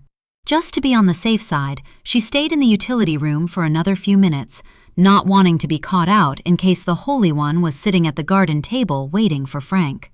The sound of his car on the cattle grid told her the coast was clear. Turning the handle, she opened the door and, as she emerged, something on the table caught her eye. Eggs. And then it all made sense. It still didn't alter the fact that her and Frank's secret was out, and it was only a matter of time before it was all around the village. No doubt Anil would hear of it first, and by the end of the day, so would her mum. Fuck it. They were going to find out soon enough. God, she hated today. Everything about it, the rain, the gray sky, having nothing to do apart from watch telly or sleep, which, after placing her mug in the sink, became option 1. At least then she couldn't think about him, Pierre. As she passed the front door, she flicked the catch to bar unwanted guests and wearily made her way upstairs. Pausing at the top, she was sure she'd pulled her door shut, but now it was wide open and, as she'd suspected, her very feminine presence was on show for all to see. Looking along the corridor, she also noticed Frank's door, the junk room, and what used to be her parents' were open, and they were definitely always closed. The whole thing creeped her out, the nosy bastard. Making her way to the junk room, Sunny stood at the entrance, unable to ignore the sadness she felt at seeing it so neglected. The room was piled high with boxes filled with paperbacks and what looked like bric-a-brac and bin liners that contained who knew what. The floor was covered in a layer of dust, the sole marks from the vicar's shoes just about visible. It was the dust that triggered the idea. Call it a leaving gift from her to Frank. Sunny was going to give it a damn good clean and reorganize his tat, or what he referred to as useful bits and bobs.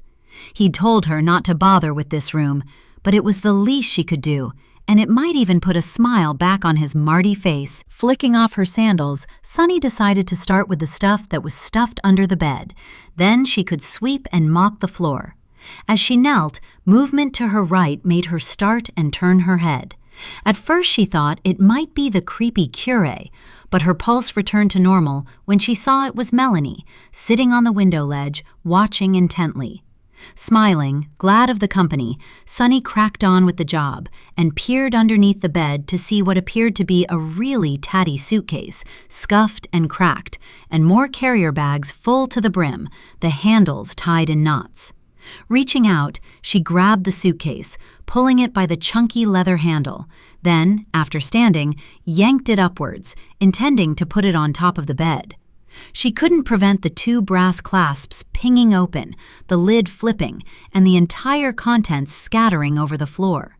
Plastic supermarket bags spewed their contents of what looked like clothing, while others thankfully remained intact. Fuck! Puffing out annoyance, Sunny knelt again, her bony, bare knees grinding against the wooden boards as she took in the mess she'd made. She hadn't intended to look inside the suitcase. She wasn't a snooping, nosy bastard like Le Curé, but now she had no option other than to pick everything up.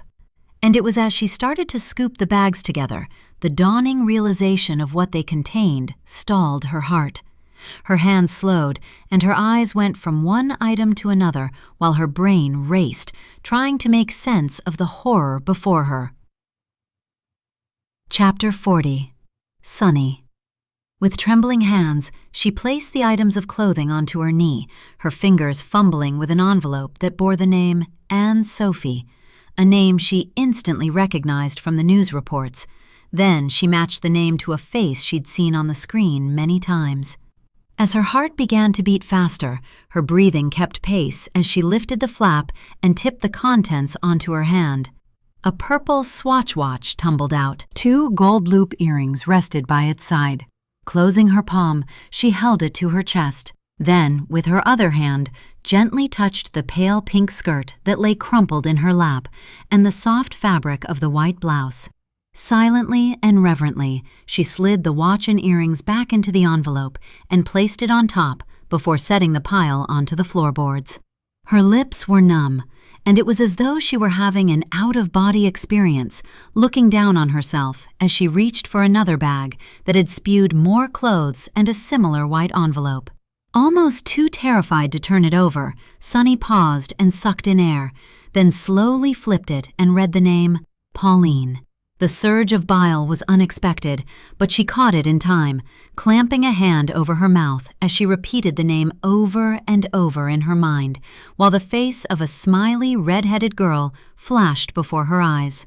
Sunny looked up and met Melanie's stare, as if she were willing her to go on. Forcing herself to open the envelope, she lifted the flap and looked inside, almost too terrified to touch the silver chain and crucifix within.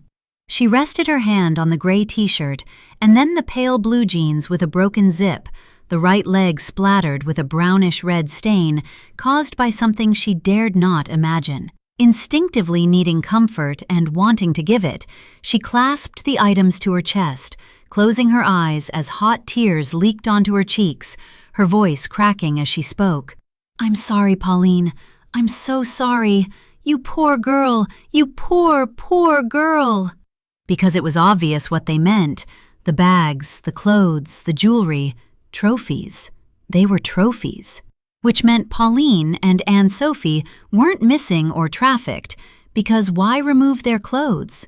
The blood told Sunny that they were dead, and that thought instilled such immense terror that led to panic and triggered Sunny's next thought, propelling her body forward and into action. Grabbing each pile of scattered things in turn, she read the envelopes, and, sure enough, Camille was there, then Marine and Julia.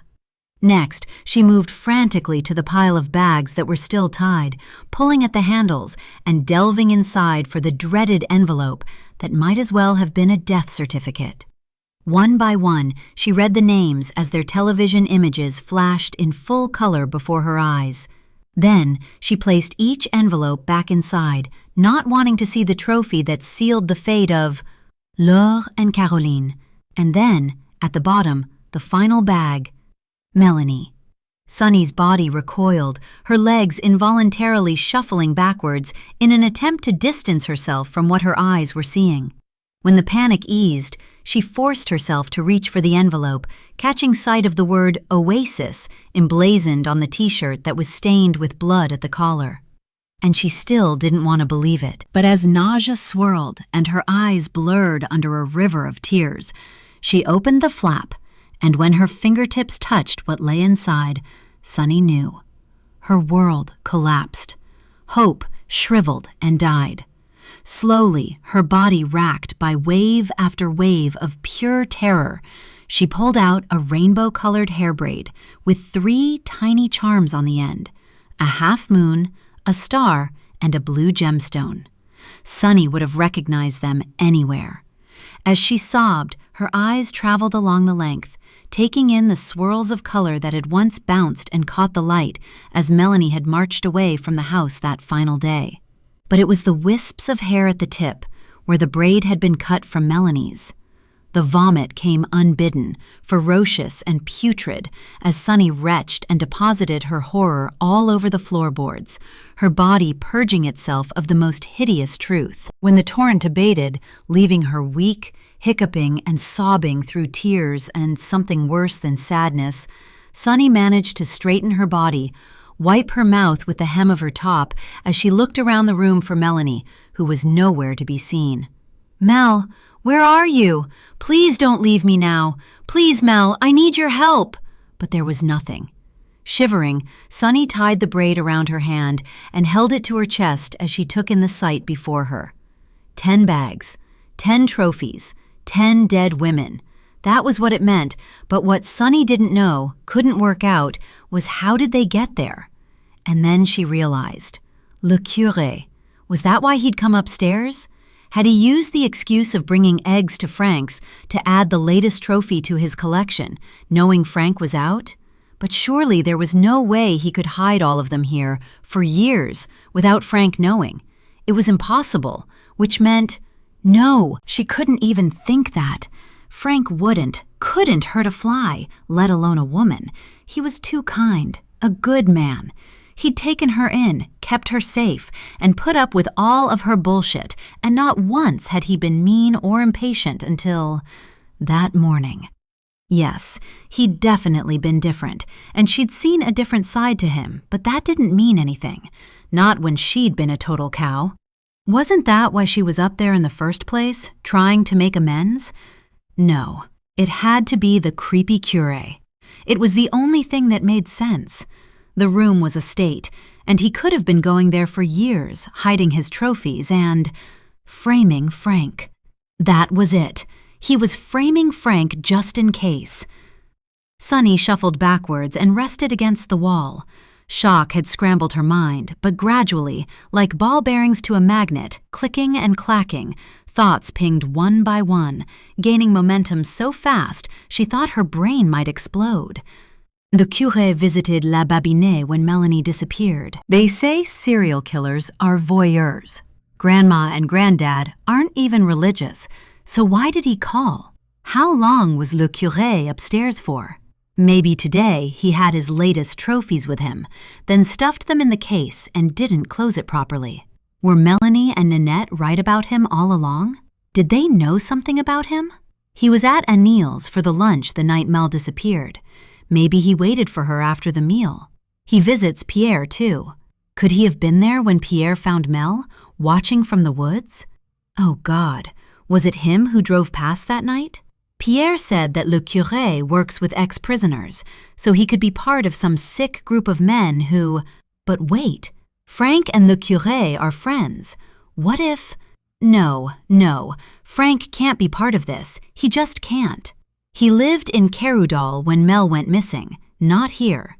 Unless he joined the perv squad when he came to Saint-Luc. Pervs from all over the place, from different parts of the Loire, who pick up random girls and bring them here. No, Frank is a good man, and the curé is not going to get away with framing him. Lifting her head, Sunny took a deep breath, taking in the scene before her. The clothes the women were probably wearing when they disappeared, her sister for sure.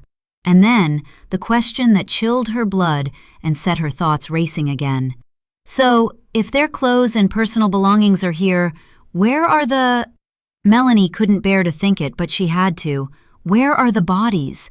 What has Le curé done with them, or what have they done with them? It doesn't make sense, none of it does. The handshake, remember? That weird way Le curé shook Frank's hand. And that day when I was little, how he kept touching his ring finger when he mentioned Mel.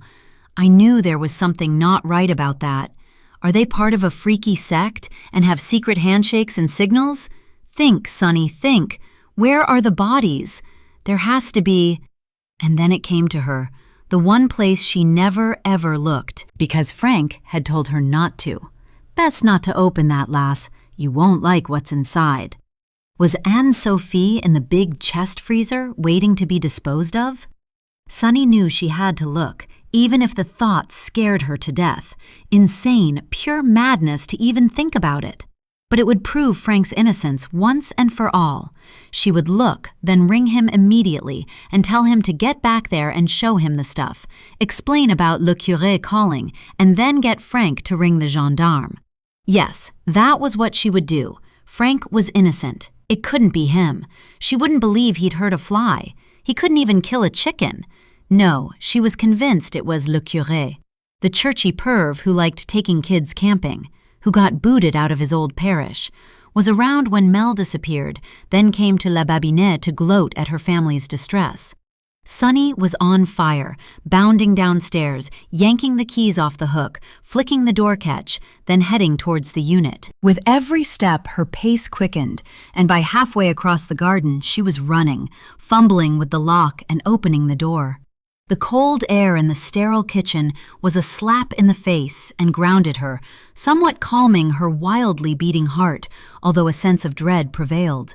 Slower now, she made her way to the larder and, at the door, paused before pushing down the handle and pulling it open. The freezer stood at the far end, flanked by shelving that contained all manner of ingredients, plus the huge fridge, which she didn't even open, knowing full well what it contained.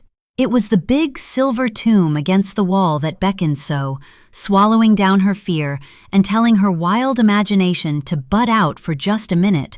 Sunny stepped forward. Melanie's braid was still wrapped tightly around her left hand, and with her right, not wasting another second, she heaved the lid upwards, a blast of frozen air hitting her body and causing her to gasp. Casting her eyes downwards, she scanned the contents of the freezer, the wash of relief almost making her swoon when she quickly realized it was half empty. No dead body, just clear bags marked with stickers that said beef, lamb, haggis, chicken, special pork pie, and on the right, bags of frozen veg and ice cubes. Nothing to see here, folks. God, you're such a drama queen. How could you even think that Frank would do that? The relief of her non-discovery made her body go limp, and after she'd closed the lid, Sunny rested her hands on it, taking a moment to gather her thoughts and decide what to do next. Ring Frank or the police? Both. That was what she should do, immediately. Then the sound. It came from just behind, like a shuffle, and then heavy breathing that she recognized instantly, just before the voice that said, "You all right, Lass?" Turning quickly to face Frank, Sunny paused before she answered, trying to think of what the hell to say, and came up with, "Oh, hi, I didn't hear your van. Is everything okay?" Frank held her in his sights and leaned against the doorframe as he replied, "I got a lift from the bloke at the garage. He dropped me at the top of the lane, but never mind that. What are you doing in here? It's the last place I'd think to find you." Sunny opened her mouth but still couldn't find the words, and as her brain desperately scrabbled for an answer, she noticed Frank's eyes wander to her hands, which were crossing her chest in a giveaway defensive pose. There was still something off about him. She could tell he wasn't happy about her being there, unless he was still in a huff from earlier. But it was more than that.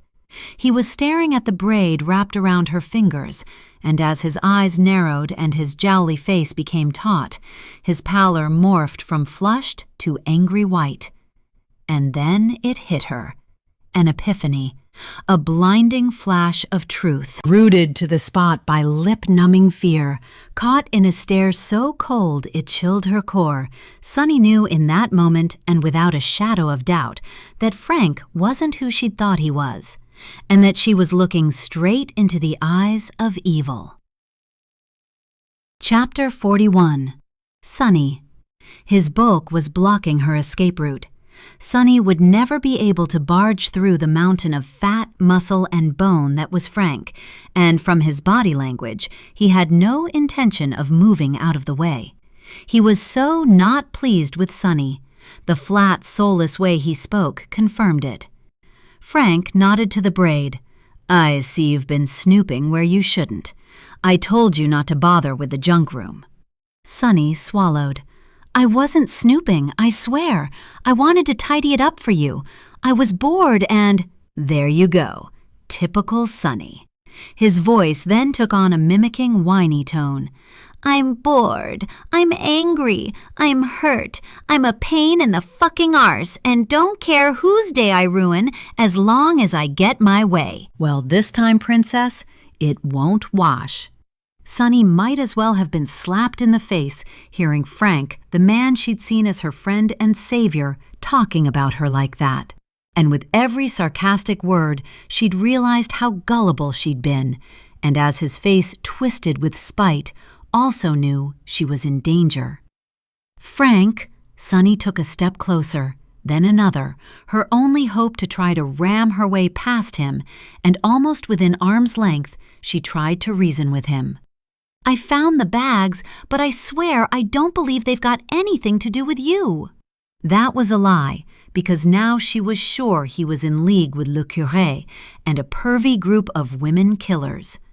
"I think Le Curé put them there, so if we—" The punch landed square on her jaw, then another to the side of her head, huge meaty hands delivering blows that stunned, then knocked Sunny clean out.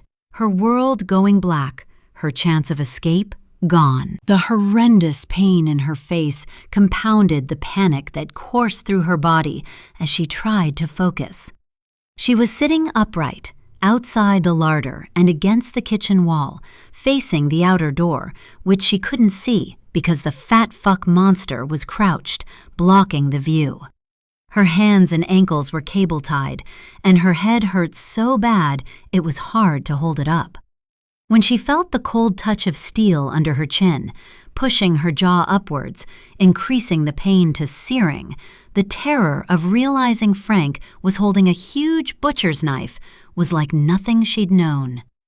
Even worse than discovering Melanie's braid, which was still tied around her left hand. Having it in her grasp brought her comfort and the courage to look into those piggy black eyes, ones she'd mistaken for kind, that now reminded her of cold, hard marbles. Ignoring the swell of nausea, she inhaled deeply and asked, "Are you going to kill me, like you did the others? Because it was you, wasn't it?" The knife remained under her chin for a second longer, and then Frank lowered it, smirking. "Yes, it was me, and nothing to do with Le Curé, just so you know. That wet blanket couldn't wring a chicken's neck, never mind do what I do, which is much the same, but twice the fun. That I can promise you." Sunny gasped at Frank's bragging, noticing how his whole personality had changed, as though the man she knew had ripped off a mask and the demon that lurked underneath had been freed. He looked grotesque, as if all the features that had enhanced his jolly persona now represented the repulsive evil inside him. "What did you do?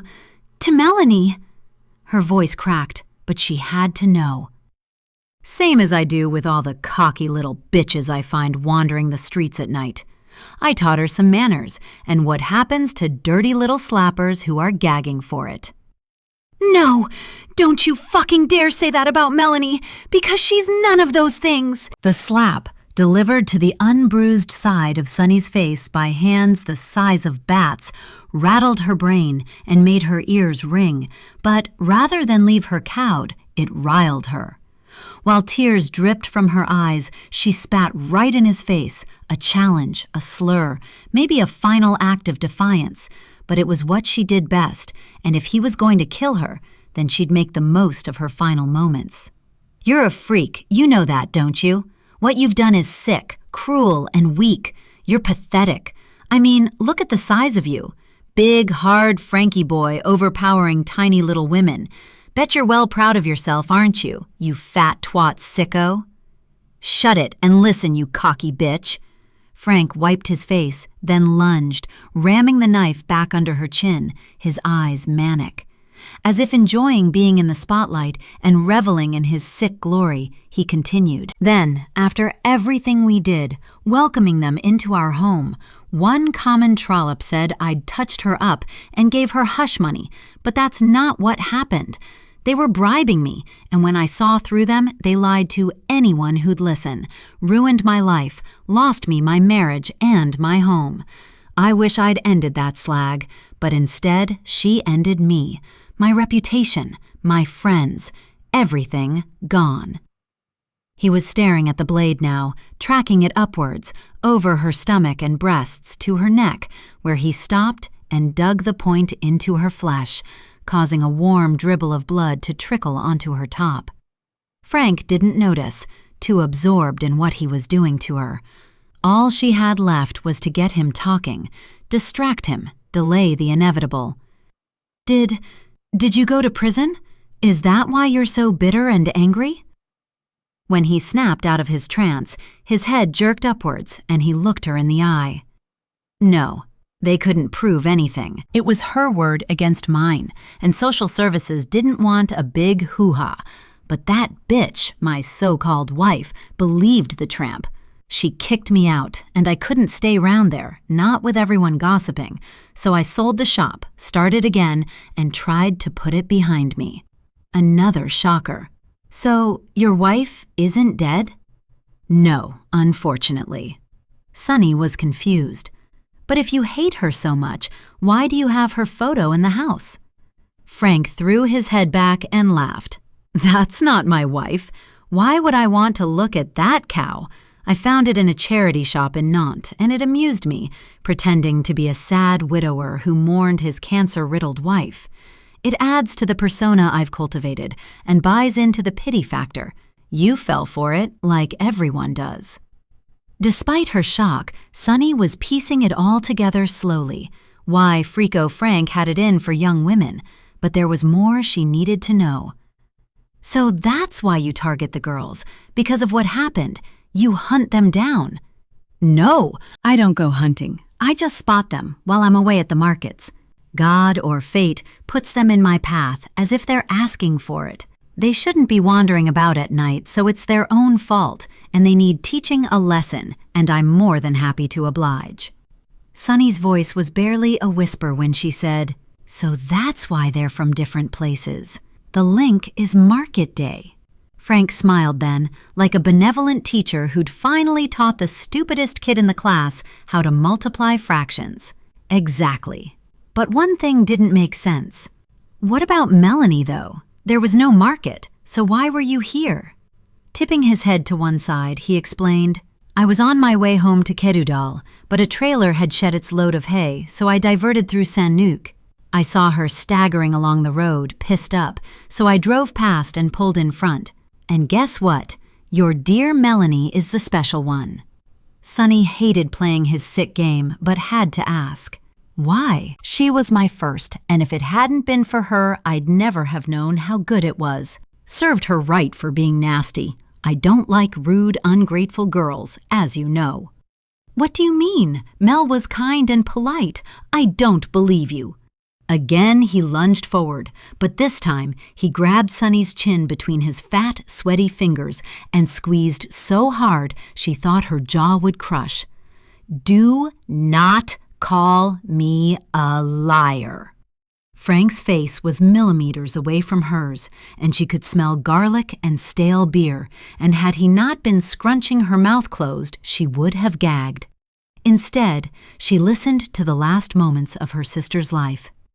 I got out of the van and asked her if she was okay, but the cheeky bitch told me to fuck off and get out of her way. How dare she? I was trying to help. I thought she was in danger. I tried again and asked her if she needed a lift, but she called me a weirdo, and it all came back to me. Good intentions thrown back in my face, and I just snapped. Frank released his grip then, as though his pent-up anger had receded. What did you do? Sonny wanted to know, but at the same time, didn't. I punched the bitch straight in the face, like I did you. See, all that boxing with my old dad came in handy. Still got what it takes. A sob escaped Sonny from deep within, not for herself but for Melanie, who she could see in her mind's eye, already battered and terrified, so no wonder she'd told Frank to fuck off. All she'd wanted was to go home, to her mum, and then, seconds from safety, a big fat fucking perv had knocked her out and taken her away. While Sonny sobbed for her sister, Frank embellished. That's how I do it, with all of them. Beckon them over to my van and ask directions. One solid punch is usually enough to knock them out or stun them. If not, the second one does the trick. Otherwise, I pull in front and pretend to be fixing the engine or looking for something in the back. Once they're out cold, in the van they go. Then I tie 'em up and bring 'em home for fun and games. It's easy and depends on the location, but whatever, I'm bloody good at it. I must be because they haven't caught me yet, have they? Sunny couldn't stomach it. The bravado, the pride, the disrespect and gloating. Never had she experienced such loathing for anything or anyone. And yet, despite the grossness of what she'd already heard, she had to know more. Fun and games. At that, Frank scowled. That's private. But then again, his expression became salacious, lewd, one eyebrow raised and a sickly smirk twisting his thin lips. I'm going to have to get rid of you now, but not before you get the answer to your question. If you get what I mean. Sunny tensed and broke out in a cold sweat, revulsion rolling over her body in waves as Frank began tracking the tip of the blade along the length of her left leg, tracing a line of blood from her ankle up to her thigh, before sliding it inside her shorts, where he rested it and watched her intently. Her time was running out. One last question then. Where is she? Mel. He looked up and his smile was pure evil. Oh, believe me, you don't want to know. And it was as Frank looked down at the blood on her leg, then ran his forefinger along the track as if entranced by the sight of it, she spotted movement behind him, just to the right. While he mopped up her blood and licked it from his finger, staining his teeth red and turning her stomach, Sunny watched as a figure came into view.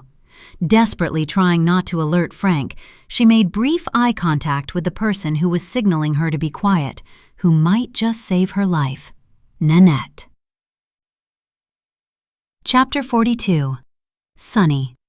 Sunny knew she had to keep Frank talking while Nanette got closer, so the lump of sandstone Nanette was holding in her hand could make contact with the head of a monster and smash his skull to pieces. Praying that he wouldn't hear Nanette approach, Sunny raised her voice and, as adrenaline fueled her on and her insides trembled, allowed herself one last hurrah. Hey Dracula, you know what I don't get? Why you've waited this long to get your kicks when you could have killed me the first night or come into my room and done whatever it is that gets it up. So go on, before we get down and dirty, explain that. Frank's whole body stilled, and Sunny wasn't sure if he was angry or turned on. And then another glance at his crotch gave her the answer, to which she responded with a smirk. Or had she gone too far? Maybe, but in the corner of her eye, she could see Nanette getting closer, edging around the central prep table, both hands clutching the rock, preparing to strike. Sunny's focus then returned to Frank because he'd begun to chuckle. Always the gobby cow, aren't you? But seeing as you asked, I had plenty to keep me occupied the day I came home to find you skulking about. It's still not dawned, has it? Sunny was confused, and Frank helped her out. I brought a souvenir home that I needed to deal with. Oh, God, no. And Sophie. On the day Frank returned early, she'd been in the back of his van all the time, and then he'd have, while Sunny was in the house, oblivious. Seeing her horrified expression, Frank smirked. It was like you'd been gifted to me, a bonus, and I enjoyed being the hero, sucking you into the hype. You know, good old jolly Frank, the sad old widower who makes pies and does good deeds. It amused me, passing on my worldly wisdom, encouraging you to ring Mummy Dearest and tell her where you were. I gave you plenty of chances to show your face in public. Then I'd have had to let you go. But bugger me, no matter how hard I tried, you, being you, dug your heels in. Obstinate to the last. Your own worst enemy, and that's a fact. He grimaced as if squatting was too much and his joints couldn't take his weight, so, slowly, pushed himself up. Her heart flipped, and she prayed he wouldn't turn around, but Nanette had already ducked behind the island, hidden from view. As Sunny's heart rate slowed, Frank regaled himself in glory. I was biding my time, waiting for the right moment because you were pissing me off, and I wanted my life back. Then yesterday, when you got all gobby, that was the final straw. I was going to do it tonight, say bye-byes, but here we are. So, you see, it's all worked out nicely in the end. Your stubbornness means nobody knows you're here, so thank you for that, you silly cow." No way was he having the last word before he got whacked by a rock, so Sunny kicked him hard in the shin and shot back, "Wrong, dickhead, because someone does know I'm here, and if I don't text them back soon, they'll be round here like a shot. So fuck you, fatty." "Liar," Frank bellowed. "You're bluffing, and I mean it. Watch your gob." He was white with anger. Nanette remained hidden, probably biding her time or working out if it was safe to strike, and again, to keep his attention on her, Sunny let rip. "I'm not bluffing, because I've been sneaking out to meet Pierre, you know, from the forest cabin, and he knows everything, so you are well and truly fucked, Frankie boy. Start looking forward to prison food, and if you're unlucky, plenty of shower action in the pedo block, so don't go bending over if you drop your soap." Nanette was standing now, creeping closer. Frank was visibly shaking, and when he lifted the knife and pointed it downwards at Sunny, his teeth were bared. But then his eyes widened, catching the reflection of something in the polished blade. And in the same second, Nanette lifted her arms and went to smash the sandstone onto his head. Frank spun. Sunny could only watch from the floor, her body turning to ice, then jelly, as Frank roared and thrust the knife into Nanette's stomach, twisting, then pushing it in further before yanking it out. The rock fell from her hands and smashed onto the tiles as her arms flopped to her sides. Nanette looked confused at first, then shock took over, eyes wide, her mouth making the shape of an O. Then her hands clamped over her stomach as blood gushed everywhere, and Sunny began to scream and call her name. "Nanette! Oh God, Nanette! Nanette!" Nanette crumpled to the floor as Frank looked on, an expression of utter glee on his face, while blood dripped from his hands and the knife. And then he turned to Sunny. She knew it was time. While Nanette lay on the floor bleeding onto the tiles, Frank took a step forward and pointed the knife. "Up! Get up! Now!" But the sound of the door bursting open and banging back against the wall drew his focus, as did the sight of Aslan bounding into the kitchen like a missile, all muscle and speed, nails skating on the tiles. His lips were peeled back in a silent snarl that showed every tooth he owned, white and sharp. Frank froze. The knife hung uselessly in his hand, slick with blood, his breath stalling as a memory old and buried ripped free inside him. Smugness replaced by sheer terror. Aslan's eyes locked on as he stealthily paced, showing no fear, only intent, planting himself between Frank and Sunny, legs braced, hackles raised, a low, vibrating growl rolling out of his chest. Sunny sobbed once involuntarily, her wrists burning against the cable ties as she tried to scramble towards Nanette, who lay twisted on the floor, eyes glassy, blood spreading dark and fast beneath her shirt. "Aslan, surveille!" Pierre's voice cracked like a whip as he told his dog to guard its prey. Aslan's body coiled tighter, waiting. Frank's eyes darted wildly. Pierre moved next, swift and fluent, a sharp intake of breath, a pivot on the balls of his feet, and then he launched. The kick landed hard, a brutal, controlled drop kick straight into Frank's chest, sending him flying backwards, crashing into the kitchen units with a shout of pain and shock as the knife jolted loose. Aslan was on him instantly, pinning him to the floor as Frank whimpered in terror, and Pierre snatched up the knife. "Get up," he said quietly, rage rippling through each syllable. "Move!" Frank obeyed as Pierre backed him across the kitchen, blade held steady, Aslan pacing alongside like a living weapon, the continuous rumbling growl adding to the threat. When they reached the larder, Pierre used one word: inside. Frank stumbled in, hands raised, obedient as Pierre slammed the door shut and slid the bolt. Bon chien, Pierre praised Aslan, his voice softer this time, and his dog stood down, placing his body between the threat and the rest of the room, eyes not leaving the door. In the panic, Sunny had made it to Nanette. Gasping, she cried, "No, no, no, no!" Her hands shook violently as she pressed them against the wound, blood soaking through her fingers. Nanette's mouth opened, a sound like pain escaped, wild eyes reflected panic.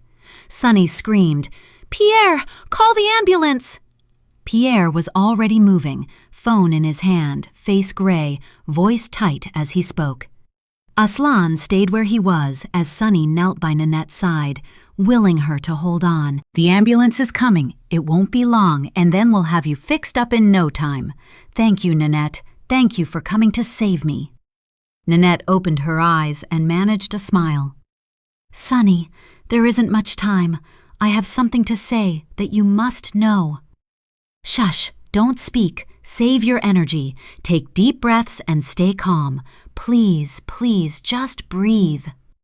Sunny could barely see through the tears, the pain in her heart unbearable, the sensation of blood as it seeped through her fingers far worse. They were interrupted by Pierre, saying they were on their way. Then, after scanning the room, he grabbed a paring knife from the block, knelt, and swiftly sliced through the cable ties around Sunny's wrists and ankles. The pain of release almost as bad as being restrained. After mouthing her thanks to Pierre, she began to stroke Nanette's forehead while he raced around the kitchen, grabbing towels and anything he could find to stem the blood. Dropping to his knees, he worked silently by Nanette's side as Sunny watched on, terrified by how deathly pale she was, struggling to breathe and murmuring things too hard to catch. "Nanette, please, stay still. Save your energy." "No, I must. Sunny, listen, please, I must tell you. It was my fault what happened to Melanie." Nanette stalled, as if gathering strength, and then continued. "She told me Rolf attacked her, and to my shame, I didn't believe her. We had a terrible fight and... Sunny's body stilled. This was what she had come for, had been waiting to hear since she was 6 years old. Fearing the words being lost forever, Sunny asked gently, "Nanette, what happened? Take your time. Take your time. It's okay." Nanette shook her head just slightly. "I am so sorry. I didn't mean to hit her so hard, but I did. My beautiful friend, and..." Nanette sucked in air and stared at the ceiling, as though she was remembering that day or fighting to stay alive. And then, "Maman said she was dead and we'd go to prison. Rolf helped and Maman took her to the forest." "Oh my God, so you knew. Anil, you." "Yes, please God, forgive me. Melanie woke up and ran away." Sunny glanced up and looked Pierre in the eye. They both knew what happened next. Despite being stunned, barely able to compute what she was hearing, Sunny asked, "Nanette, why didn't you tell anyone the truth if Melanie was alive? I don't understand. Why didn't Anil tell the police?" Nanette's head lolled to the side, and she closed her eyes, and for a second Sunny thought she'd passed out. And then, with a sharp intake of breath, she revived and said, "Maman lied. For all this time, she made us believe I killed Melanie, to control us." Nanette licked her lips, determined to make her confession, not before God, but before them. "Sunny, I was so scared. I made her tell me the truth. Days ago. I am so sorry. Please tell your maman." When Nanette closed her eyes again, Pierre leant over and pressed another clean towel onto the wound, while Sunny tapped the side of her face and tried to rouse her. "Nanette, it's okay. Please try to stay awake. Nanette! Nanette!" Once more, Nanette came to, but this time her voice was barely audible. "Francine Allard has my letter. I wrote it down. Rolf, he is bad. Must punish. And maman, too. Sunny stroked her forehead gently and wrapped her fingers around Nanette's, noticing the rise and fall of her chest had slowed.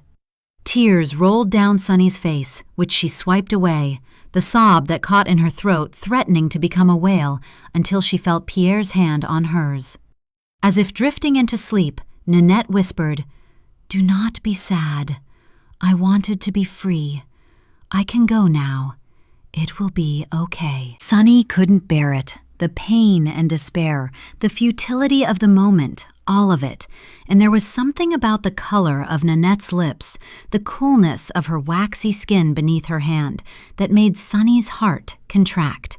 And then Nanette did the strangest thing. She opened her eyes, looked up at the ceiling, and smiled, then slowly turned her head towards the corner of the kitchen. She lifted her hand slightly, as if to touch something only she could see, her blue eyes filled with tears, smiling, her face serene, lit by a beam of light that burst through the gray sky and windows above. In a hushed yet elated voice, Nanette said, "Melanie, you're here. I missed you, my friend." The room was perfectly still, reverent, amidst the carnage of bloodied towels, secrets shared, truths told, friends reunited. And Sunny knew when Nanette closed her eyes that she wouldn't open them again. Her sister's best friend in the whole wide world sighed deeply, her chest stilled, and her body relaxed. She was free. Pierre reached over and placed his hand on Sunny's shoulder. Aslan gave a whimper and then lay, his head on his paws, big eyes sad and knowing. Sunny held Nanette's hand and leant on Pierre as she sobbed and sobbed. The only other sound was that of sirens approaching in the distance.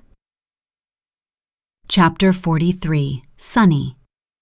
They watched from a distance as the gendarmes and ambulance crew did what they had to. They weren't allowed inside the house, which, after Sunny's basic explanation of events, had become a crime scene. She would never forget the faces of the two young gendarmes when they saw Nanette lying in a pool of blood while a huge dog guarded a room containing a monster. She and Pierre had explained who was locked in the larder and why, and that the proof they needed was in the spare bedroom. After that, things got really crazy, like a scene from a disaster movie, and all they could do was watch and wait. While she was being treated for her wounds, another paramedic had wrapped Sunny in a foil blanket to ward off shock, and she was glad of its warmth because the sky overhead remained gray and moody, a perfect backdrop to the most hideous of scenes. She sensed that Pierre, who had refused any assistance and now sat by her side, wanted to comfort her, perhaps put his arm around her shoulders. Sunny took the initiative and reached for his hand. He had been through it too, saved Sunny's life, risked his own and that of his precious dog, listened to a woman's confession, and then watched her die. When Sunny wrapped her fingers around his, he responded with a firm grip and 2 words, "I'm sorry." "I know." She kept her eyes on the crime scene. "And I forgive you. I didn't think I could, but all this, 11 dead women, it's too much to hold on to forever. I have to let some of it go, otherwise it will drive me mad. I will never forgive him, though. Ever. I will hate him for the rest of my life." Sunny looked away from the mayhem and into the eyes of a man she knew was good, no matter what anyone said. She'd been so wrong about Frank, but her heart told her that Pierre deserved a second chance. Maybe they all did. "Thank you." Pierre squeezed her hand, then, "Sunny, we should tell the gendarmes the whole story. About me, how I found Melanie. It's the right thing to do." Sunny thought for a moment before she replied. No, it's not. You showed Melanie kindness that night, wanted to help, and those minutes you spent with her, the choice you made, it's done. Your confession will never change the outcome. She's gone, but you have a life to live, and I know she'd want you to do that. So it stays between us, for always. She didn't look at him because from the corner of her eye, she could see his head was bent, so she let him cry. For whatever reason, he was shedding tears. It was his moment, and she held his hand through it. A minute or two of blessed calm passed, and then was rudely broken by a commotion on the lane, where a long row of emergency vehicles were parked. A raised voice, one she'd recognize anywhere, broke through the cordon, taking no nonsense and calling Sonny's name. "You will let me pass, young man, because my daughter is in there and I need to see her. Sonny, Sonny, take your hands off me this instant. Sonny!" Sonny leapt from the bench, her foil blanket falling to the ground as she raced towards the big gate, calling out, "Mom! Mom! I'm here, Mom!" Pamela burst through the crowd of stony-faced officials, pulling a yellow wheelie case, which she abandoned at the sight of Sonny. Flying into each other's arms, both holding on for dear life, they sobbed, "Mom, you came! I knew you would! I missed you so much! I'm sorry, Mom, I'm so sorry!" When eventually they pulled apart, tears streaming down their faces, Pamela wiped away Sonny's as though she were 3 and had fallen over and said, "Don't be sorry. I'm here now, but—" Pamela looked around and tried to take in what she was seeing, then asked, "Sonny, what on earth is going on?" And in that moment, that horrible, gut-wrenching flash of dawning, Sonny's heart faltered. In the next few seconds, she had to tell a mother that her child was gone, forever, that all hope was lost, and Melanie was never coming back. Chapter 44. Sonny. 48 very long hours had elapsed. Pamela and Sonny were snuggled together in the double bed at a hastily arranged hotel while the police continued their investigation. Even though Sonny had given them a painfully detailed statement, one witnessed by her distraught mother, who'd had to listen to things she shouldn't, the detective in charge had asked them politely and respectfully to remain in France. Pierre had also given a statement and, from his messages, was at home, keeping his head down, while Saint-Luc erupted in a furore of gossip and speculation. Anil had been taken in for questioning, and Sonny hoped she'd be charged with perverting the course of justice. Anything, just so long as she suffered. Frank was about to be questioned. His stalling tactics, faking heart issues after being attacked by a rabid dog, hadn't worked. He'd been deemed fit enough to withstand a grilling by the police, who'd been keeping Sonny and Pamela in the loop. The rural gendarmerie had attended the scene first, but due to the multiple disappearances across the region, the investigation had been formally taken over by the police judiciaire. The detective, Commandant Hugo Legoff, assisted by Lieutenant Elodie Vasseur, had been kind and thorough, tracking down Francine Allard, comprehending the importance of the letter Nanette had mentioned. As for Rolf, Sonny hoped his involvement would become clearer as the days went by, and they'd know why he was a bad man. For now, she was processing everything and relishing having her mum there. Sonny was plagued by the most hideous flashbacks, the tip of a knife piercing her neck and slicing her shins, hence the dressings on her legs. Ruby red blood on the end of stubby fingers. A black body bag on a trolley. Frank being taken to a van, handcuffed, yet with his head held high. The effort it took not to run over and beat his ugly, flabby face to a pulp. And then her mum.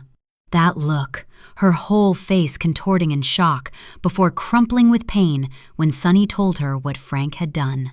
Sonny had tried scrunching her eyes shut to block it all out, but it didn't work, and the only thing that did was to talk. "Do you think Grandma will be all right with Dad looking after her?" Pamela patted Sonny's hand. "She's doing really well, and he won't leave her side and will be there when we get back." "He wants to see you." "You mean he wants to give me a bollocking?" "No, it means he's as devastated as us and needs a hug from his pain-in-the-arse daughter who drives him mad, but whom he still loves very much." We'll see, as long as she's not there." Pamela sighed. "I promise she won't be. Anything to keep the bloody peace." At that, Sunny smiled because it was a small win, and no matter what the circumstances, she wasn't ready to become a saint just yet. "Mom, can I ask you something?" "Yes, of course, sweetheart. Anything you want." "Do you wish I'd not come here? Because then we wouldn't know the truth. We could go on believing that maybe one day Mel would walk through the door. But I took the hope away, and I feel so bad about that." Sunny had run out of tears, but there was plenty of pain in the tank, and she was convinced it would never run out. "Oh, sweetheart, no, not at all. Yes, there was always a chance we'd get the call saying she'd been found, or she'd just come home. But maybe living like that for the rest of our lives isn't a good thing, even though right now it doesn't feel like it. Perhaps in time." Pamela didn't finish her sentence and took deep breaths instead. "But what do we do until then? With all the anger? It's eating me up so bad I could scream." "We talk. Talk and talk and talk. Ask questions, share whatever's on our minds because there's been too much silence, and I'm more guilty of that than anyone." "What do you mean?"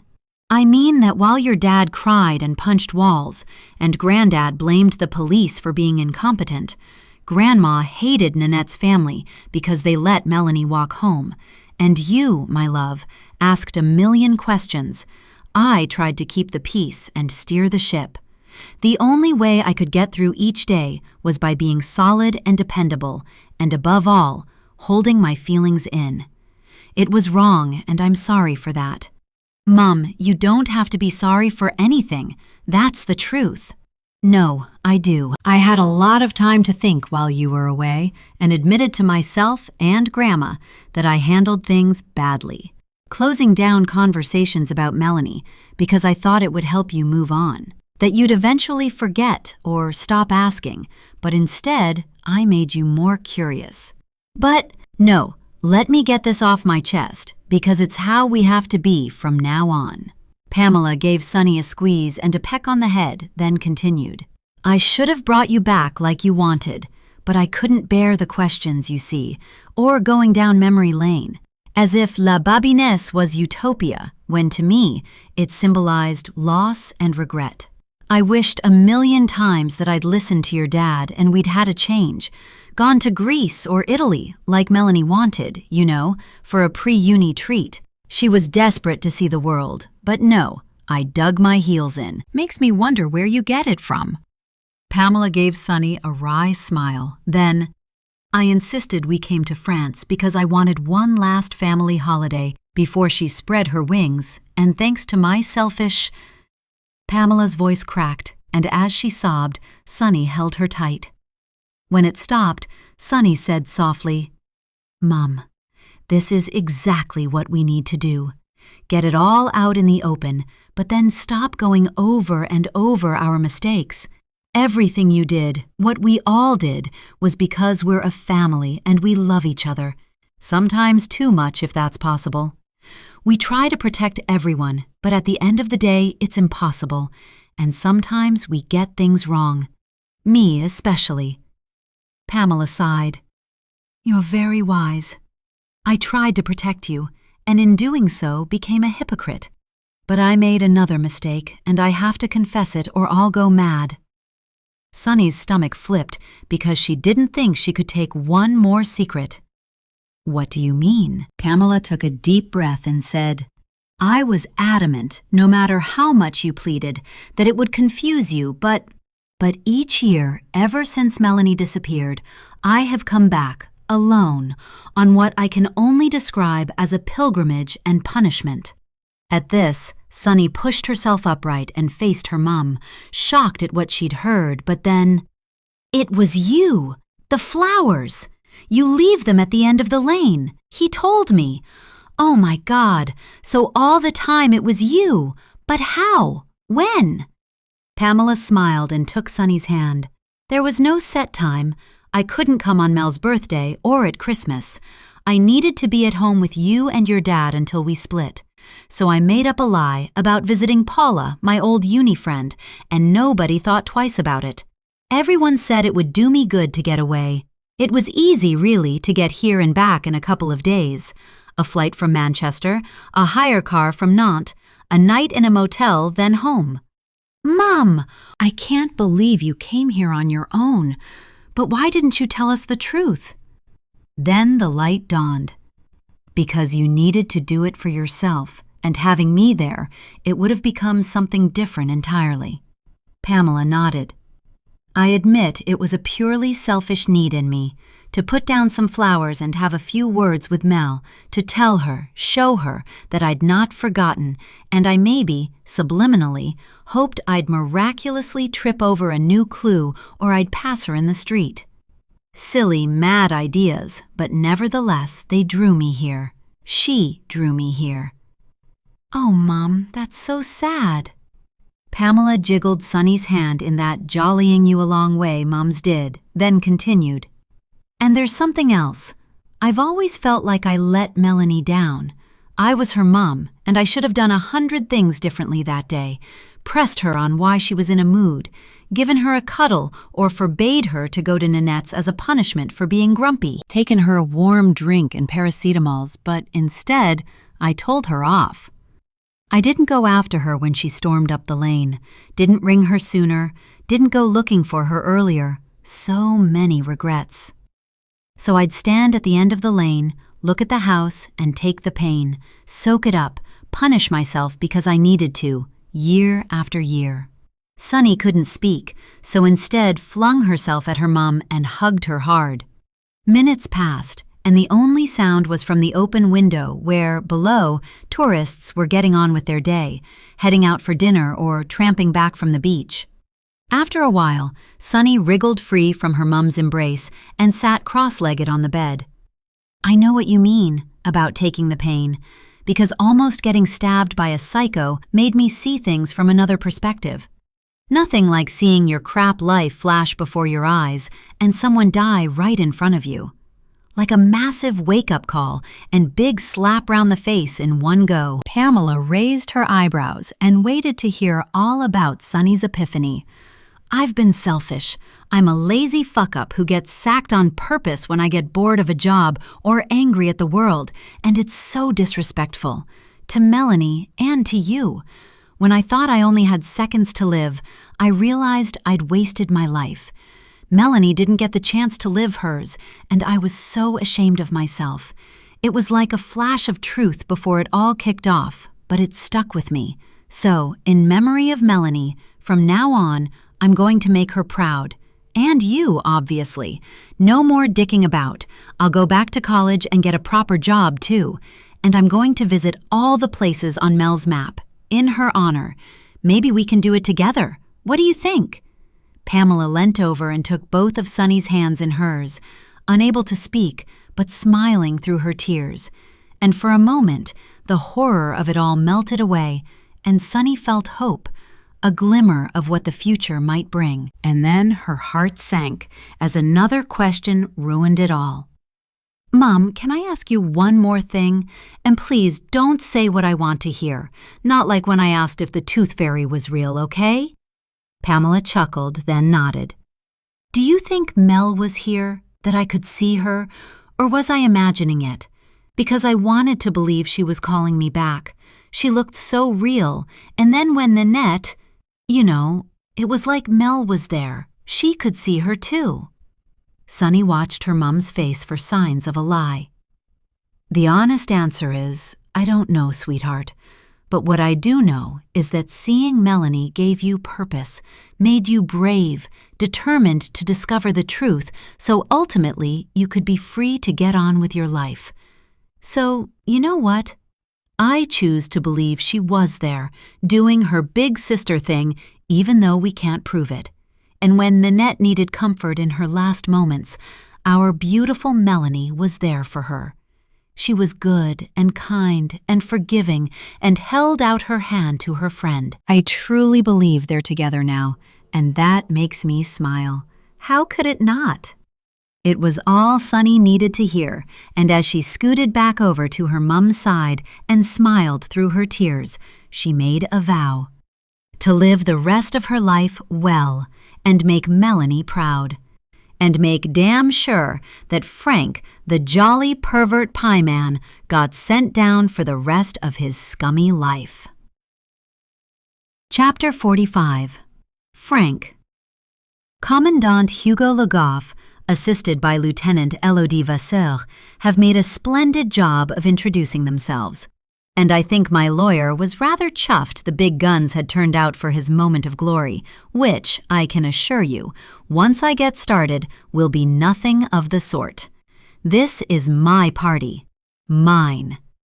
He's a pillock, but he adds to the spectacle because I'm counting on this interview going down in history, being shown in court and, who knows, on one of those true crime documentaries.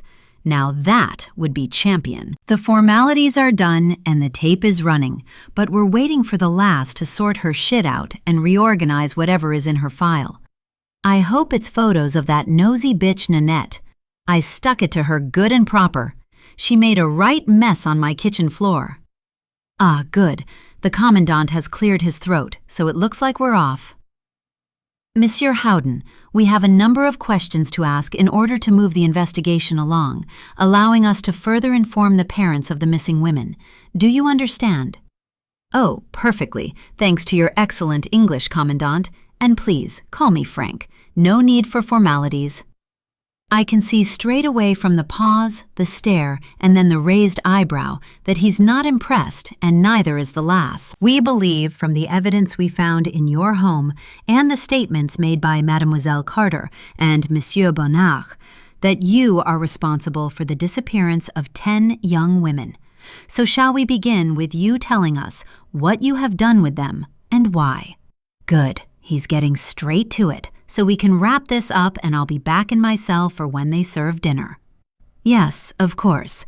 Shall I start with what I've done with them? Or do you want me to talk you through the whole process of how I kill them? Well, that gets quite a reaction, and my brief perks right up, nearly cracking his spine, and the lass definitely flinches. Talk us through it all, so we get the whole picture. The commandant is clearly a man of few words, so here we go. It's quite simple, really. I spot them, wandering around like slappers. That's what us Brits call a putain or salope. Then I knock them out with a right and left hook. Boom, boom. I thought a little shadowboxing demo would paint the picture, but they don't seem impressed. Who cares? Then I put them in the van, tie them up, and take them home, and then strangle them in the barn. After I've had some fun, I get rid of them. Still not much of a reaction, but the big C just gave the lass a look, so I think it's her turn on the stage. Yep, here we go. Monsieur, pardon, Frank, what do you mean by fun? Could you explain? No, sorry, that's private, and a gentleman never tells. Next question. The brief is leaning over, and I suspect he wants me to cooperate, but he can sod off. A quick show of my palm soon shuts him up, and the big C steps in. Okay, let's move on. Where are the bodies of the women? At La Babinée. This is going to be so much fun. Where at your home exactly? We've searched the house and they're not there. Guess. Couldn't resist, but I can tell he's not one for games. I would prefer it if you told me, to save time. That's disappointing because I'd hoped to drag it out a bit longer, but then again, my stomach's rumbling, so sod it. In the septic tank, you know, the fosse septique, that's where I put them, after I've dismembered them. The gasp from my brief, oh, it's magnificent. But credit where it's due to the big C and the lass because they barely twitch. Still, give it time. So, to confirm, you dissect the bodies, which enables you to put them in the hole. Am I correct? The big C is doing a sterling job of keeping his shit together, but from the look of my brief, he's not doing so great and looks a bit green round the gills, so let's see if this tips him over the edge. Yes, that's right. I can't get a full body in, not in one go, so I chop them up. In my kitchen. My father, Reg, was a butcher, you see. a bloody good one at that, and trained me in knife skills and saws, too. I've got all the gear. There's not a carcass on earth I can't prepare, so humans are a piece of cake. The limbs go in the industrial crusher. The heads can be tricky because the opening isn't much bigger than a dinner plate, but I manage. The deep breathing to my left almost makes me chuckle, but I hold it in and keep a straight face. After all, this is my legacy I'm talking about, and I'm proud of it. I watch with interest as the lass writes some notes, clicks the top of her pen, then gives me a "you won't break me" look. She's back in the spotlight, so I give her my full attention. Only polite, after all. So, if we open the fosse, we can expect to find the remains of how many women? I look up at the ceiling tiles and pretend to think, even though I know the answer already. 10. Nice round number. Melanie Carter was the first. She got me started. I put her in the freezer at my rental, and then when I bought her grandparents' house, moved her there. Didn't want to risk burying her, and I thought it was poetic, and she'd feel at home. I lean forward as near as I can. The big C holds firm. The lass tenses and pulls away. You know, it really was fate when it went up for sale shortly after I took her. The perfect place, isolated and private, exactly what I was looking for. When the big C slams his hand on the table, we all jump. His behavior annoys me. Rude. I've been nothing but cooperative. I hate it when people get narky with me. Really hate it. I don't think the parents would find it poetic, Monsieur Howden, to know that you've murdered, and I suspect abused, their daughters before cutting them into pieces and placing them in the fosse septique amongst your waste. Oh, he's going to get it now. He's disrespecting me, my craft, and my attention to detail, and I won't have it.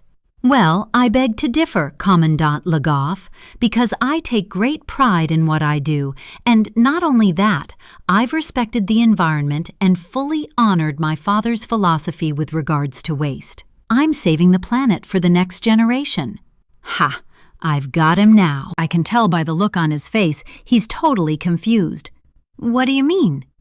What I mean is that, yes, I dispose of anything that can't be used, for example, the bone and hair, but the rest, the meaty flesh and what you would call les abats, or to us Brits, the offal, I make very good use of.